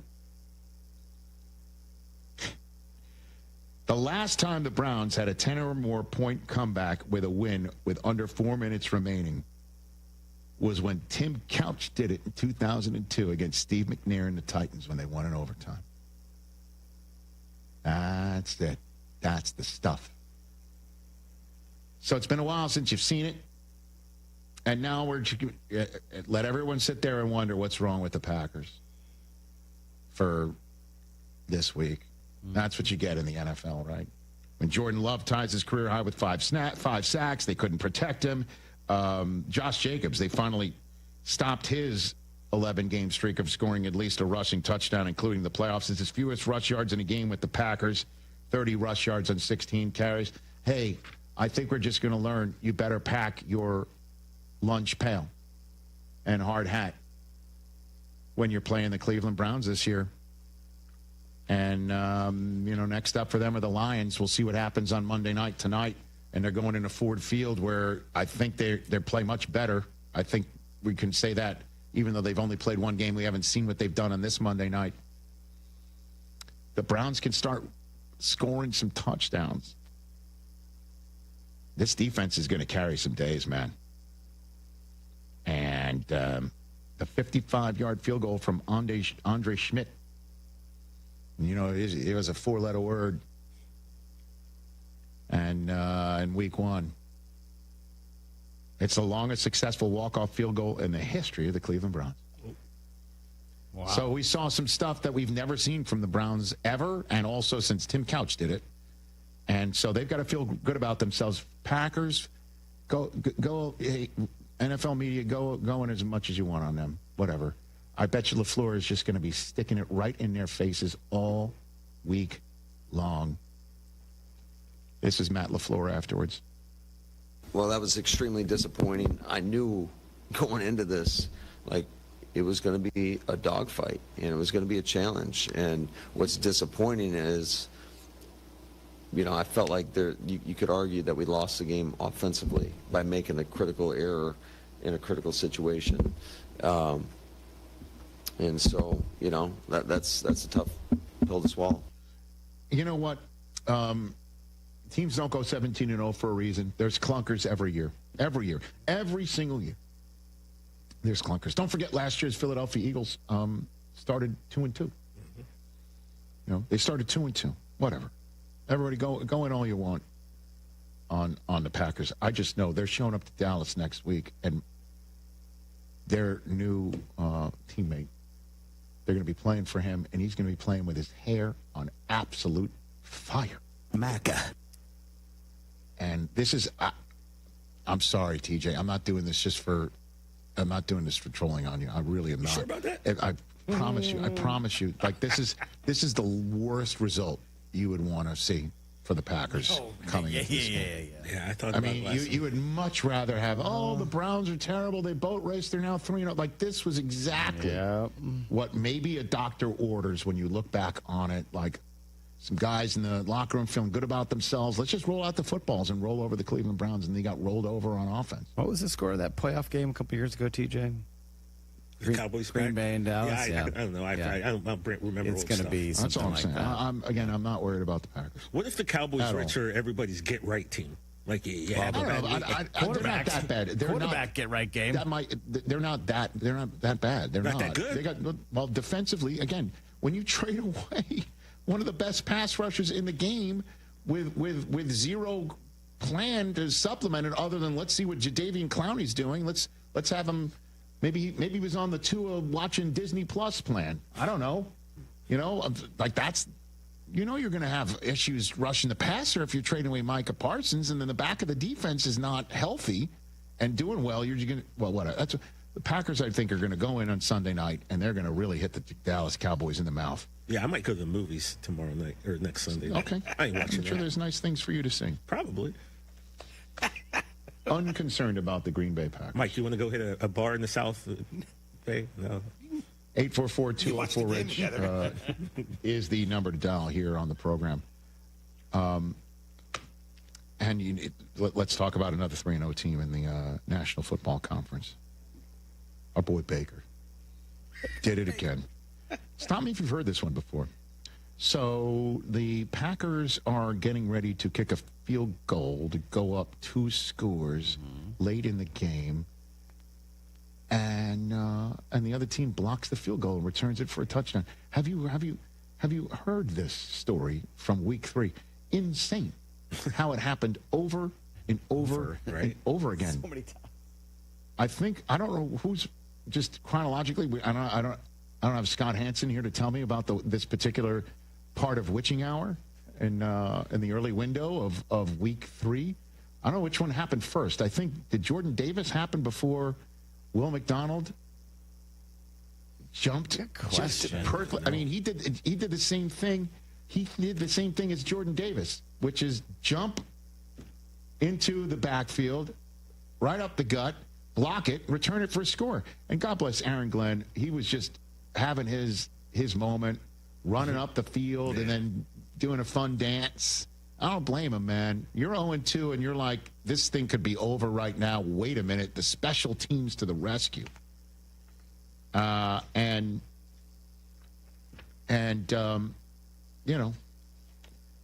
I think we're learning, and I'm not going high register on this either. I think we're learning. You best not leave too much time on the clock for Baker Mayfield. Right? Yep. Certainly when he's grinding an axe that you didn't know existed. He is leading the league right now and grinding axes that you did not know existed. We'll get to that in a second. But for the third straight week, Baker Mayfield takes the time left on the clock by his opponent and beats them over the head with it. Just the fourth quarterback since 2000 with 3 game-winning drives in the team's first 3 games of the season. The others are named in order. Last one to do it was Tennessee's Ryan Tannehill in 2020. Before that, it was Matt Ryan in 2015 for the Falcons, and then Nick Foles for the Eagles in 2014. And Baker carried it 4 times for 44 yards, including a backbreaker towards the end, where the Jets just thought he was going to go out of bounds or slide, and he kept running. And he kept running, and now he's got 4 straight games with 30 or more rush yards. Would you believe in this league with running quarterbacks and dual-threat quarterbacks, that's the longest such streak in the NFL. Baker Mayfield's doing that, and he was doing it in the final drive without Mike Evans, who appears to have suffered his, unfortunately, annual soft tissue injury. And the Bucs are now 3-0 for the first time since 2005. They've won their division 5 straight years, and they didn't start 3-0 any of those years. 3 straight wins in 2025. All of them have come on a game-winning drive, courtesy of Baker Mayfield, who's getting stuff from Bucky Irving. And how good is Emeka Egbuka? Mm-hmm. He is currently your offensive rookie of the year through 3 weeks. I think he's leading that pack right now. Marion Hampton had a nice game yesterday, but for 3 games. So there you go. The Bucs are 3-0. And the Jets, with Tyrod Taylor performing well in place of Justin Fields and Garrett Wilson getting 84 receiving yards and a score, and that Will McDonald, the 4th blocked field goal. I was watching the game with Cooper, who was crying in his soup, if you will. He wasn't crying, and he wasn't having any soup. That's just a metaphor that I'm sure a 14-year-old wouldn't get. He was upset about all the fumbles of his Patriots. And he turns to me, he goes, "Hey, look at what the Jets are doing." I'm like, "Do you see how much time's left on the clock?" And Baker did it. And who knew that he was doing it, because the new defensive coordinator for the Jets, he and Steve Wilkes have a history. I loved it. And it's also their D coordinator was the one that cut me in Carolina. So it was a lot of stuff was personal today. Hassan Reddick, former Jet, a lot of people. Just throws in Hassan Reddick. Oh, yeah, let's get Hassan Reddick. By the way, Todd Bowles got fired by the Jets. I think that's the time that we pop up the petty list right now. Is that right? That is some petty stuff right there, man. That's petty. Well, that is some petty Guerrero right there, dude. You know, it's not that. You know what it is? It's not the petty scale. It's we might have to come up with another scale where the top of it is Steve Smith. Okay. You know, where one slight. Yeah. One, but although I don't know if you call it a slight. I mean, getting cut in Carolina by Steve Wilkes as who's the backup coach, right? Who's the interim coach. Yeah. The interim coach says it's so bad here, but guess what? It's still, in my mind, too good for you to be here. And he was also, as we know, Baker in Carolina was playing defensive end scout team, as he's putting his hands in the dirt saying, I need to be the best teammate I possibly can be. But he has to, in the back of his mind, saying, what the hell happened to me in my career? And then he gets exit papers there. He's got to fly across the country and win a game for the Rams, but hardly knowing the playbook. And he's got to be wondering, what is happening to me? But he leads the league in finding fuel to use. And if he's using Hassan Reddick with the Jets, because the Jets traded for him, got him out of Philadelphia, and Hassan Reddick shows up, I haven't played a snap for you yet, but guess what? I want more money from you. Honestly, you got to think, like, if you're the Jets, you'll be like, excuse me? We traded draft capital to take you from the spot where they wouldn't pay you, and you haven't come here and done a thing for us yet. Can you show up and show out before we even consider adding a dime to your contract? That one I got to push a little bit back on. But then again, I also don't know the full scope of things. Baker probably does, and it doesn't matter either way. It's just, if it's enough fuel for him to go out and say, we're not losing today, that works for the 3-0. And the next one, oh, boy. Because if anybody comes in the game saying they've got something coming to them, it's Philadelphia for the Bucs, who have been always there, whether it's closing Veterans Stadium and reopening the link or knocking Hurts out of the playoffs. They have got something coming to them in Tampa from Philadelphia. And guess what? Baker is standing in their way. What a game in week 4. Because it's 3-0 versus 3-0. And the Bucs can put a card on the table and say to everybody in the NFL, guess what? We're for real. We're leading the conference at the quarter post point. It's there for them to take. Oh, man. And, Rich, if I'm not mistaken, Gerald McCoy on game day, I think in week 1, said the Bucs are 4-1 against the Eagles in their last 5. I'm telling you, they've got their number. That's why I'm saying if anybody in that game's got a chip on their shoulder coming in saying, we've got something for you, it's Philadelphia to Tampa. And Philadelphia's got everything else that they've won. Also, some teams are other teams' kryptonite, though. And we'll find out. That is going to be a conversation all week. And Baker's like, I've got a cape. Okay? I got your kryptonite and stick it where the sun does not shine. Chris, I wonder who Baker has beef with in Philly, because that's going to be interesting. It's going to be somebody there he don't like. Somebody. Somebody who played with the Texans. You know what? Maybe he, I'm just the one. It's anybody. Name somebody. The one person I would just counsel Baker to not have beef with is Big Dom. That's it. Just stay away from him. Big Dom got fined. Did he really? Did you see that? For what? Using his cell phone on the bench. Oh. Big Dom Stallions? Is that what you're saying? Big Dom's like, you know what? He's got to know better, but screwed. There's like a picture of him, too, just on the phone. Dom Stallions? What's up? All right, we'll take a break here. 844-204, number to dial. Right here on the Rich Eisen Show.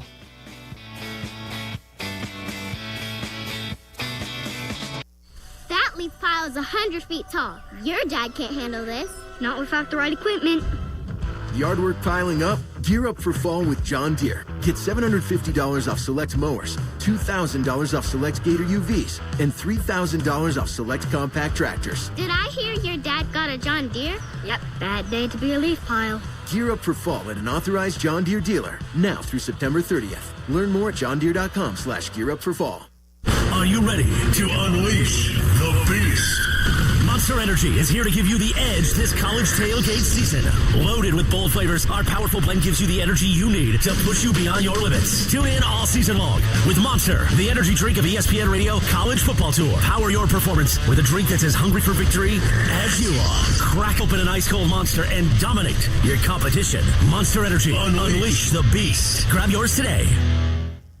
At Wintrust, our approach is to let Southside fans show off their Southside pride anytime, anywhere. With the White Sox debit card from Wintrust Community Banks, you're not just swiping, you're making a statement. It's like a megaphone for your wallet. Broadcasting your Sox pride with every transaction. Open an eligible checking account. Visit wintrust.com/Sox today. Wintrust. Different approach, better results. Member FDIC.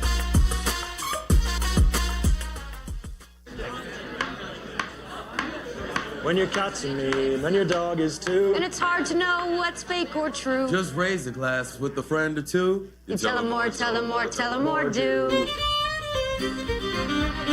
When the online trends keep getting worse. And you lost your keys in the metaverse. Now your right swipe just went left on you. You tell them more, tell them more, tell them more, do. It's a crazy world, so what do you do? You tell them more, tell them more, tell them more. If you aren't sleeping well, you aren't ready for game day. If you're dealing with sinus pressure, your cheers won't be heard. Football season requires your attention to these details. That's why I recommend Sinus and Snoring MD. Their advanced, minimally invasive procedures and treatments help you breathe better, sleep better, and feel better. Be your best on game day. Visit sinusandsnoringmd.com today or call 847-545-0147. That's sinusandsnoringmd.com. Let's go. Every season brings change. One year it's a rookie making headlines. The next year it's a whole new coaching staff. Even the rules of the game keep evolving. But here's the thing. You don't want that kind of change showing up on your internet bill. And with Xfinity's 5-year price guarantee, you don't have to worry about it. One price, 5 years, guaranteed. That means while football keeps shifting, and life does too, your internet price stays locked. No surprises, no hikes, just a reliable price for a reliable connection. And Xfinity goes all in. Unlimited data, the best Wi-Fi equipment included. It's like signing your star quarterback to a 5-year deal. You know what you got, you know it's reliable, and you know it's going to perform on game day. So while teams retool and the league evolves, your internet stays rock solid. To get started, call them.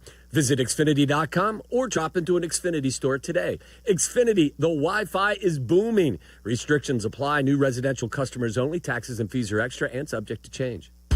Hey guys, it's Silvy. Football season is finally here, and if you want to kick off like a pro, you need Circa Sports Illinois, the world's largest sports book, now right at your fingertips. Circa does it the right way. High app limits, low holds, incredible customer service, and no bet fees, ever. Other books might charge you just to get in the game, but not Circa. With Circa, every play is your play. Download your new bookie today at circasports.com. Must be 21 years or older. Gambling problem? Call 1-800-GAMBLER. A round of golf should be more than just a game. It should be an experience. At Seven Bridges Golf Club, you'll find 100-year-old oaks, rolling fairways, and of course, at least 7 bridges. A championship course with a private field, just a half hour from Chicago. And when the final putt drops, the experience isn't over. Head to the Dock Bar and Grill for great dining, cold drinks, and sunset views that rival any 19th hole. Visit sevenbridgesgolfclub.com to book your tee time today. Good Karma Brands is proud to be an equal opportunity employer. Our policy is to provide equal opportunity employment, development, and advancement to all current and potential teammates. If you are an organization that maintains a job bank, provides employment information, or gives job referrals, you may request to be placed on the station's mailing list for future career opportunities. To learn more about careers at Good Karma Brands, please email careers@goodkarmabrands.com. From kickoff to cash out, ESPN Bet has the tools you need to score more on game days. Bet smarter with stats at your fingertips. Get personalized parlays built just for you. And with your fantasy team synced right in the app, you can back your squad. Right now, new customers get $100 in bonus bets when you bet $10. Sign up with promo code USL to get started. Must be 21 plus. Gambling problem? Call 1-800-GAMBLER. Terms and conditions apply. See app for details. Offer not available in New York. Empower. Jen has ordered a decadent seafood tower, king crab legs, lobster tails, and a waterfall of caviar. Pricey? You bet. But Jen worked with Empower on her savings and investment strategy and planned for splurges like these. She got good at money, so she can be a little bad. Ooh, champagne. Empower. Invest well, live a little. Start today at empower.com. Past performance is not indicative of future returns. Investing involves risk. You may lose money. Advisory services are provided for a fee by Empower Advisory Group, LLC, EAG, a registered investment advisor with the Securities and Exchange Commission. OMG, those shrimps are really jumbo. Hey, everyone. Big news. Exciting news. The Carmen and Jurko show is now going to be on from 9 until noon. Weekdays on the home of the Bears, ESPN Chicago. How can you not be funny crawling around on a coffin? No, that's true. Catch Only Murders in the Building official podcast, premiering September 9th wherever you get your podcasts. And watch Only Murders in the Building, streaming on Hulu and Hulu on Disney Plus for bundle subscribers. Terms apply.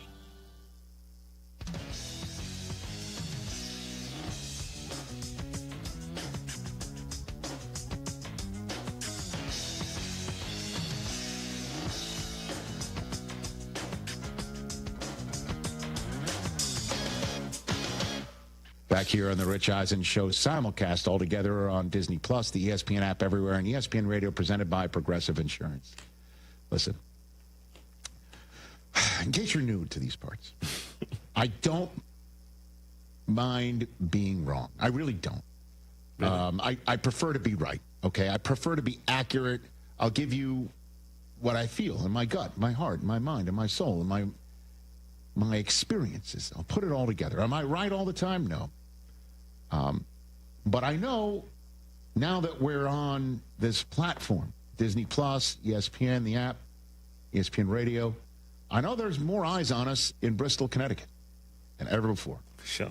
We used to do stuff over the last 10 years. You'd let me know, hey, this show from ESPN wants this. Sure, of course. We said yes every time, right? All the time. Because we're number one. That's my DNA's from there, and number two, Just spell our name right. That's all we care about. Absolutely. Right? You know what I mean? I've heard you say it. Right. But now I know we got more eyeballs on us. So obviously I'd like to be right. And I also don't know what I'm saying here would create such a buzz sometimes. I'm just being myself. So when I said last week after Joe Burrow went down with that toe injury that was going to keep him out for 3 months, I remember Jake Browning when he took over for 7 games and Joe Burrow being 4-3. Jordan Palmer, one of our quarterback whisperers, saying, hey, I've worked with Jake Browning. The guy threw for a gazillion touchdowns in college and high school. He's one of the best that I've been around who's not a starting quarterback because he hasn't really had his opportunities. Just you watch. And sure enough, he went 4-3. So I'm sitting here thinking, I saw that then. He also tossed a couple interceptions when he took over for, or 3 interceptions, right? In that game when he took over for Burrow. Yeah. He's slinging it around. But Jamar Chase still got his. Mm-hmm. So I came out and I'm like, the season's not over. Right? Yeah, you were pretty adamant. The season's not over. Season is not over. Jim Morris Sr. once said that famously. Yada, yada, yada. The season was eventually over for the Saints. But Jake Browning, I know, I even texted you over the weekend, Chris, I'll admit. I'm like, my Jake Browning take that got picked up by a handful of shows and a handful of ESPN-related social sites. And we had Marcus Spears on Friday, and I brought it up to him. He goes, you know, he was very nice. He basically said, kind of don't agree with your opinion there, but I see it. Well, Jake didn't back my play. Yeah, he did not. Rich. Brockman and I had to text him something about it, too. Jake did not back my play. 140 pass yards, a passing touchdown, 2 interceptions, a passer rating of 63.8. Threw a pick 6, damn near right off the bat. Career lows in passing yards, attempts, passing yards per attempt, passer rating. Jamar Chase just 5 for 50. But he did fumble once. A lot of everyone else was fumbling. It was a team effort. A lot of fumbles. That Isaiah Rodgers for the Vikings, man. Man, that was one of the sickest plays I've ever seen. Isaiah Rodgers had a pick 6. He had a fumble return for a touchdown, and he created a fumble as well. He won Defensive Player of the Week for the NFC before halftime. And, you know, I'm sorry to whoever is playing defense for the Lions tonight. The bar's set for you to knock this guy out of the clubhouse for Defensive Player of the Week in the NFC. And so it all backed up the play of their backup quarterback and Carson Wentz. And the weekend of the backup quarterback, man, 5 of them started, 3 of them won. Carson Wentz became the first quarterback to start for 6 different teams in a 6-year span. And somewhere Josh Johnson saying, wait a minute, I didn't do that. Right? He did it. I didn't do that. You know what I mean?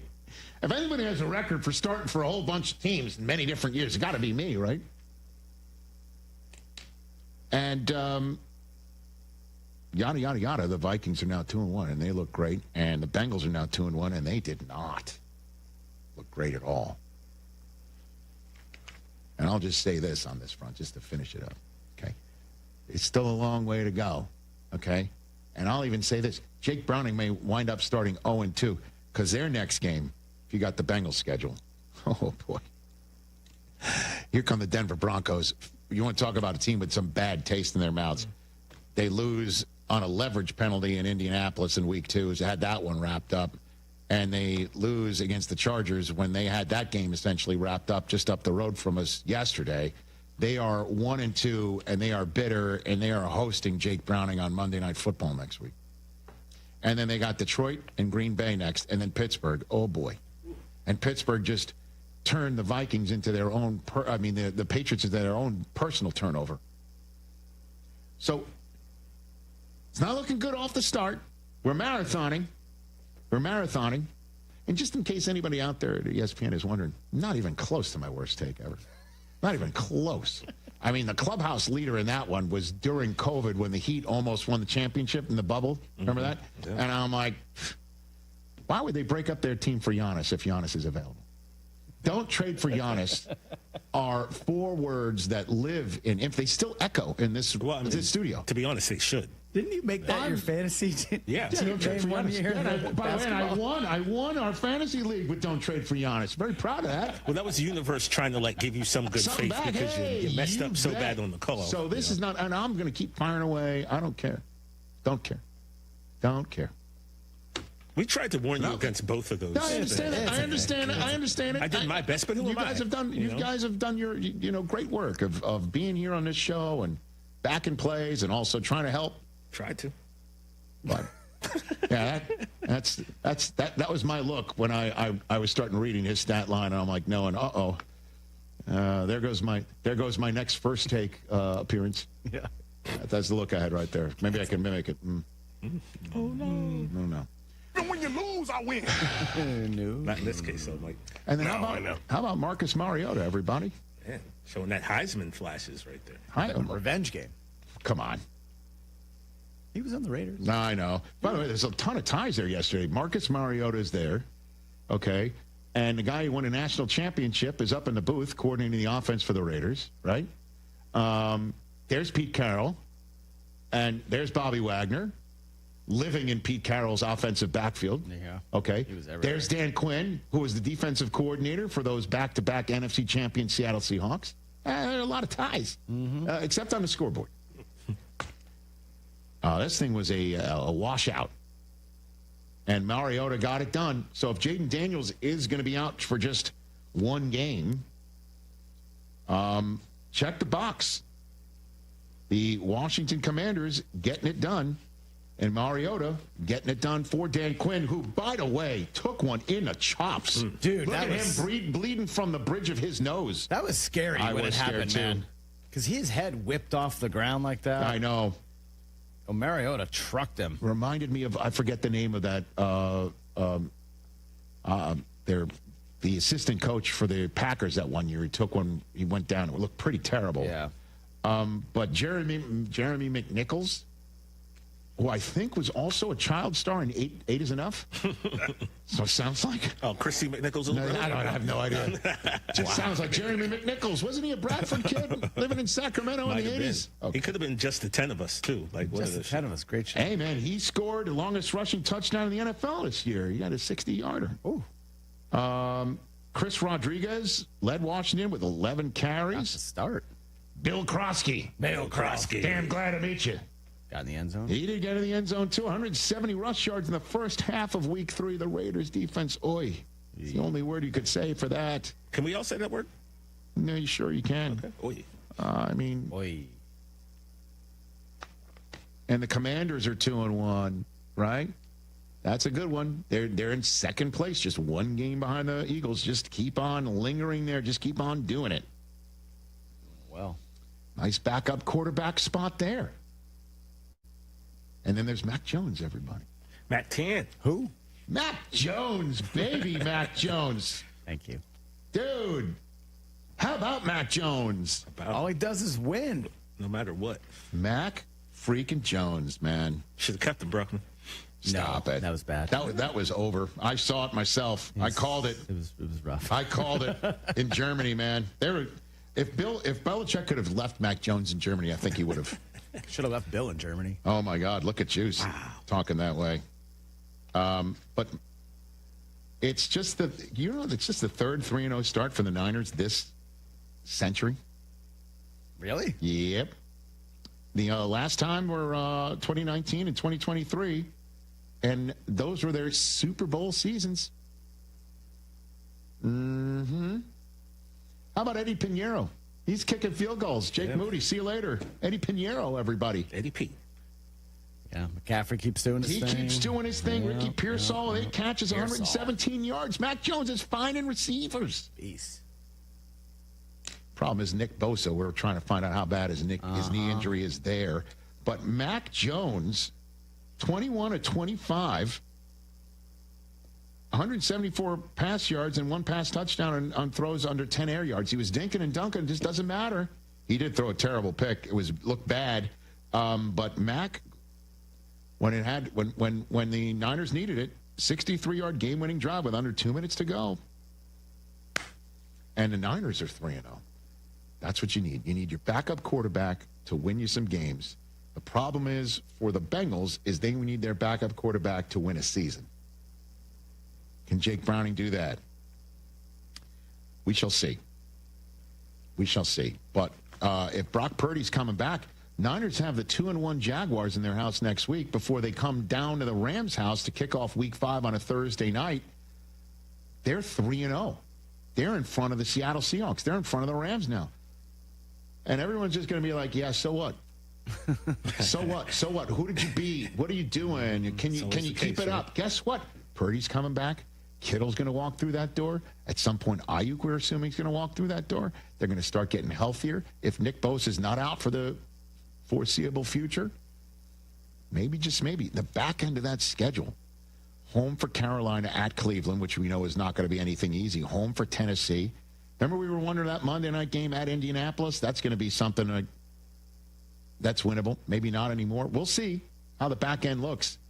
But Mac Jones, Mariota, Wentz doing exactly what you needed him to do, and Tyrod Taylor almost did for the Jets. Backup quarterbacks. It's almost as in fashion as blocking field goals. Of which, by the way, 7 blocked kicks on Sunday.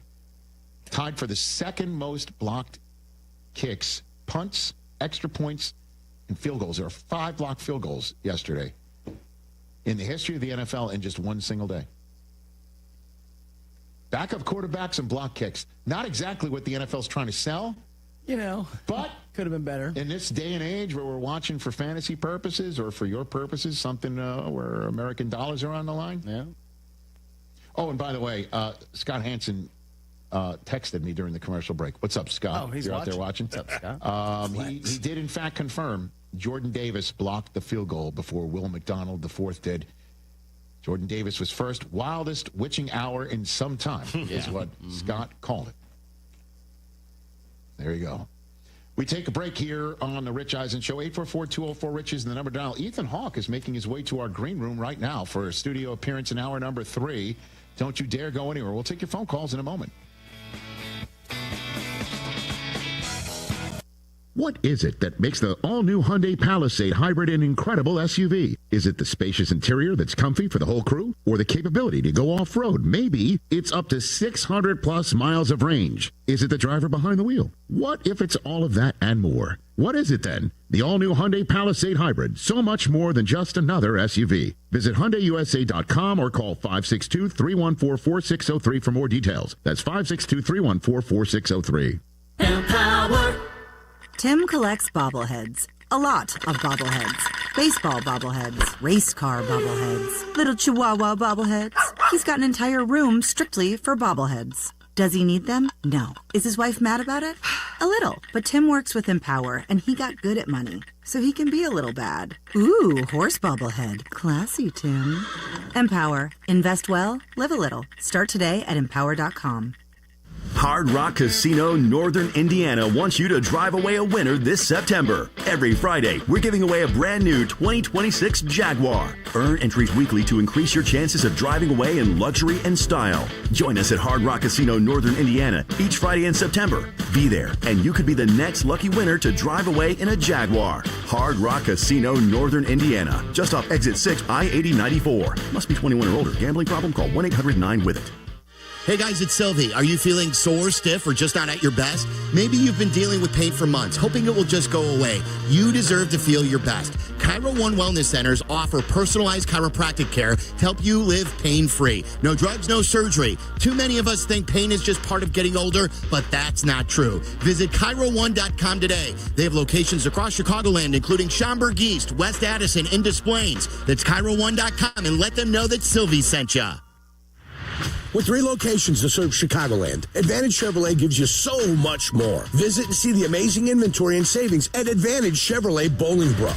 And Advantage Chevrolet values your time. They'll have you in your new Chevy in less than 60 minutes, or they'll make your first car payment. That's right. Drive off in your new Chevy in less than 60 minutes, or they will make your first car payment. Visit AdvantageChevrolet.com. Together, let's drive. Must mention offer apply arrival before negotiation. Restrictions apply. Ask dealer for details. If you don't pay your insurance on time each month, your coverage will be canceled. But did you know that the insurance company doesn't have a time frame in which they have to pay you?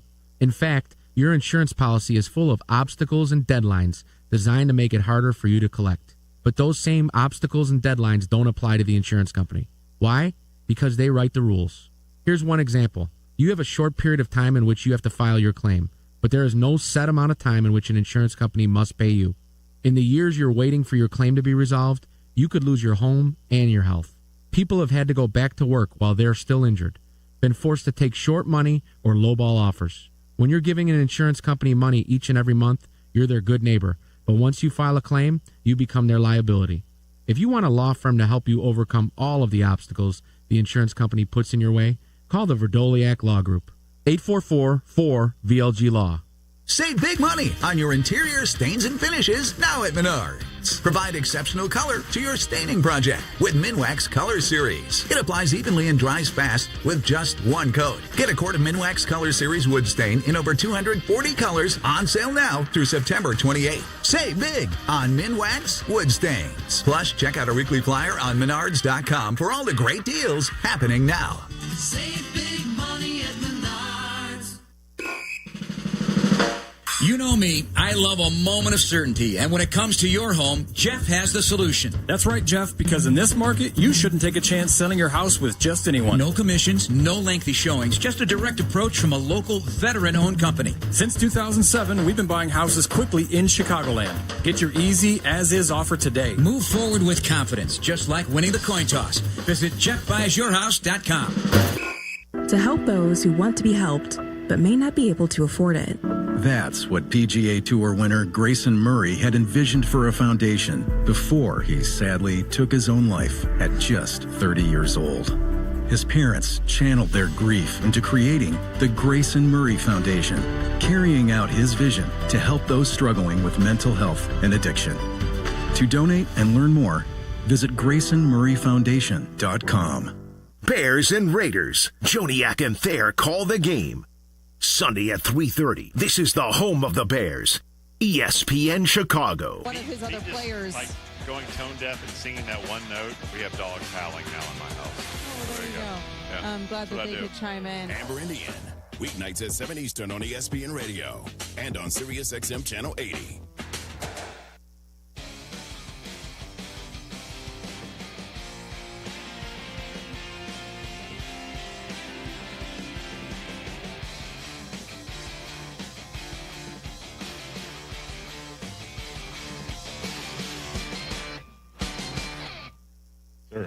ESPN Radio, back on the air. It's presented by Progressive Insurance. Protect the stuff you love with renter's insurance. Visit Progressive.com.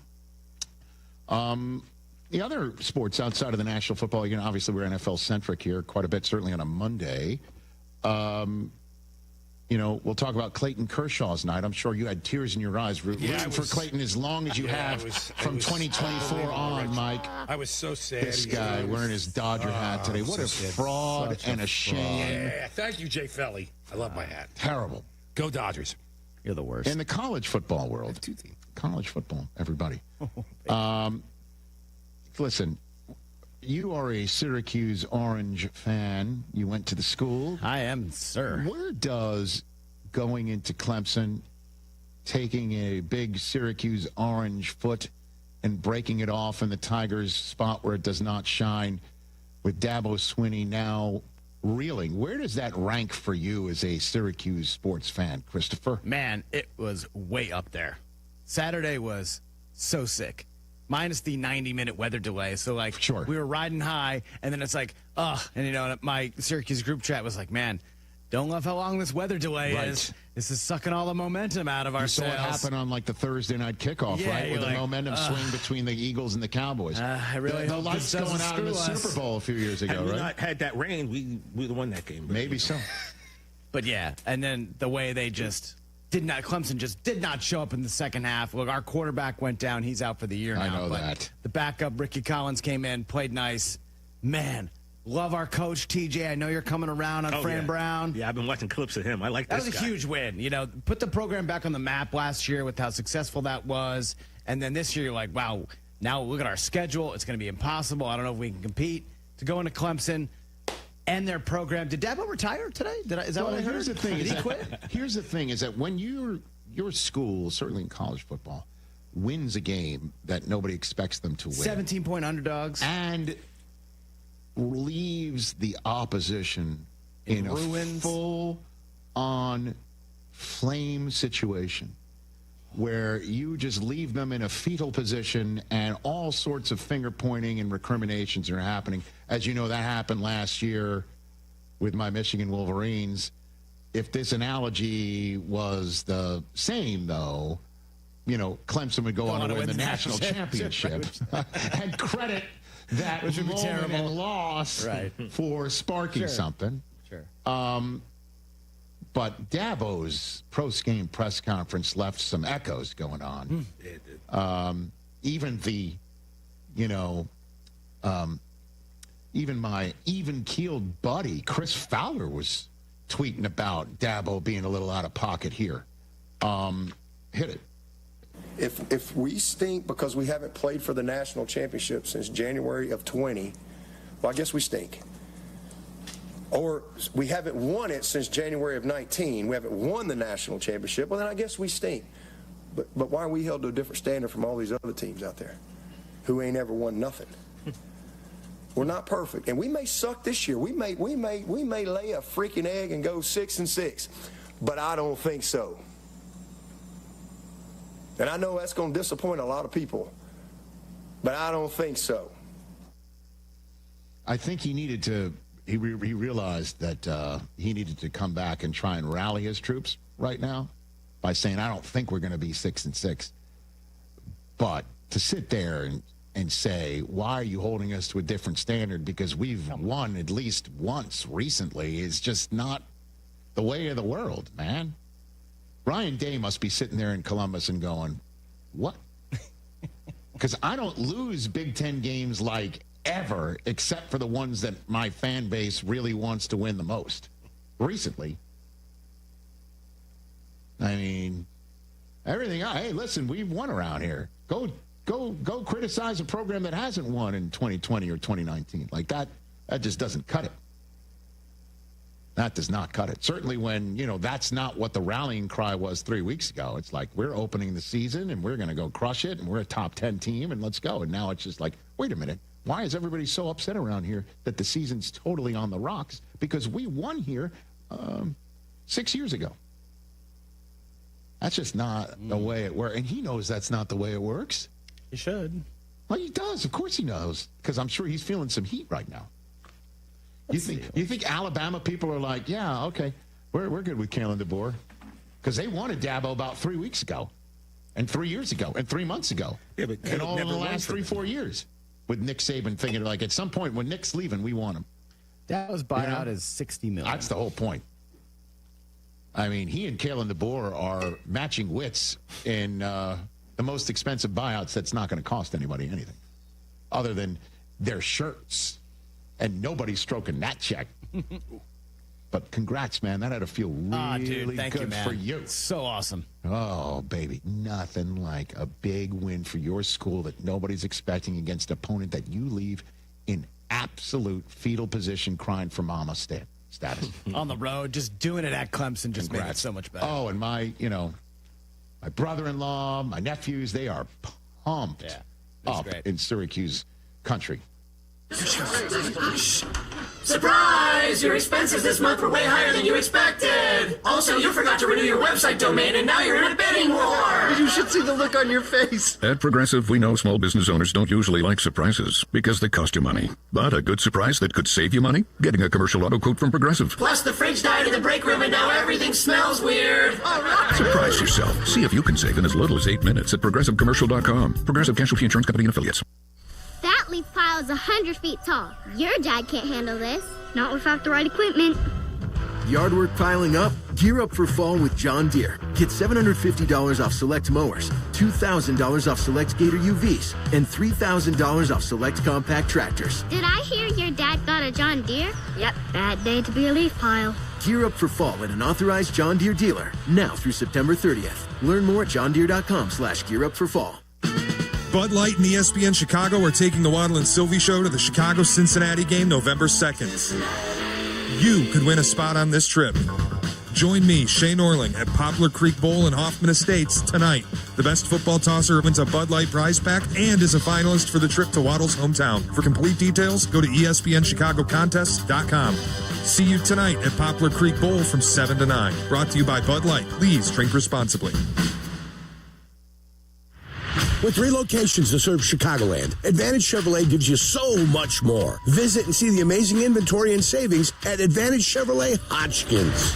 And Advantage Chevrolet values your time. They'll have you in your new Chevy in less than 60 minutes, or they'll make your first car payment. That's right. Drive off in your new Chevy in less than 60 minutes, or they will make your first car payment. Visit AdvantageChevrolet.com. Together, let's drive. Must mention offer upon arrival before negotiation. Restrictions apply. Ask dealer for details. Hey, Chicago, it's Silvy for my friends at Window Nation. Now is the best time of year to replace your old, drafty, cheaper builder-grade windows. And WindowNation.com can get the job done in 1 day or less. Right now, when you buy 2 windows, you'll get 2 free, plus you won't make any payments for 2 years. No interest, no monthly payments, no down payment. Don't miss out on Window Nation's most popular offer. Get top-quality replacement windows at an affordable price. 866-90Nation or WindowNation.com. Hey, fellas, it's your pal Yurko, the good kid. Sometimes we all need a little extra confidence when it's your time to perform. And guess what? That's where Blue Chew comes in. Blue Chew provides access to chewable tablets that can help you feel and perform at your best. Stronger, harder, longer lasting. Like somebody gave your downstairs a pep talk and a gym membership. And here's what I love. It's simple. No awkward doctor visits, no pharmacy lines. Everything is online. Their licensed medical providers work with you to find the right option. And it all ships in a discreet package right to your door. Think about it. Whether it's a big date night, an anniversary, or just a normal Tuesday, showing up ready makes all the difference. Confidence counts. Guys, this isn't just about performance. Give her group chat something to talk about. Be the legend of the night. And right now, I've got a special deal for you. Your first month is free. Just go to BlueChew.com, use promo code ESPN, and pay only $5 for shipping. That's it. Chew it and do it. Blue Chew, a small chew for a big difference. At Postman Law, they're used to winning. And after an injury, you could use a win. With more than $3 billion won for their clients, they know how to deliver. Fast. Car crash, work injury, serious accident. Postman Law makes it simple. Speed, ease, results. Because when the game's on the line, you need a team that knows how to finish strong. Call 844-POSTMAN or visit postmanlaw.com to get started. Others promise. Postman delivers. This is attorney advertising. Hey guys, are you craving that legendary Chicago pizzeria taste without the wait or the price tag? Meet Connie's Frozen Pizza. Premium pizzeria-inspired pies from your freezer to your table. Oh, yeah. Born in Connie's restaurants, now in your freezer. Connie's brings that unmistakable flavor that says, I could have gone out, but why? Hosting, dodging cooking, or are you just hungry? The solution is Connie's. Find Connie's Frozen Pizza in your local freezer aisle. Connie's Frozen Pizza. Authentic Chicago taste without the pizzeria prices. Hey, this is the Fat Jack, and football season is here. Are you ready to make money betting on sports? Are you ready to make a winning decision? Are you going to gamble for fun, or are you going to gamble for money? This year, make that decision that will build your bankroll all year long. Go to FatJackSports.com, and for less than $100 a week, make money betting on the games. That's FatJackSports.com. It's a personal portal. It comes to your email. It's hassle-free. It'll make you money. FatJackSports.com. From the State Street Studio, this is WMVP WTBC HD2, Chicago. A Good Karma Brands radio station. Has been a story of Joe Burrow's career injury after injury. Amber Indian, weeknights at 7 Eastern on ESPN Radio.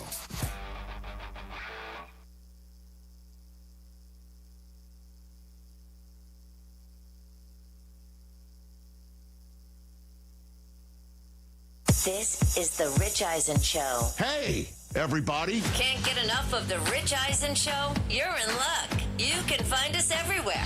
Watch us weekdays on Disney Plus from noon to 3 Eastern.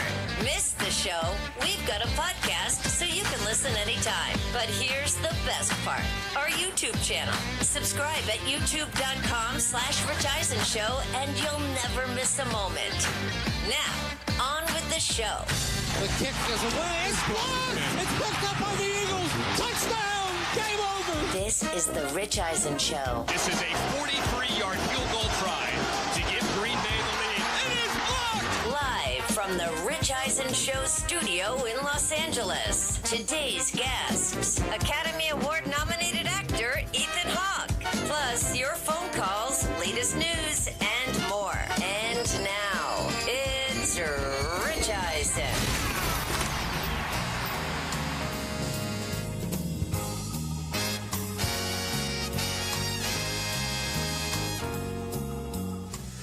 Hour number 3 of the Rich Eisen Show is on the air here on Disney Plus, the ESPN app everywhere, and ESPN Radio presented by Progressive Insurance. We're also on Sirius XM Channel 80. Phone lines are lit. We appreciate all that. 844-204-RICH is the number to dial.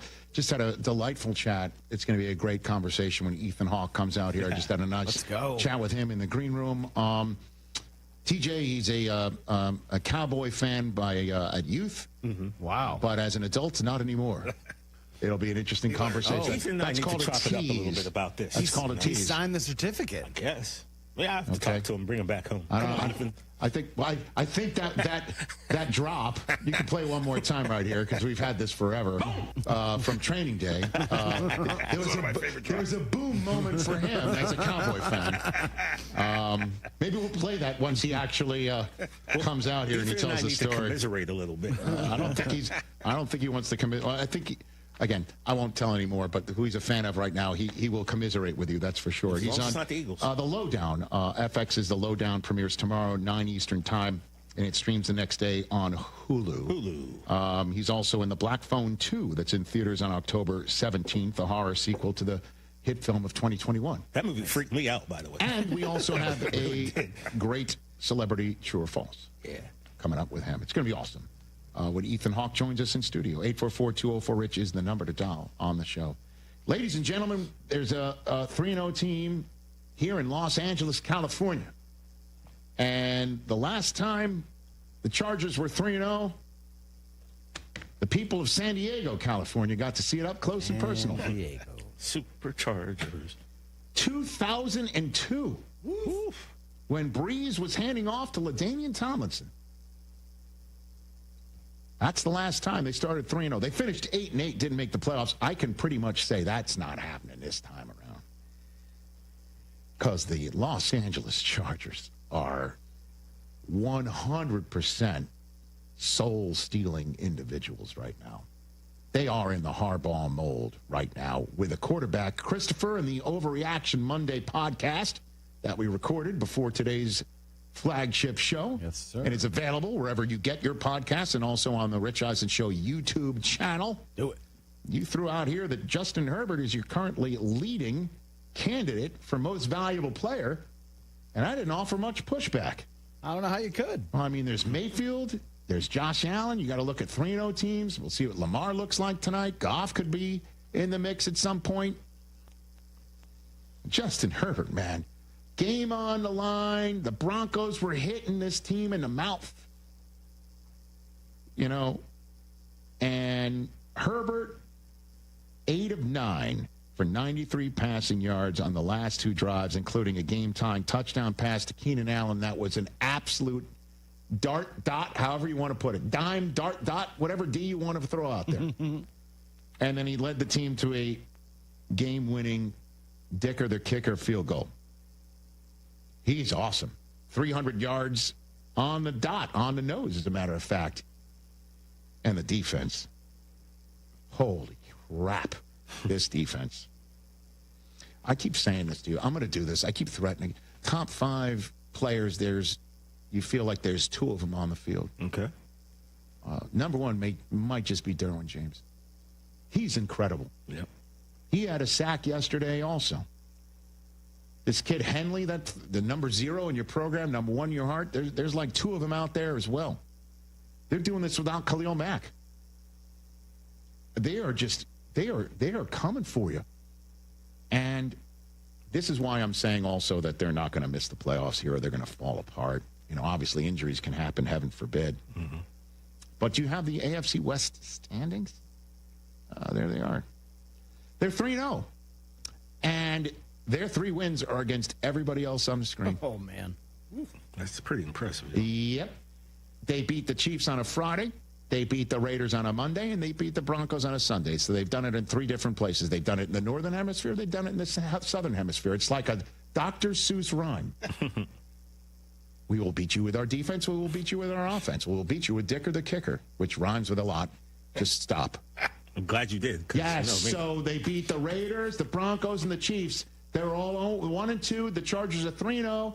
And yes, you could see in the games back column for our radio audience, I'll describe it to you. The number 2 is in each one. You can add a half because they're already up. one win against them. And they got the Giants next. They're going to go to New Jersey. Listen, anything can happen. We just saw that with the Packers at the Browns. But come on now. Come on now. This is exactly what the Chargers would have signed for. They started with all three teams in their division, had to go to Brazil to beat the Chiefs, go to Vegas to beat the Raiders, and stay at home to beat the Broncos in a comeback manner. And they got a coach, too, can coach it up. Jesse Minter defensively, for sure. And Jim. His secret sauce, man. 2002, the last time they were 3-0, the Chargers, was the last time Jim Harbaugh was 3-0 in the NFL when he was the quarterback coach for the Oakland Raiders. He hasn't been 3-0 himself. Not even in San Francisco. Those Raiders started 4-0 and made the Super Bowl. Okay. How's Jim feeling about his quarterback, Justin Herbert? We know he came here, right? Didn't he come here? He sat here during the summer. Mm-hmm. It was here where he said he woke up in the middle of the night and said, I got to get this guy to the Hall of Fame. Mm-hmm. How do I get Justin Herbert to the Hall of Fame? I mean, it was a Harbaugh file right here in person. And at the podium, after this game, he was sky high. I'm sure he did the Who's Better Than Us, telling everybody this is an enthusiasm unknown to mankind or a common man or whatever. And then he strolls to the podium and gives us the latest Harbaugh file. Hit it. Sometimes people that are standing on third base think they hit a triple, but they didn't. The Harbaugh Files. I don't think I had the vocabulary to really express how great I feel with this win and just admiration for our team and for our players. I mean, gritty, spectacular. That's about the best word I can come up with to describe it. I'm just great thrill of winning, wonderful feeling of victory, great thrill of victory. Yeah, that's about all I got. It's just so much good, and Cam Dicker, cold-blooded. There's another phrase that comes to my mind. Great. Wish I had a better vocabulary. The Harbaugh Files. Chargers haven't won the AFC West since 2009. That's a 15-season drought, longest in the history of the team. 5th longest active division title drought in the NFL. And they're off to a great start, man. A great start. Najee Harris going down with an Achilles is not good. But Omarion Hampton, the necessity is the mother of, invention? Mm-hmm. And when Najee went down, they're like, okay, this whole business of let's ease in our rookie running back went out the window. 25 touches, 129 scrimmage yards, and 1 rushing touchdown, first of his career, after 26 touches in the first 2 weeks combined. So there we go. It's now Omarion Hampton with an MVP quarterback, and last year it was Ladidi and Quentin Johnston with stone hands and fill in the blank. And now it's Quentin Johnston making big-time plays with Keenan Allen and Ladidi and Omarion Hampton. Okay, got it. The offensive line might be a little bit of a concern as well, but everybody's got concerns. Well done, Chargers, first 3 weeks. And then, listen, the Broncos are 1-2. If I'm a Bronco fan, you're concerned. They had only 9 first downs on offense on Sunday. That's it. And but you could be. Are they the winners of the first 3 weeks of the could have been 3-0 trophy? Right? Yeah. I think so. If there are finalists, we could be 3-0. I think the Broncos are the clubhouse leaders. There's no banners for that. But it hasn't looked smooth on offense. Just hasn't. But they came damn close. No leverage penalty in Indianapolis. They're 2-0, and they watched it slip away here. They had a great chance to beat the Chargers. You worried about Bo Nix? No, it's just slow. Again, he started slow last year. He could be a slow starter for all we know. I don't know. Ask me that question in another month. Okay. We're still marathoning. I'll write it down. We're still marathoning. But everyone was just like, Broncos can win this division, and everyone saw the Chiefs being beatable. Who knew the Chargers would start 3-0 like this? Cortland Sutton had a nice game. I mean, Dobbins scored a touchdown. He had a chip on his shoulder. Dobbins looks good. You know what I mean? Like, I'm not there on the Broncos. Defensively, they're also looking pretty damn good too. Bandwagon thinning out a little bit? Maybe. We'll see if the Chargers will welcome the Broncos fans on their bandwagon, because that's the bandwagon to hop on. Yeah. So, the Broncos right now, and again, Sean Payton knows that there's no banners for we could be 3-0, but they could really be 3-0. And then we're talking about, hey, we were talking to everybody all summer. The bandwagon filled up. Everyone was right. And I don't know if this is, when we're talking about the Raiders, if this is, again, fantasy related. Hell hath no fury than a fantasy owner scorned. And those who drafted Ashton Genty in the first round, and I'm one of them, might be sitting like I am right now, 0-3. Because you're seeing what Omarion Hampton just did in Los Angeles, where it's like, hey, we can't just, with Najee Harris out, we can't just sit here and make sure that we're not running the wheels off of this guy. We got to ease him in. Screw it. Here's Omarion Hampton. Oh, here's 229 scrimmage yards and a rushing touchdown. Well, by the way, against an offensive line that's banged up, or with an offensive line that's banged up. He did it. Cam Scatterbo in New York / New Jersey. See, I added that for you, Bills fans. Running dudes over. You know what I mean? And Ashton Genty, we're waiting. We're waiting. And again, this is potentially fantasy related, because he did have 60-plus rush yards. He had a couple nice runs. And he had a couple nice runs. But when Geno Smith can't throw it, because the minute he fades back to pass, there's somebody in his lap. You need somebody to run it to take that pressure off. And the offensive line wasn't blocking for him either. There was a couple times he was wearing Von Miller or wearing Bobby Wagner instead of his uniform. But that's 2 losses in a row for the Raiders. And they've got a big one coming up against the Chicago Bears. Both teams 1-2, both teams needing it. And this would be a good time for Genty to uncork a Scatterbo or a Hampton-type performance from rookie running backs. Just to throw those names. And again, it's unfair that we're throwing it anywhere near in the direction of just one guy. It is a team game. Pete will tell you that.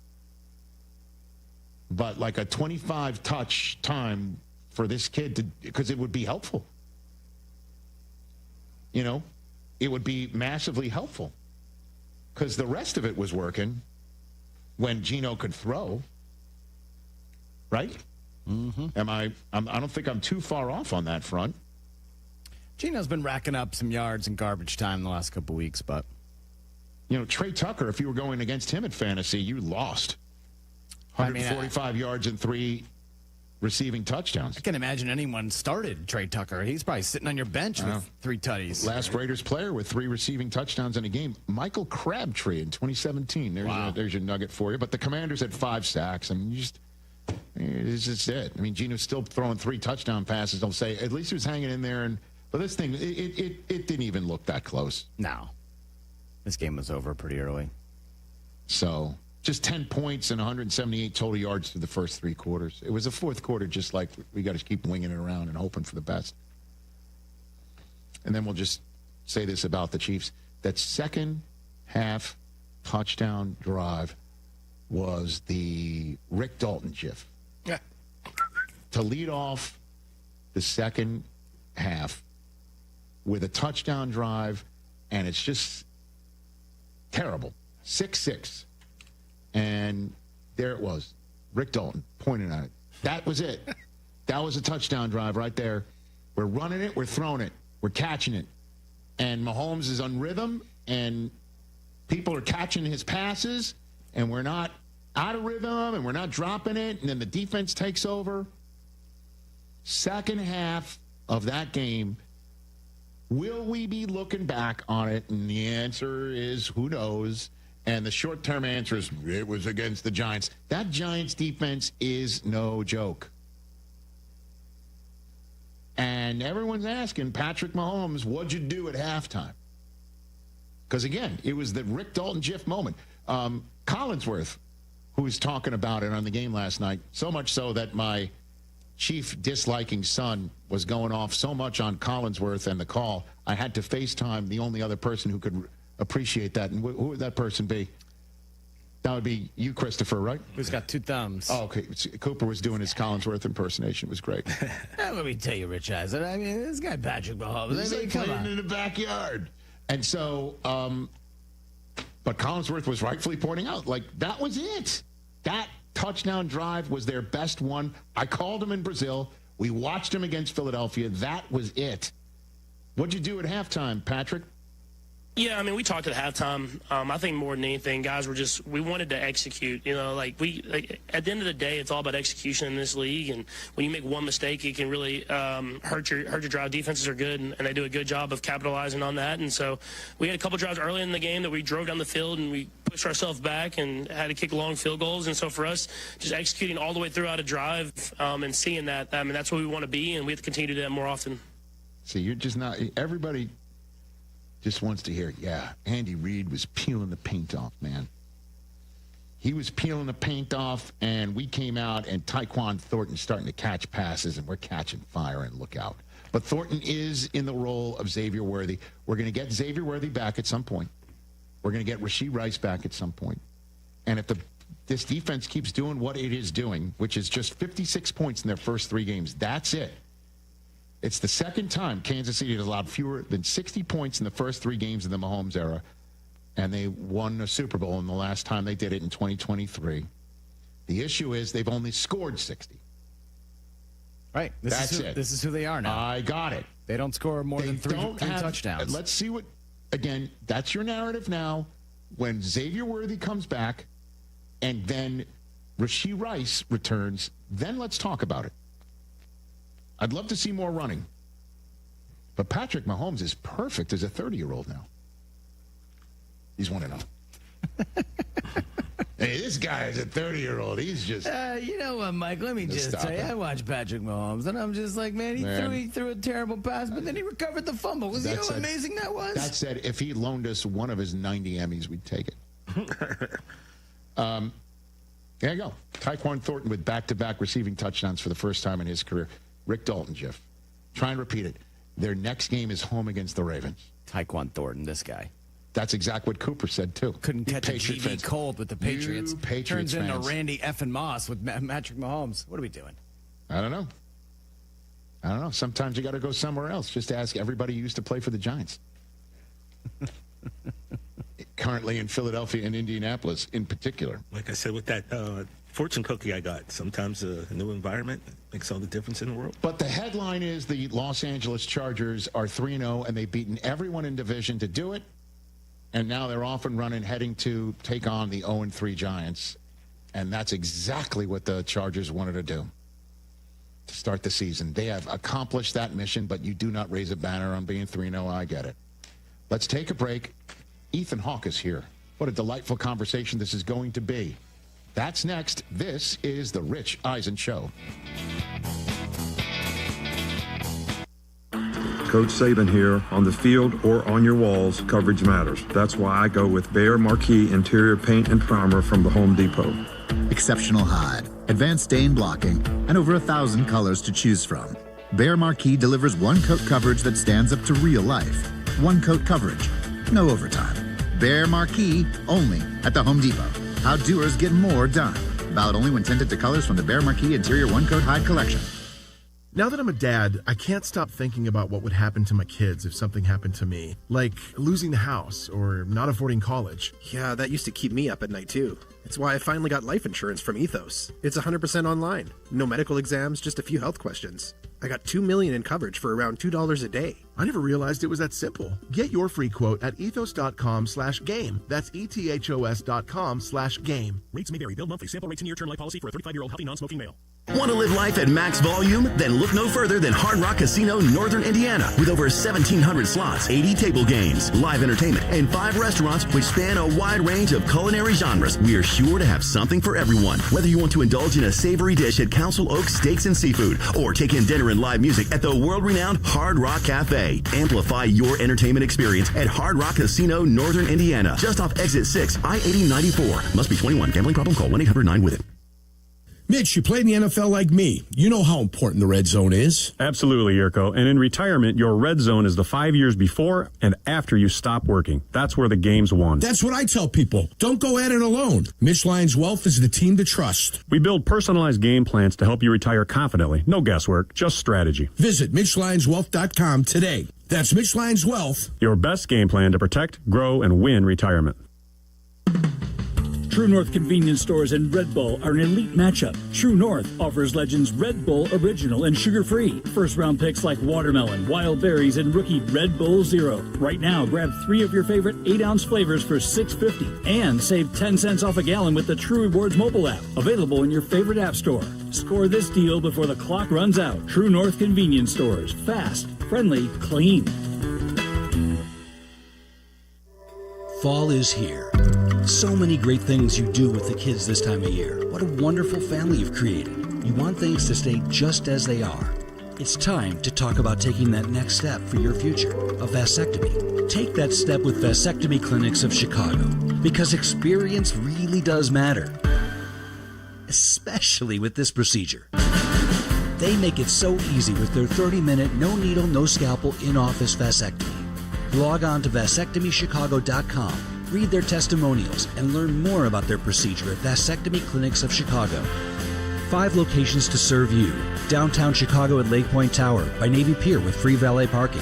Also in Naperville, Tinley Park, Arlington Heights, and Barrington. Most insurance accepted. Visit vasectomychicago.com or call toll-free 877-877-4VAS. That's 877-877-4827. Save big money on everything you need for your next project at Menards. Add energy efficiency to your home with Johns Manville oil-faced foam board insulation. These reflective panels add a continuous layer of insulation to your exterior walls to save on your energy bill. Save big on Johns Manville foam board insulation. Plus, check out our weekly flyer on Menards.com for all the great deals happening now. Save big money at Menards. Howard, got a question. It's fall. I'm on the road. Beautiful. Michigan's calling. It was Wisconsin. Okay, the point. Some guy behind me admiring a sugar maple rear ends me. Been there. What happens, Howard, when you're hurt and you're out of state? Hopefully you'll never experience peak color and pain, guys. But if you're injured, out of town, I can most likely assist. Aiken Law is attorneys licensed in all contiguous states and referring attorneys across the U.S. So you could still help me out. 312-6-million. Howard Aiken is our attorney on the Kap J Hood Show, weekday mornings on ESPN Chicago. Hey friends, I'm Tom Waddle and I drive a Hawk. Find your next car at hawkauto.com. Choose from 12 Hawk Auto locations at Forest Park, St. Charles, Plainfield, Joliet, Carroll Stream, and now LaSalle, Peru. Shop thousands of vehicles from 13 big brands. Save with 0% financing or make no payments for 90 days. Plus save even more with our complimentary maintenance plan. Find your next car at hawkauto.com and drive what I drive. Drive a Hawk. HawkAuto.com. Financing and plan on select models with approved credit. What is it that makes the all-new Hyundai Palisade hybrid an incredible SUV? Is it the spacious interior that's comfy for the whole crew? Or the capability to go off-road? Maybe it's up to 600-plus miles of range. Is it the driver behind the wheel? What if it's all of that and more? What is it then? The all-new Hyundai Palisade Hybrid. So much more than just another SUV. Visit HyundaiUSA.com or call 562-314-4603 for more details. That's 562-314-4603. Tire care shouldn't come with extra costs or surprise fees, and it should be simple, straightforward, and stress-free. So at Midas, they're rolling out the limited lifetime tire guarantee. Included with every tire purchase with paid installation, you'll pay nothing for flat repairs, nada for flat replacements, zilch for tire rotations every 5,000 miles, and 0 for other preventative maintenance. So with this limited lifetime tire guarantee, you'll pay a whole lot of nothing compared to what the other guys charge for tire care. That's a limited lifetime tire guarantee only at Midas. A 1-hour, uninterrupted dose of Bleck and Abdalla. Weekdays 2 to 3 on ESPN Chicago. The audience should never stop suspecting anything. How can you not be funny crawling around on a coffin? No, that's true. Catch Only Murders in the Building official podcast, premiering September 9th wherever you get your podcasts. And watch Only Murders in the Building, streaming on Hulu and Hulu on Disney Plus for bundle subscribers. Terms apply.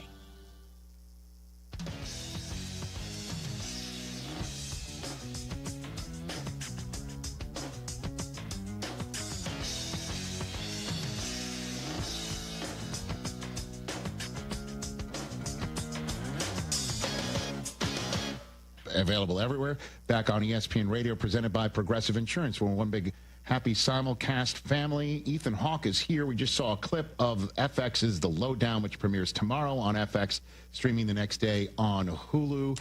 Here on the Rich Eisen Show. You are from the state of Texas originally, correct? That's right, yeah. All right, and so your sports teams are based in your childhood, or you've evolved as a human, or where are we right now? There's evolution, and then there's de-evolution. Okay. I started my life as a diehard Cowboys fan.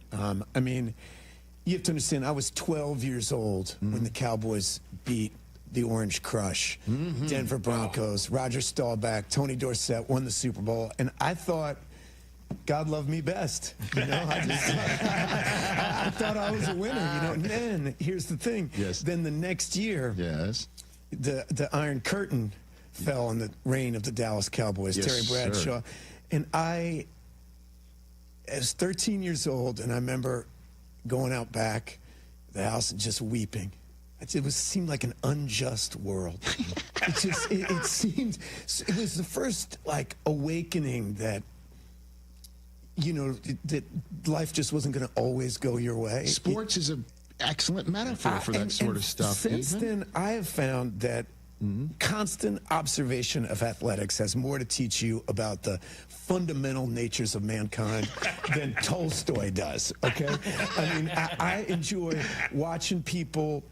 You know, you can see through athletics when their own hang-ups get in their own way. Sure. You see the positive manifestations of excellence, and then you see people go mad with power. You see it's all right there for you.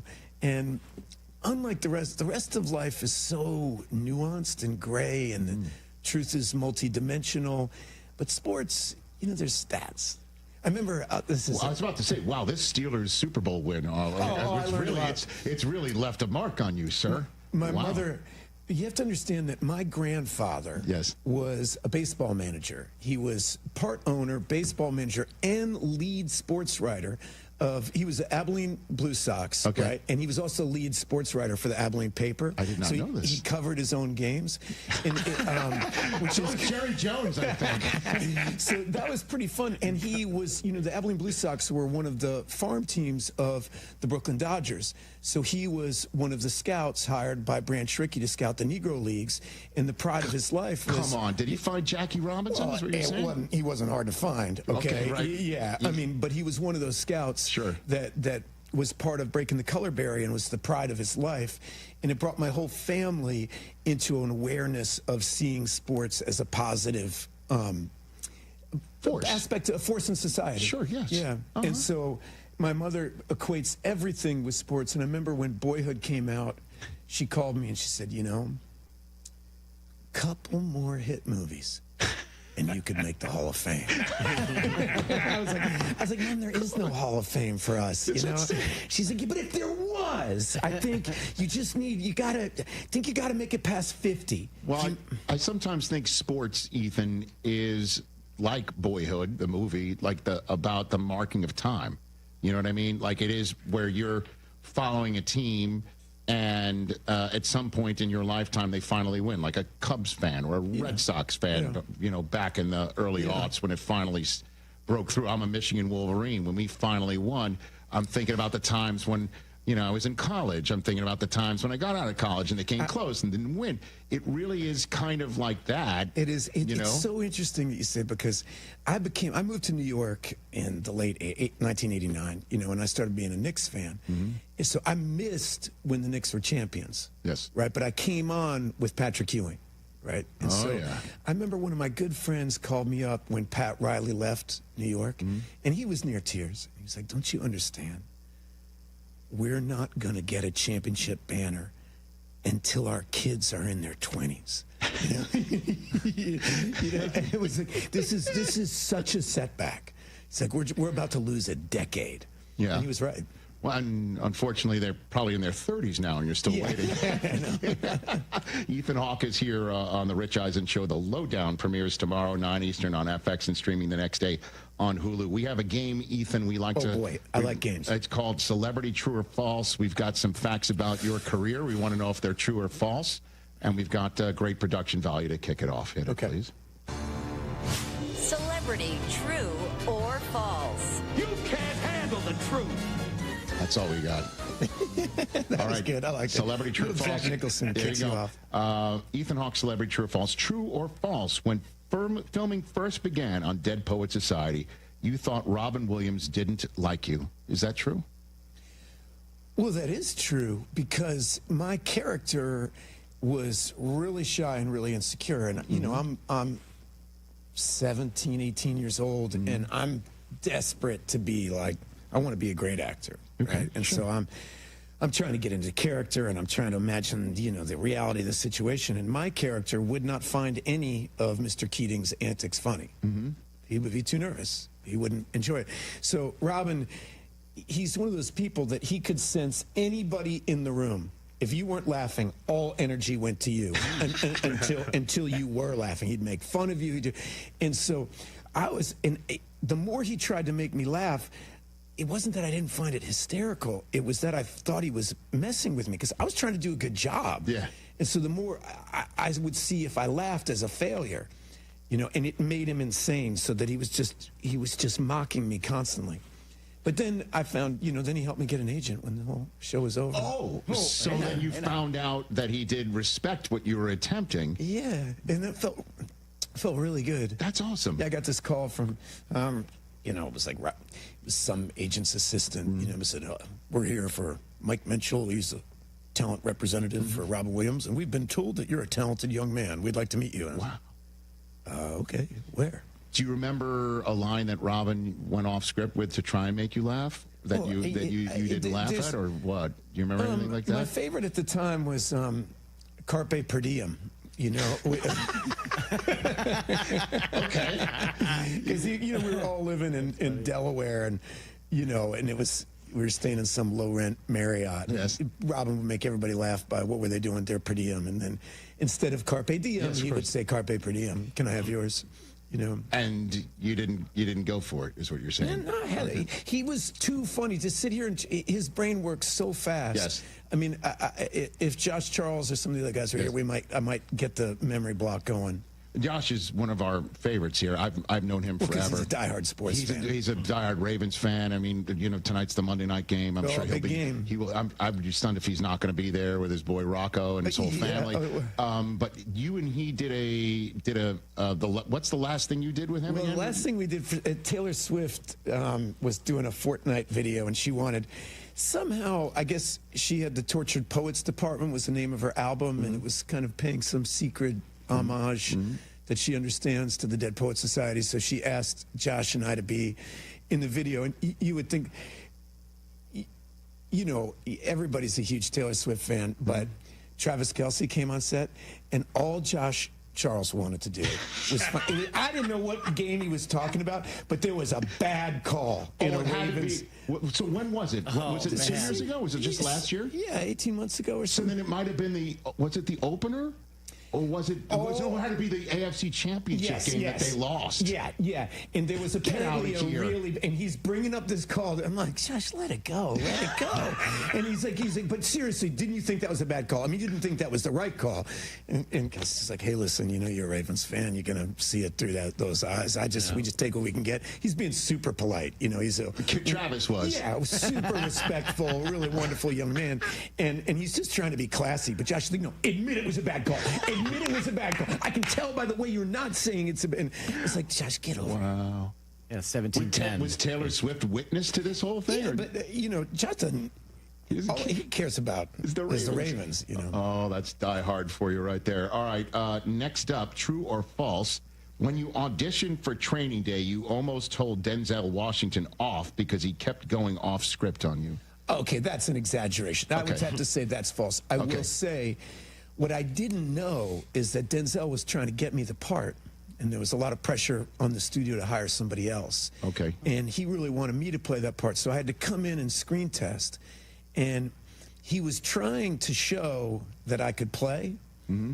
And so, like, I prepped these 3 scenes, and Denzel came in. It's like, he didn't even, we were just improvising, and it was hard. I didn't almost tell him off. Okay. I mean, that's absurd. Okay. I almost burst out crying, thinking I failed. I'm not some radical tough guy.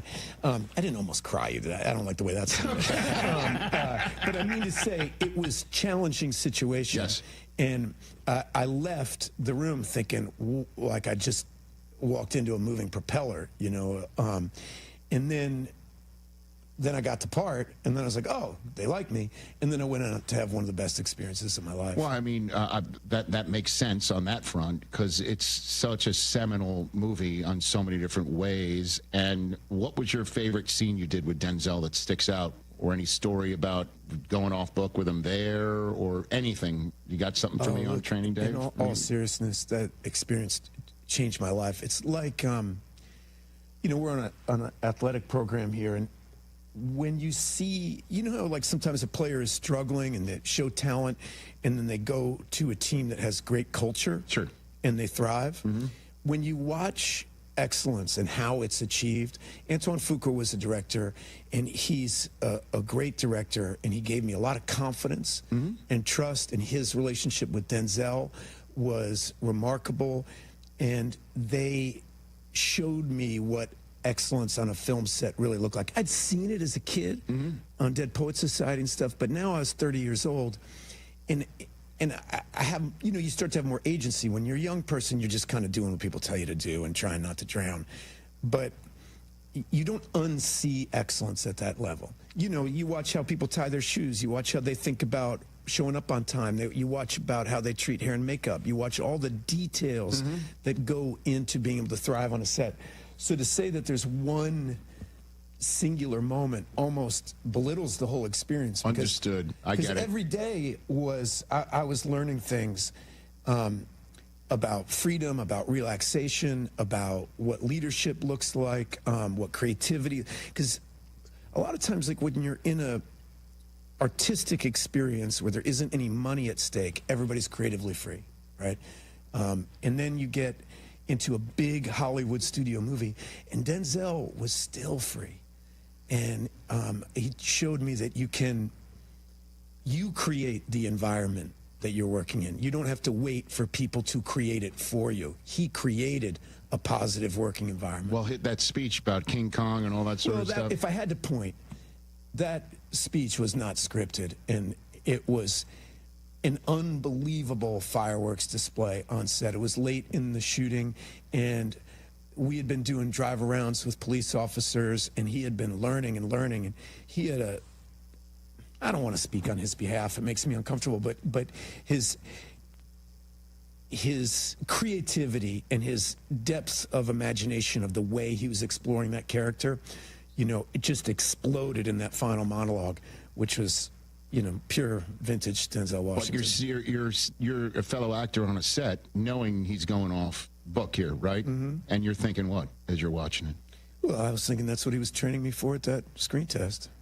Roll with it, baby. Roll with it. You know? I love it. Ethan Hawke here. Next up for you.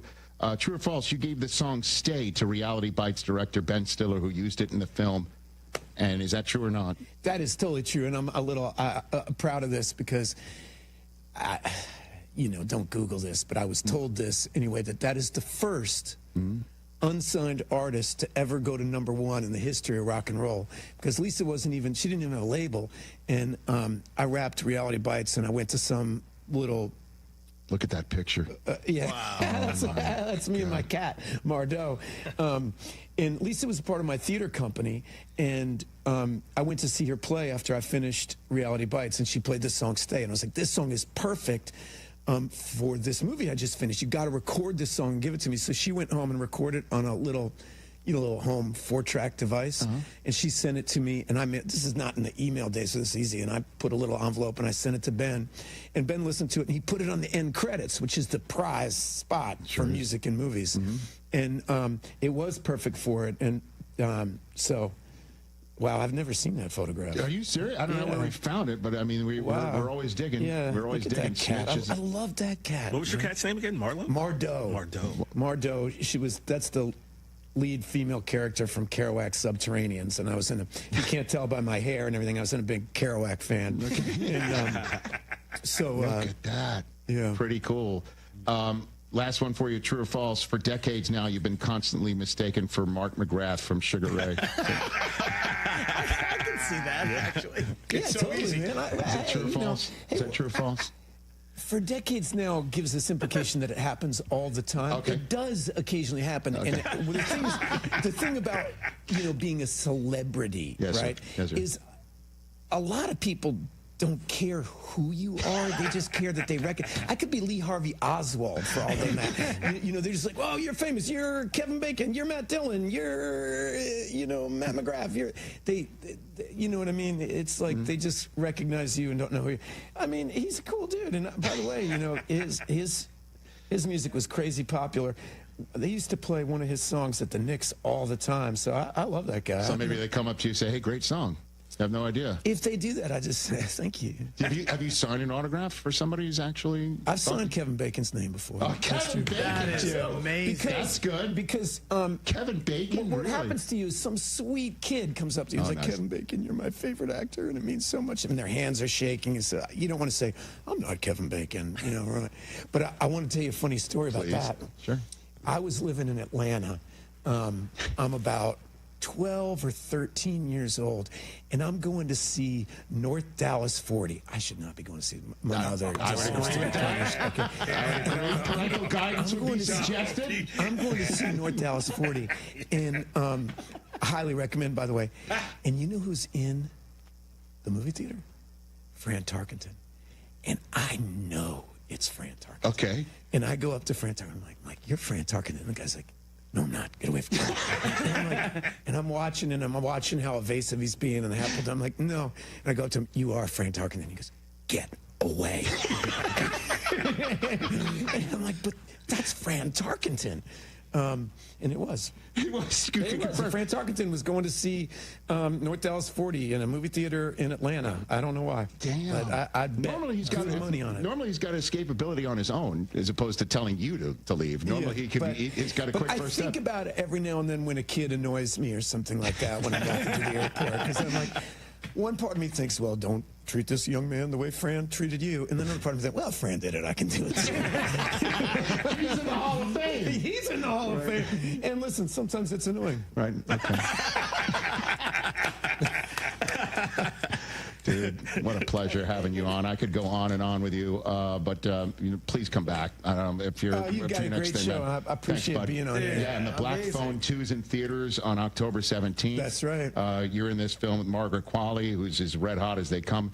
Bobby Cannavale is a favorite of ours. Oh, he's, it's so funny you say, right before I went on, I was texting Bobby Cannavale and Josh Charles. Saying, I'm going on your show. Come on, tell me something. What should I say? And they're like, Josh says, tell them the Ravens are going to win tonight. That's it. That's a good one. Yeah.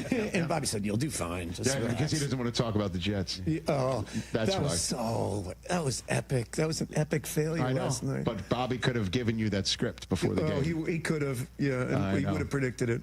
Oh, my God. Bobby's one of our favorites. And, again, that's in theaters in Los Angeles and New York on October 17th, nationwide on the 24th of October.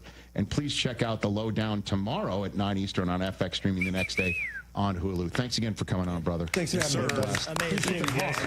On the program, back to finish up with your phone calls and more here on The Rich Eisen Show. Progressive understands that bond between you and your boat, but imagine if something happened to it. Without the boat, you're just Tina with too much boat knowledge. Sure, it's helpful on the water, but with no boat, you're someone who talks way too much about knots, and no one cares what a jib is anyway. Boat Tina could get away with it because she has a boat. So make sure your boat is insured. Get Progressive, America's #1 boat insurer, and then go back to being you, Tina, who owns a boat. Progressive Casualty Insurance Company and Affiliates, #1 rating based on boat market share data from ratefilings.com. Hey, it's Desmond Howard. You want to win the weekend? It all starts with the tailgate. And for me, that means Kingsford Charcoal. They've been bringing the flavor, the smoke, and the heat since 1920. No wonder they're still the gold standard of grilling. So fire it up, feed your crew, and let the smoke do the talking. Kingsford, the king of the tailgate. Get it today at the Home Depot. How doers get more done. If you aren't sleeping well, you aren't ready for game day. If you're dealing with sinus pressure, your cheers won't be heard. Football season requires your attention to these details. That's why I recommend Sinus and Snoring MD. Their advanced, minimally invasive procedures and treatments help you breathe better, sleep better, and feel better. Be your best on game day. Visit sinusandsnoringmd.com today or call 847-545-0147. That's sinusandsnoringmd.com. Let's go. Has the excitement of betting turned into worry? Feeling overwhelmed every time you roll the dice? Problem gambling doesn't just affect your wallet. It can impact your health, relationships, and peace of mind. But there's hope. Gateway Foundation is here to help you take back control of your life with personalized treatment options. You don't have to face this alone. Call Gateway Foundation today at 844-444-5780. That's 844-444-5780. When you stay in your home, what you love gets to stay too. From the gardens that grow wild to the grandkids that run wilder. From the Friday night baseball games to the Sunday morning brunches. Even the daily crosswords and weekly book clubs. There's room for it all with help from Home Instead, the largest in-home senior care network with over 30 years of trusted experience delivering the peace of mind you deserve. Visit Home Instead online for a better what's next. Hi, I'm Michael from the War and Treaty. You know the jingle. Now discover the facts about Ozempic, a GLP-1. Only Novo Nordisk makes FDA-approved Ozempic. Learn about the real thing. Talk to your healthcare professional today. Call 1-833-OZEMPIC or visit Ozempic.com to view the medication guide and to learn more about Ozempic. Semaglutide injection 0.5 milligram, 1 milligram, and 2 milligrams.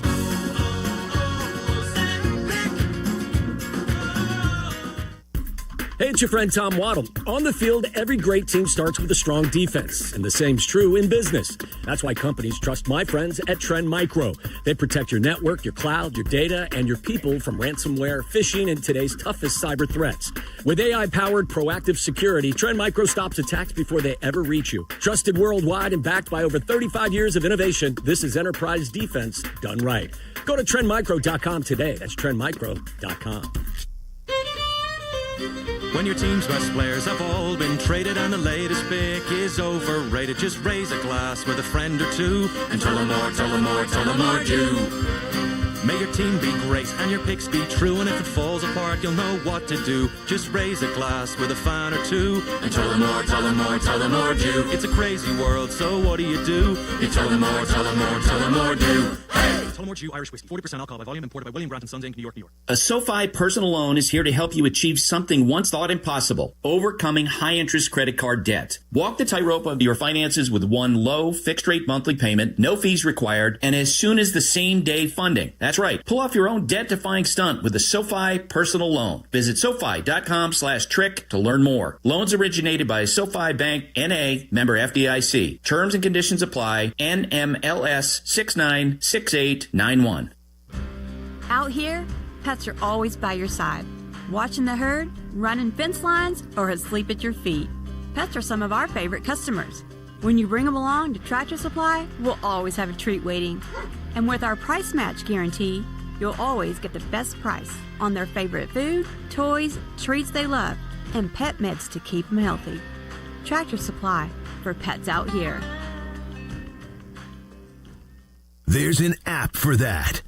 Download, listen live, podcasts on demand. The ESPN Chicago app. It seems right now that defenses are ready for what Philadelphia is sending their way. Check out the Mina Kimes Show featuring Lenny on YouTube and wherever you get your podcasts.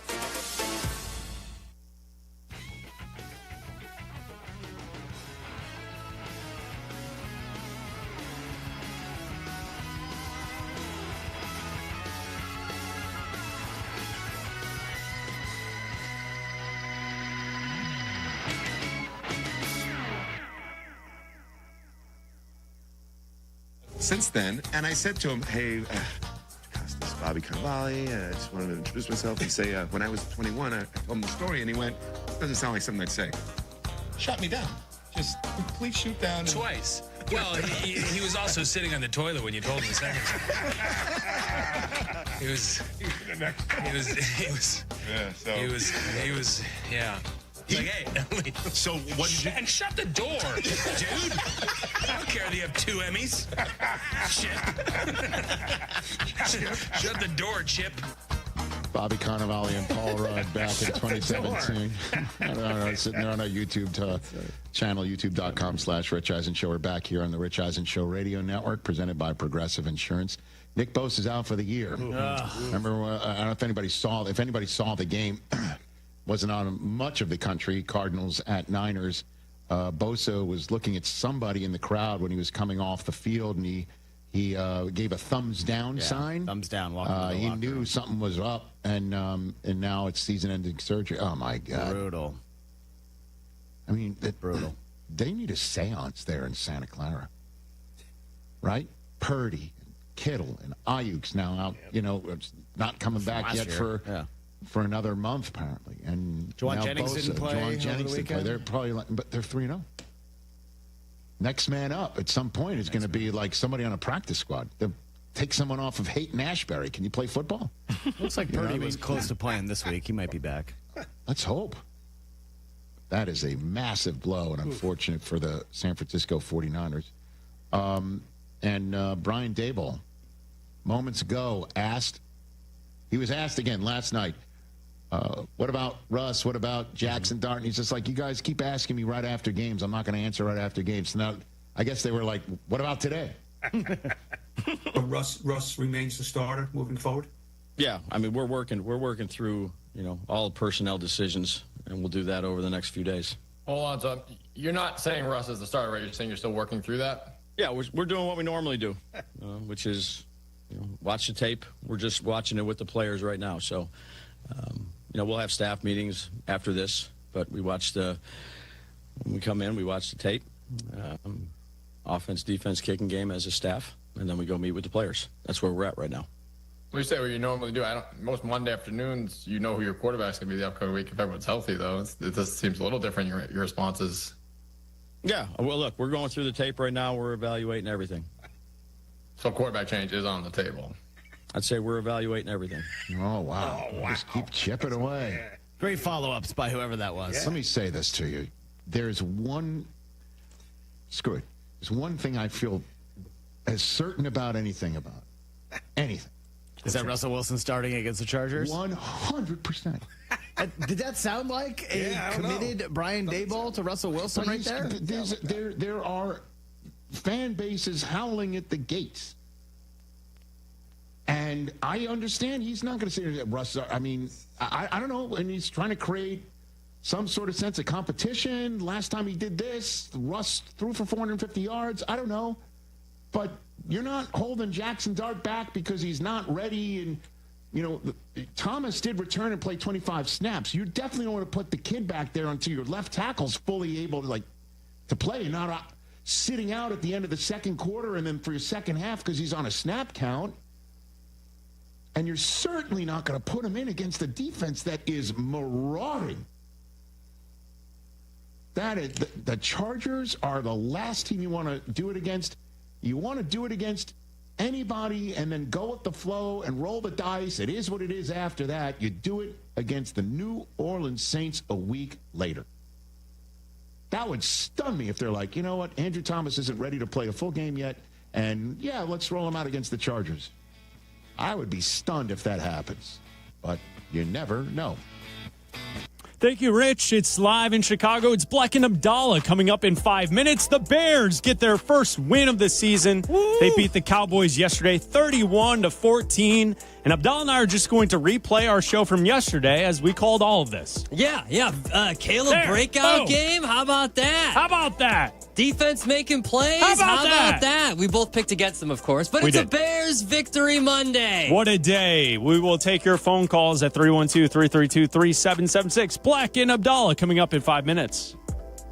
Do you owe $10,000 or more in credit card debt or personal loans? With credit card debt at all-time highs, Debt Relief Advocates is urgently notifying consumers of debt relief now being made available, designed to aid consumers with out-of-control credit card debt. Those who qualify and enroll for this relief program will only have to pay back a fraction of what they owe. This is not bankruptcy or a debt consolidation loan. This is a relief program that credit card companies would rather you not know about, as it ends your debt nightmare and saves you lots of money. Consumers owing at least $10,000 in credit card debt or personal loans can now take advantage of this debt relief as the cost of living skyrockets. Debt Relief Advocates has established a relief hotline for you to call to learn what debt reduction you may qualify for, so don't wait. For this free information, call the Relief Hotline at 800-606-8737. 800-606-8737. 800-606-8737. Hard Rock Casino Northern Indiana wants you to drive away a winner this September. Every Friday, we're giving away a brand new 2026 Jaguar. Earn entries weekly to increase your chances of driving away in luxury and style. Join us at Hard Rock Casino Northern Indiana each Friday in September. Be there, and you could be the next lucky winner to drive away in a Jaguar. Hard Rock Casino Northern Indiana, just off Exit 6, I-8094. Must be 21 or older. Gambling problem? Call 1-800-9-WITH-IT. Hey guys, it's Silvy. You know those old drafty windows that let all the cold in and just don't look right? It's time to upgrade, and Window Nation can get it all replaced in a day or less. Right now, they've got an amazing deal. Buy 2 windows, get 2 free, 0 down, 0 payments, and 0 interest for 2 years on top of that. I trust Window Nation because I've got their windows throughout my own home. I've seen the quality and the difference they can make. Call 866-90NATION or visit windownation.com for your free estimate. Back in my glory days, I always showed up ready to perform, whether it was on the field or off of it. Confidence, energy, swagger, I had it all. And yeah, even little Johnny was playing like an all-pro. Now, thanks to Blue Chew, those days don't have to stay in the past. Blue Chew's chewable tablets give you that extra boost of confidence when it matters most. Stronger, harder, longer lasting. Like someone gave you a pep talk right where you need it. And here's the best part. It's all online. No awkward doctor visits. No standing in line at the pharmacy. Their licensed medical providers help you find the right fit, and it ships right to your door in a discreet package. Made in the USA, less expensive than the pharmacy. So, fellas, when it's your time to perform, don't just hope for the glory days. Bring them back. Head to BlueChew.com. Use promo code ESPN, and your first month is free. Just pay $5 for shipping. Blue Chew. Chew it and do it. Hey guys, it's Carmen. If you're like me, you know a great haircut is more than just looking good. It's about the whole experience. That's why I head to White Buffalo Barbershop, Azazu Salon's partner. At White Buffalo, they redefine grooming excellence with top-tier barbers and a vibe that's second to none. Need to unwind? Grab a beer with your cut and catch all the big games right from your chair. White Buffalo Barbershop, born original. Now in LaGrange and Hinsdale. Book your appointment today. Visit whitebuffalobarbershop.com for more info. Do you ever scream at your screen when your 5G internet freezes? It's the worst. So why not switch to Astound? Wi-Fi that just works. With Astound Wi-Fi, you'll rage less, buffer less, and live more. Lock in gig speed Wi-Fi for just $35 a month, guaranteed for 3 years. Plus, get up to a $200 Amazon gift card. Astound Wi-Fi, it just works. Visit astound.com today. Property managers and GCs use FinishingChicago.com's contractors for finishes and protective coatings in the most iconic venues, interior spaces, and essential infrastructure. Our painters apply industry-leading commercial and industrial finishes inside and out, so your biggest assets always put their best square footage forward. FinishingChicago.com has your free list of painting, wall covering, glass systems, drywall finishing, and signage contractors. For a great finish, start with FinishingChicago.com. This is the run my own business dream. This is the college is paid for dream. This is the retire early dream. This is Busey, where your dreams and possibilities become moments. Through trusted guidance and expertise, through lifelong relationships. Because we're here to help you achieve the life you've always envisioned. Busey Bank, building business, growing wealth since 1868. Member FDIC. Live from State Street in the heart of Chicago, this is the home of the Chicago Bears, ESPN Chicago. And this is Bleck Abdalla, WMVP, WSHE, HD2, Chicago, a Good Karma Brands radio station.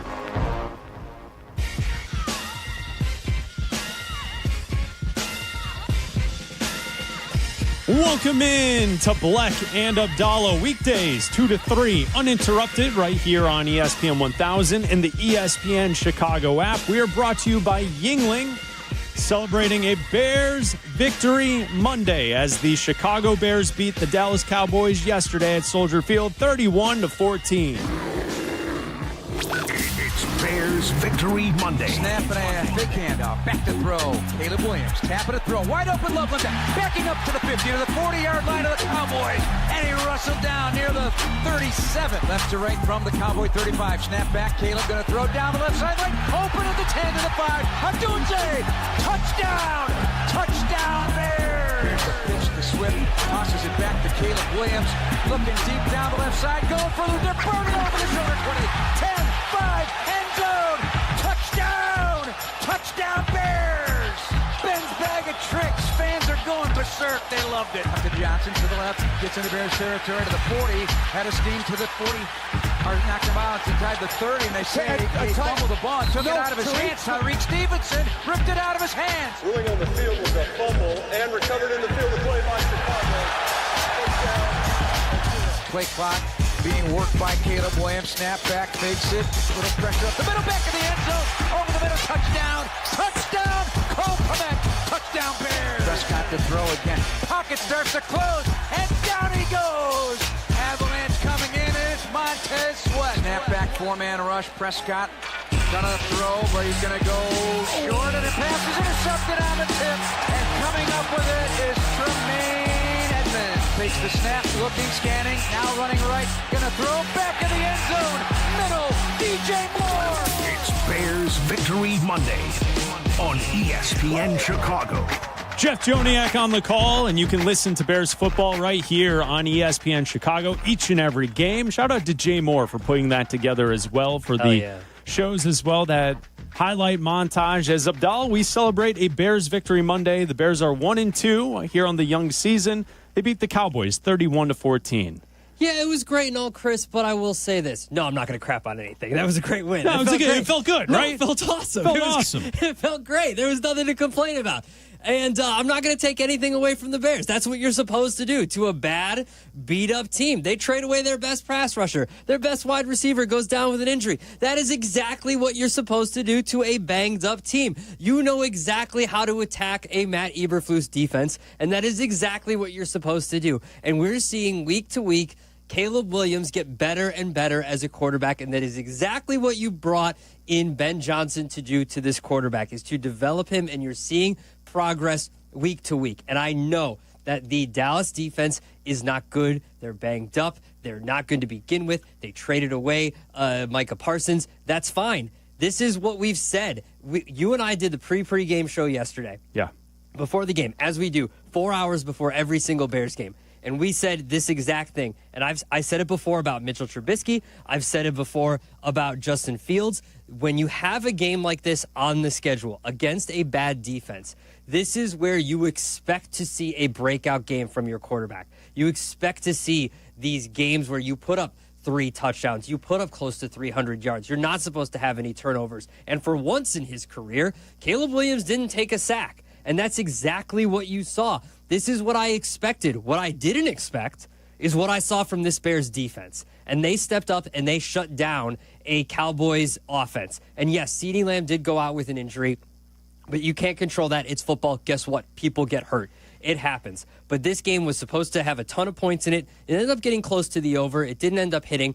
But this is a Bears defense that showed up. They answered the call that people were, after giving up 52 points to the Lions the week before, they showed up. They took the ball away. They got to Dak Prescott, and they answered the bell when people were calling in and doubting them, and they heard it from their coach. Their coach criticized them in front of the media. I'm sure he was going after them behind closed doors all week and in practice, and on both sides of the ball. Even the punter was looking good yesterday. They've been straight up down the middle. They've been straight up down the middle the last 2 games. Yeah. This game, there were some corners. Little they angle. were going. Yeah, there was some angle to pocket action. There was some angle to the dangle this week. All right. I'll go. Okay. All 3 phases were clicking this week.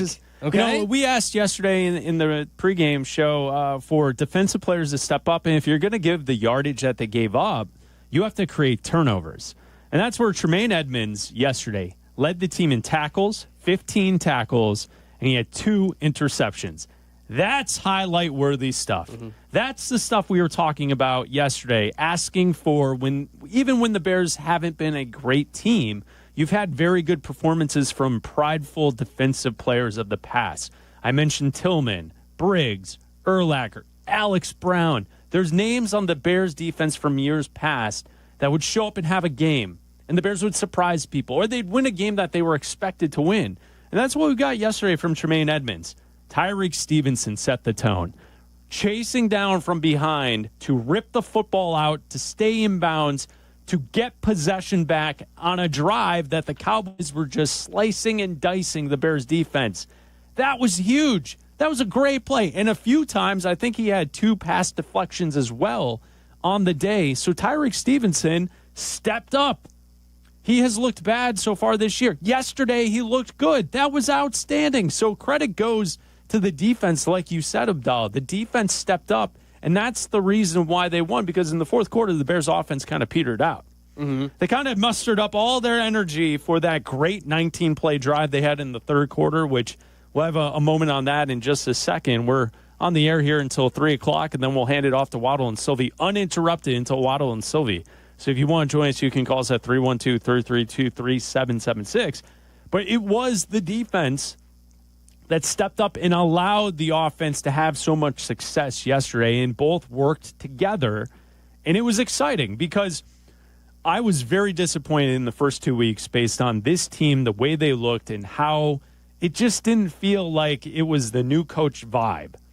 You had penalties, you had sloppy mistakes, and it just felt Eberflusian in the first 2 weeks. Ben Johnson's team yesterday had limited penalties. There were no false starts. They didn't give up any sacks. The offensive line and the offensive unit looked like it had a plan. They attacked that plan. They looked like a professional football operation on offense. That is everything we were asking for. 2-minute drill at the end of the half. They worked that out perfectly. Burning clock. Tom Brady was all over that on the TV broadcast, that the Bears were deliberately running the ball early in the 2-minute drill to run clock, and then they got far enough down there, and they were able to strike for a touchdown. It all worked yesterday, and that's exactly what I was asking for from a Ben Johnson team coming into the season. So all the credit to this team to respond and to beat a Dallas team that, yeah, you could point out their defense sucks, and they've got missing pieces here and there, but it's a good win. Good win at home. Yeah, that's exactly what you're supposed to do. And, you know, we talked about it going into the game. If you go into the bye at 2-2, then it doesn't really matter to me once you get to the bye after the Vegas game. If you're 2-2, I can erase some of how it looks, how you got to 2-2, because you can reset at the bye, you can address some things, and you still have a ton of games ahead of you. You have a bunch of games in the division. You have a lot of games left in your conference where you can still, you know, have a whole season ahead of you where you can still make a run and still salvage some of this season. Now, there's still a lot of things to clean up. You still did beat up on a bad team. So there's still a lot of things that you still need to work on as a football team. And even Ben Johnson, after the game, was still not happy with a lot of things. Like on the flea flicker, he's like, well, it wasn't great. Like the throw wasn't great. You know, the pass wasn't great. Like all that kind of stuff. The throw from Caleb was great. Yes. It was the backwards pass from Swift to Caleb that wasn't perfect. Yeah, so he's also like nitpicking everything because not everything was perfect in the game. So you have to still clean up a bunch of things, but this is a game that you can build on. And now you have to string together 2 consecutive wins. And then you can go into the bye and you can assess, and then you've got a big game on Monday Night Football against the Commanders. And then you've got another big game, you know, then you've got if you can string together 3 wins, and then you can string together 4 wins, hopefully. And you've got a bunch of games still left in your division where you can still not completely waste this season. You can still be, quote, in the hunt by the end of the season, and maybe you can still try to turn this into a season where you can make a run at maybe being a wild card team. Like, there's still time. There's still a big game tonight for the Lions. The Lions could still end up being 1-2 at the end of this evening. You know, like, there's still a lot of time left in the season. A game like yesterday early in the season gives you life. If we'd be doing this show today and talking about an 0-3 team, we'd be talking it's tough. That's a tough way to go. What did I tell you last week? We'd be talking about left tackles and right tackles. Yeah. We would be talking about mock drafts. And of we'd course, be looking at it. You're looking ahead at the full schedule, and we don't know which starting quarterbacks will play, who's not going to be there, what's the scenario for all of these games. I'm guessing that the season is going to make or break on a 4-week stretch from weeks 11 through 14. You're at Minnesota, you're home for Pittsburgh, you're at Philly, and you're at Green Bay. What the Bears do in those 4 games, I think, will solidify whether or not they make a run at the playoffs or if they're going to be on the outside looking in. Mm-hmm. Those are 4 very good teams, and it's 3 games on the road. The Minnesota, Philly, and Green Bay games are all on the road. So, that's going to be a very tough stretch. To your point, if you can just get your head above water before we get to that point, the middle of November, and you're playing above 500 football, then that's going to be fantastic, because Ben Johnson did talk about it. They're behind right now. They still have business to do, and this is great to celebrate a win. It's finally good to see a win, but they're still 1-2. They're below 500. You got to take care of business this weekend against the Raiders, because if you don't, you're still stuck in that same spot entering the bye, where this season we don't quite really know the direction of this is going to go, and it feels like it's going south. Yeah. I do want to say this, though, right at the start of the show. It's Bleck Abdalla. If you want to join us, you can call us at 312-332-3776. We're brought to you by Yuengling. I thought yesterday the drive where they scored a touchdown, 19 plays, 76 yards, it took up 9 minutes and 54 seconds of the third quarter. I think you can just call it the drive. We know what you're talking about when you just say the drive. The Bears moved the score to 31-14. There was 9 seconds left in the third when they scored that touchdown. On the drive itself, there were 11 straight runs. And to me, that drive was a statement drive from Ben Johnson that this team will be a tough football team. It was one of those things that as it was happening, I think we were all thinking the same thing. Run it again. Run it again. Run it again. And as it was happening, man, that felt great. Yeah. That's Bears football. And I appreciate Caleb and the passing yards and the touchdowns and the trickeration and all this stuff offensively. But you're going to win a lot of football games if you can eat up that much clock, if you can run the football that many times in a row with a lead, and then solidify it with a touchdown at the end of that drive. That, to me, was a statement drive from Ben Johnson yesterday. Well, we talk about it, boosting the confidence of your young quarterback and trying to get him, easy throws at the beginning of a game, to get him consecutive completions and stuff like that, to get him some easy, reps at the beginning of a game, and then you can take some shots downfield just so he gets something under his belt to make him feel better at the beginning of a game. To me, a drive like that, when your offensive line has been struggling to start the season the way that this offensive line has been to run the football, and we've seen it the first 2 games, a drive like this, especially when you have a couple veterans, and especially when you have a guy like Joe Thuney, he can look at the guys on the line and can say, guys, this is what it's supposed to look like. I've been a part of teams.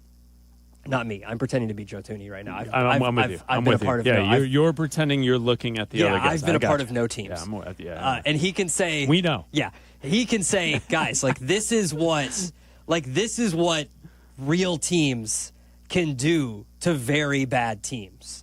And when you start boosting confidence of just saying again, keep handing it off. It's working. Why stop? If you're getting 7 yards, 4 yards, 4 yards, 7 yards, 5 yards, 4, and you're just keep on going and keeping on going. And why not? Why stop? Exploit what you can keep on exploiting. Why stop? And then when they as soon as they got, and it was fourth and goal, and I was like, okay, fine, do it, whatever, just do it. And I'm glad it worked out. I understand why Ben Johnson did it. I like that he went for it. I agree with him going for it. I'm glad that it worked out. It's a great way to cap off a drive, complete confidence booster. That was a great way to end that drive, complete confidence booster for the entire team, for the entire offense, but mostly I think for that offensive line that we have been criticizing, and rightfully so. I'm not saying that they don't deserve it. Rightfully so, for the last 2 games that they have not been able to run the football, and this team has not been able to establish a run against the Vikings and against the Lions for the last 2 games, finally showing some life yesterday against the Cowboys. Caleb Williams was terrific yesterday. He went 19 of 28. He threw for 298 yards. He had 4 touchdowns, no interceptions, a quarterback rating of 142.6. My question to you, Bears fans, is what's your confidence level that Caleb is figuring this out? To me, I'm already like at 90%. I came into this season thinking that this guy's the guy and that he was going to figure it out. And each week this season, we've seen progression from Caleb Williams. And to me, there's no doubt that this guy is not a bust. Like, he's not in that category. Will he be a great quarterback in the league? I think the verdict's out on that. But he is starting to solidify himself as a player who is starting to get it on this offensive side. I thought Caleb looked really good yesterday. I mean, I don't know if I have a percentage that he's going to be. If you had to put a percentage on it right now, that he's going to figure it out and he'll be the guy. I still think he's going to be the guy. I'm probably like 85% that he's going to eventually figure it out. I never had a doubt that he was going to not eventually be the Bears quarterback. Like, Ben Johnson picked this job. He could have taken the Commanders job last year. He turned around. Like, he said no, the Commanders were in the air. They had to make the U-turn in the plane. Like, he could have taken the job and been the coach of Jaden Daniels. He said no. He picked this job for a reason. So we see the incremental growth from week to week. And even if Caleb doesn't end up being the guy, Ben Johnson can pick another quarterback. But I think we're seeing the week-to-week growth, and I think we'll find out that by the end of the year, by the end of the 17th game with Caleb Williams and Ben Johnson, that he has the talent and he's learning week to week that he is going to be the guy. And then when they have to figure out whether or not they're going to pick up the 5th-year option, that they will, and they will find some way to extend him, that Caleb Williams will figure this out. Now, that doesn't mean that there aren't going to be bad games coming up. He's not just going to put up close to 300 yards and 4 touchdowns every single game. There are going to be bad games. There might be better games than this. There's going to be worse games. This doesn't mean that the light has just switched and he's all of a sudden Neo and he's going to be stopping bullets everywhere. Like, this is how it's going to, like, there's going to be bad games, there's going to be good games. But I do agree with you. This is a great step in the right direction. Yeah, no doubt. And I think the play that really sticks out in my head is the pass play, the crosser route from Luther Burden, where it was a double crosser and Luther was the farther one. It was about like 20 to 25 yards downfield, where Caleb waited for him to cross the defenders and put it in a little pocket downfield. It was a perfect pass. And, like, that's the patience that we're looking for from Caleb Williams. Let's talk to you at 312-332-3776. Adam in Woodridge, you're on ESPN Chicago. What's up, Adam? What's happening, guys? Love hearing you guys in the afternoon. Thank you. Got to give Abdalla a little bit of a street cred after I saw him at last time he was in Vegas. There for the World Series of Poker, so had to give him a shout out. And loving the Bears' progress, seeing Caleb take himself to another level here. Obviously, it's one game, but at the same time, it takes one game for us to get a little more, confidence for us here. And the rest of the offensive line, the offensive. I'm surprised I'm not seeing DJ pull his weight compared to Luther and Rome, but just loving to see the progress and loving to see you guys this afternoon and during 2 to 3 times. So thank you, Adam. You saw Abdalla in Vegas for the World Series of Poker? Last time him and Waddle and Silvy were out there, I think it was the first time the Raiders had a game out there. I was at the Circa. So yes. I met Abdalla there at the Cabana, and cool. It was good times. It was good times. Awesome. Thank you, Adam. Appreciate it. No doubt. Thanks, Adam. Do you remember that? I remember being there. Yeah. I thought he was like, yeah, I saw you at the World Series of Poker. I was like, am I leading a double life that I don't know about? I only followed up with I'm some poker player. I only followed up with Adam and Woodridge because I was like, I don't think Abdalla's played in the World Series of Poker. I've never played in the World Series of Poker. I hope it doesn't be confused with someone else. But then, yes, I do remember that. Yes. We go to John in Lincoln Square. You're on ESPN Chicago. What's up, John? How are you? We're good. Congrats on the show. Thank you. Thank you. Totally with you. I've loved this kid since day one. Got to have some growing pains for sure. And yesterday was terrific. I do want to raise one little thing that's puzzling to me almost. The ball, he threw a ball to Rome at the goal line, and it got popped out by the defender. But the ball came in like almost sideways. It was crazy that Rome was able to hold on to it, and I think would have if he didn't get hit. Yeah, it's the one that got popped out of his hands, right? Yeah, but if you look at the replay, the ball, he caught it like on it sideways. The ball didn't come in on a spiral at all. But every once in a while, it just makes these crazy inaccurate throws. He'll dump it 5 yards in front of the guy's feet or airmail it, and that's the only thing I want to see him improve on is his completion percentage. Yeah. Thanks for listening. Yeah, thanks, John. Thank you. Appreciate it. And John makes a good point. You know, Caleb is not a perfect product by any stretch. He's played one season and 3 games in the NFL. I would say it's pretty difficult to find a list of players who at this point in their development is like far and above way better. I know there's names out there, right? You could give me Marino and Mahomes, and you can give me a bunch of different names. I mean, even Mahomes is the all-time great. Well, Mahomes was the best start to a career that we've ever seen next to Marino. Those are the two who started at an unbelievable clip to start their careers. But for the most part, if you're comparing Caleb right now to say what Baker Mayfield was at this time, this stage of his career, Caleb's a better quarterback. If you take Caleb compared to Trevor Lawrence at this point in Trevor Lawrence's career, Caleb's a better quarterback. If you take Caleb and you compare him to C.J. Stroud, the next it guy 2 years ago, Caleb's a better quarterback at this stage than C.J. was last year at this point. I would even look to the north. I would feel much more confidence in my team because of my quarterback right now and head coach than what they have in Green Bay with Jordan Love. Oh, yeah. I mean, I said this last year. Today. I'd rather have I'm Caleb. talking about today. Yeah. I would much rather have Caleb Williams than Jordan Love. Yeah, Jordan Love threw a horrible interception To John's yesterday. point, like, there are passes that are bad. To this point this season, though, he's thrown how many interceptions? 1, right? Yeah, and he did that last year. Yeah. He did that last year. He didn't throw the ball away last year. And if you were watching the game yesterday and heard Tom Brady wasn't going to say anything bad about Caleb Williams. Him and Caleb have a relationship.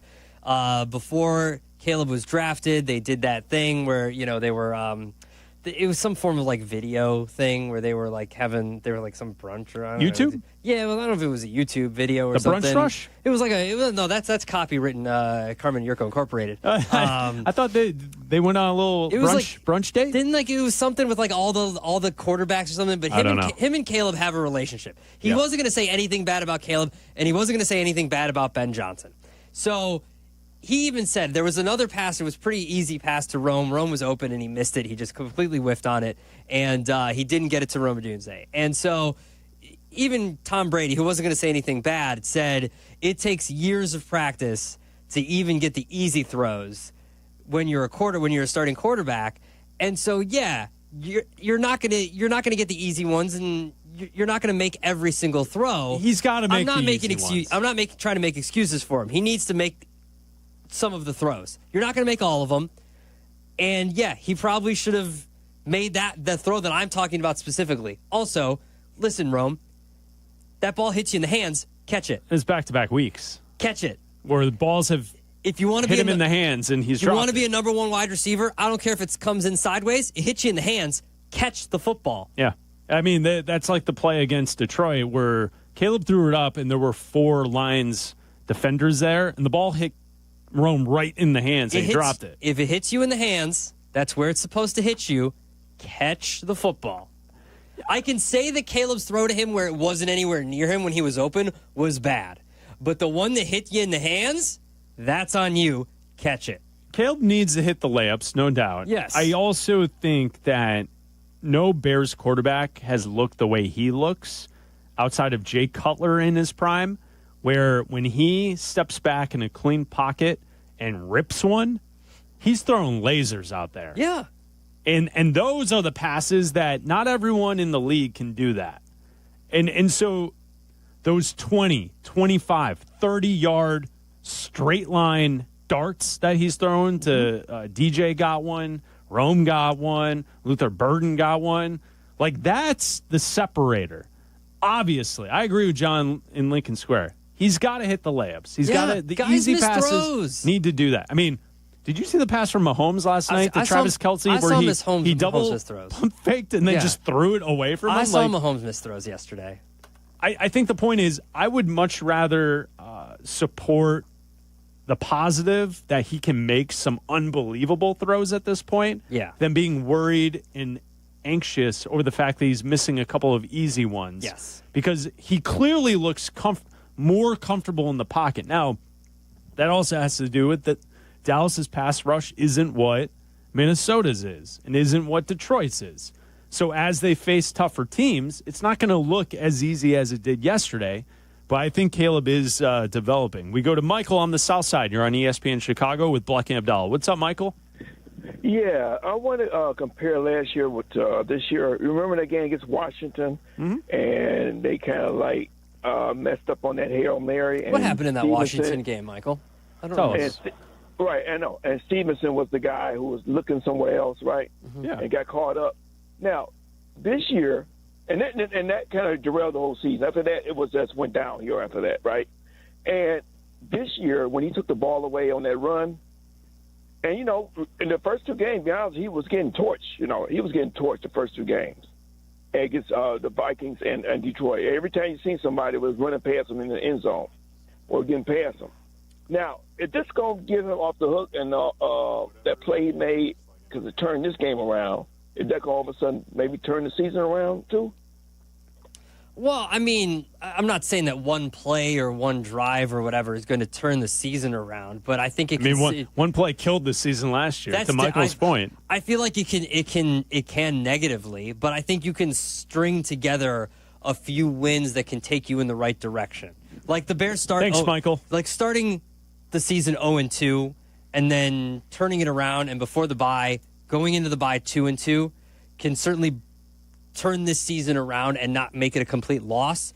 Whereas we quickly figured out that there were a lot more problems with this Bears team last year than not being ready for a Hail Mary, right? Yeah.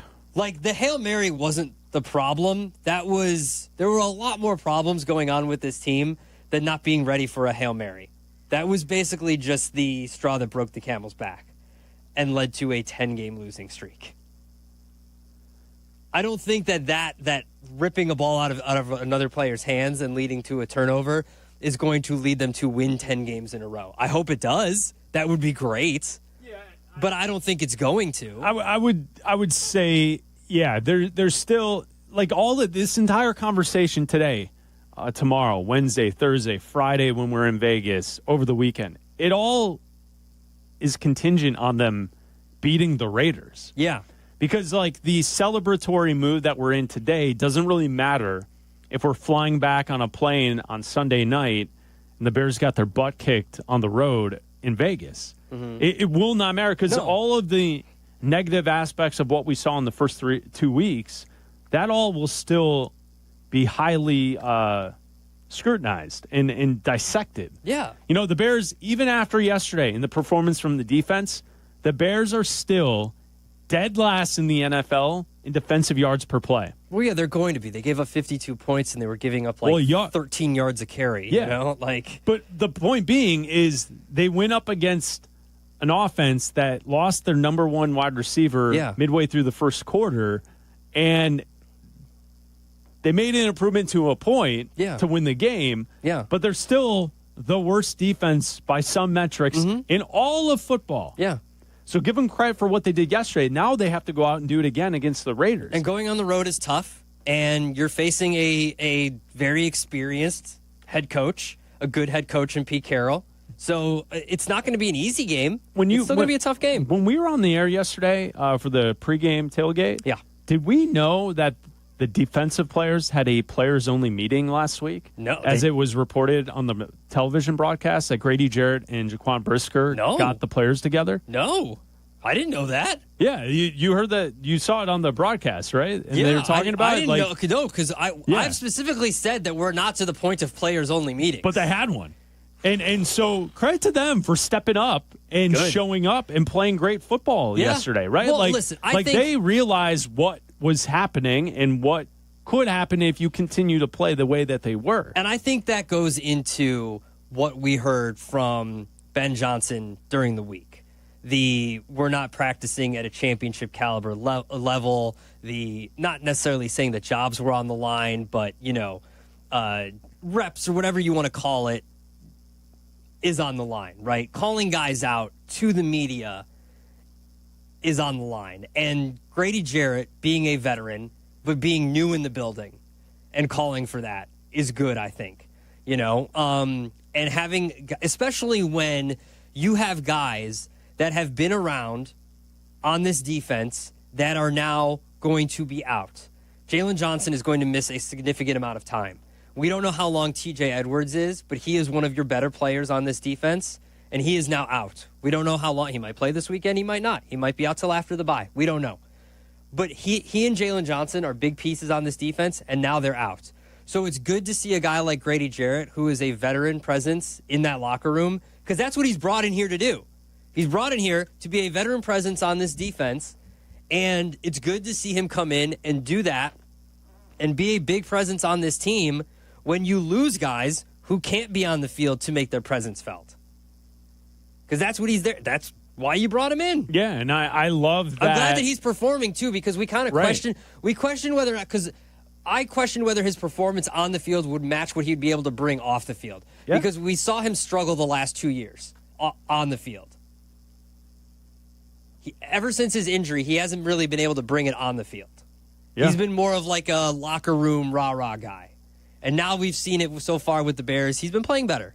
So give credit to the defense. Yesterday they step up. Tremaine Edmonds, Tyreek Stevenson. I even saw Montez Sweat. We were asking for Montez Sweat for the last couple of pregame tailgate shows. Hey. Where's Sweat been? He had a sack, quarterback pressure as well. So the defense did what they needed to do to win a game, and the offense looked good, especially in the first half. If you want to join the conversation, you can call us 312-332-3776.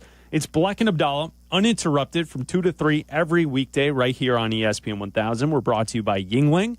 Now, Abdalla, here on ESPN 1000, we start the broadcast day with unsportsmanlike. Evan, Michelle, Chris Canty, all get it started at 5 a.m. right here on ESPN Chicago. I don't know if you know this, but Chris Canty has been very critical over Caleb Williams here at the start of this season. Oh, he has he? Are you aware of this? I am aware of this. So earlier today on Unsportsmanlike, they were talking about Caleb Williams. Evan Cohen was trying to give some credit to the Bears quarterback. Almost 300 yards passing yesterday, 4 touchdowns, no interceptions, quarterback rating of 142.6. Is this impressive enough for Chris Canty? This is Unsportsmanlike earlier today. Throw the touchdowns, throw to the open guys, don't make mistakes, don't turn the ball over, and look this week better than you did last week. And to me, he did that, and I give Caleb Williams the praise because I think he's heading in the right direction right now. Yeah, I'm not going to go that far. I hear what y'all talking about. I think that's a product of playing against a really bad Dallas Cowboys defense, and I watched the majority of this game yesterday. I saw Caleb Williams skipping passes to wide-open receivers. I saw Caleb Williams airmailing passes to wide-open receivers.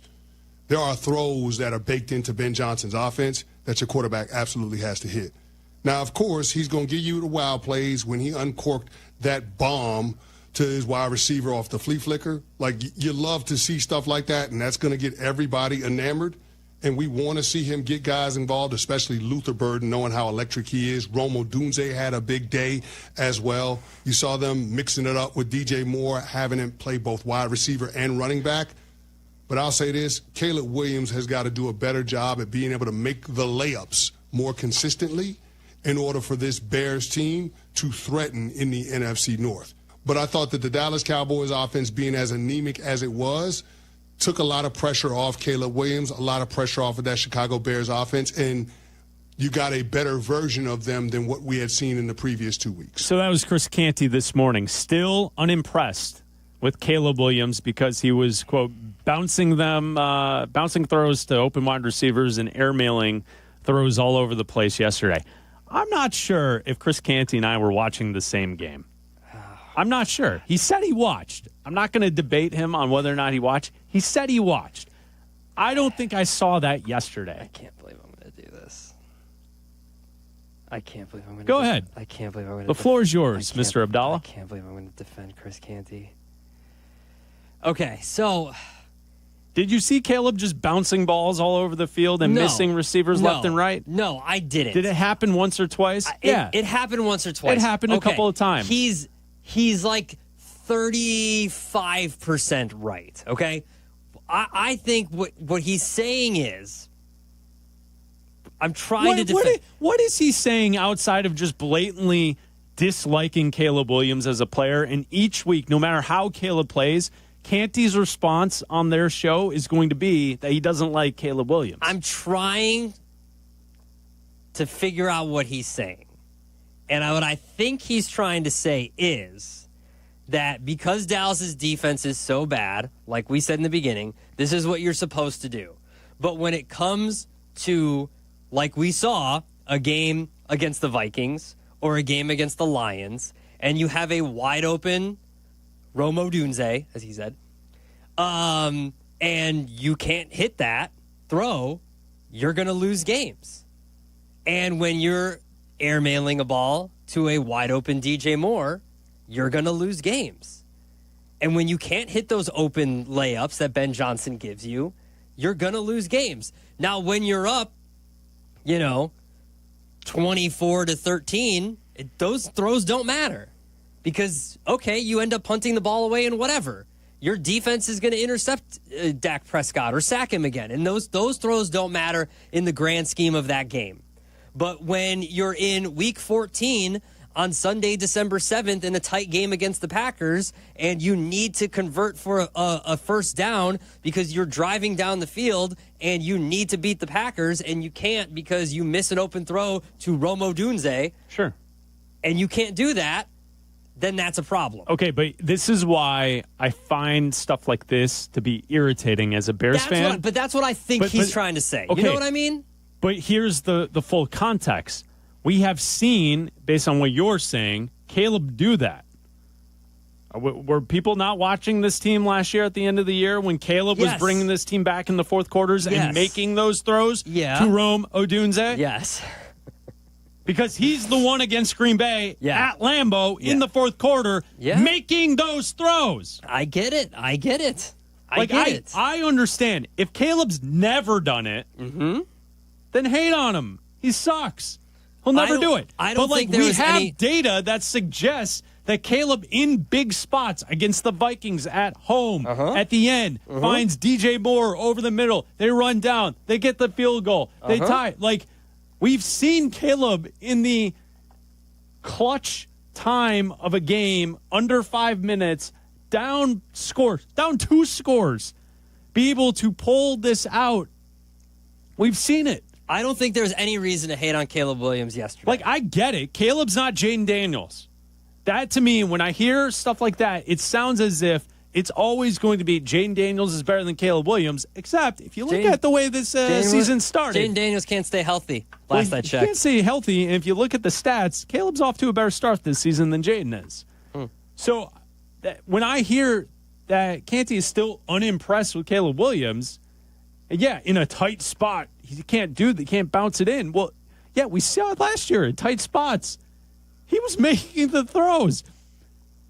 Am I crazy? Against Detroit on Thanksgiving. Listen, you're not wrong. The final possession, the clock ran out, and he didn't hit Odunze in the end zone at the end. It's very reactive to be reactive. He made throws up until that point, though. It's very reactive to be reactive.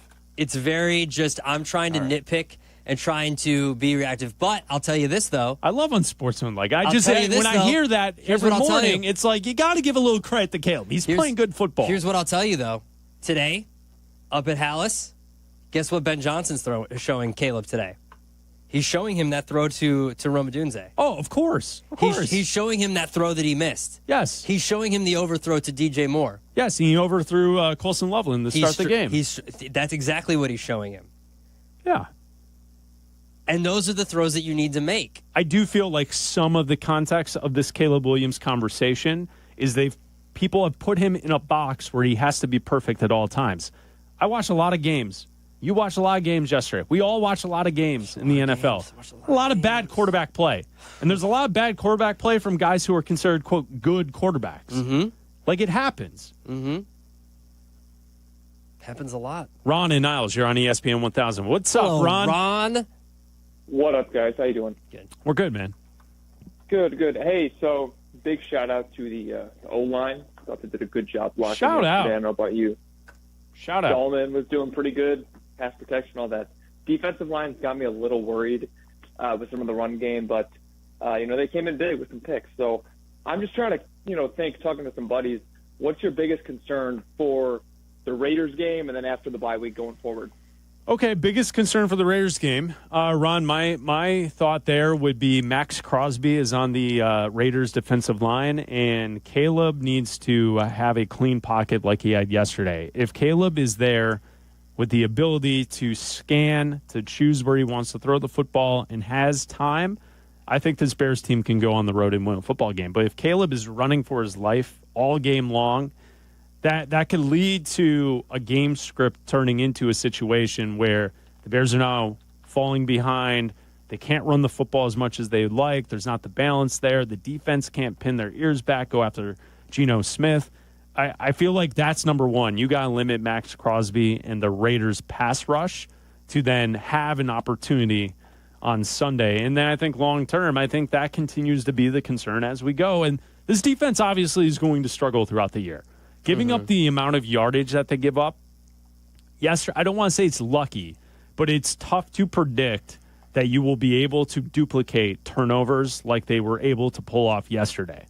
3 turnovers in those situations, one in a spot to start the game where Dallas is running it straight down your throat, and then one of those picks by Edmonds was in the end zone, so a red zone turnover. Like, you can't predict that stuff, but if they constantly give up the yardage that they gave up yesterday, it's going to be tough to win games the way the defense kind of plays. Yeah, Ashton Jeanty hasn't had a game yet. I don't want this to be the Ashton Jeanty game. I don't want him to welcome to the NFL Ashton Jeanty against the Bears.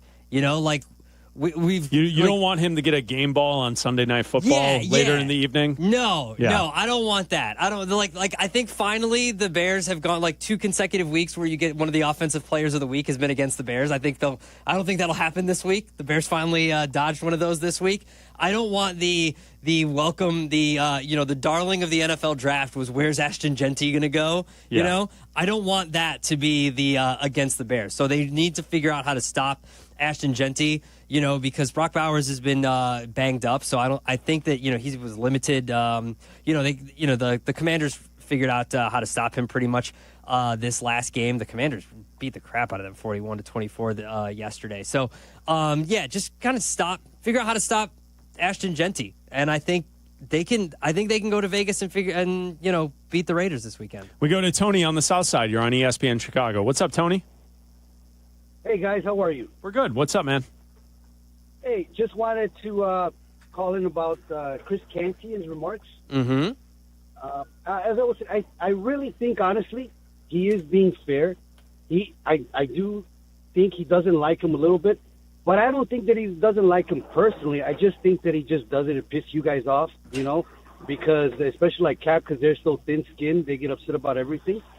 And he's a number 1 draft pick. We're supposed to be seeing more from this guy right now. I mean, can we stop making excuses for everything else that's happened and just focus on now? It's been 3 games. He's not a bust. He's going to be good, but it's just going to take some time. Tony, what more do you want from a number 1 draft pick? I mean, he's better than Bryce Young. He's playing better than C.J. Stroud.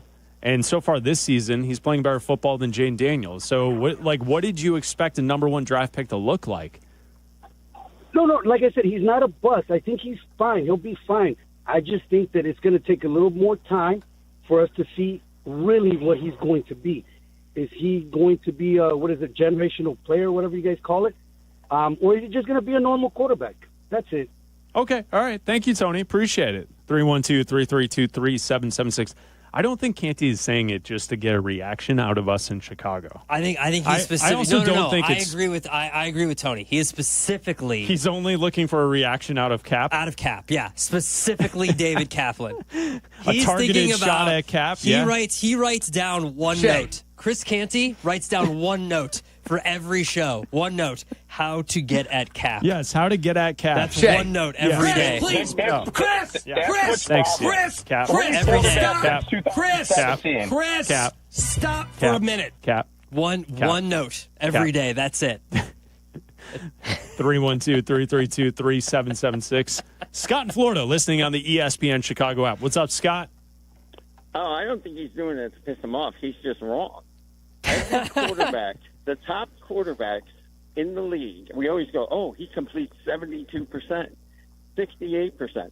That means the best of the best either drops, picks, whatever reason, 28% don't get complete. Mm-hmm. So I don't understand why the theory is Caleb's going to all of a sudden be the guy who goes 90%. So to get from where he is now to 68 would be 2 more passes per game. That's last year and this year. Yeah. And to be in the 72 would be 3. So there's still some that are going to hit the ground. The other side of it is I keep hearing, well, he makes 3 or 4 of those amazing throws, but he's got to hit the layups. So would you rather not have the 4 amazing and have 6 more layups? I really don't understand the whole theory. All quarterbacks miss some. Yes, the fact that he makes the amazing and then maybe misses 2 or 3 more of the layups that other people miss make it look different, but I don't think he's going to be throwing 85%. Yeah, and that's a fair way to look at it. Thanks, Scott. Thanks for the phone call. I mean, Caleb leads the NFL in touchdown passing right now. Mm-hmm. He has 7 touchdowns. Lamar Jackson has 6, so Lamar can pass him tonight. Yeah. Herbert has 6. Jordan Love has 5. Daniel Jones with 5. Josh Allen with 5. I read that wrong. Jones has 3. It's Jordan and Allen each with 5. But if you look at Caleb right now, he's tied for 6 in quarterback rating. I just think that he was talking about the situation, right? Like, again, you can miss those throws because you're beating Dallas by like 10 to 13 points, and that's fine. But when you're in a tight game, and he said it, when you're in a divisional game against the Vikings or the Lions or the Packers, and you need 3 yards to get a first down, and you can't make that throw, that's a problem. And he said that specifically, and it's not wrong. It's just weird to point that out after Caleb has his best game of the season, or his best game in like the last 12 games. Well, it's just weird to point it out. It just plays to the idea that he's just never going to give credit to the player because he already has an opinion set. And that's my point. Solidified. Like, Canty's not wrong. It's just weird to point it out now. Like, the point isn't wrong. It's just Caleb had a great game. Let it be a great game. William on the south side. You're on ESPN Chicago. What's up, William? Hey, what's going on, fellas? Thanks for taking my call. No problem, man. What's going on? I want to talk some defense. Yeah, let's get after it. The defense played well yesterday. They really did, and I really think the main thing is they changed up those blitz packages where they looked like they was finna blitz, but they didn't. And whoever this Robinson guy is, number 90, he played exceptional. Dominic Robinson. We've been waiting for him to show up for years now. It is. Yeah, it's about time. Yeah. And look, regardless of what people say, Dallas still had a pretty decent offense based on them actually pressuring them and doing what they needed to do. I was really proud of them, and that helped Caleb get his confidence up, and that's all he really needs is that confidence because he's got an arm that I didn't know he had till yesterday. No joke. Yeah, and I mean, all the league is starting to see that he can complete that pass. So you need to put people back. You need to take them safeties back up so we can run better. They need to throw those deep passes. Those little layups, they're going to come. It's going to be all right. What was the next gen stat? Was it had 62 yards of air travel on that pass? Is that what it was? Yeah. I didn't see that stat. Yeah, thank you, William. Thanks for the phone call. I wasn't inaccurate on the deep ball yesterday. That's all I can say. The fact that he didn't really have time to step into that and he fired it down there, that was pretty awesome. Yeah, that was a great play. And Ben Johnson afterwards even said that's not a trick play. Doesn't consider that a trick play. Okay, so how can I say this? Is a flea flicker a trick play? Yeah, I mean, he doesn't view that stuff as trick plays. Like, I don't think trick plays to Ben Johnson are trick plays. Here's the thing that Ben Johnson needs to understand.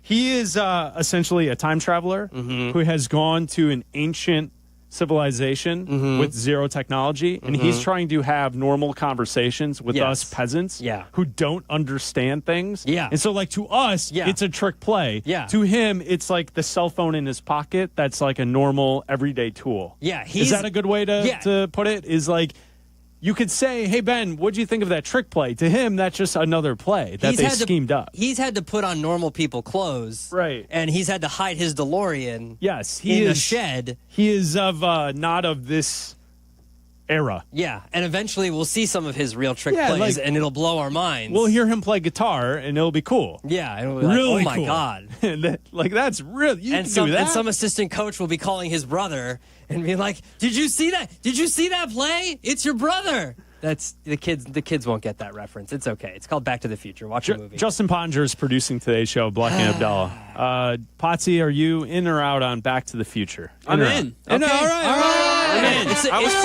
was cultured. Listen, it's a perfect movie. It's a perfect movie that still holds up. Delightful. It's a wonderful film. Perfect movie that still holds up. It's enjoyable. Bleck Abdalla brought to you by Yuengling. We have Waddle and Silvy coming up in 8 minutes right here on ESPN Chicago. We will be back tomorrow at 2. Uninterrupted. Bleck and Abdalla from 2 to 3 weekdays right here on ESPN Chicago. Thank you to Justin Ponger for producing tonight's show. Also, we'll be in Vegas Friday, Saturday, Sunday. Shows live in Vegas at Mandalay Bay. We cannot wait. It's going to be a great time. Flying out on Thursday night. We'll be there all day Friday. We'll have all our shows broadcasting live from Mandalay Bay. Bleck and Abdalla heading off to Waddle and Silvy. But first, it's time for the song of the night. Hey, turn up the volume and don't touch that dial because it's time for... What dial? There's no dial on my phone. Yeah, it's just an... never mind. Crank the volume because it's time for Bleck and Abdalla's Song of the Night. Yo, Liz. Tonight's song. We go to Tom Petty. American Girl from 1977. It's a Bears victory Monday, Abdalla. Woo. It's your song of the night.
American Girl by Tom That was you Petty singing along. and the Heartbreaker off the album Tom Petty and the Heartbreakers. Yeah, American Girl from 1977. First of all, special shout out to Tracy Butler. Hell yeah. She loves Tom Petty. But 40 years ago today, September 22nd, 1985, the first ever Farm Aid benefit concert took place 80,000 people attended the concert at U of I Memorial Stadium in Champaign, Illinois. It was organized by Willie Nelson, John Mellencamp, Neil Young. They wanted to put together a benefit to raise money for farmers. Yes, they did. And the performers were Bob Dylan, Billy Joel, B.B. King, Loretta Lynn, Roy Orbison, and, of course, Tom Petty. So Tom Petty was there. Bunch of different... They raised $9 million, which in today's money is $27 million. That's a lot of money. That's what the article says.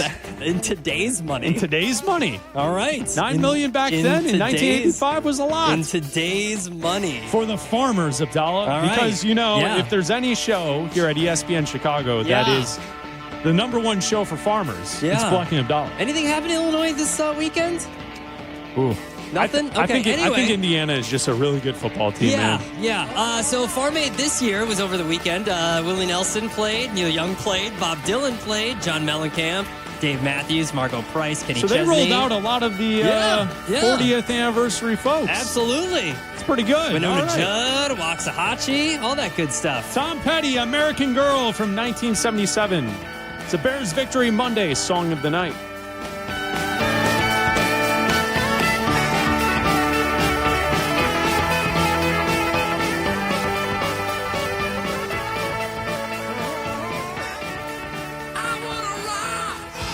Turn up the volume and don't touch that dial because it's time for... What dial?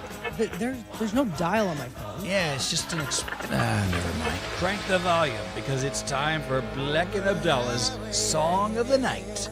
Yo, Liv. Ben Johnson is set to meet the media at 3 o'clock. Waddle and Silvy will carry it live. Waddle and Silvy are coming up next. You're listening to Bleck and Abdalla. ESPN Chicago.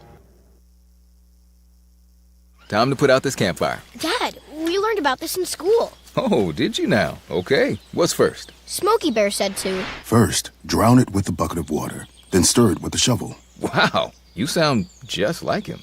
Then he said. If it's still warm, then do it again. Where can I learn all this? It's all on SmokeyBear.com with other wildfire prevention tips. Because only you can prevent wildfires. Brought to you by the USDA Forest Service, your state forester, and the Ad Council. When my kids started falling behind at school, I didn't know what to do. I felt alone, like I was lost in the dark. Then I found Understood.org, a nonprofit empowering people with learning and thinking differences like ADHD and dyslexia. They gave us hope, guidance, and tools to move forward. No matter where you are on your path, Understood can help. Visit understood.org/yourpath today. The Foundation of Little Village is working every day to support small businesses and entrepreneurs right here in Chicago's Southwest Side. From cultural neighborhood preservation to bilingual entrepreneurial workshops and resources aimed at helping local businesses begin and thrive. The Foundation of Little Village is building a stronger, united Little Village and beyond. Get involved or donate today. Visit lvcfchicago.org and be part of the path forward for local business. It took me a long time to admit I was dealing with more than just stress. Going to VA and confronting my PTSD is the hardest thing I have ever done. And telling other veterans to go is the most important thing I'll do. Get what you earned. Visit choose.va.gov. Not all veterans are eligible for the type or amount of benefits mentioned here. I am so sorry I was late. I was at the retina specialist getting my first AMD treatment. I was worried that the injection would hurt, but it was much better than I expected. I'm so glad you're getting your AMD treated. Did you go to the same retina specialist that I see for my diabetic retinopathy? Yes, and I was already having blurred central vision. And the retina specialist told me that by treating it early, I had a better chance of saving and even improving my vision. It's important that we see an expert for our retinal conditions.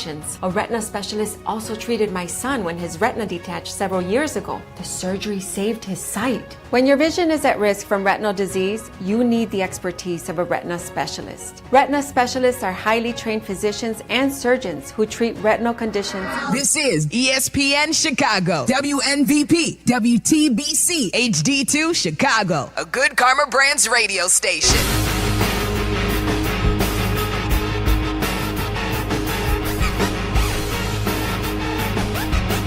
We got Ben Johnson's press conference in just a little bit. I'm like, Charlie, where are those great, glorious Bears highlights? Finally got a win. On a Victory Monday, I'm like, we're just playing music and opening up the show. Where are they? And he's like, hey, we don't want to miss Ben. So I forgot all about that. Ben Johnson will be at the podium here momentarily. We wouldn't want to be in a highlight montage. We've got plenty of time to celebrate. It is a Victory Monday. Not only is it the first Victory Monday of the 2025 season, I believe it's our first legit Victory Monday since October of last year, 2024, because we were in who are they going to hire as head coach mode after they beat the Packers. It wasn't truly enjoying a victory. The Packers didn't play most of that game. So it was sort of like almost felt like an exhibition game. And I know there will be some who say anytime you beat the Packers, it's a good day. But it just wasn't the same as a normal Victory Monday last year. This is a legit Victory Monday. They got the rig back on the road. Yes, they did. After a horrible game in Detroit, and they deserve a ton of credit. I don't care what you think of Dallas. I don't care what you think of their defense. In order to do that, coming off of a 50-burger, we've seen other Bears teams get beat with a 50-burger 2 games in a row. This team was able to stop the bleeding, get a win at home like we all wanted them to do, and there is a lot, Waddle, to be thankful for today. I think the whole organization needed that yesterday. Everybody. Offense, defense, special teams, coaching staff, front office, owners. Fans. Everybody. Everybody involved needed that, and I would say this as well. Message received. Coaching staff sent out a message. Defensive coordinator sent out a message, and certainly the head coach sent out a message during the week last week. And you saw it in how they performed. You saw it with the intensity that they brought. You saw wide receivers blocking downfield. You saw a defense that was swarming. Saw a lot of good stuff. Here's Ben Johnson at Hallis Hall. Still a little bit of to be determined there. We'll see how he's doing tomorrow and going into Wednesday as well. But, it doesn't seem like anything super serious, but we'll see what that looks like. I thought the guys responded really well. It was really nice to get that first win of the season. We're looking to piggyback on that performance here and go for our first road win here this week. We're road underdogs already. I think Vegas has picked to beat us. So we got to come out and have another great week of preparation, and I'll go ahead and open it up from there. And then on the drive to end the first half yesterday, from a coach's perspective, what did you admire the most about how that entire sequence kind of unfolded? Yeah, no, we actually watched that part as a team. Just because it was really good complementary football. We got our defense out there with about 4 minutes left in the first half, and they came through with a 3-and-out for us, gave us plenty of time on offense to where we didn't even feel like we're in 2-minute mode until it really got underneath about a minute left there. And so we were able to – I thought the biggest one was the 3rd and 2 conversion that we ended up throwing the ball to Rome. Caleb did a nice job getting that ball out. But had we not converted that would put us in a little bit of a tough spot because they still had some timeouts left. And like I said all along, it's a very dynamic offense that we were going against. And so our goal was to score points going into halftime and not give them enough time for a rebuttal drive. And I thought our guys handled that really well. When you've got the clock on your side and you've got all 3 timeouts, how do you kind of balance being kind of cautious initially versus knowing when to put the foot on the gas and hit it like that? That's the hard part. Yeah. And, that's for me, I'd say earlier in my career, I really struggled at that as a play caller. And it's something that you kind of got to sink into what your guys do well. Being able to run the ball certainly helps in that situation to where you can feel like you can be efficient, moving the ball, keep the clock running, know when to put the foot on the pedal and go up tempo when we need it. Having those timeouts helps us. It gives us a lot of flexibility in terms of the play calls because we don't have to be straight drop back pass oriented. We can mix things up, knowing that we can always stop the clock if it gets a little bit too close. And then I thought the other thing that was huge in any 2-minute, if you get an explosive play, then that really ups your odds of getting points. And so that throw that Caleb made to Luther was really big for us to get us from field goal range down in there to scoring range for a touchdown. So I just give our guys a lot of credit. They handled the situation well. Caleb controlled the procedure really well, and being able to score with under 30 seconds like that, and our defense come back out on the field and hold them. If you remember that first game, we were in a very similar scenario where Minnesota had about 18 seconds and no timeouts, and they were able to get a field goal out of it. And so it was almost deja vu being in that same deal, and our defense being able to get the stop and go into halftime. We're still getting to know you, but I imagine you took great pleasure in that 19-play drive with the 11 straight runs. Yeah, I didn't even know. Like, I'm serious. In the moment, I didn't know there was 19 plays, and I didn't know there was 11 runs in a row.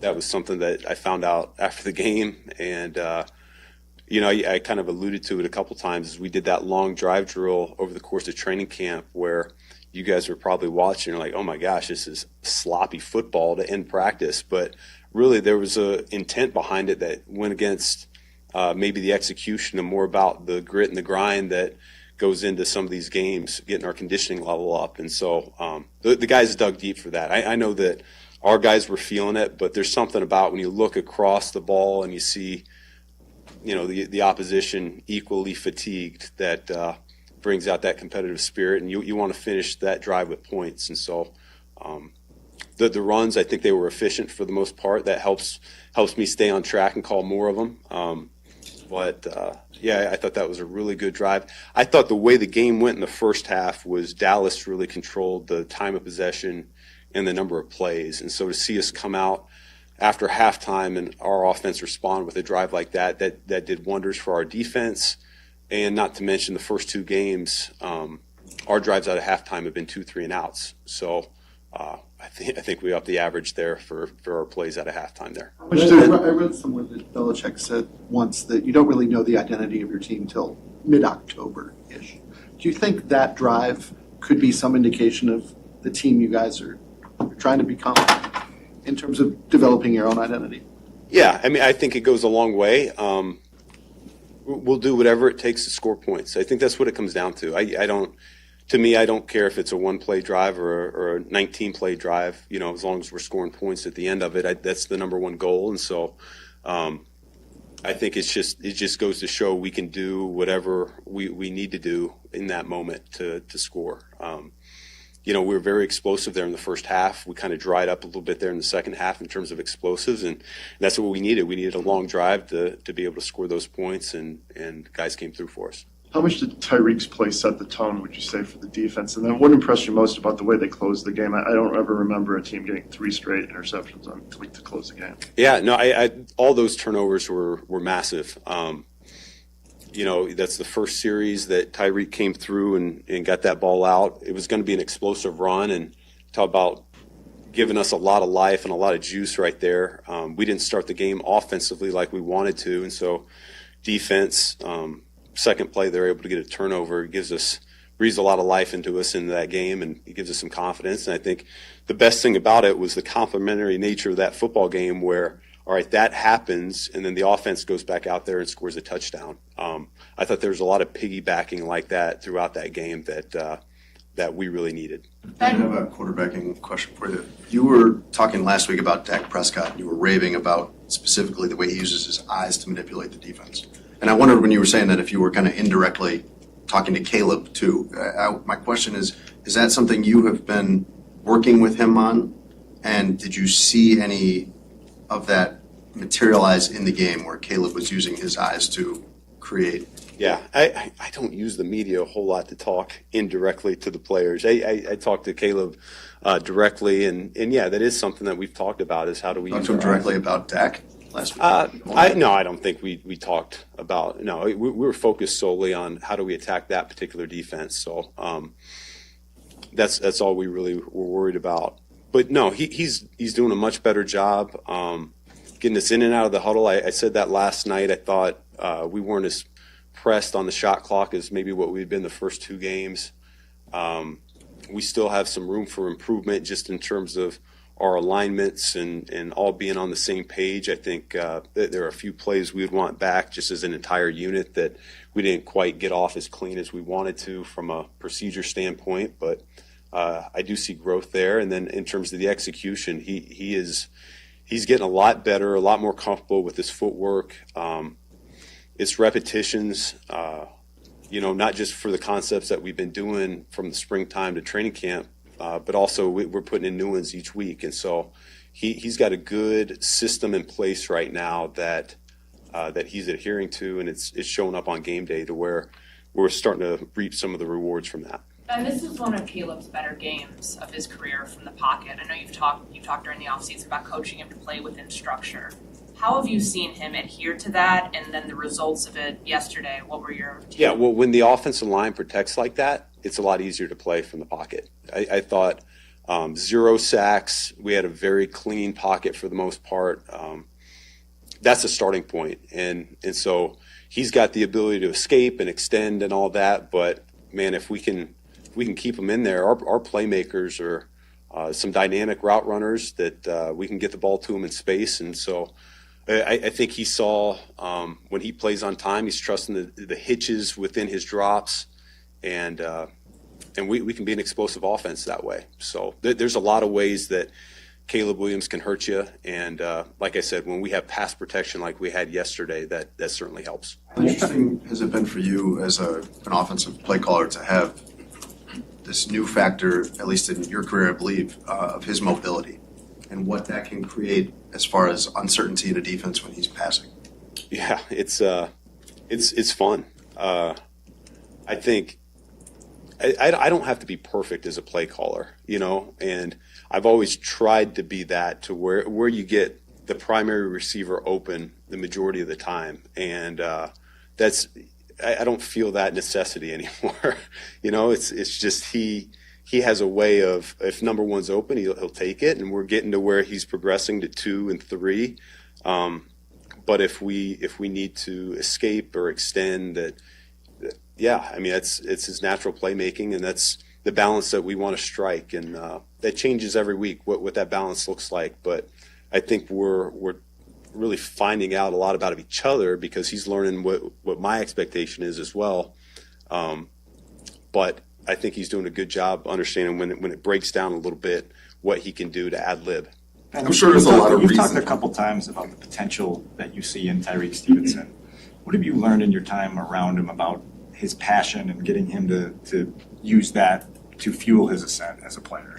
I mean, he's always been a super talented player. There's a reason why he was drafted high. I think a number of teams really liked him coming out of college. And it's really just been a consistency issue with him. There are times where he looks like a Pro Bowl type player, and there's other times where he'll let his guard down just a little bit, and we can't have those snafus. But I thought yesterday he took a step in the right direction. He strung together more good plays than what he had so far this season, and I think it's a great opportunity for him to build on going from week 3 into week 4. Ben, is Jalen going to have surgery? I believe so, yeah. Is there a world where he can return this year or not? Yes, there is. What did you think about Braxton? Is there a game like yesterday? Say it again. What do you think of Braxton's performance yesterday? Braxton, very, very encouraged with the direction that we're going. There's still some work to be done, but I think I lump the whole offensive line together when I look at our rushing statistics. I think we only averaged about 3 yards a rush. We left a lot of meat on the bone there. I give a lot of credit. That is a good front. I mean, particularly those interior players are really good players that have played at a high level in this league for a long time. We knew that. We knew we were going to have our hands full. But yet we didn't run the ball as effectively as we're capable of doing. So I think it starts there. Certainly he plays a part in that, but he's also a part of the 0 sacks given up in terms of pass pro. So there's a lot of good, and there's a lot that we got to continue to clean up. And with Jalen, has that been determined that he actually is going to have the surgery, or is there still some weighing of the options there? Yeah, my last understanding was that there was going to be the surgery. Thank you. It was very interesting there. And that had been reported.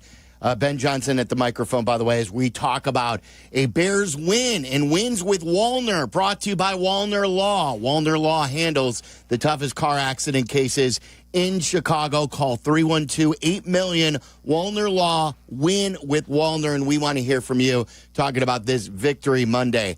What is top of mind for you out of that game? 312-332-3776. But getting back to that news, Ben Johnson at the end, it didn't sound like they were going to announce anything. No, he's going to give you the honest answer to whatever question you ask 9 times out of 10. Right, and like if it wasn't asked, they weren't going to say Jalen Johnson is going to have surgery. So that has been one of the things that Shefty had reported with Courtney from the start, that surgery is definitely on the table.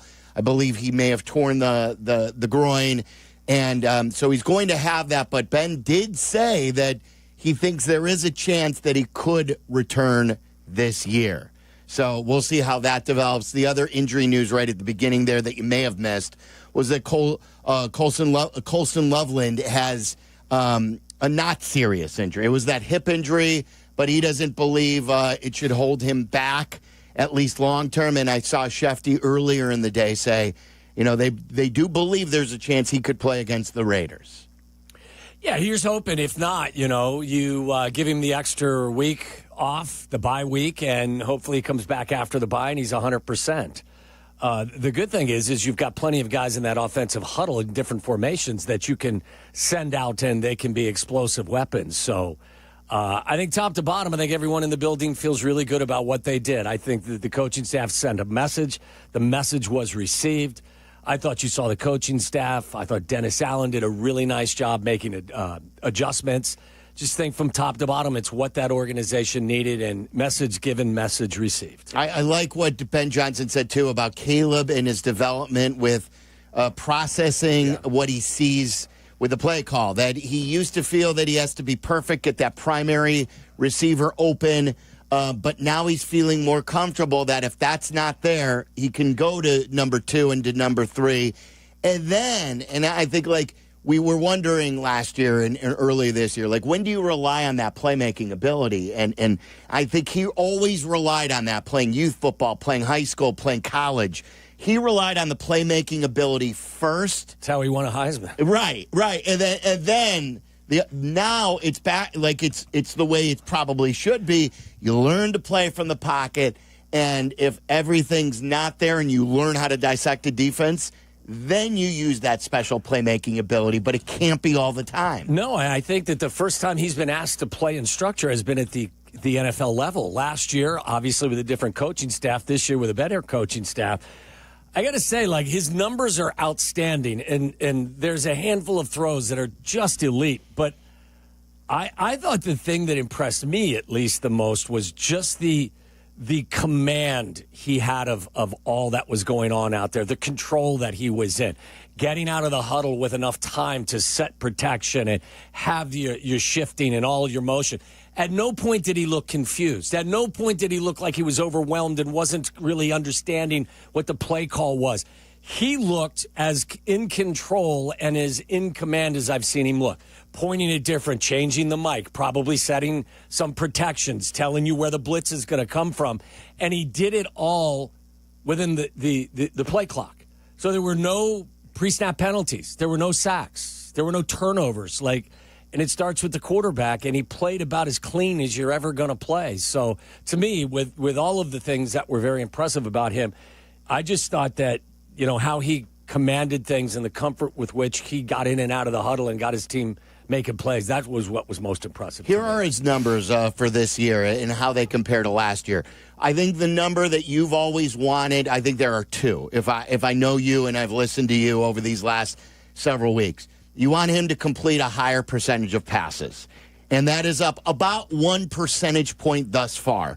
He was 62.5% last year. He's up to 63.4%. You want him to be at the very least 65 this year. The goal for Ben Johnson is 70 for once he picks this up. And then the sack numbers, I think, is the other number. Because it tells me that he's functioning inside the confines of the offense. If you're taking your layups and you're going where the ball needs to go the majority of the time, your completion percentage and your sack total is going to reflect that. He was sacked 68 times last year. It was near the top ever in the NFL. And he has 6 sacks this year. So, like, he's on a 30-some sack pace, which is really good. Like, we didn't know where to put it. From 68, where's acceptable? Is it mid-40s? Is it 40?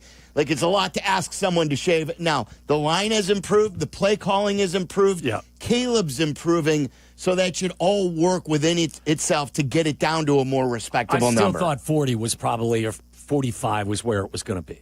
Yeah, and we're on pace for less than that, which is great. It was his first sackless game in his That NFL doesn't sound career. right, but I know what you're saying. Yeah, and I tried to enunciate the A, sackless. Yes. So here's the way the other numbers are going.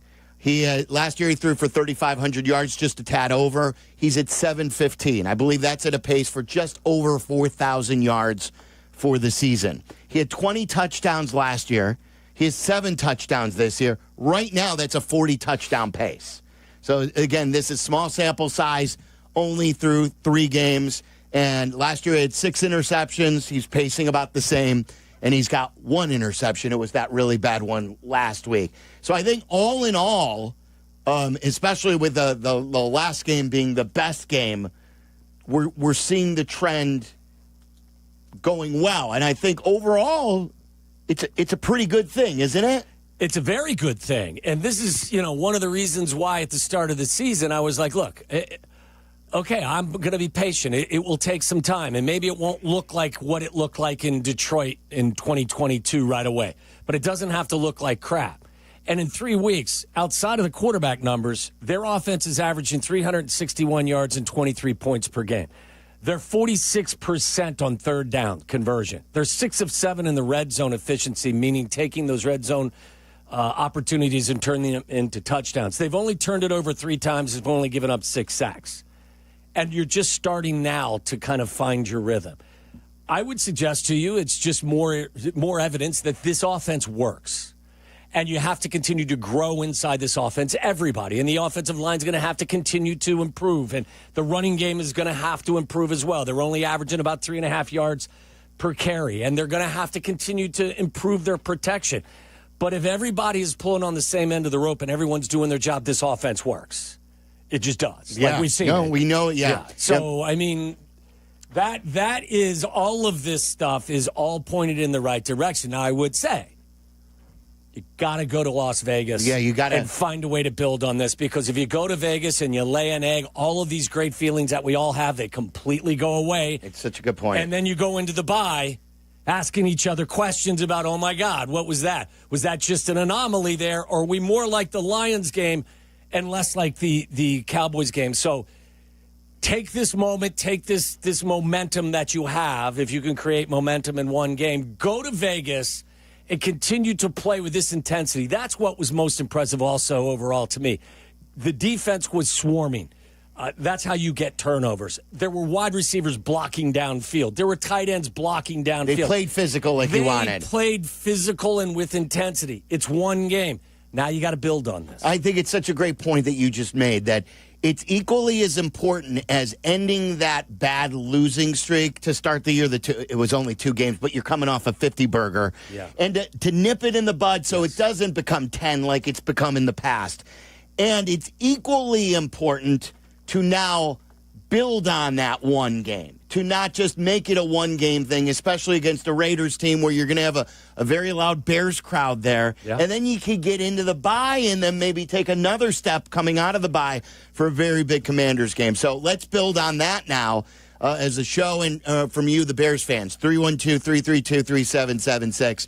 Bears fans, it's been forever since we had a quality victory Monday, one that we're not arguing about, one where we're not asking who the next coach is going to be. The last time they won, it was the end of the season against a Packer team that wasn't trying to win.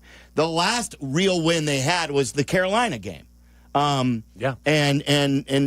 Jacksonville, Carolina. I forget what order it came in. It was October of last year. Well, the Carolina game was the last true home game. Yes, they won. yeah. And then the Jacksonville game in London, and we thought they had arrived, and then they lost 10 in a row. So it's been since October of 2024 since you guys and us have enjoyed a Victory Monday. I know there will be a lot of people saying it's only the Cowboys, but I also think it's a day that we should truly enjoy what we saw yesterday. For whatever reason it happened. So I'm asking you guys, what is your biggest takeaway from this game? 312-332-3776. I heard Waddle raving about one player he's so excited about. I want to bring up the Ben Johnson factor and build on that because I think he's answered all the questions we've had, and then tell you about another player who's a little bit off the radar today with all the love for the offense. So 312-332-3776. It's a Bears Victory Monday. We want to hear from you on Waddle and Silvy. You're listening to Waddle and Silvy on ESPN 1000, Chicago's home for sports. Bears Weekly. Host Jeff Joniak and Tom Thayer take you inside with the latest on your team. The latest news and the best interviews. Bears Weekly, tonight at 6:30 on ESPN Chicago and the ESPN Chicago app. The football season is a glorious time of year, isn't it? Especially when your favorite team is winning. And one of my guilty pleasures during the football season is the game day feasts. Yes, eating the dips and chips and wings and veggies, all while watching the big games. And that means Daisy French onion dip and Daisy ranch dip as well. They are as delicious as a homemade dip, and they're made with real herbs and spices and other ingredients that you're going to find right there in your own kitchen. So do what the Waddles do on game day. Put Daisy French onion dips on your game day roster. Look for Daisy French onion dip at your local grocery store. You know what's wild? Yuengling's been brewing beer since 1829. That's 196 years. They've been around longer than almost everything. You don't last that long without knowing what you're doing. Exactly. It all comes down to one thing. They brew great beer, plain and simple. Traditional lager, flight, light lager, you name it, they all bring serious flavor and that legendary Yuengling quality. Yuengling, the oldest brewery in America. E.G. Yuengling and Son, Pottsville, PA. This is Courtney Cronin, talking with two of Chicago's top personal injury lawyers, Julio Costa and Anthony Iavone of Costa Iavone. See that? The name works. Keeping it simple. Well, of course, it's your last names. But the real point is that we can keep it simple because we are Chicagoans and our clients are Chicagoans. We know the city and we have a strong sense of the Chicagoland clients we represent. And that puts them at ease right from the start. Bingo. Bottom line, we get you, and we're here when you need us. Costa Iavone. Keep our number in your phone. 708-4million. Traffic got you down. Let the CTA be your driver. Get into the city and back fast and stress-free. Avoid the hassle of stop-and-go traffic, spending money on gas, or those unexpected costs for car repair. $5 covers your trip and back on the CTA. Just sit back, we'll do the driving. Tap to Pay is also available on all CTA trains and buses. Save money, do more, ride CTA. Time now for ESPN Chicago's Sports Business Minute. Brought to you by your Chicagoland BMW centers. From Crane Chicago Business, here's Danny Ecker. Sports Illustrated has built generations of readers. Now the brand is coming to a downtown Chicago hotel. A Florida hospitality company is set to convert the 250-room Virgin Hotel Chicago just off Michigan Avenue into the newest Sports Illustrated Resorts location. It's a timeshare concept launched in 2023 with others announced in Nashville and Tuscaloosa, Alabama. The company that bought SI's intellectual property rights in 2019 has been licensing them in new ways ever since, and the hotel operator said Sports Fanatical Chicago was a good place to help grow the resort brand. The 26-story Chicago Landmark building will have sports-themed designs and a full-service restaurant and sports bar, and will start selling vacation ownership interests in the property early next year. For the Crane Sports Business Minute, I'm Danny Ecker. Never settle, unless it's into the electrifying BMW i4. Blend the lines of cutting-edge and classic with groundbreaking technology at your fingertips. Experience M-engineered precision while you twist around every turn. After all, electric doesn't have to be static. If you thought EVs couldn't live up to your expectations, then you've never experienced the ultimate electric driving machine. The 100% electric 2025 BMW i4. Visit your Chicagoland BMW centers for exceptional lease and finance offers. Actual price will depend on product and subscription plan. Featured products are compounded drug products, which the FDA does not approve or verify for safety, effectiveness, or quality. Prescription products require an online consultation with a healthcare provider who will determine if appropriate. See website for details, restrictions, and important safety information. Want a boost in and out of the bedroom? Hims has you covered. Introducing a new 2-in-1 approach to level up your game. Tadalafil for better bedroom performance and zinc for testosterone support. Put it all together and you've got what you need to turn things all the way up. Getting started is simple. Just go to hims.com/joy to start your free online visit. Through Hims, you can access ED treatments including pills, chews, and more. 100% online. No office visits, no pharmacy lines. Just fill out a simple intake form and a licensed medical provider will determine if treatment's right for you. If prescribed, it ships free and discreetly to your door. Find affordable treatment options at up to 95% less than brand names at hims.com/joy. That's hims.com/joy, HIMS.com/JOY. Hey, Chicago, it's Silvy for my friends at Window Nation. Right now, they've got a crazy deal. Buy 2 windows, get 2 free, and yep, 0 down, 0 payments, 0 interest for 2 years. Seriously, give them a call at 866-90Nation or check them out at windownation.com for your free estimate. Waddle and Silvy are back. Follow the show on Twitter at Waddle and Silvy and at TWaddle87. This is ESPN Chicago, Chicago's home for sports. I think this is a great opportunity for Caleb Williams in this offense to have a defining moment out there on the leg front with Ben Johnson. Left to right from the Cowboy 35. Snap back. Caleb going to throw down the left side. Right. Open at the 10 to the 5. Adunze. Touchdown. Touchdown Bears. One safety back deep. Here's the pitch. The Swift tosses it back to Caleb Williams. Looking deep down the left side. Going for the they're burning over the shoulder. 20, 10, 5, end zone. Touchdown. Touchdown Bears. Ben's bag of tricks, baby. Caleb Williams, snap back, fakes it. Little pressure up the middle, back of the end zone. Over the middle, touchdown. Touchdown, Cole Kmet. Touchdown Bears. To right, to left, takes the snap, looking, scanning, now running right. Gonna throw back in the end zone. Middle, DJ Moore. Touchdown. Touchdown Bears. Gonna throw, but he's gonna go short, and the pass is intercepted on the tip. Off the hands of Pickens. Intercepted by the Bears, and coming up with it is Tremaine. That's right.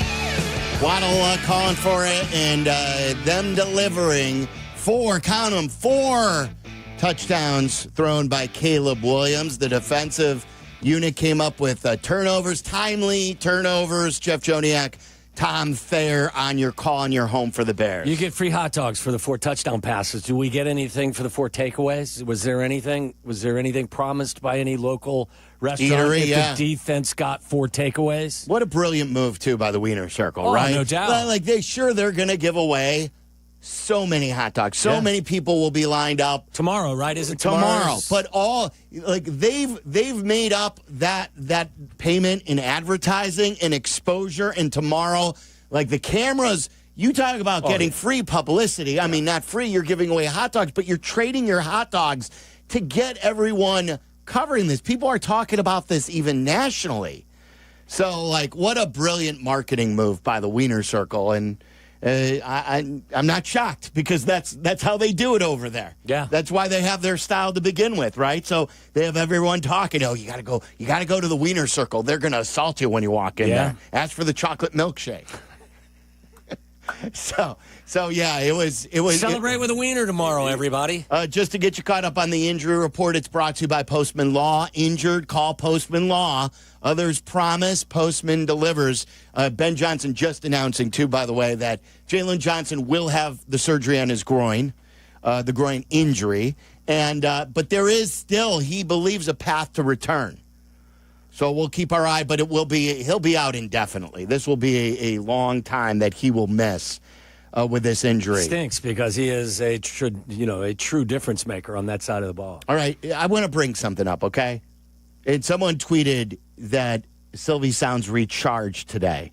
Hollywood Fish says, I feel Silvy has been recharged. Keep it going.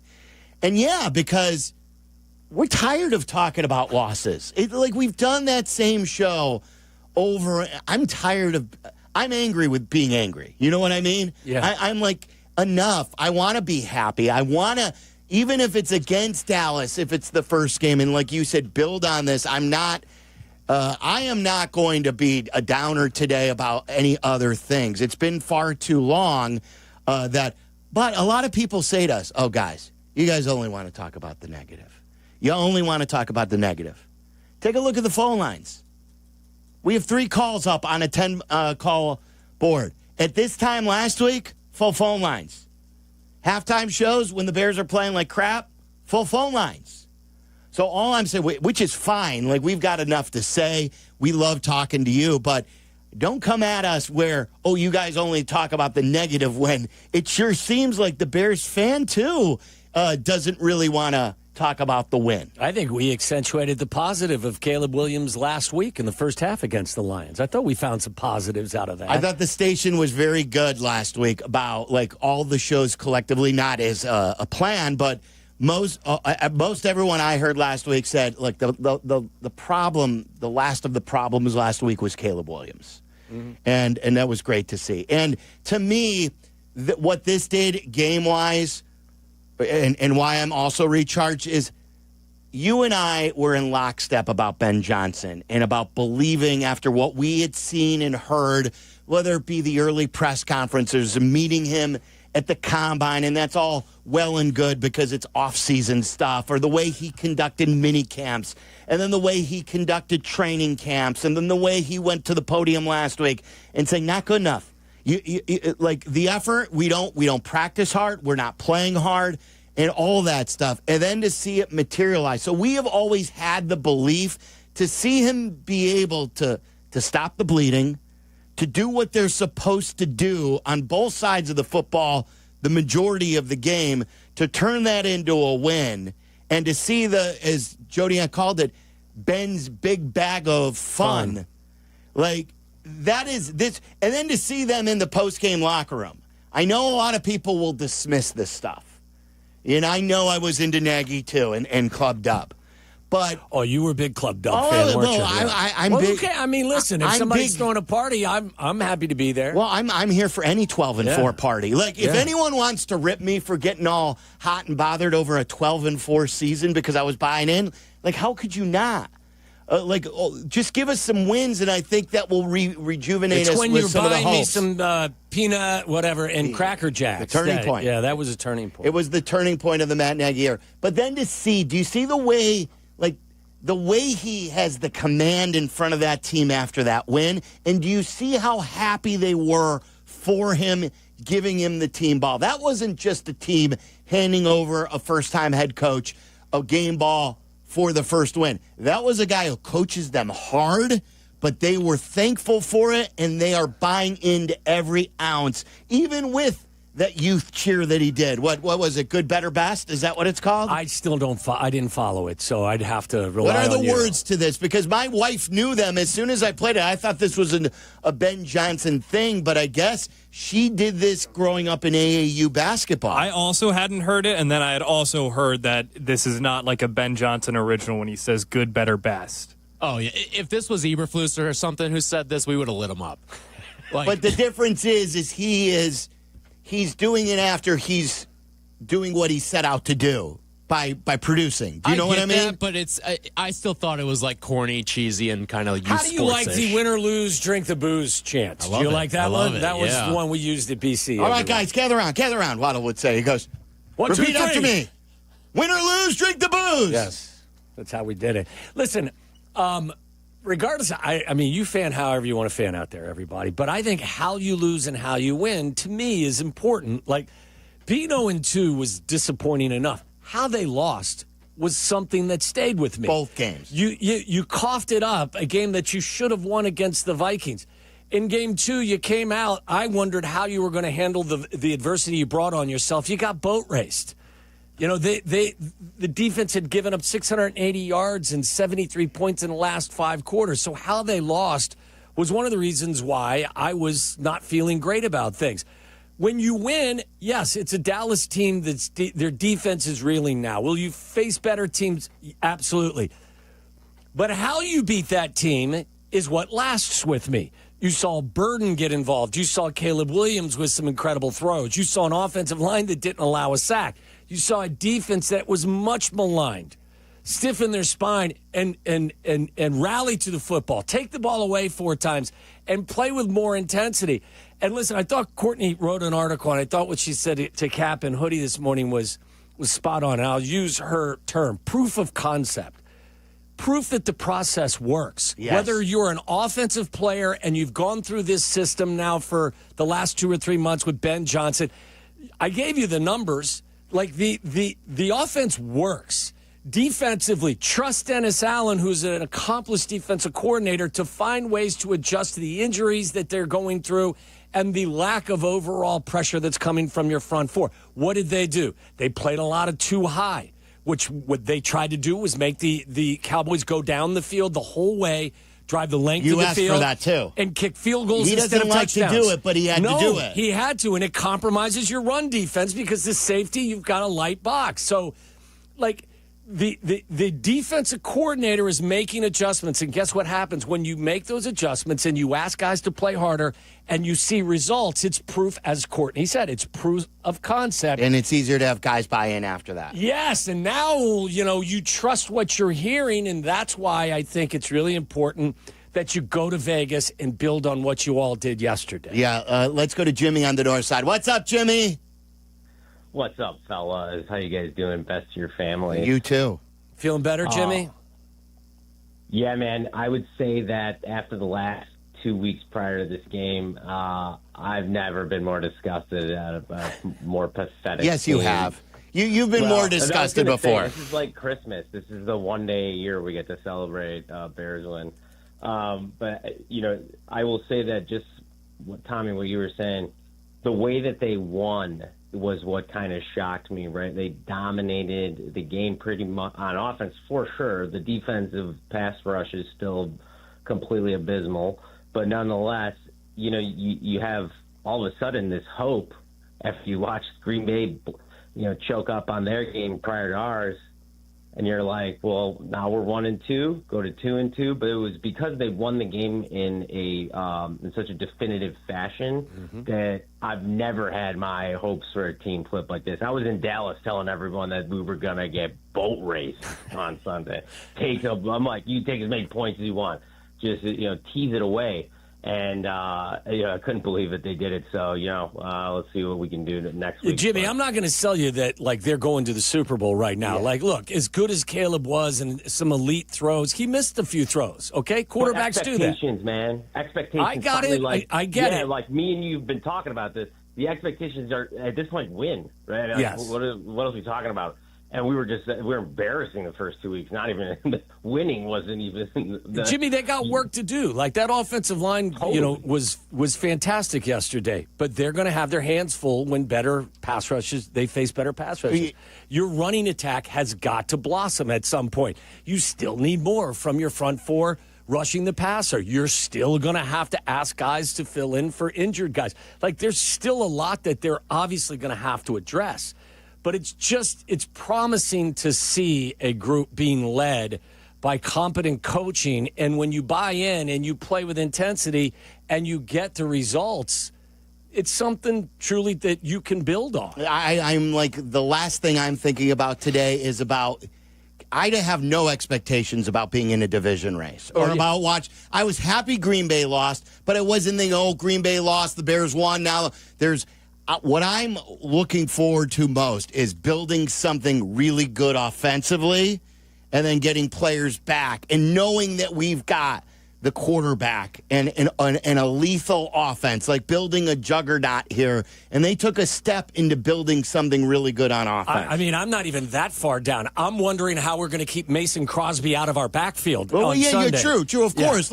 But I'm not, that's what I'm saying. I'm not putting together any sort of, I know Big Cat wants the gateway open and a gateway to 6-3 or something like that. 6-3, 5-4. Yeah. So, and that would be fantastic. Like, make it a fun season. But what I saw yesterday was a coach who put an end to 2 horrendous losses, and they took advantage of a bad team and the offense and the quarterback took another step as well. And we saw young guys contribute. It starts with playing hard. If you bust your ass, you have a chance. If you don't bust your ass, you don't have a chance in this league. They busted their asses. Yep. Jay in Yorktown, you're on ESPN 1000. What's up, Jay? Hey, how you guys doing? Thank you for taking the call. You got it. All I wanted to say was thank God for Ben Johnson bringing an identity to the city. At least when we step on the field, we come in with a mindset that this is what we're going to do. Stop it if you can. If you can't, we're going to run all over you. All three facets of the game, and they look good. And for a Bears fan that's been looking at this for the last decade, it sure looks hopeful. You know, it really looks hopeful. And I got grandkids now that's looking at it that they hate the Bears just because they hate seeing teams lose all the time. So it was nice just to see a win, and it's nice to go to work on a Monday and not feel like crap because of the Sunday. It's so Thank true. you guys for taking the call. Right, that's a step, right? Like, hey, we took a step and we're not going to work and feeling like crap on Monday. There was some things that we're excited about. That's what it is to be a sports fan. But when you've lost 12 out of 13, it's been a rough road. And that's why today's your day, Bears fans. 312-332-3776. What it means, who the heck knows? But it was really fun, and they did it in a good way. It wasn't like a smoke and mirrors win, and it came against the old head coach as well on defense. And speaking of defense, I want to throw a bouquet to somebody, and I want to do that coming up next. With all the offensive weapons being raved about, I don't believe any of it is possible without this guy, and I'll tell you about that next. This is Waddle and Silvy on ESPN Chicago, Chicago's home for sports.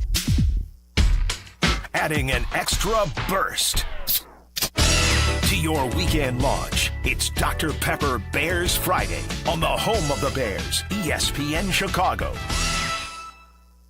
Injuries on the field are rough, but your injury case doesn't have to be. At Postman Law, there's no fee unless they win. Car crash, work accident, slip and fall. Postman Law's your local injury lawyers. With over $3 billion won for their clients, they don't just show up, they deliver results when it matters most. After an injury, call 844-POSTMAN or visit postmanlaw.com. Others promise, Postman delivers. This is attorney advertising. It's fall again, and that means football, falling leaves, cozy fires, and, of course, a fresh haircut at Great Clips. Whether you want a whole new look for the season or just a trim on a cut that you already love, the skilled stylists at your local Great Clips salon are ready to bring it to life for less.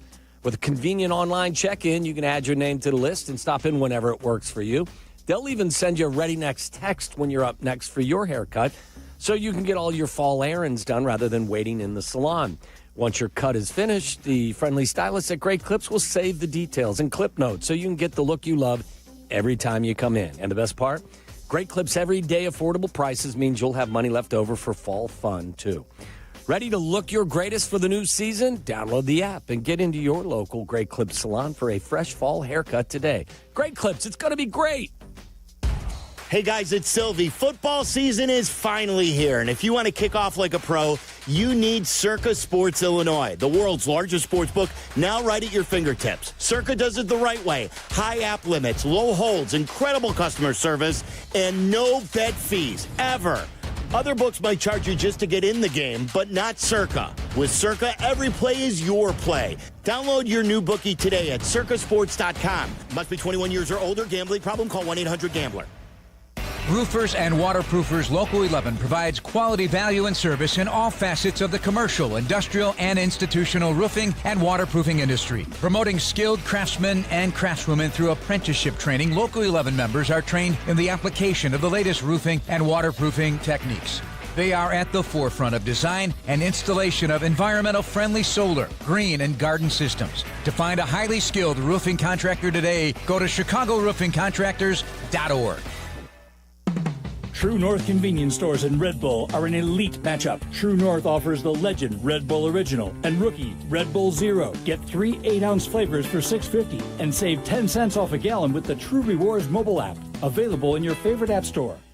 Hey, you want to talk about your stuff? You know, the things you as a sports fan have collected over the years. Talk about it with a pro. Sports Collecting with Tom Morgan, Saturday mornings at 7 on ESPN Chicago. Presented by Huggins & Scott Auctions, ERC Delivery, and REA. New Beyond Raw Lit V2 pre-workout. GNC's #1 pre-workout. Now with harder hitting energy, an intense mind-body connection, and enhanced endurance support. This isn't just pre-workout, it's precision engineering for your body. Turbocharge your workout with new Beyond Raw Lit V2. Available now at GNC and GNC.com. From kickoff to cash out, ESPN Bet has the tools you need to score more on game days. Bet smarter with stats at your fingertips. Get personalized parlays built just for you. And with your fantasy team synced right in the app, you can back your squad. Right now, new customers get $100 in bonus bets when you bet $10. Sign up with promo code USL to get started. Must be 21 plus. Gambling problem? Call 1-800-GAMBLER. Terms and conditions apply. See app for details. Offer not available in New York. From kickoff to cash out, ESPN Bet has the tools you need to score more on game days. Bet smarter with stats at your fingertips. Get personalized parlays built just for you. And with your fantasy team synced right in the app, you can back your squad. Right now, new customers get $100 in bonus bets when you bet $10. Sign up with promo code USL to get started. Must be 21 plus. Gambling problem? Call 1-800-GAMBLER. Terms and conditions apply. See app for details. Offer not available in New York. Quiet down, here she comes.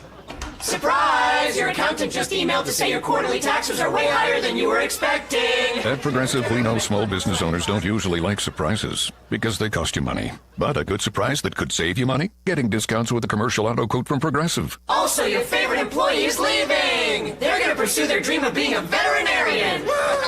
Surprise yourself. See if you can save in as little as 8 minutes at ProgressiveCommercial.com. Progressive Casualty Insurance Company and affiliates. Discounts not available in all states or situations.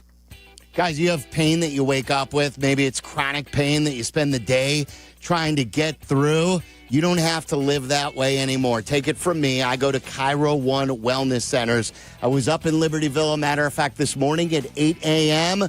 for some therapy. I'm working out a hip flexor issue and dealing with head and neck pain. So they're working, and my team is awesome. They have 50 Illinois locations, many around Chicago, some right in the city. In the northern burbs, I go to Libertyville, as I mentioned. They've got Glenview, Vernon Hills, Wheeling. Check them out today. Find the one closest to you.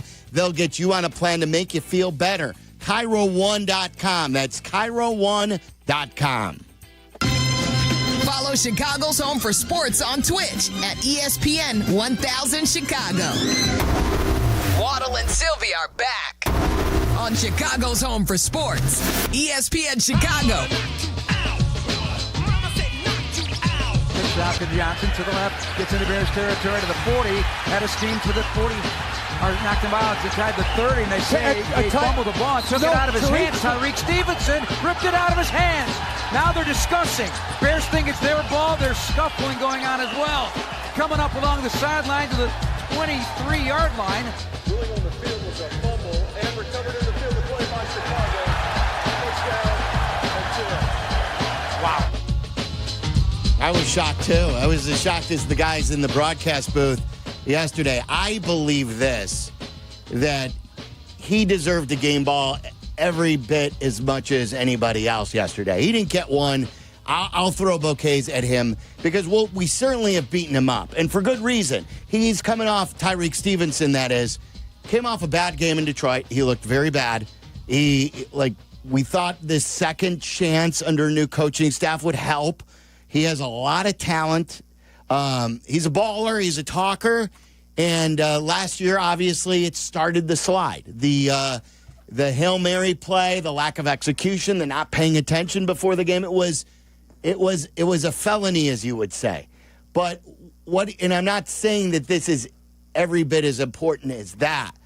I believe that if the Cowboys score on that possession to start the game, that who knows how the game turns out. That I think what that did was it gave the Bears, it was almost like a here we go again vibe. And then hocus pocus, he pulled it away out of his hands. Second play? Stayed in bounds, and the Bears got the turnover. Yeah, after 2 runs that just gashed them up front. Yeah, so I thought that was so big. And we're all talking about Caleb, rightfully so. We're talking about Burden. We're talking about, Edmonds got the game ball because he had the 2 interceptions. 15 tackles and 2 interceptions. And it wasn't just the play when he got the fumble. There were 3 or 4 other plays when he was physical on a tackle. He broke up plays, could have had an interception on one. If we get that version of Tyreek Stevenson going forward, now someone said, I still don't trust him. And you're right. Like, he's got to build this up to show more trust. But I also think he deserves to be complimented after a game like that and a play like that with flip the game. Totally agree. I thought he played really well. I think the whole defense deserves credit for responding to what the coaches talked about all week, responding to just an absolute thrashing in Detroit. I thought they came out and played with significantly more intensity. And I thought Stevenson, that wasn't the only play he made. I mean, Stevenson played well out there. Yeah, it's the toast of the game, and it's presented by Binny's Beverage Depot, official champagne provider of Chicago Bears radio. If you can't find it at Binny's, it's probably not worth drinking. So my toast of the game goes to Tyreek Stevenson. Yeah, out of all the guys, I know, but I believe without that play, the other stuff doesn't necessarily happen the way it did, the butterfly effect, if you will. I'll stay on the defensive side of the ball as well and leave the fellas behind the glass with the offensive stars. Let Tremaine Edmonds set the tone as well. Like I said, 15 tackles, 2 interceptions. He's been given a lot. A lot of is expected from him. He played fast. He played violent. He played with intensity. And when you're hustling and you're around the ball, guess what happens every now and again? You find it into your lap. So he made 2 excellent interceptions, and I thought he was a big reason why that defense held their own and really had a good afternoon. Boys? I'll give my toast to Ben Johnson. He gets his first victory as the head coach of the Bears, and I thought the way that he managed the end of the half to get that touchdown was fantastic. And then I know he said both Cole Kmet kind of said they blacked out on calling that 19-play drive, but like a 19-play drive that eats up 10 minutes of quarter. I mean, you effectively put the game away at that point.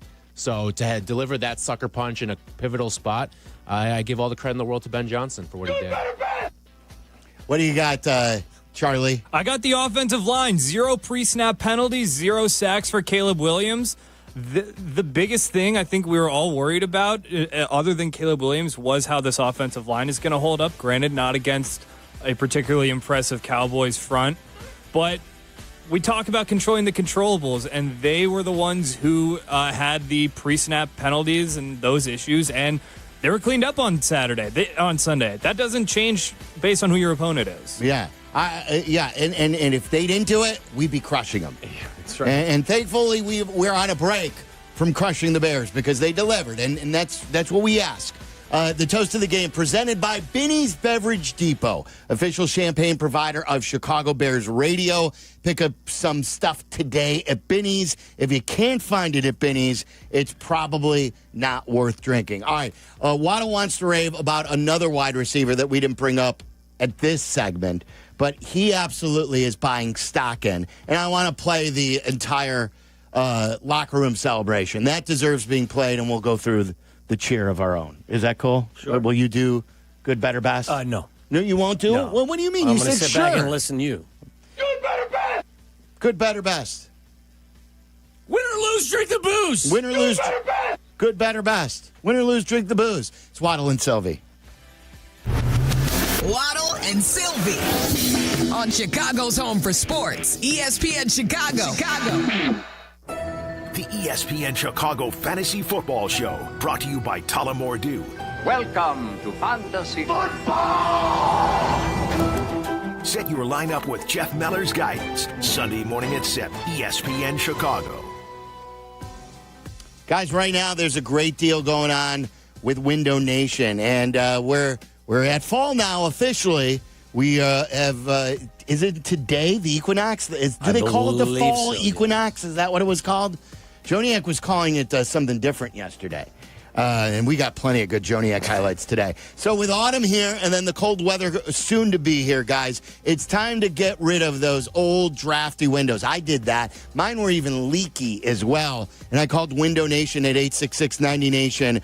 You could also go to windownation.com, see everything that they have to offer. Now my windows work properly. Beautiful days like today, we open and close them easily. Our energy bills went down over the winter, 30% to be exact. And on windownation.com, you can see everything they have to offer, including ways to beautify your home as well. They'll look great. Window Nation, A+ rated from the Better Business Bureau. Right now, buy 2 windows, get 2 free, and you'll pay nothing until 2027. That means no monthly payments, nothing down, and no interest. That's a lot of money you're going to save. 866-90Nation or windownation.com, and let them know that Silvy sent you. There's Crash Bang. And then there's... Of course, the first one is our great defense. The other means someone is hurt. I'm Lisa Longo. And I'm Jim Morisi of the Chicago personal injury firm of Morisi, Longo, and Associates. We're here for you when an injury happens. Having us in your corner is a smart move. Visit us at MorisiLongo.com. MorisiLongo.com. We're here when you need us. This is the take care of my family goal. This is the enjoy the life I've built goal. This is the set up a foundation goal. This is Busey, where your goals become lasting legacies. Through bespoke plans that maximize your wealth, through partnerships that give you peace of mind. Because building wealth, tending to it, and passing it down secures a brighter future. Busey Bank, building business, growing wealth since 1868. Member FDIC. Did you know that Fry the Coop is now using Vienna beef pickles on their epic chicken sandwiches? Vienna beef sells pickles? What do you live under a rock? Yeah, Vienna beef is celebrating 100 years of selling pickles. Where have you been? Right here. Well, they are the bomb.com. Fry the Coop uses their zesty pickles, which are a sweet and spicy crinkle-cut pickle. When I tell you they are epic, they are epic. If you haven't tried Vienna beef pickles, do yourself a favor and head to Fry the Coop today. Actual price will depend on product and subscription plan. Featured products are compounded drug products, which the FDA does not approve or verify for safety, effectiveness, or quality. Prescription products require an online consultation with a healthcare provider who will determine if appropriate. See website for details, restrictions, and important safety information. Want a boost in and out of the bedroom? Hims has you covered. Introducing a new 2-in-1 approach to level up your game. Tadalafil for better bedroom performance and zinc for testosterone support. Put it all together and you've got what you need to turn things all the way up. Getting started is simple. Just go to hims.com/joy to start your free online visit. Through Hims, you can access ED treatments including pills, chews, and more. 100% online. No office visits, no pharmacy lines. Just fill out a simple intake form and a licensed medical provider will determine if treatment's right for you. If prescribed, it ships free and discreetly to your door. Find affordable treatment options at up to 95% less than brand names at hims.com/joy. That's hims.com/joy, hims.com/joy. Football season's back. Make Surfside your tailgate must-have. Real vodka, real brewed tea, just 100 calories, 2 grams of sugar, and 0 bubbles. Easy to sip and enjoy. It's not a seltzer, it's Surfside. Ask for it wherever you tailgate. Must be 21. Please drink responsibly. Live from State Street in the heart of Chicago, this is the home of the Chicago Bears, ESPN Chicago. And this is Waddle and Silvy, WMVP, WTBC, HD2 Chicago, a good Karma Brands radio station. They're down in the secondary as well, and there's exploitable talent in the back seven that can lead to big plays for the Bears. 4th and short, Ben's bag of fun. One safety back deep. Here's the pitch to Swift. Tosses it back to Caleb Williams. Looking deep down the left side. Going for Luther. Burning over the shoulder. 20, 10, 5, end zone. Touchdown. Touchdown Bears. Ben's bag of tricks, baby. All right, we got to brand this properly, though. That's Jeff Joniak on the call. That was his Joniak's journal in the pregame. He called it, and he's the best in the business, he called it Ben's Bag of Fun in the pregame and then switched it after the Bag of Fun appeared with a touchdown, and then he called it Ben's Bag of Tricks. So which is it? I think he needs to consult with us because we are the creative consultants, and I think we go back to, it would be our assessment, I believe, that we go back to Ben's big bag of fun. That's what I'm a fan. Because I don't think it's just all trick plays. No. I think what Ben schemes up to is there's a lot of good fun stuff that are plays that he schemes open that isn't necessarily a trick. So I'm a proponent of Ben's big bag of fun. I think it sounds better, too. Yeah, it's more fun. Yeah. Ben's big bag of fun. And you got to use the O, right, instead of. It's Ben's big bag of fun? Yes. I like it. Yeah, so we got Joniak's going to join us today. He normally joins us on Wednesday. He'll do that, too, but... You think he should workshop things with us before he uses them? Is that what you're suggesting? No, I think the cool thing about Joniak is he just will blurt something out and it becomes something like piss and catch. Yes. And sometimes it was Still my favorite. Do we have the clip, too, of him, Joniak, when he was trying to compare something that was very fast? I think we had that as a rejoin. But and that's what makes him fun, too, is because... He'll lean into a mistake. He doesn't care. He's there for the fun. Mm-hmm. And if he screws up, he's on to the next. I think 10 years ago, it used to wear him out a little bit more, but I think he's a little bit better when he has a slip of the tongue. Yeah.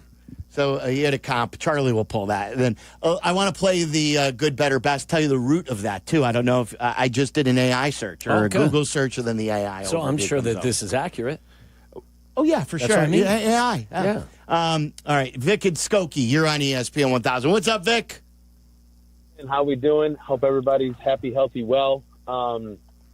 Sylvie, I think I told you this in the past in one of our conversations. I'm a diehard Raiders fan, and I got to be honest, gentlemen, I want nothing to do with the Bears this weekend. I think our 1 and 2 teams are not created equal, and I think Dallas showed us that. I was talking to a couple buddies of mine who are Bears fans, and they were like, what are you talking about? The game's in Vegas. You guys got a good team. I don't want anything to do with that offense, especially if they're clicking like that. I think the Bears on any given Sunday can easily put up 30 points if they're clicking. And that's going without, like, the gimmick play. I just think that they have the weapons to be able to, especially indoors, play a very fast game. I think that defense is underrated from where they are right now. And I know it's only been 3 games, but I think that oftentimes what happens, as someone who lives in the city on the outside in, the Kool-Aid either gets drank all at once or it's, forget it, I don't want Kool-Aid. I don't even want to be a part of this anymore because, it's just, battered syndrome. But that 1 and 2 team is not indicative of that record, especially if they play the way they played against Dallas. And I know that defense isn't great. I mean, our defense is okay. We just gave up 41 over the weekend. But like I said, as a Raider fan, I want nothing to do with that Bears team. I think the only team that you'd want something to do with is probably the Saints, isn't it, right now? The way you guys have played the last 2? Ouch. Yeah, I don't mind the Saints. I don't think Carolina is as good as what they played the other day. I don't mind going up against the Giants front 4 if we can throw over the top of them. I'd play Dallas every week with their lack of defense, not a problem. Yeah, there you go. But again, I think that for whoever, to the casual or even the diehard Chicago Bears fan that is listening to this right now, as someone who's not, just love who you have right now because it's only been 3 games. It's a long season. And if this team really does start to click with the weapons that they have, 1 and 2 can easily turn into 4 and 2 before you know it.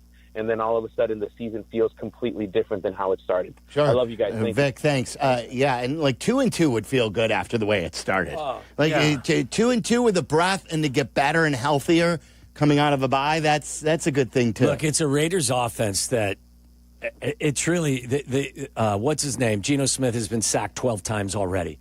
Ashton Genty can't run, averaging 3 yards per carry. It's just the offense. He's getting hit immediately. There's no. The I think O-line is just. Yeah, he's I think rated worst as far as or towards the bottom as far as getting hit. Right when he touches the football. Right. So, listen, play with the same level of intensity against this Raiders offense that is struggling to protect their quarterback and struggling to open up any running lanes. And try to build off the performance that was out there on the field yesterday. Noah in Wrigleyville, you're on ESPN 1000. What's up, Noah? Not so much. How are you guys? We're good. I will say I am ecstatic ecstatic. First off, because now I know I have lunch tomorrow at Wiener Circle. But also, just with the Bears win, I was super pumped. But I will say one thing that has been, not to say annoying, but something I've noticed a little bit today, just from mostly talking with friends in and around, is that it feels like they moved the goalposts a little bit. You all were alluding to it earlier, saying, some people saying it's just the Cowboys. Don't get too excited. But these are the same people, in my opinion, who I was talking to, who were saying, well, the Cowboys have a really excellent offense. We're going to be in a shootout. They almost beat the Super Bowl champs in week 1. So to me, I don't see how you can you not be excited after week 1? I mean, after this past week and this huge win. Yeah, look, I never tell people how they should feel because I always feel a certain way, and people love to come at me and say, you shouldn't feel that way. Like, I can't control the way I feel, but I agree with you. Like we would have crushed them if they didn't beat the Cowboys. We would have crushed them if they didn't put up big points. If you would have told me when we were sitting at the pregame show at that desk, even at 11:30, that the Bears would only allow 14 points. Like, I had the over. I was actually mad the Cowboys didn't score more, believe it or not. And by the way, the total was at, at 45 with 20 minutes left to play. Yeah, and I had it at the low total. I didn't hop on when it was 51 or whatever. I had it at 48.5, so I know never to count stuff before it happens.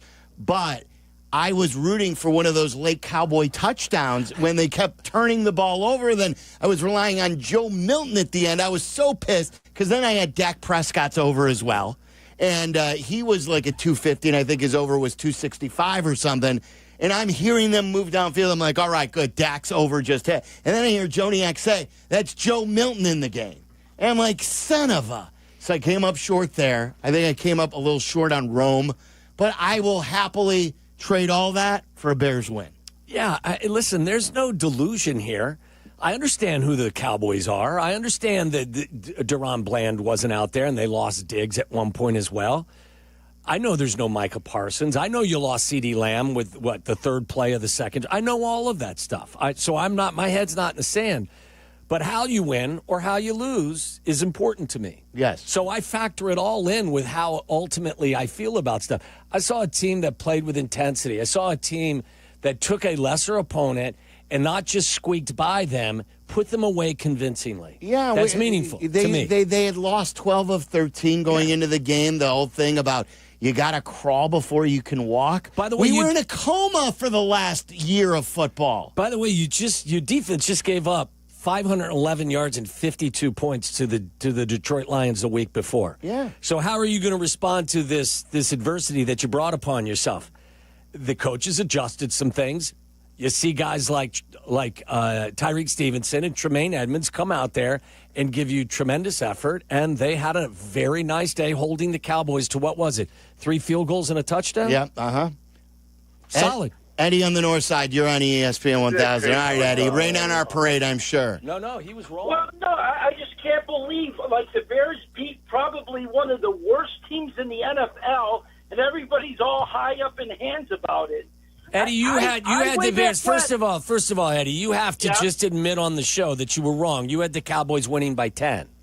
Yes, I was wrong. Well, you can't have it both ways. You can't predict them to win by 10 and then call them one of the worst teams in the league. Well, I thought the Bears were too. Well, maybe the Bears did something in your mind. Maybe they're not as bad as you thought. Who knows how good they are? I'll say that to you. But the thing is like Jones, when everybody was all up in arms about this linebacker that got traded, when it was up to Prescott, I said, and I called on this radio, that dude isn't Super Bowl material.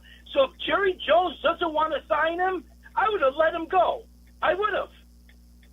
Who's he talking about? Are you talking about Micah Parsons? Yeah, Micah Parsons. Well, he let him go, and, Green Bay lost this weekend. Yeah, you know what I mean? I don't know what you're saying. Truthfully, Eddie, like, I love you, but your calls get more convoluted with every phone call you make to the show. By the way, Eddie, they held the Browns to 13 points. I know, but the Browns are tough at home. Look at all the games that they play. Again, the defense held the Browns to 13 points. I know, but what? Who's quarterback? Flacco? I get it, Eddie, but they held the Browns to 13 points. What are we doing? Hey, I'm calling up to say I hope you guys have a great time in Vegas because I wish I could come with you guys. Oh, you're not going to be there. What? I have a wedding this weekend. This is a double victory Monday. No. All right, we'll miss you, Eddie. All right. Thanks, Bye, Eddie. guys. See ya. Bye. I can't wait. Yeah, Eddie was on. I don't think we took his call on Friday, but Eddie wanted to tell us he had the Cowboys winning by 10, and then the Bears win convincingly. He wants to call in on Monday and say, "Well, you just don't get too excited. Exactly. You just beat a bad team." And again, we're excited in the moment. I think that is our thing today. Like, enjoy it. It's been far too long. When you haven't had a drink of water in forever because you were wandering the desert with all those losses, like, don't turn down the glass of water someone's giving you. Listen, I'm not projecting anything either. In fact, one of my first thoughts today, or my thoughts go this way. They played a really good game on both sides of the ball. It was a very well-coached game. Congratulations. Let's make sure we're focused for the Raiders because I don't want to lose this feeling and this momentum that if you can create momentum in one game, it all goes away if you go to Las Vegas and you pee down your leg. Go out there and play with the same level of intensity and the same level of execution. Come back 2-2, you get the bye, and then we can reassess. Do you want to go from one negative caller to another? Do you want to bring on Big C on the heels of Eddie of the North? Say these are the two most notorious negative guys out there. They make me look like I'm drinking the Kool-Aid constantly. Big C on the south side. It's been a while with Big C. He only calls during Bear season, I feel like. Is that right, Big C? Yeah, I've been listening to y'all, man. I just can't wait. Because just like I had a bookmark on Twitter, January 22, the Eberflus will be fired. I got a bookmark for this guy, Ben Johnson, that you and Tom Waddle and the rest of the media overhyping, just like y'all did with Justin Fields. Look, I don't know, like... I don't know if Justin Fields. I thought he would be good. I thought he would be good. Back in the day, you weren't hyping up Justin Fields back in the day? Don't do it, because I can pull it up. Pull it up.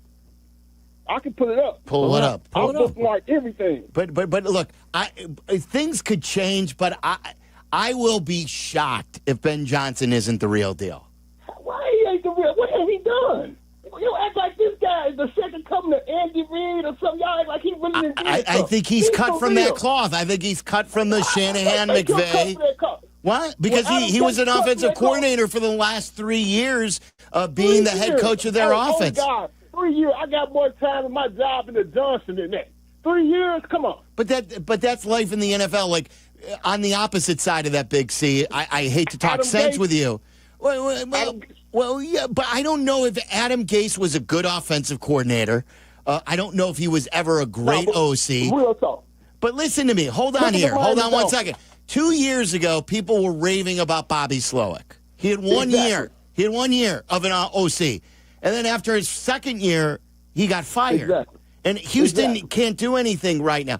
Ben Johnson did it with a bottom-of-the-barrel team, running that offense, building it from the ground up. So 3 years is a long time for an offensive coordinator to thrive before he gets plucked. Was Jeff Goff the number one pick? Huh? Was Jeff Goff the number one pick? Jared Goff? Yeah, Jared Goff, whatever his name is. Years ago, yeah. He was. Okay, but check this out. Okay, look at Miami. I'm going to tell you one thing why he ain't going to pan out either way. You say Miami had all them explosive plays, didn't get to the playoffs. It's going to be the same way with him. He don't have ball control. Like, if you look at Matt LaFleur with Green Bay, they have ball control. They know how to run out the clock. All he got is 2 big plays. And even the commentator, Brady, was talking about that. Until that 19 play coming out of halftime, that 19 play drive. But other than that, the whole season, he like in a race with somebody. You're not going to win in the NFL like that. And once again, defense wins championship. All right, so Big you can C. talk all about this new offense you want, Silvy. It ain't happening. Look, you know what I'm saying? I am in favor of defense, Big C. Like this notion, like you have to pick one. The Chiefs have been an outstanding offense in past years with a great defense. Like you just because you like offense and you like your team putting up points doesn't mean you're anti-defense. By the way, last year, the Green Bay Packers averaged 146.8 rushing yards per game. The Detroit Lions averaged 146.4 rushing yards. So they both averaged the same amount. So Ben Johnson comes from an environment where running the football is paramount to what they're trying to do. But a good coach will adapt to what they're not running the ball well enough right now. Everyone would admit that.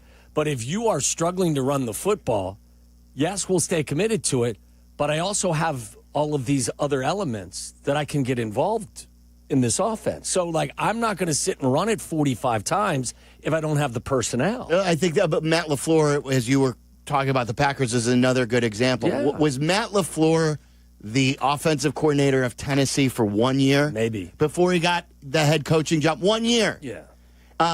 These guys, if you're a great offensive coordinator, and make no mistake about it, Ben Johnson was a great offensive coordinator in Detroit. Mm-hmm. One of the best offensive coordinators, if not the best, as just strictly the OC.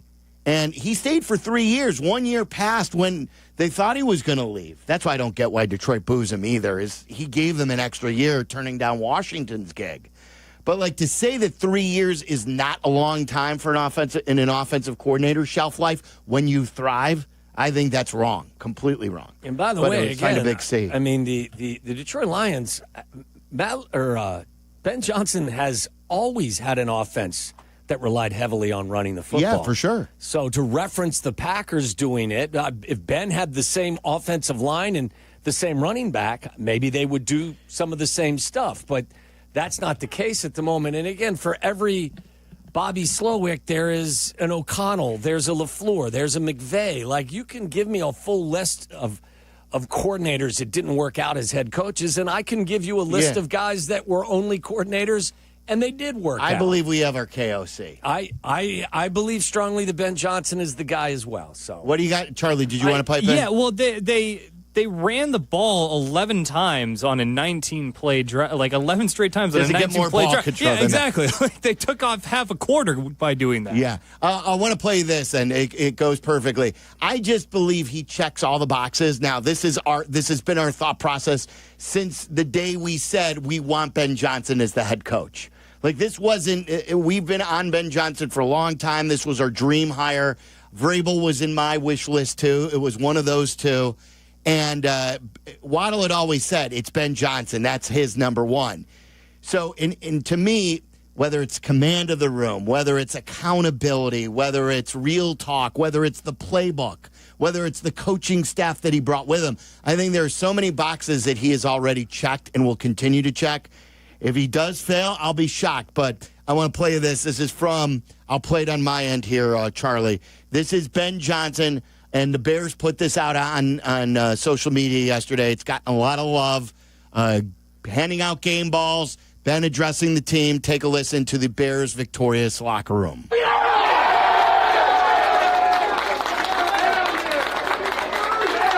Hey, we said coming into this game now, it was going to be about situational football. All right? We did.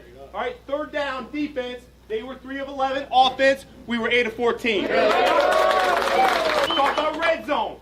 Red zone, they were 1 of 4. Mm-hmm. We were 2 of 3. And we talked about 2 minutes. The way you guys handled it before halftime was outstanding. Absolutely outstanding. And the defense way to come through for us there at the end. Closing that game off. Hell of a job. And then I got 2 game balls here. Give me one, right, real quick. Quarterback had 142.6 passer rating.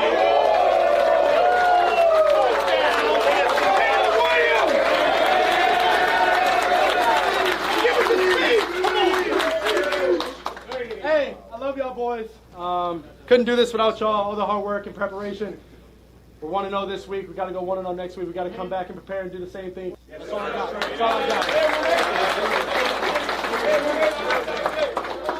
All right, the other one that stood out to me, man, all over the field today. 2 interceptions!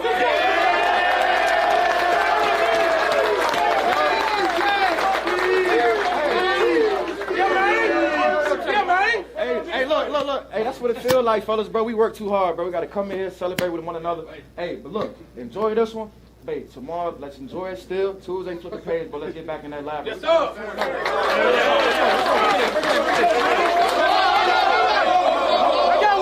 got one more. My bad. It's Boss Man's first home victory. First win.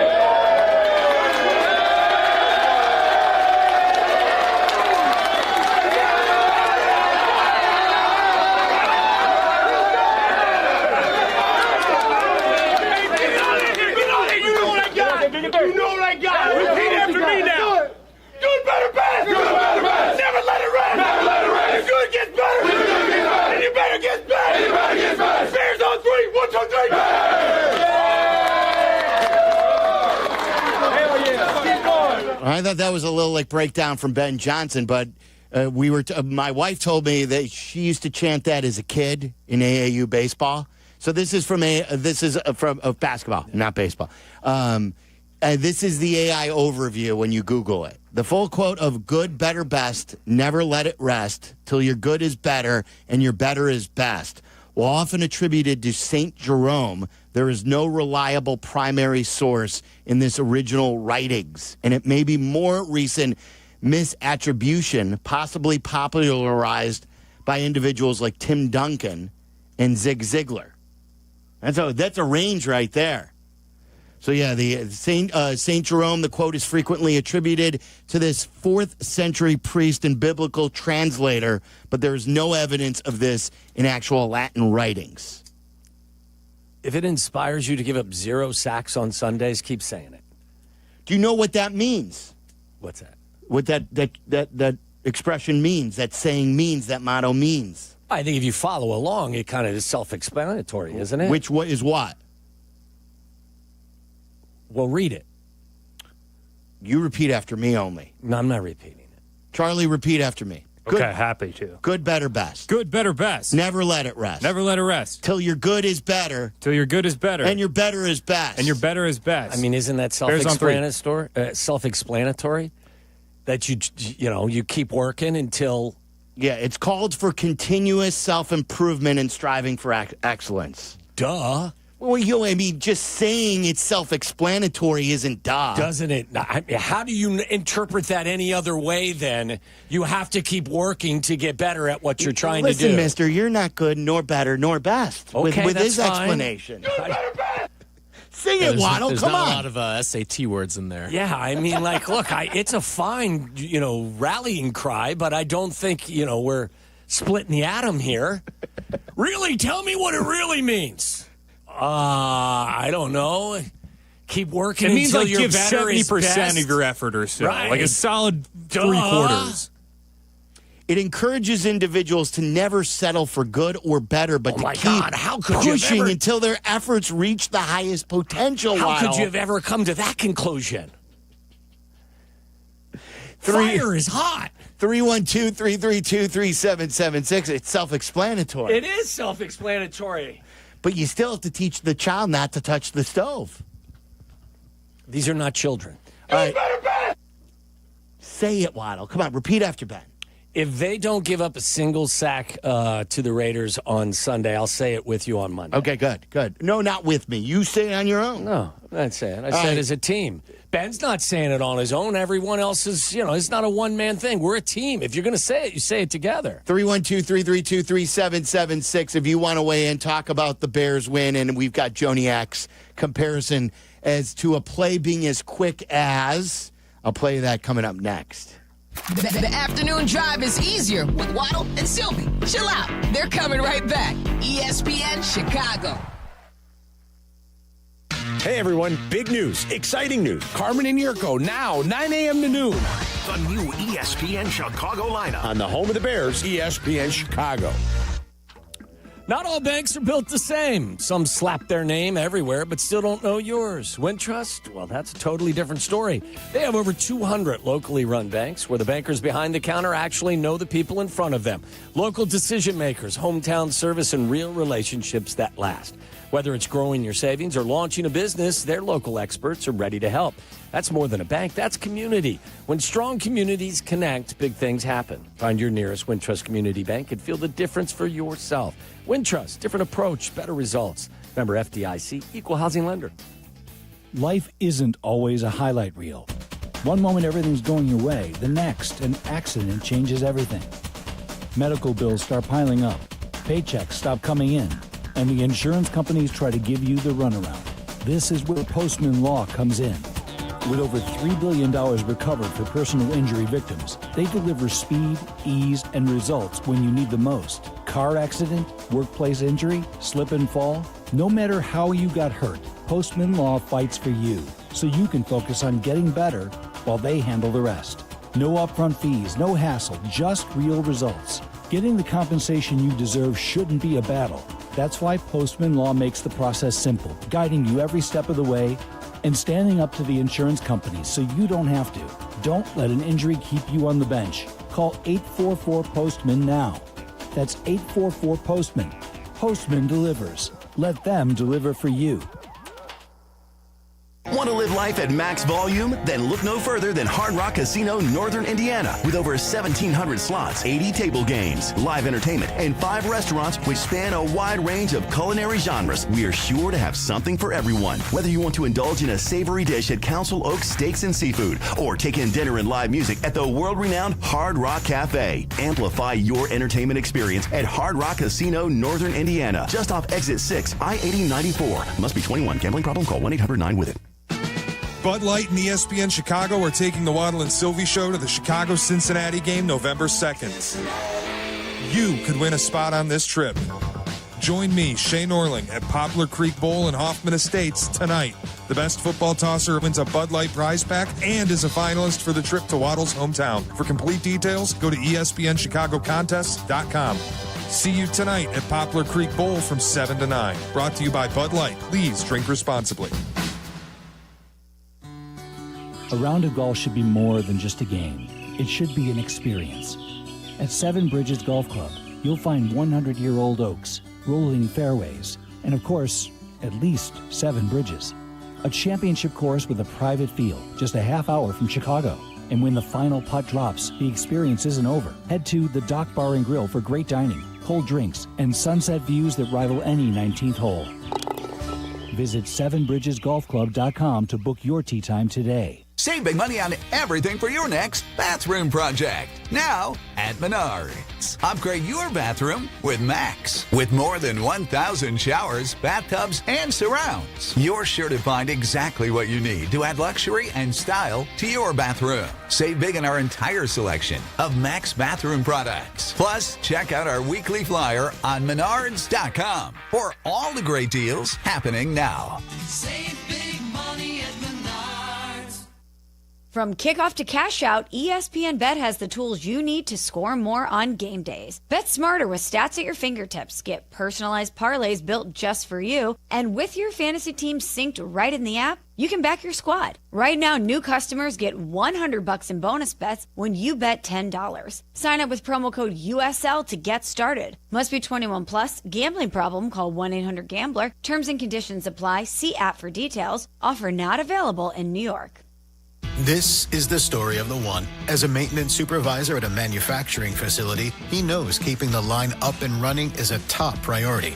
That's why he chooses Grainger. Because when a drive belt gets damaged, Grainger makes it easy to find the exact specs for the replacement product he needs. And next day delivery helps ensure he'll have everything in place and running like clockwork. Call 1-800-GRAINGER, click Grainger.com, or just stop by. Grainger, for the ones who get it done.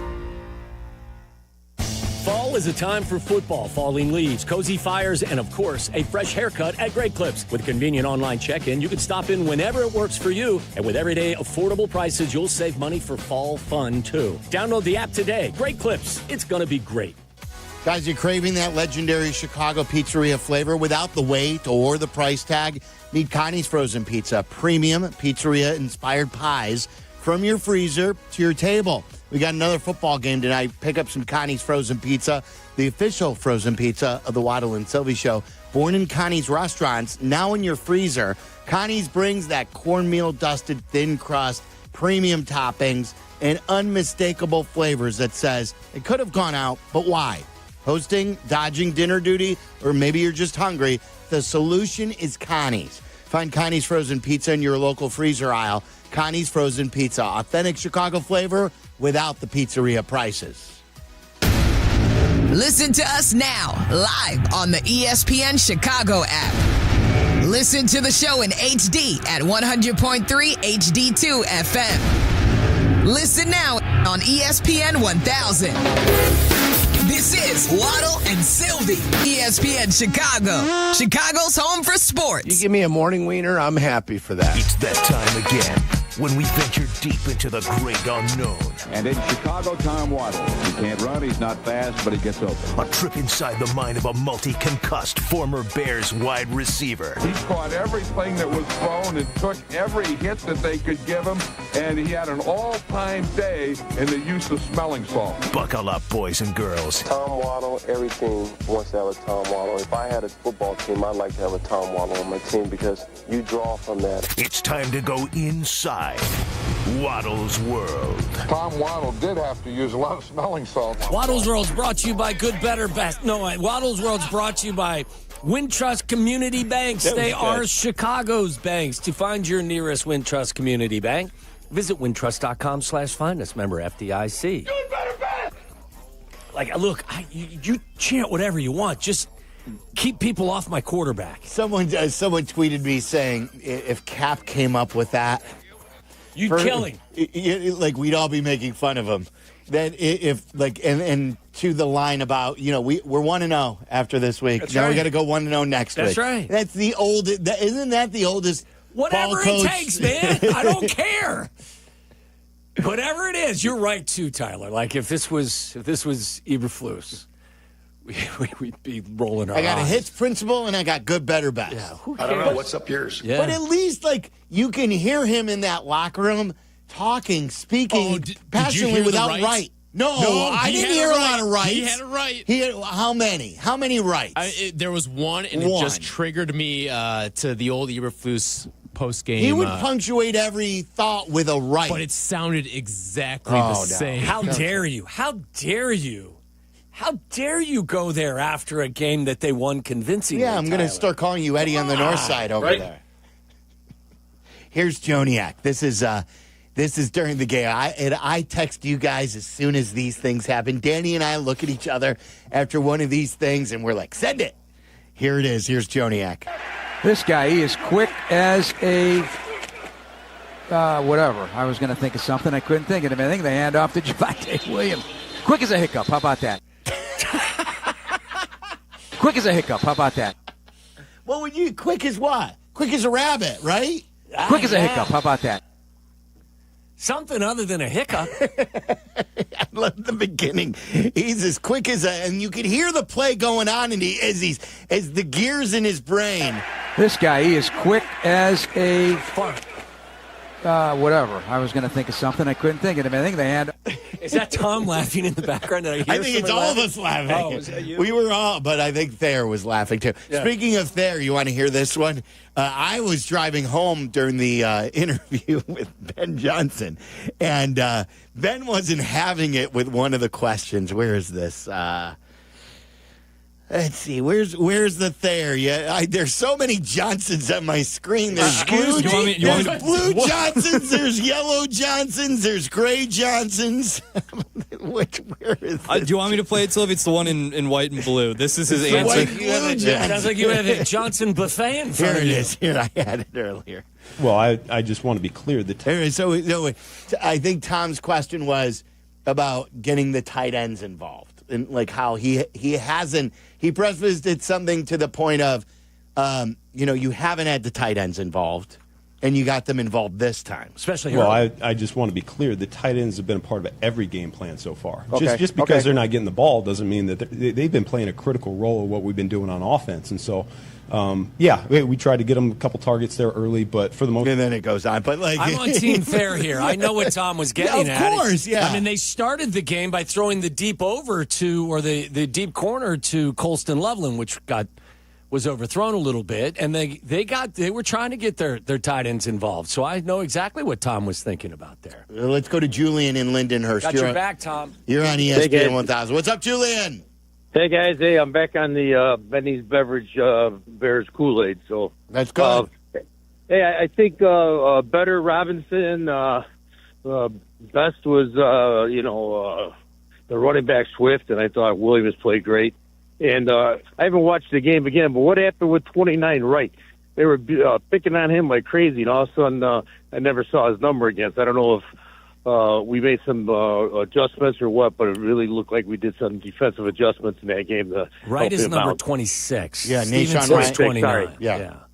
26, that was right. I look, you're going to complete some passes, and I thought Dennis Allen had a really good game plan. They played a lot of two safety high, which means they were just trying to keep everything in front of them. They played a lot of man underneath it, but they had help over the top. When CeeDee Lamb goes out, I think that changes the approach from the Dallas Cowboys, and it plays into the hand of the Bears as you're trying to keep everything in front of you. Look, I mean, corners are going to give up completions. I didn't think there were really any huge incidents or situations where guys got beaten badly. Like George Pickens, got the best of Wright in the end zone. That happens. I mean, like a one-handed catch. Look, I was very critical of both Wright and Stevenson last week. I can't sit here and tell you I'm going to be overly critical of them this week. I thought Stevenson played really well, and I thought Wright was significantly more stable than he was the week before. Lewis and Lyle, you're on ESPN 1000. What's up, Lewis? Hey, afternoon, guys. Long time no talk. Hey, so Silvy, you remember Waddle was on vacation. You and Dion asked who was going to be the biggest surprise in Chicago sports. Do you remember what I said? I think you said DeAndre Swift. I said Tremaine Edmonds because he was going to live up to his contract. Now, I don't know, if he's fully lived up to it, but if he keeps playing like that, I think he will have lived up to his contract and then some. Now, I also said that Eddie on the north side would surprise us by saying something positive, and I think after today, that's never going to happen. It's not going to happen. Well, I would say, Lewis, let's give credit where credit is due. Tremaine was excellent yesterday. He was also part of a defense over the 5 previous quarters that gave up 680 yards and 73 points. So I'm thrilled to see that the message was received and acted upon, but it doesn't kind of erase what we saw the first 2 weeks from this defense, especially in the fourth quarter against the Vikings. Wouldn't you love to be 2-1 right now? Of course. If the defense had stiffened up and taken care of business, now I'm not going to completely absolve the offense of they need to do better as well. But this defense really had a letdown in the fourth quarter of that game against the Vikings and then got boat raced against the Lions. Thrilled at what I saw yesterday, but...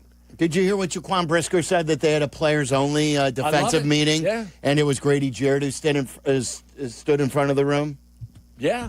I think that the message was heard. The message was heard from the coaches first, and then the message was heard from the leaders of that defense second. Right. And you know what? And I think this is a good lesson for Brisker, too, going forward. They wanted to have no coaches in there. They wanted to have no offense in there. They wanted just defense. So put it on yourself instead of blaming the coaches in the future about not having you in position. So when someone tweets you and they say, hey, you're not being used right, don't fan the flames by commenting on it. Yeah, you're right, use me, or retweeting it. You take the mentality of the players-only meeting and put it on yourself.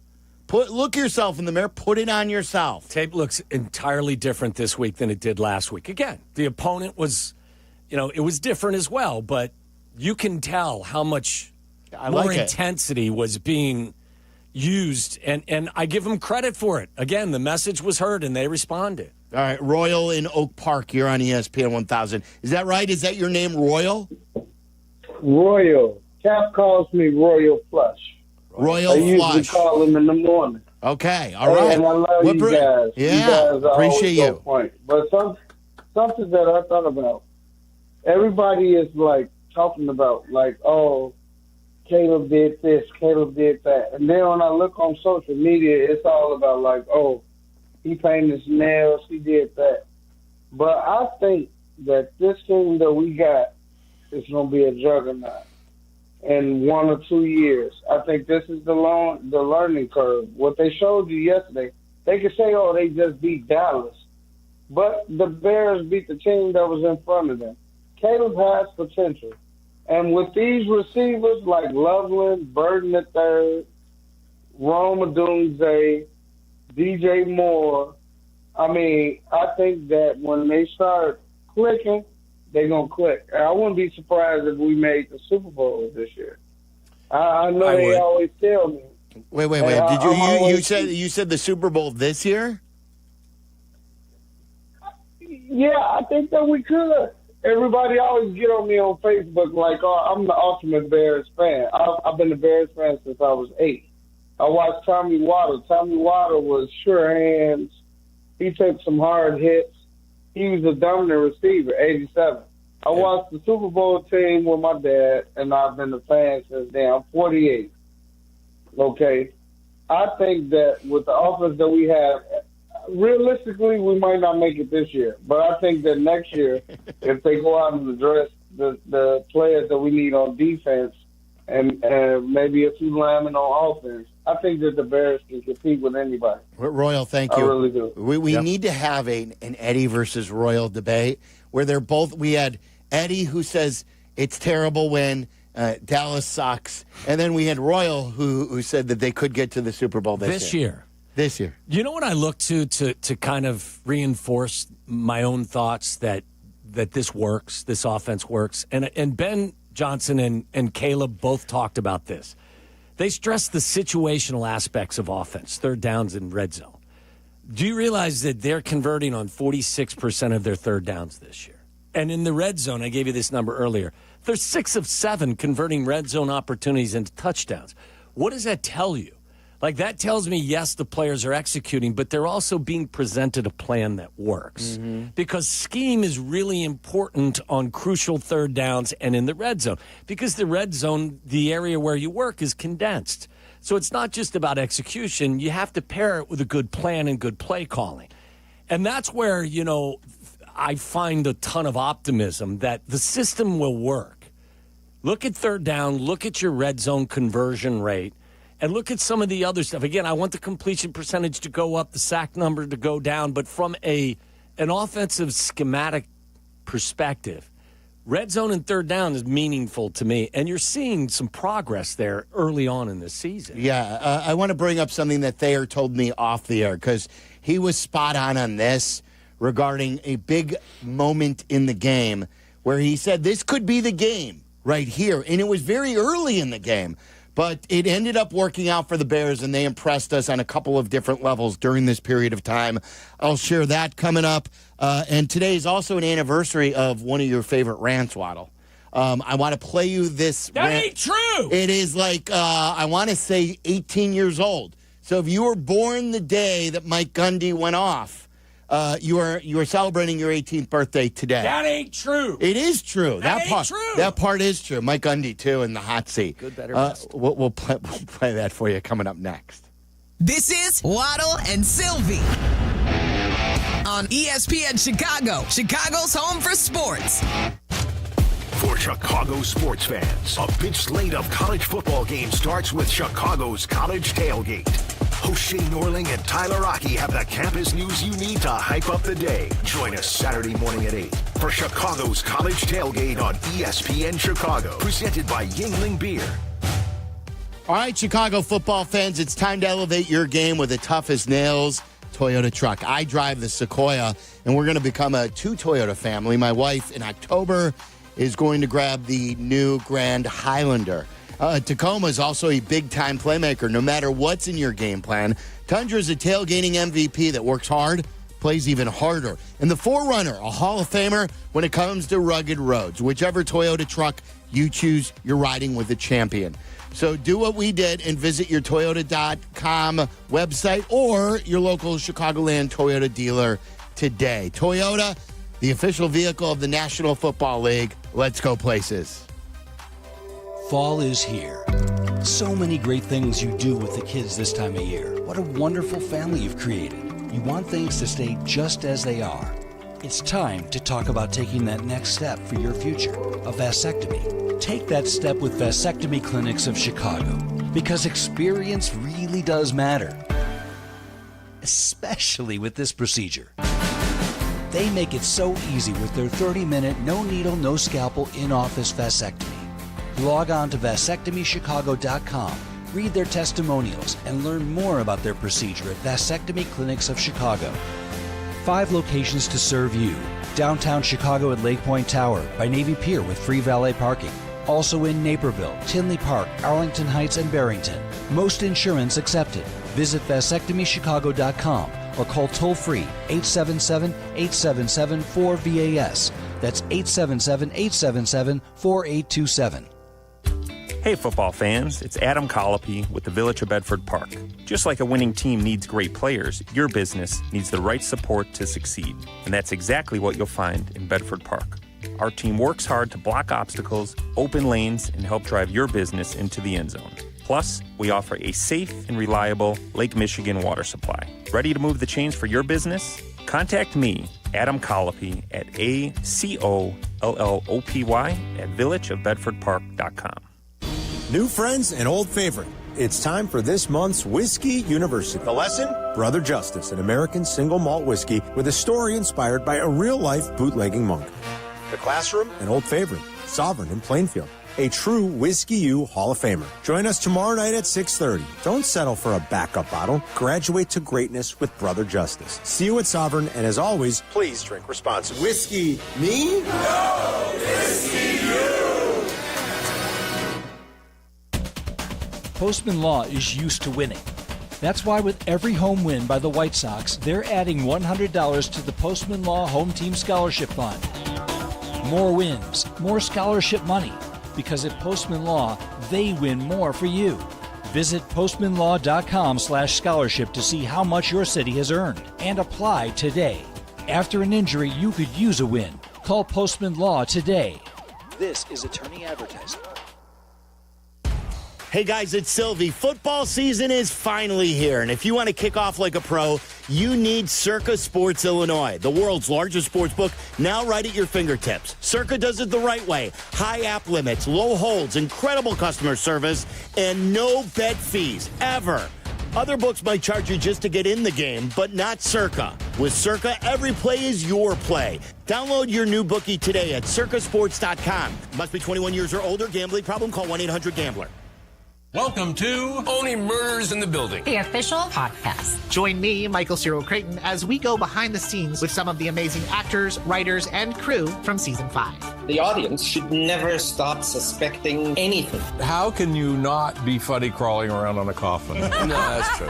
Catch Only Murders in the Building official podcast, premiering September 9th wherever you get your podcasts. And watch Only Murders in the Building, streaming on Hulu and Hulu on Disney Plus for bundle subscribers. Terms apply. Life insurance. Why are you putting it off? Can't afford it? Too much hassle? Think you don't need it? There's lots of excuses for putting off life insurance. But if you weren't there, who would pay the mortgage and other bills? With Ethos, you could be covered in 10 minutes and boom, family protected. Ethos. Fast and easy online term life insurance. Up to $2 million in coverage with no medical exam. Some policies as low as $1 a day. Answer a few health questions and get your free quote at ethos.com/play. That's ethos.com/play. Think you're strong? Prove it at the Illinois Playing Pool, Saturday, September 27th at O'Hare. Teams of 20 take on the ultimate challenge, moving a 95,000-pound United Airlines 737 jet. We in? No, I believe we're going to be in Vegas. Yes, it is a real plane, and all proceeds benefit Special Olympics Illinois. Sign up now at IllinoisPlayingPool.com. Follow Chicago's Home for Sports on Instagram at ESPN_Chicago. This is Waddle and Silvy. Listen now in HD on our app and on ESPN 1000. We had you on the field earlier, and we weren't able to sneak in the question whether or not you ran into Matt Eberflus. Did you guys at all say hello to Matt Eberflus today? I saw him, but I didn't want to say hi. I still have a bad taste. I have a bad taste in my mouth. So he's not getting a Christmas card from you or birthday card, nothing like that? No. Okay. Me and the dogs are going to keep that one picture for you and your family. So, listen, I don't dislike Matt at all. I wish the best for him. But, it's not like he ever went out his way to come and say hi or something. But, I'm a Bears fan, and that's where my loyalties lie. I love that. Thayer is as unique of a guy as I've ever met. Once you leave the family, you're out. Oh, yeah, well, he was never that nice to me. Yeah, getting a Chris's card. was outstanding. Thayer said, turn to me. We were talking during Let me guess. Can I guess at the moment? Yeah. Stevenson's taking the ball away early on the first drive. No. Ooh, really? Okay. No, This was a projection about something late in the second quarter. The Cowboys get the ball back. I'm trying to think. The Bears just kicked a field goal, and they did. Is this when Rome dropped the ball? I think, and they had to settle for a field goal. Yeah, they kicked the field goal. So they settled for a field goal, and they took a 17-14 lead. It was right after the Cowboys had tied them. Bears respond with an 8-play, 54-yard drive, but not a touchdown. Field goal. Thayer looks at me as the Cowboys take over with 4:15 left in the second quarter, and he said, Silvy, this could be the game right here. He says this is going to really decide the game. He goes, if the Cowboys go downfield and score, they could double dip. They get the ball to start the second half, and they can really take control of this game. So it's up to the Bears to really stop them. And it turned out like he was right. Like this was a huge game-changing moment, except for the other team. The Bears sent them on a 3-and-out, 1-yard run, incompletion, 5-yard pass, punt. Bears get the ball back before the half with about 2:36 left, 7 plays, 71 yards. It was one of the best 2-minute drives I've seen the Bears have in a long, long time. They didn't use their timeouts. They forced the Cowboys to burn theirs. Mm-hmm. They took it slow, then they started stepping on the gas, and they executed. So now they take the 10-point lead. By the way, in that drive, the throw that Caleb Williams makes to Luther Burden III is just a thing of beauty. He feathers it throw over the top of 2 guys. It was, sorry to interrupt. I just wanted to get that. So now it's 24-14 at the half. And now the Cowboys do get the ball. And what do the Bears do to start it? They force a punt. They did go 7 plays, and held the ball a little bit, but not. They didn't really drive. 7 plays, they punt. Bears have the ball now up 10, and what do the Bears do? The Bears go on that 19-play, 76-yard drive. Instead of the Cowboys double-dipping, the Bears used their last possession of the first half on a beautiful 2-minute drive, and then the first possession of the second half, they go on a 19-play, imposing your will on them drive and played physical football, and he was right. That period ended up deciding the ball game, but it went in the way of the Bears. Tom Thayer is not football stupid. No, he's football smart. He's very football He's a football smart. genius. And before we go to break, I want to play you this. This is the 18-year anniversary today of one of the best sports. That ain't true. This is one of the best sports rants of all time, is it not? Yes. And this is not the long version. These are just the highlights. I'll never forget we were in our first year of the show. And by the way, this was meaningful to me because Mike Gundy and I are the same exact age. And the same person, I think. I don't you know were about visors. You're both big visor guys. Yeah, he was a big visor. I haven't worn the visor in quite some time, but he's a big visor guy. They talk alike, too. And now whenever you hear Waddle say, that ain't true, he'll just shout that out about something where we're lying about him. And it all stems back to this famous Mike Gundy rant at a reporter at a press conference 18 years ago on this day. If you want to go after an athlete, one of my athletes, you go after one that doesn't do the right things. You don't downgrade him because he does everything right and may not play as well on Saturday, and you let us make that decision. That's why I don't read the newspaper, because it's garbage, and the editor that let it come out is garbage. Attacking an amateur athlete for doing everything right. And then you want to write articles about guys that don't do things right and downgrade them, the ones that do make plays. Are you kidding me? Where are we at in society today? Come after me. I'm a man. I'm 40. I'm not a kid. Write something about me. That's the shortened version. That's fabulous. And then the that ain't true in there. You got it. If you've not seen it in a while, or if you've never heard it, or even if you love it, you got to Google that thing and watch the whole thing. Tyler said that he may be on his way out at his alma mater. Yes. He was an outstanding quarterback at Oklahoma State. Good showing against Tulsa on Friday night. Yeah, he knows he could probably be on the way out. What is it now? It's been 20 years that he's been the head coach? At least, yeah. And Dabo, not a good weekend for Dabo either. No, not at all. All right, coming up next, there is one former NFL coach who believes that Caleb, if he hasn't arrived yet, will arrive very, very soon and is buying Caleb Williams stock. I'll play that. We've got plenty of room here to take your call, so if you're on hold, be patient. 312-332-3776 if you want to get in. We are guest-free until Joniak joins us to Crosstalk for Bears Weekly at 6:10. You're listening to Waddle and Silvy on ESPN 1000, Chicago's home for sports. Bears and Raiders. Joniak and Thayer call the game. Sunday at 3:30. This is the home of the Bears. Pick up ESPN Chicago. Guys, you've heard me talk about Window Nation for a while. I even get texts from friends saying, hey, you really a customer of Window Nation? Damn straight. New windows in the living room, new windows in the kitchen, master bedroom, and kids' rooms. We did 2 different projects, and we loved them so much the first time that we went back for more.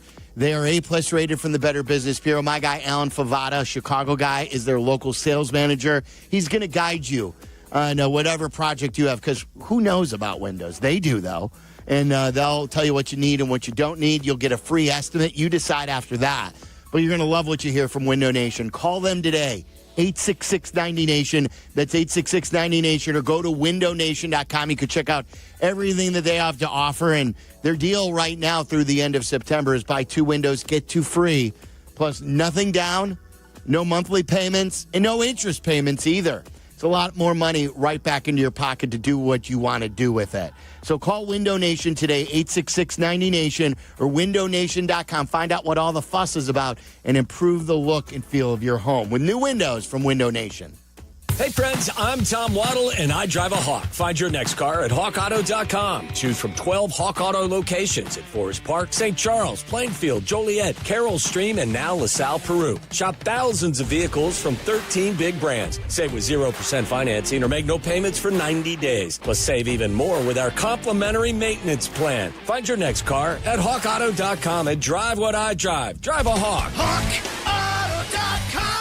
Financing and plan on select models with approved credit. Save big money on doors at Menards. Mastercraft makes great doors inside and out, building the highest quality doors in a wide variety of styles. Add beauty to your home's entryway with an exterior door from Mastercraft. Shop the best in-stock selection or design your door your way, in-store or online. Plus, check out our weekly flyer on Menards.com for all the great deals happening now.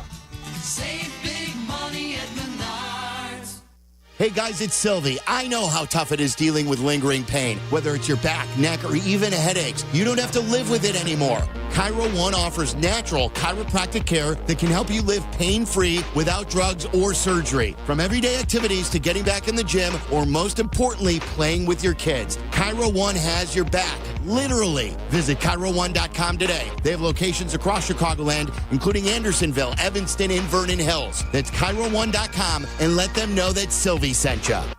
What if a quarterback completed 4 out of his 5 passes? Or a point guard hit 4 out of 5 shots from behind the arc? Well, now, when you're hiring, you can play at that level. Because 4 out of 5 employers who post on ZipRecruiter get a quality candidate within the first day. ZipRecruiter's technology hustles to find skilled people for your job. And you can invite your top picks to apply. Try ZipRecruiter for free today at ZipRecruiter.com/sports. That's ZipRecruiter.com/sports.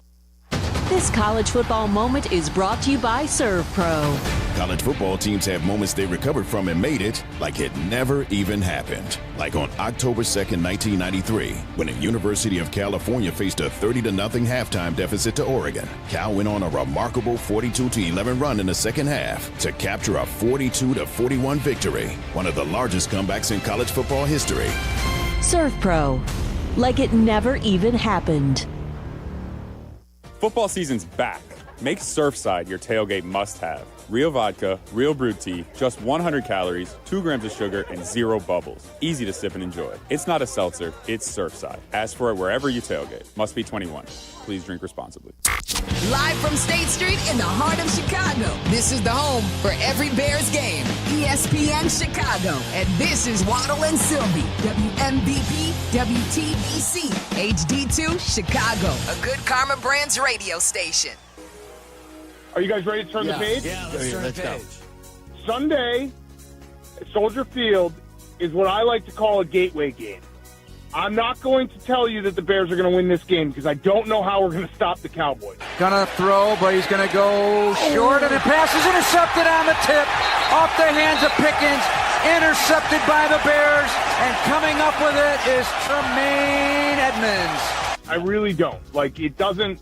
How are we going to stop the Cowboys? To the left, gets into Bears territory to the 40, had a steam to the 40. Or knocked him out inside the 30, and they say he fumbled the ball and took it out of his hands. Tyreek Stevenson ripped it out of his hands. No clue. But if the Bears come away with a win on Sunday. Snap back, Caleb going to throw down the left side lane. Open at the 10 to the 5. Adunze! Touchdown! Touchdown, Bears! You ready for this? You got a bunch of wins coming up? Don't be shocked if they're 5-4 or 6-3. Takes the snap, looking, scanning, now running right, gonna throw back of the end zone, middle, DJ Moore, touchdown, touchdown Bears. That's right, Barstool Big Cat has opened up the gateway. That's what he tweeted after the game. He joins us each and every Wednesday. Called this a gateway game. Don't let the Bears get hot. Because it could lead to a 5-4 or 6-3 record with the upcoming schedule. I think the game in Vegas is one of the more important games. I get it. It's only the fourth game of the season, but think about how we'll feel if they build on what we saw yesterday versus how we'll feel if they fall flat in Vegas. Oh, yeah. It'll be night and day. Night and day. I mean, all of the good mojo that was created with a complete victory yesterday on the lakefront will kind of go off into the ether. Everyone will call and say, see, he told you how bad Dallas was. The Raiders weren't even playing that well, and they beat you. Now you gotta go to Washington next. Or you win the game and you do what you're supposed to do. No one will crown anybody, but you'll say, hey, you've recovered from an awful 0-2 start to go 2-2. Now you got a week off to get ready with Ben Johnson's playbook against the Commanders. And you go to Washington, where one of the more demoralizing events in recent Chicago Bear history took place. It's got to be, though, other than the end of a season, when the Bears lost to Green Bay to win the division. Remember that game in 2013? Yes. Of those types of games, it's got to be the most demoralizing regular season game in the history of the Bears. Yeah. Doesn't it? I mean, how could you not say what that Commanders game did to that team? The loss just in its own right. And then what it led to, there's not a bigger regular season loss other than a game that decided a division or playoff hopes. Yeah, there's no doubt that one stung and lingered for so very long. So don't lose this loving feeling, okay? When you go to Vegas, don't lose it. Build on it. Will you sing that for us at least? No. Tom Cruise did in the original. I'm not Tom Cruise, obviously. Significantly taller. I thought you would be in a better mood today. I'm in a great mood. And by the way, congratulations to Georgia and Jack, and you and Cara and the Gordon family and everybody. Yeah. Grandson number 2. That's right. Is this true? Do we have a baller on our hands? Well, his name is John Wall Gordon, but it's not because of the former Wizards guard. It's because of Father Jack Wall, who is a dear family friend. They named him after Father Jack, so that's why. So John Wall is in the building, but this Johnny, Tommy, and Johnny. That's those are the boys. Were you over the moon? Yes, of course. I mean, another member of the family for sure. I'm thrilled that my daughter and my new grandson both are doing great, and they'll both come home from the hospital tomorrow. So I'm going to say this, that even bigger than the Victory Monday for the Bears is a Victory Monday for the Waddles and the Gordons, and wins with Wallner are brought to you by Wallner Law. Wallner Law handles the toughest car accident cases in Chicago. Call them at 312-8-million. Wallner Law. Win with Wallner, and a W for the entire family. And by the way, I think my son-in-law, Jack, was thrilled that his son was born on September 21st because of the Earth, Wind, and Fire song. You'll never forget his birthday.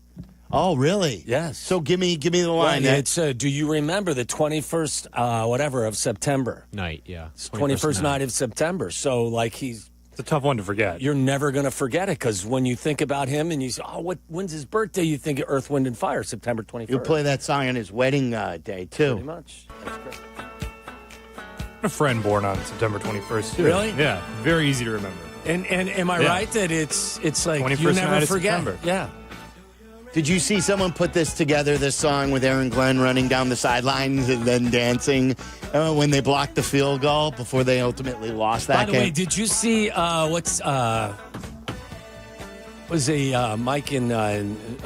Mike Greenberg? No. Golick? No. Jordan? No. In New York. Psychopath. I know. I'm struggling with that. Mike Greenberg is in New York. No, I know.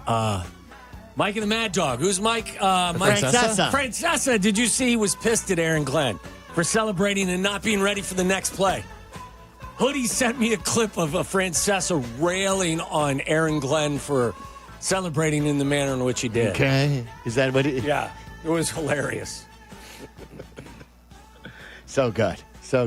And it's so Francesa, too. Yes. But speaking of New York, this was the coach I was alluding to before the break, and then we'll get to all your calls. Rex Ryan on Get Up today. Oh, yeah, I saw this. He loves Ben Johnson. He's always loved Ben Johnson. Does his son work for the Lions? Which team does he work for? I'm not sure. That may be true. I don't know. But he's always loved Ben Johnson and that entire outfit there in Detroit.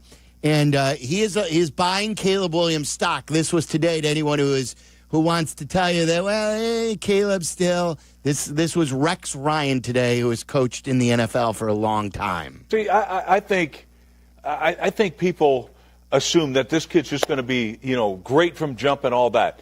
Look, he has the tools to be great from jump, but the man's never been underneath center. Right. Like now, It takes time, and that's what you're going to see. Slow development through the year. He's just going to get better and better and better. And why? Ben Johnson's amazing as a coach, a phenomenal play caller.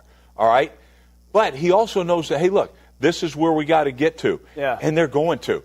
So he believes they're going to get there. And like Ben has been saying, Theo used to say this all the time, that development isn't linear. There will be games where he takes a dip back, and we will get all the calls saying, hey, he's overrated. But by the end of the year, hopefully he is a much better quarterback. I also saw on Get Up today one of the graphics. I didn't hear it. I just read it. Is Jordan Love the weak link? Wasn't it 2 weeks ago that they were touting him for MVP? Yes, absolutely. Like, that's how it goes these days. I get whiplash trying to follow it. It does. Nothing is within like just the confines of a win. Everything has to be a proclamation. And that's why, like, today I wanted just to celebrate a win. Yes. It doesn't have to mean anything. We don't know where they're going to go. Are they going to really take advantage? But it's nice to finally just talk about a win after weeks and weeks and weeks. Just acknowledge that a defense that was challenged actually rose to that challenge, and an offense went out there and had what was, to this point, very early in Ben Johnson's career, signature performance. All right, let's get to a lot of calls here. Let's see how many we could get to. Tom is in Arlington Heights. What's up, Tommy? You're on ESPN 1000. Good, better, best. Oh, anyway. Very good. Well done, Tom. I have called before, and I spoke with you guys after the Buffalo game in preseason. Uh-huh. And I identified myself as a Tommy Waddle disciple. Amen, so, Tom. You guys have already made the point that I need to make, so I'm just going to reinforce it. You guys, a moment ago, said the Las Vegas game will be the key, because what I asked you to do is let's talk after week 4.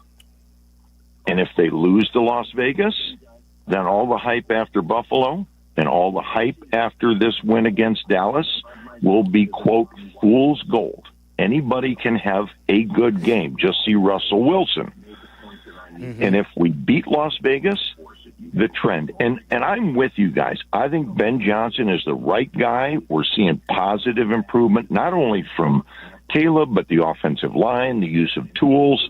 So just let's wait another week. Certainly enjoy this win, Bears fans. Yeah, I know. I think We've it's waited a long Very time. measured. I think it's very fair. I think everything you say is fair. You don't have to like dock the boat with a proclamation about the Bears after they beat the Cowboys, other than to say we've been exhausted about talking about losses. We like the positive vibes. Now build on them. Yes. Barry, you're in the South Loop and on ESPN 1000. What's up, Barry? Hey, so a couple of things. First of all, I think the greatest coaching job that Ben Johnson is going to do is if he can get, DJ Moore back on track, because he's like an old guy losing his spot, and that's one of the hardest things to do in the world because I know I'm 65 years old. That's the first thing. The second thing is that I got to tell you something. Yesterday, I pulled Caleb Williams and Nanuka, whatever the guy's name is from the Rams, and I put in CeeDee Lamb and Prescott. Ooh. So you lost 10K never yesterday, man. Listen, Barry. I lost 10K. Barry, you never sit Puka Nacua. Puka Nacua is one of the most productive receivers. I'm going for the points. I'm thinking you got Prescott and Lamb, and they were going to blow that defense out of the water. I know, but there was nobody else you could have sat instead of Puka Nacua? No, I made the mistake. The numbers balanced out, man, on fantasy draft. You can Last thing, I got to tell you this, Sylvie. You can Guess never, who I met? You can never I met criticize Adam. Ben Johnson, though, by the way, now, after that coaching move. Oh, no, I can't. All right, go ahead. I What were met you going to Adam, say? too. I forgot to tell you. You met who? No, I'm here. I met Adam from Window Nation. I got my windows installed by them. There you go. That's awesome. That's good. Barry, we appreciate that. Take care, guys. See, there you go. Another satisfied customer. I was going to say, another satisfied customer. Puka Nacua had, 10 catches for 130 yards. He is steady as the day is long. He's steady and great. He now has 29 catches in 3 games. Yeah, they choked that one away, though. Marcus in Minneapolis, you're on ESPN 1000. What's up, Marcus? What's up, guys? Sylvia, I got a random question. I've been hearing you say, I know doing losses, of course, you're talking about the negatives, but you mentioned doing the loss that Darnell Wright was just like an average, above average tackle. Average plus, I called him. Yeah, and I'm wondering, is that based on talent, or are you including the penalties with that? Because talent-wise, I think he's still up there. Oh, yeah, talent-wise, I'm talking about production on the field and positives versus the negatives. And the 5 penalties is a lot. I agree with that. Yeah. But talent-wise, I think he's still top-notch. He's very inconsistent because one play you'll see him drive someone into the ground, and the next play you'll see him out over his feet and off balance and get beat on a pass rush. So. I like that, short and to the point. All right, let's go to Chase on the south side. Chase, you going to Vegas? It's too good, unfortunately. No, I thought you were in already. You were one of the first guys to tell me that you already signed up for Vegas.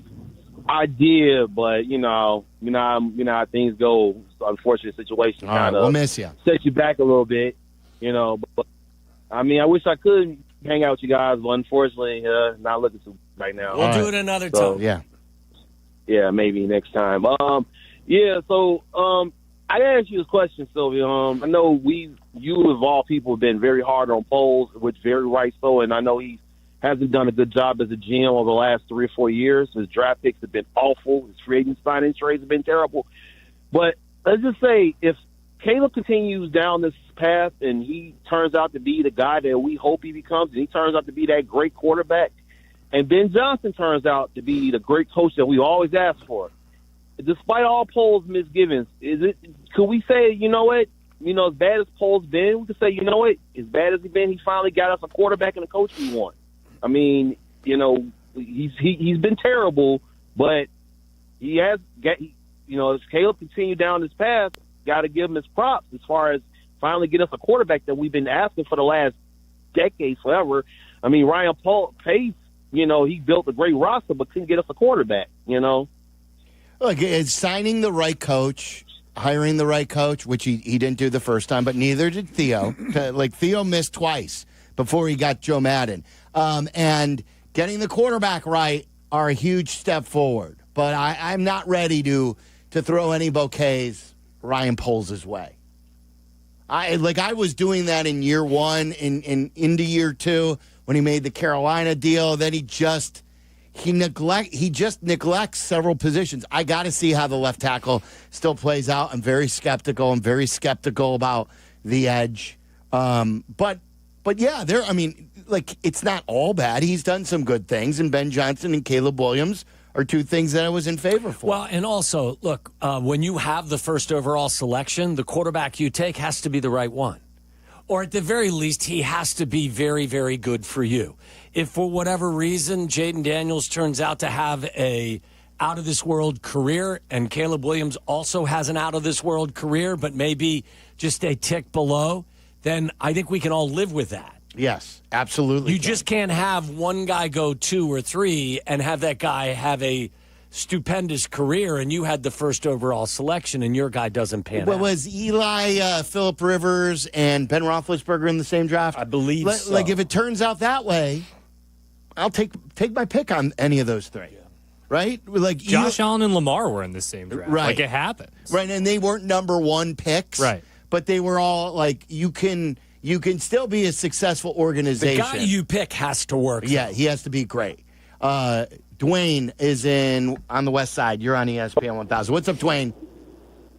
Hey, what's going on, guys? Hey. First-time caller, long-time listener. We appreciate you, Dwayne. Thank you.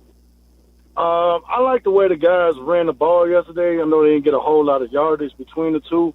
But what do you think they could go get Alvin Kamara from the Saints or some type of running back that could be out there later on in free agency? It's not a bad thought. I heard the guys talking about it this morning regarding Kamara. I think he signed for another year.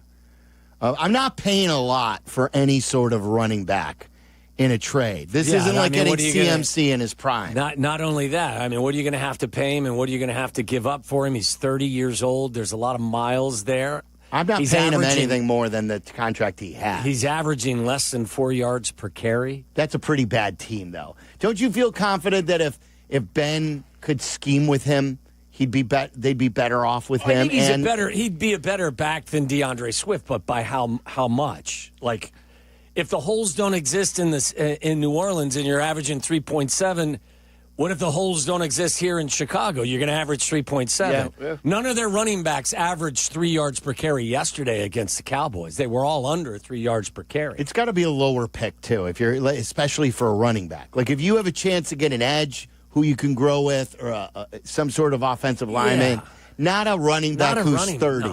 No, I mean, listen, unless cheap. You had an opportunity to sign J.K. Dobbins in the offseason, like as a free agent. I don't believe really there was any huge market for him either, and you decided against it. And I believe, where's he at now? I know he's playing well. He's in Denver. Yes, averaging 5.5 yards per carry and 74 rushing yards per game.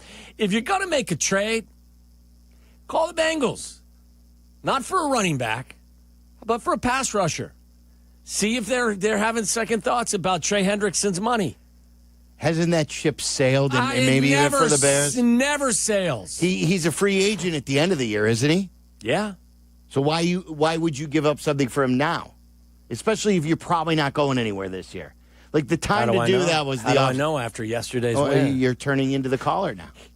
The gateway game. No, but I mean, look, maybe they could also franchise him. Maybe they won't. I know they won't because it's the Bengals, but listen, I'm not going to give up on it. I'm just not. Okay. I mean, I'm like a dog fine. on a bone. Go for it. I'm on. Never give up on love. Thank you, Charlie. John in Phoenix, you're on ESPN 1000. What's up, Johnny? Hey, happy Bears Victory Monday, boys. That's right, you too. Yeah. No, I wanted to point out, so we played great in all phases yesterday, and yes, we have to win on Sunday, but I want to see a dominating win. We need to separate ourselves from the bottom of the pack of the NFL and show that we are making strides forward. And I'd like to give honorable mention to, I think it's Theo Benedict, the Canadian kid. He came in for a couple plays yesterday and threw some nasty blocks. If you go look at the tape, I was like, okay, there, nice block. So I just wanted to give some honorable mention to him. Yeah, and remember, he's not a right tackle. I don't know what his natural position is, but he is listed on the depth chart as their backup left tackle, their backup right tackle. Ozzie Trapilla was down. So when Darnell Wright got dinged, what was it, a finger or a wrist or something? I thought it was an elbow. Elbow? Is that what it was? I thought it was. I may be probably wrong. right. I thought it was an elbow. We were trying to determine in the booth, and we don't have the audio. I thought he came back in, and if I'm not mistaken, I thought he had an elbow, some sort of an elbow brace on. I may be wrong. He came back right at, I think he was at the start of their first drive in the third quarter. Yeah. So he finished the game. But yeah, I still believe that the way he's talking about Benedict and the way he's still talking about Braxton Jones, that a change could happen maybe even as far as early as the bye. Let's see how the guys are playing. Like, if Braxton Jones plays the way he did yesterday without giving up a single pressure, you're not going to make a change. Right. But I don't have any delusions that that's going to be, how he performs at that high level throughout the course of the remainder of the year. I mean, not many guys don't give up a single pressure in a game. McRobert, you're on ESPN 1000. What's up, McRobert? Hey, guys. Waddle, congrats to your family. Thank you. Thank you. Also want to say, safe travels to everybody going to Vegas. Thank you. So, Big C had mentioned a couple things. I don't know what this guy's talking about. He would have been better off just saying the Bears should have taken Jaden Daniels. The Bears controlled the ball for like 60% of the second half, and they had a 19-play drive in the third quarter. 19 plays is like insane. 12 plays is good. I believe Big C also called a few years ago and said that Caleb Williams was the black Baker Mayfield. I'm pretty positive on saying that, and that seemed to age poorly. Yeah, you're absolutely right about that. We would take a Baker Mayfield stat year from anybody. Sure, go ahead. Yeah, I think a lot of teams would take Baker or Caleb right now. And as far as names out there, Hendrickson's a good one. Well, what about Bradley Chubb or Tyreek Hill from the Dolphins? I don't think McRobert, I don't think they have a need for another wide receiver. Yeah, and I'm not bringing Tyreek Hill into my building. I mean, I'm not. But you could Bradley Chubb for sure. Another rusher, pass rusher. Yeah, I mean, I don't think you're going to. Is he playing right now? Where's he at? Is he with Miami? Yeah, Miami, I think you look at the Dolphins and they're going to probably be in sell mode. Jalen Phillips is another guy who, he's probably somebody that in theory you want to keep around, but we've seen a lot of these younger pass rushers get moved. I mean, even Bradley Chubb was traded before his rookie contract was up. Adam in Dallas has a story for us. Adam, you're on ESPN 1000. What's up? What's up, fellas? Hey, got a Gundy story. I was coaching high school ball down here in Texas, and we had a really good running back that they were in recruiting. And we had another kid, receiver, that was good player, not a great one, but real funny, and he could do that Gundy speech. He had everything down, even the mannerisms. So I'm about to leave the office, and the running back comes up to me and says, hey, wait, he's going to do the Gundy for Gundy. So this kid did the whole speech, everything, for Mike Gundy as he's sitting in there recruiting our running back, and Gundy loved it. He ate it up. He recorded it on his phone. I think he sent it to his kid. But it was just a funny, neat experience. That is really cool. Adam, are you still coaching high school in Texas? No, I'm not coaching right now, but I coached for a long time down here. What is it advertised, like the Friday night lights, the stadiums, and all that? Is advertised? Yes, sir. We coached at a pretty high level and at a pretty big level in Texas, and on good games, really good rivalry games, we get 20, 25,000 at a game. It's incredible. I mean, we had 40,000 at our state championship game. So it's a big deal. It is something. Like, even in, what was the show that you were just watching with the oil? Landman? Landman. Landman took place in the same area as Friday Night Lights was shot. Was it Odessa Permian? Yeah, I believe yeah. And these stadiums look like college stadiums. My brother, when he was a senior, they played their junior and a senior at Moeller. They played their home games at Nippert Stadium, which was the home of the University of Cincinnati Bearcats. They would sell out the game on Friday night.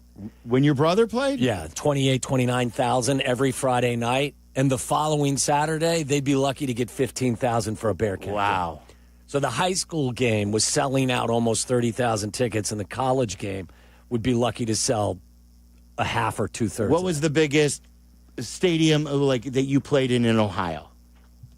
Did you play in one of those games, where there were several thousand? The Shoe? No, I never played there. The year after me, they played the state championship game at the Shoe. You've missed everything. Wait a minute. The Rubber Bowl, the Akron Rubber Bowl, we played there. Hold on here.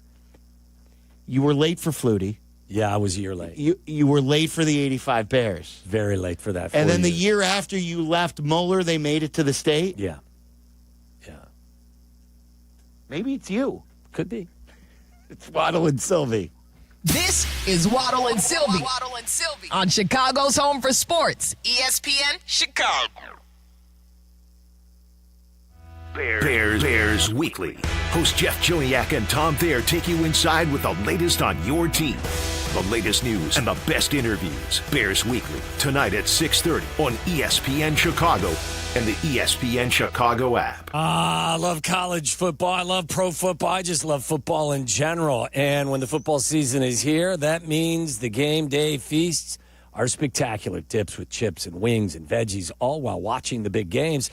And that means Daisy French onion dip and Daisy ranch dip as well. These are as delicious as a homemade dip, and they are made with real herbs and spices and other ingredients that you'd find right there in your own kitchen. So do what we do. Put Daisy French onion dips on your game day roster. Look for Daisy French onion dip at your local grocery store. Hard Rock Casino Northern Indiana wants you to drive away a winner this September. Every Friday, we're giving away a brand new 2026 Jaguar. Earn entries weekly to increase your chances of driving away in luxury and style. Join us at Hard Rock Casino Northern Indiana each Friday in September. Be there, and you could be the next lucky winner to drive away in a Jaguar. Hard Rock Casino Northern Indiana, just off Exit 6, I-8094. Must be 21 or older. Gambling problem? Call 1-800-9-WITH-IT. Crash, bang, suddenly you are on the DL. If that happens as a result of somebody else's negligence, we can help. I'm Jim Morisi, Chicago personal injury lawyer. Our experienced attorneys and support staff will talk with you during a free consultation, tell you your options, and ensure that you take the right steps throughout the entire process. Visit us at MorisiLongo.com. That's MoriciLongo.com. Your future is our priority. Save big money on your next project now at Menards. We've got it all, from big to small. Honeywell home thermostats keep your home's temperature comfortable through every season, while saving on your heating and cooling bill. Hurry in today and save big money on Honeywell thermostats at Menards. Plus, check out our weekly flyer on Menards.com for all the great deals happening now. Save big money at Menards. New friends and old favorite. It's time for this month's Whiskey University. The lesson? Brother Justice, an American single malt whiskey with a story inspired by a real-life bootlegging monk. The classroom? An old favorite, Sovereign in Plainfield. A true Whiskey U Hall of Famer. Join us tomorrow night at 6:30. Don't settle for a backup bottle. Graduate to greatness with Brother Justice. See you at Sovereign, and as always, please drink responsibly. Whiskey me? No, Whiskey you!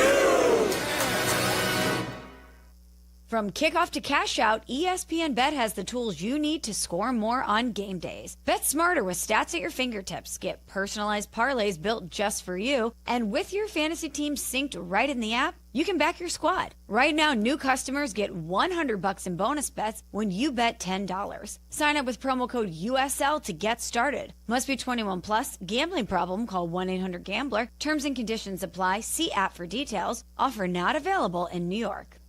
Whether you're building a single roof or a successful roofing business, roofing contractors like you need the right tools for the job, and software is no exception.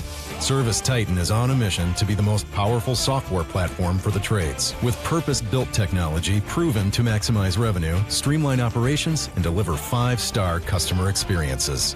We are taking roofing companies like yours to the next level and beyond. Service Titan, we are built for this. See what we can do for roofers at servicetitan.com.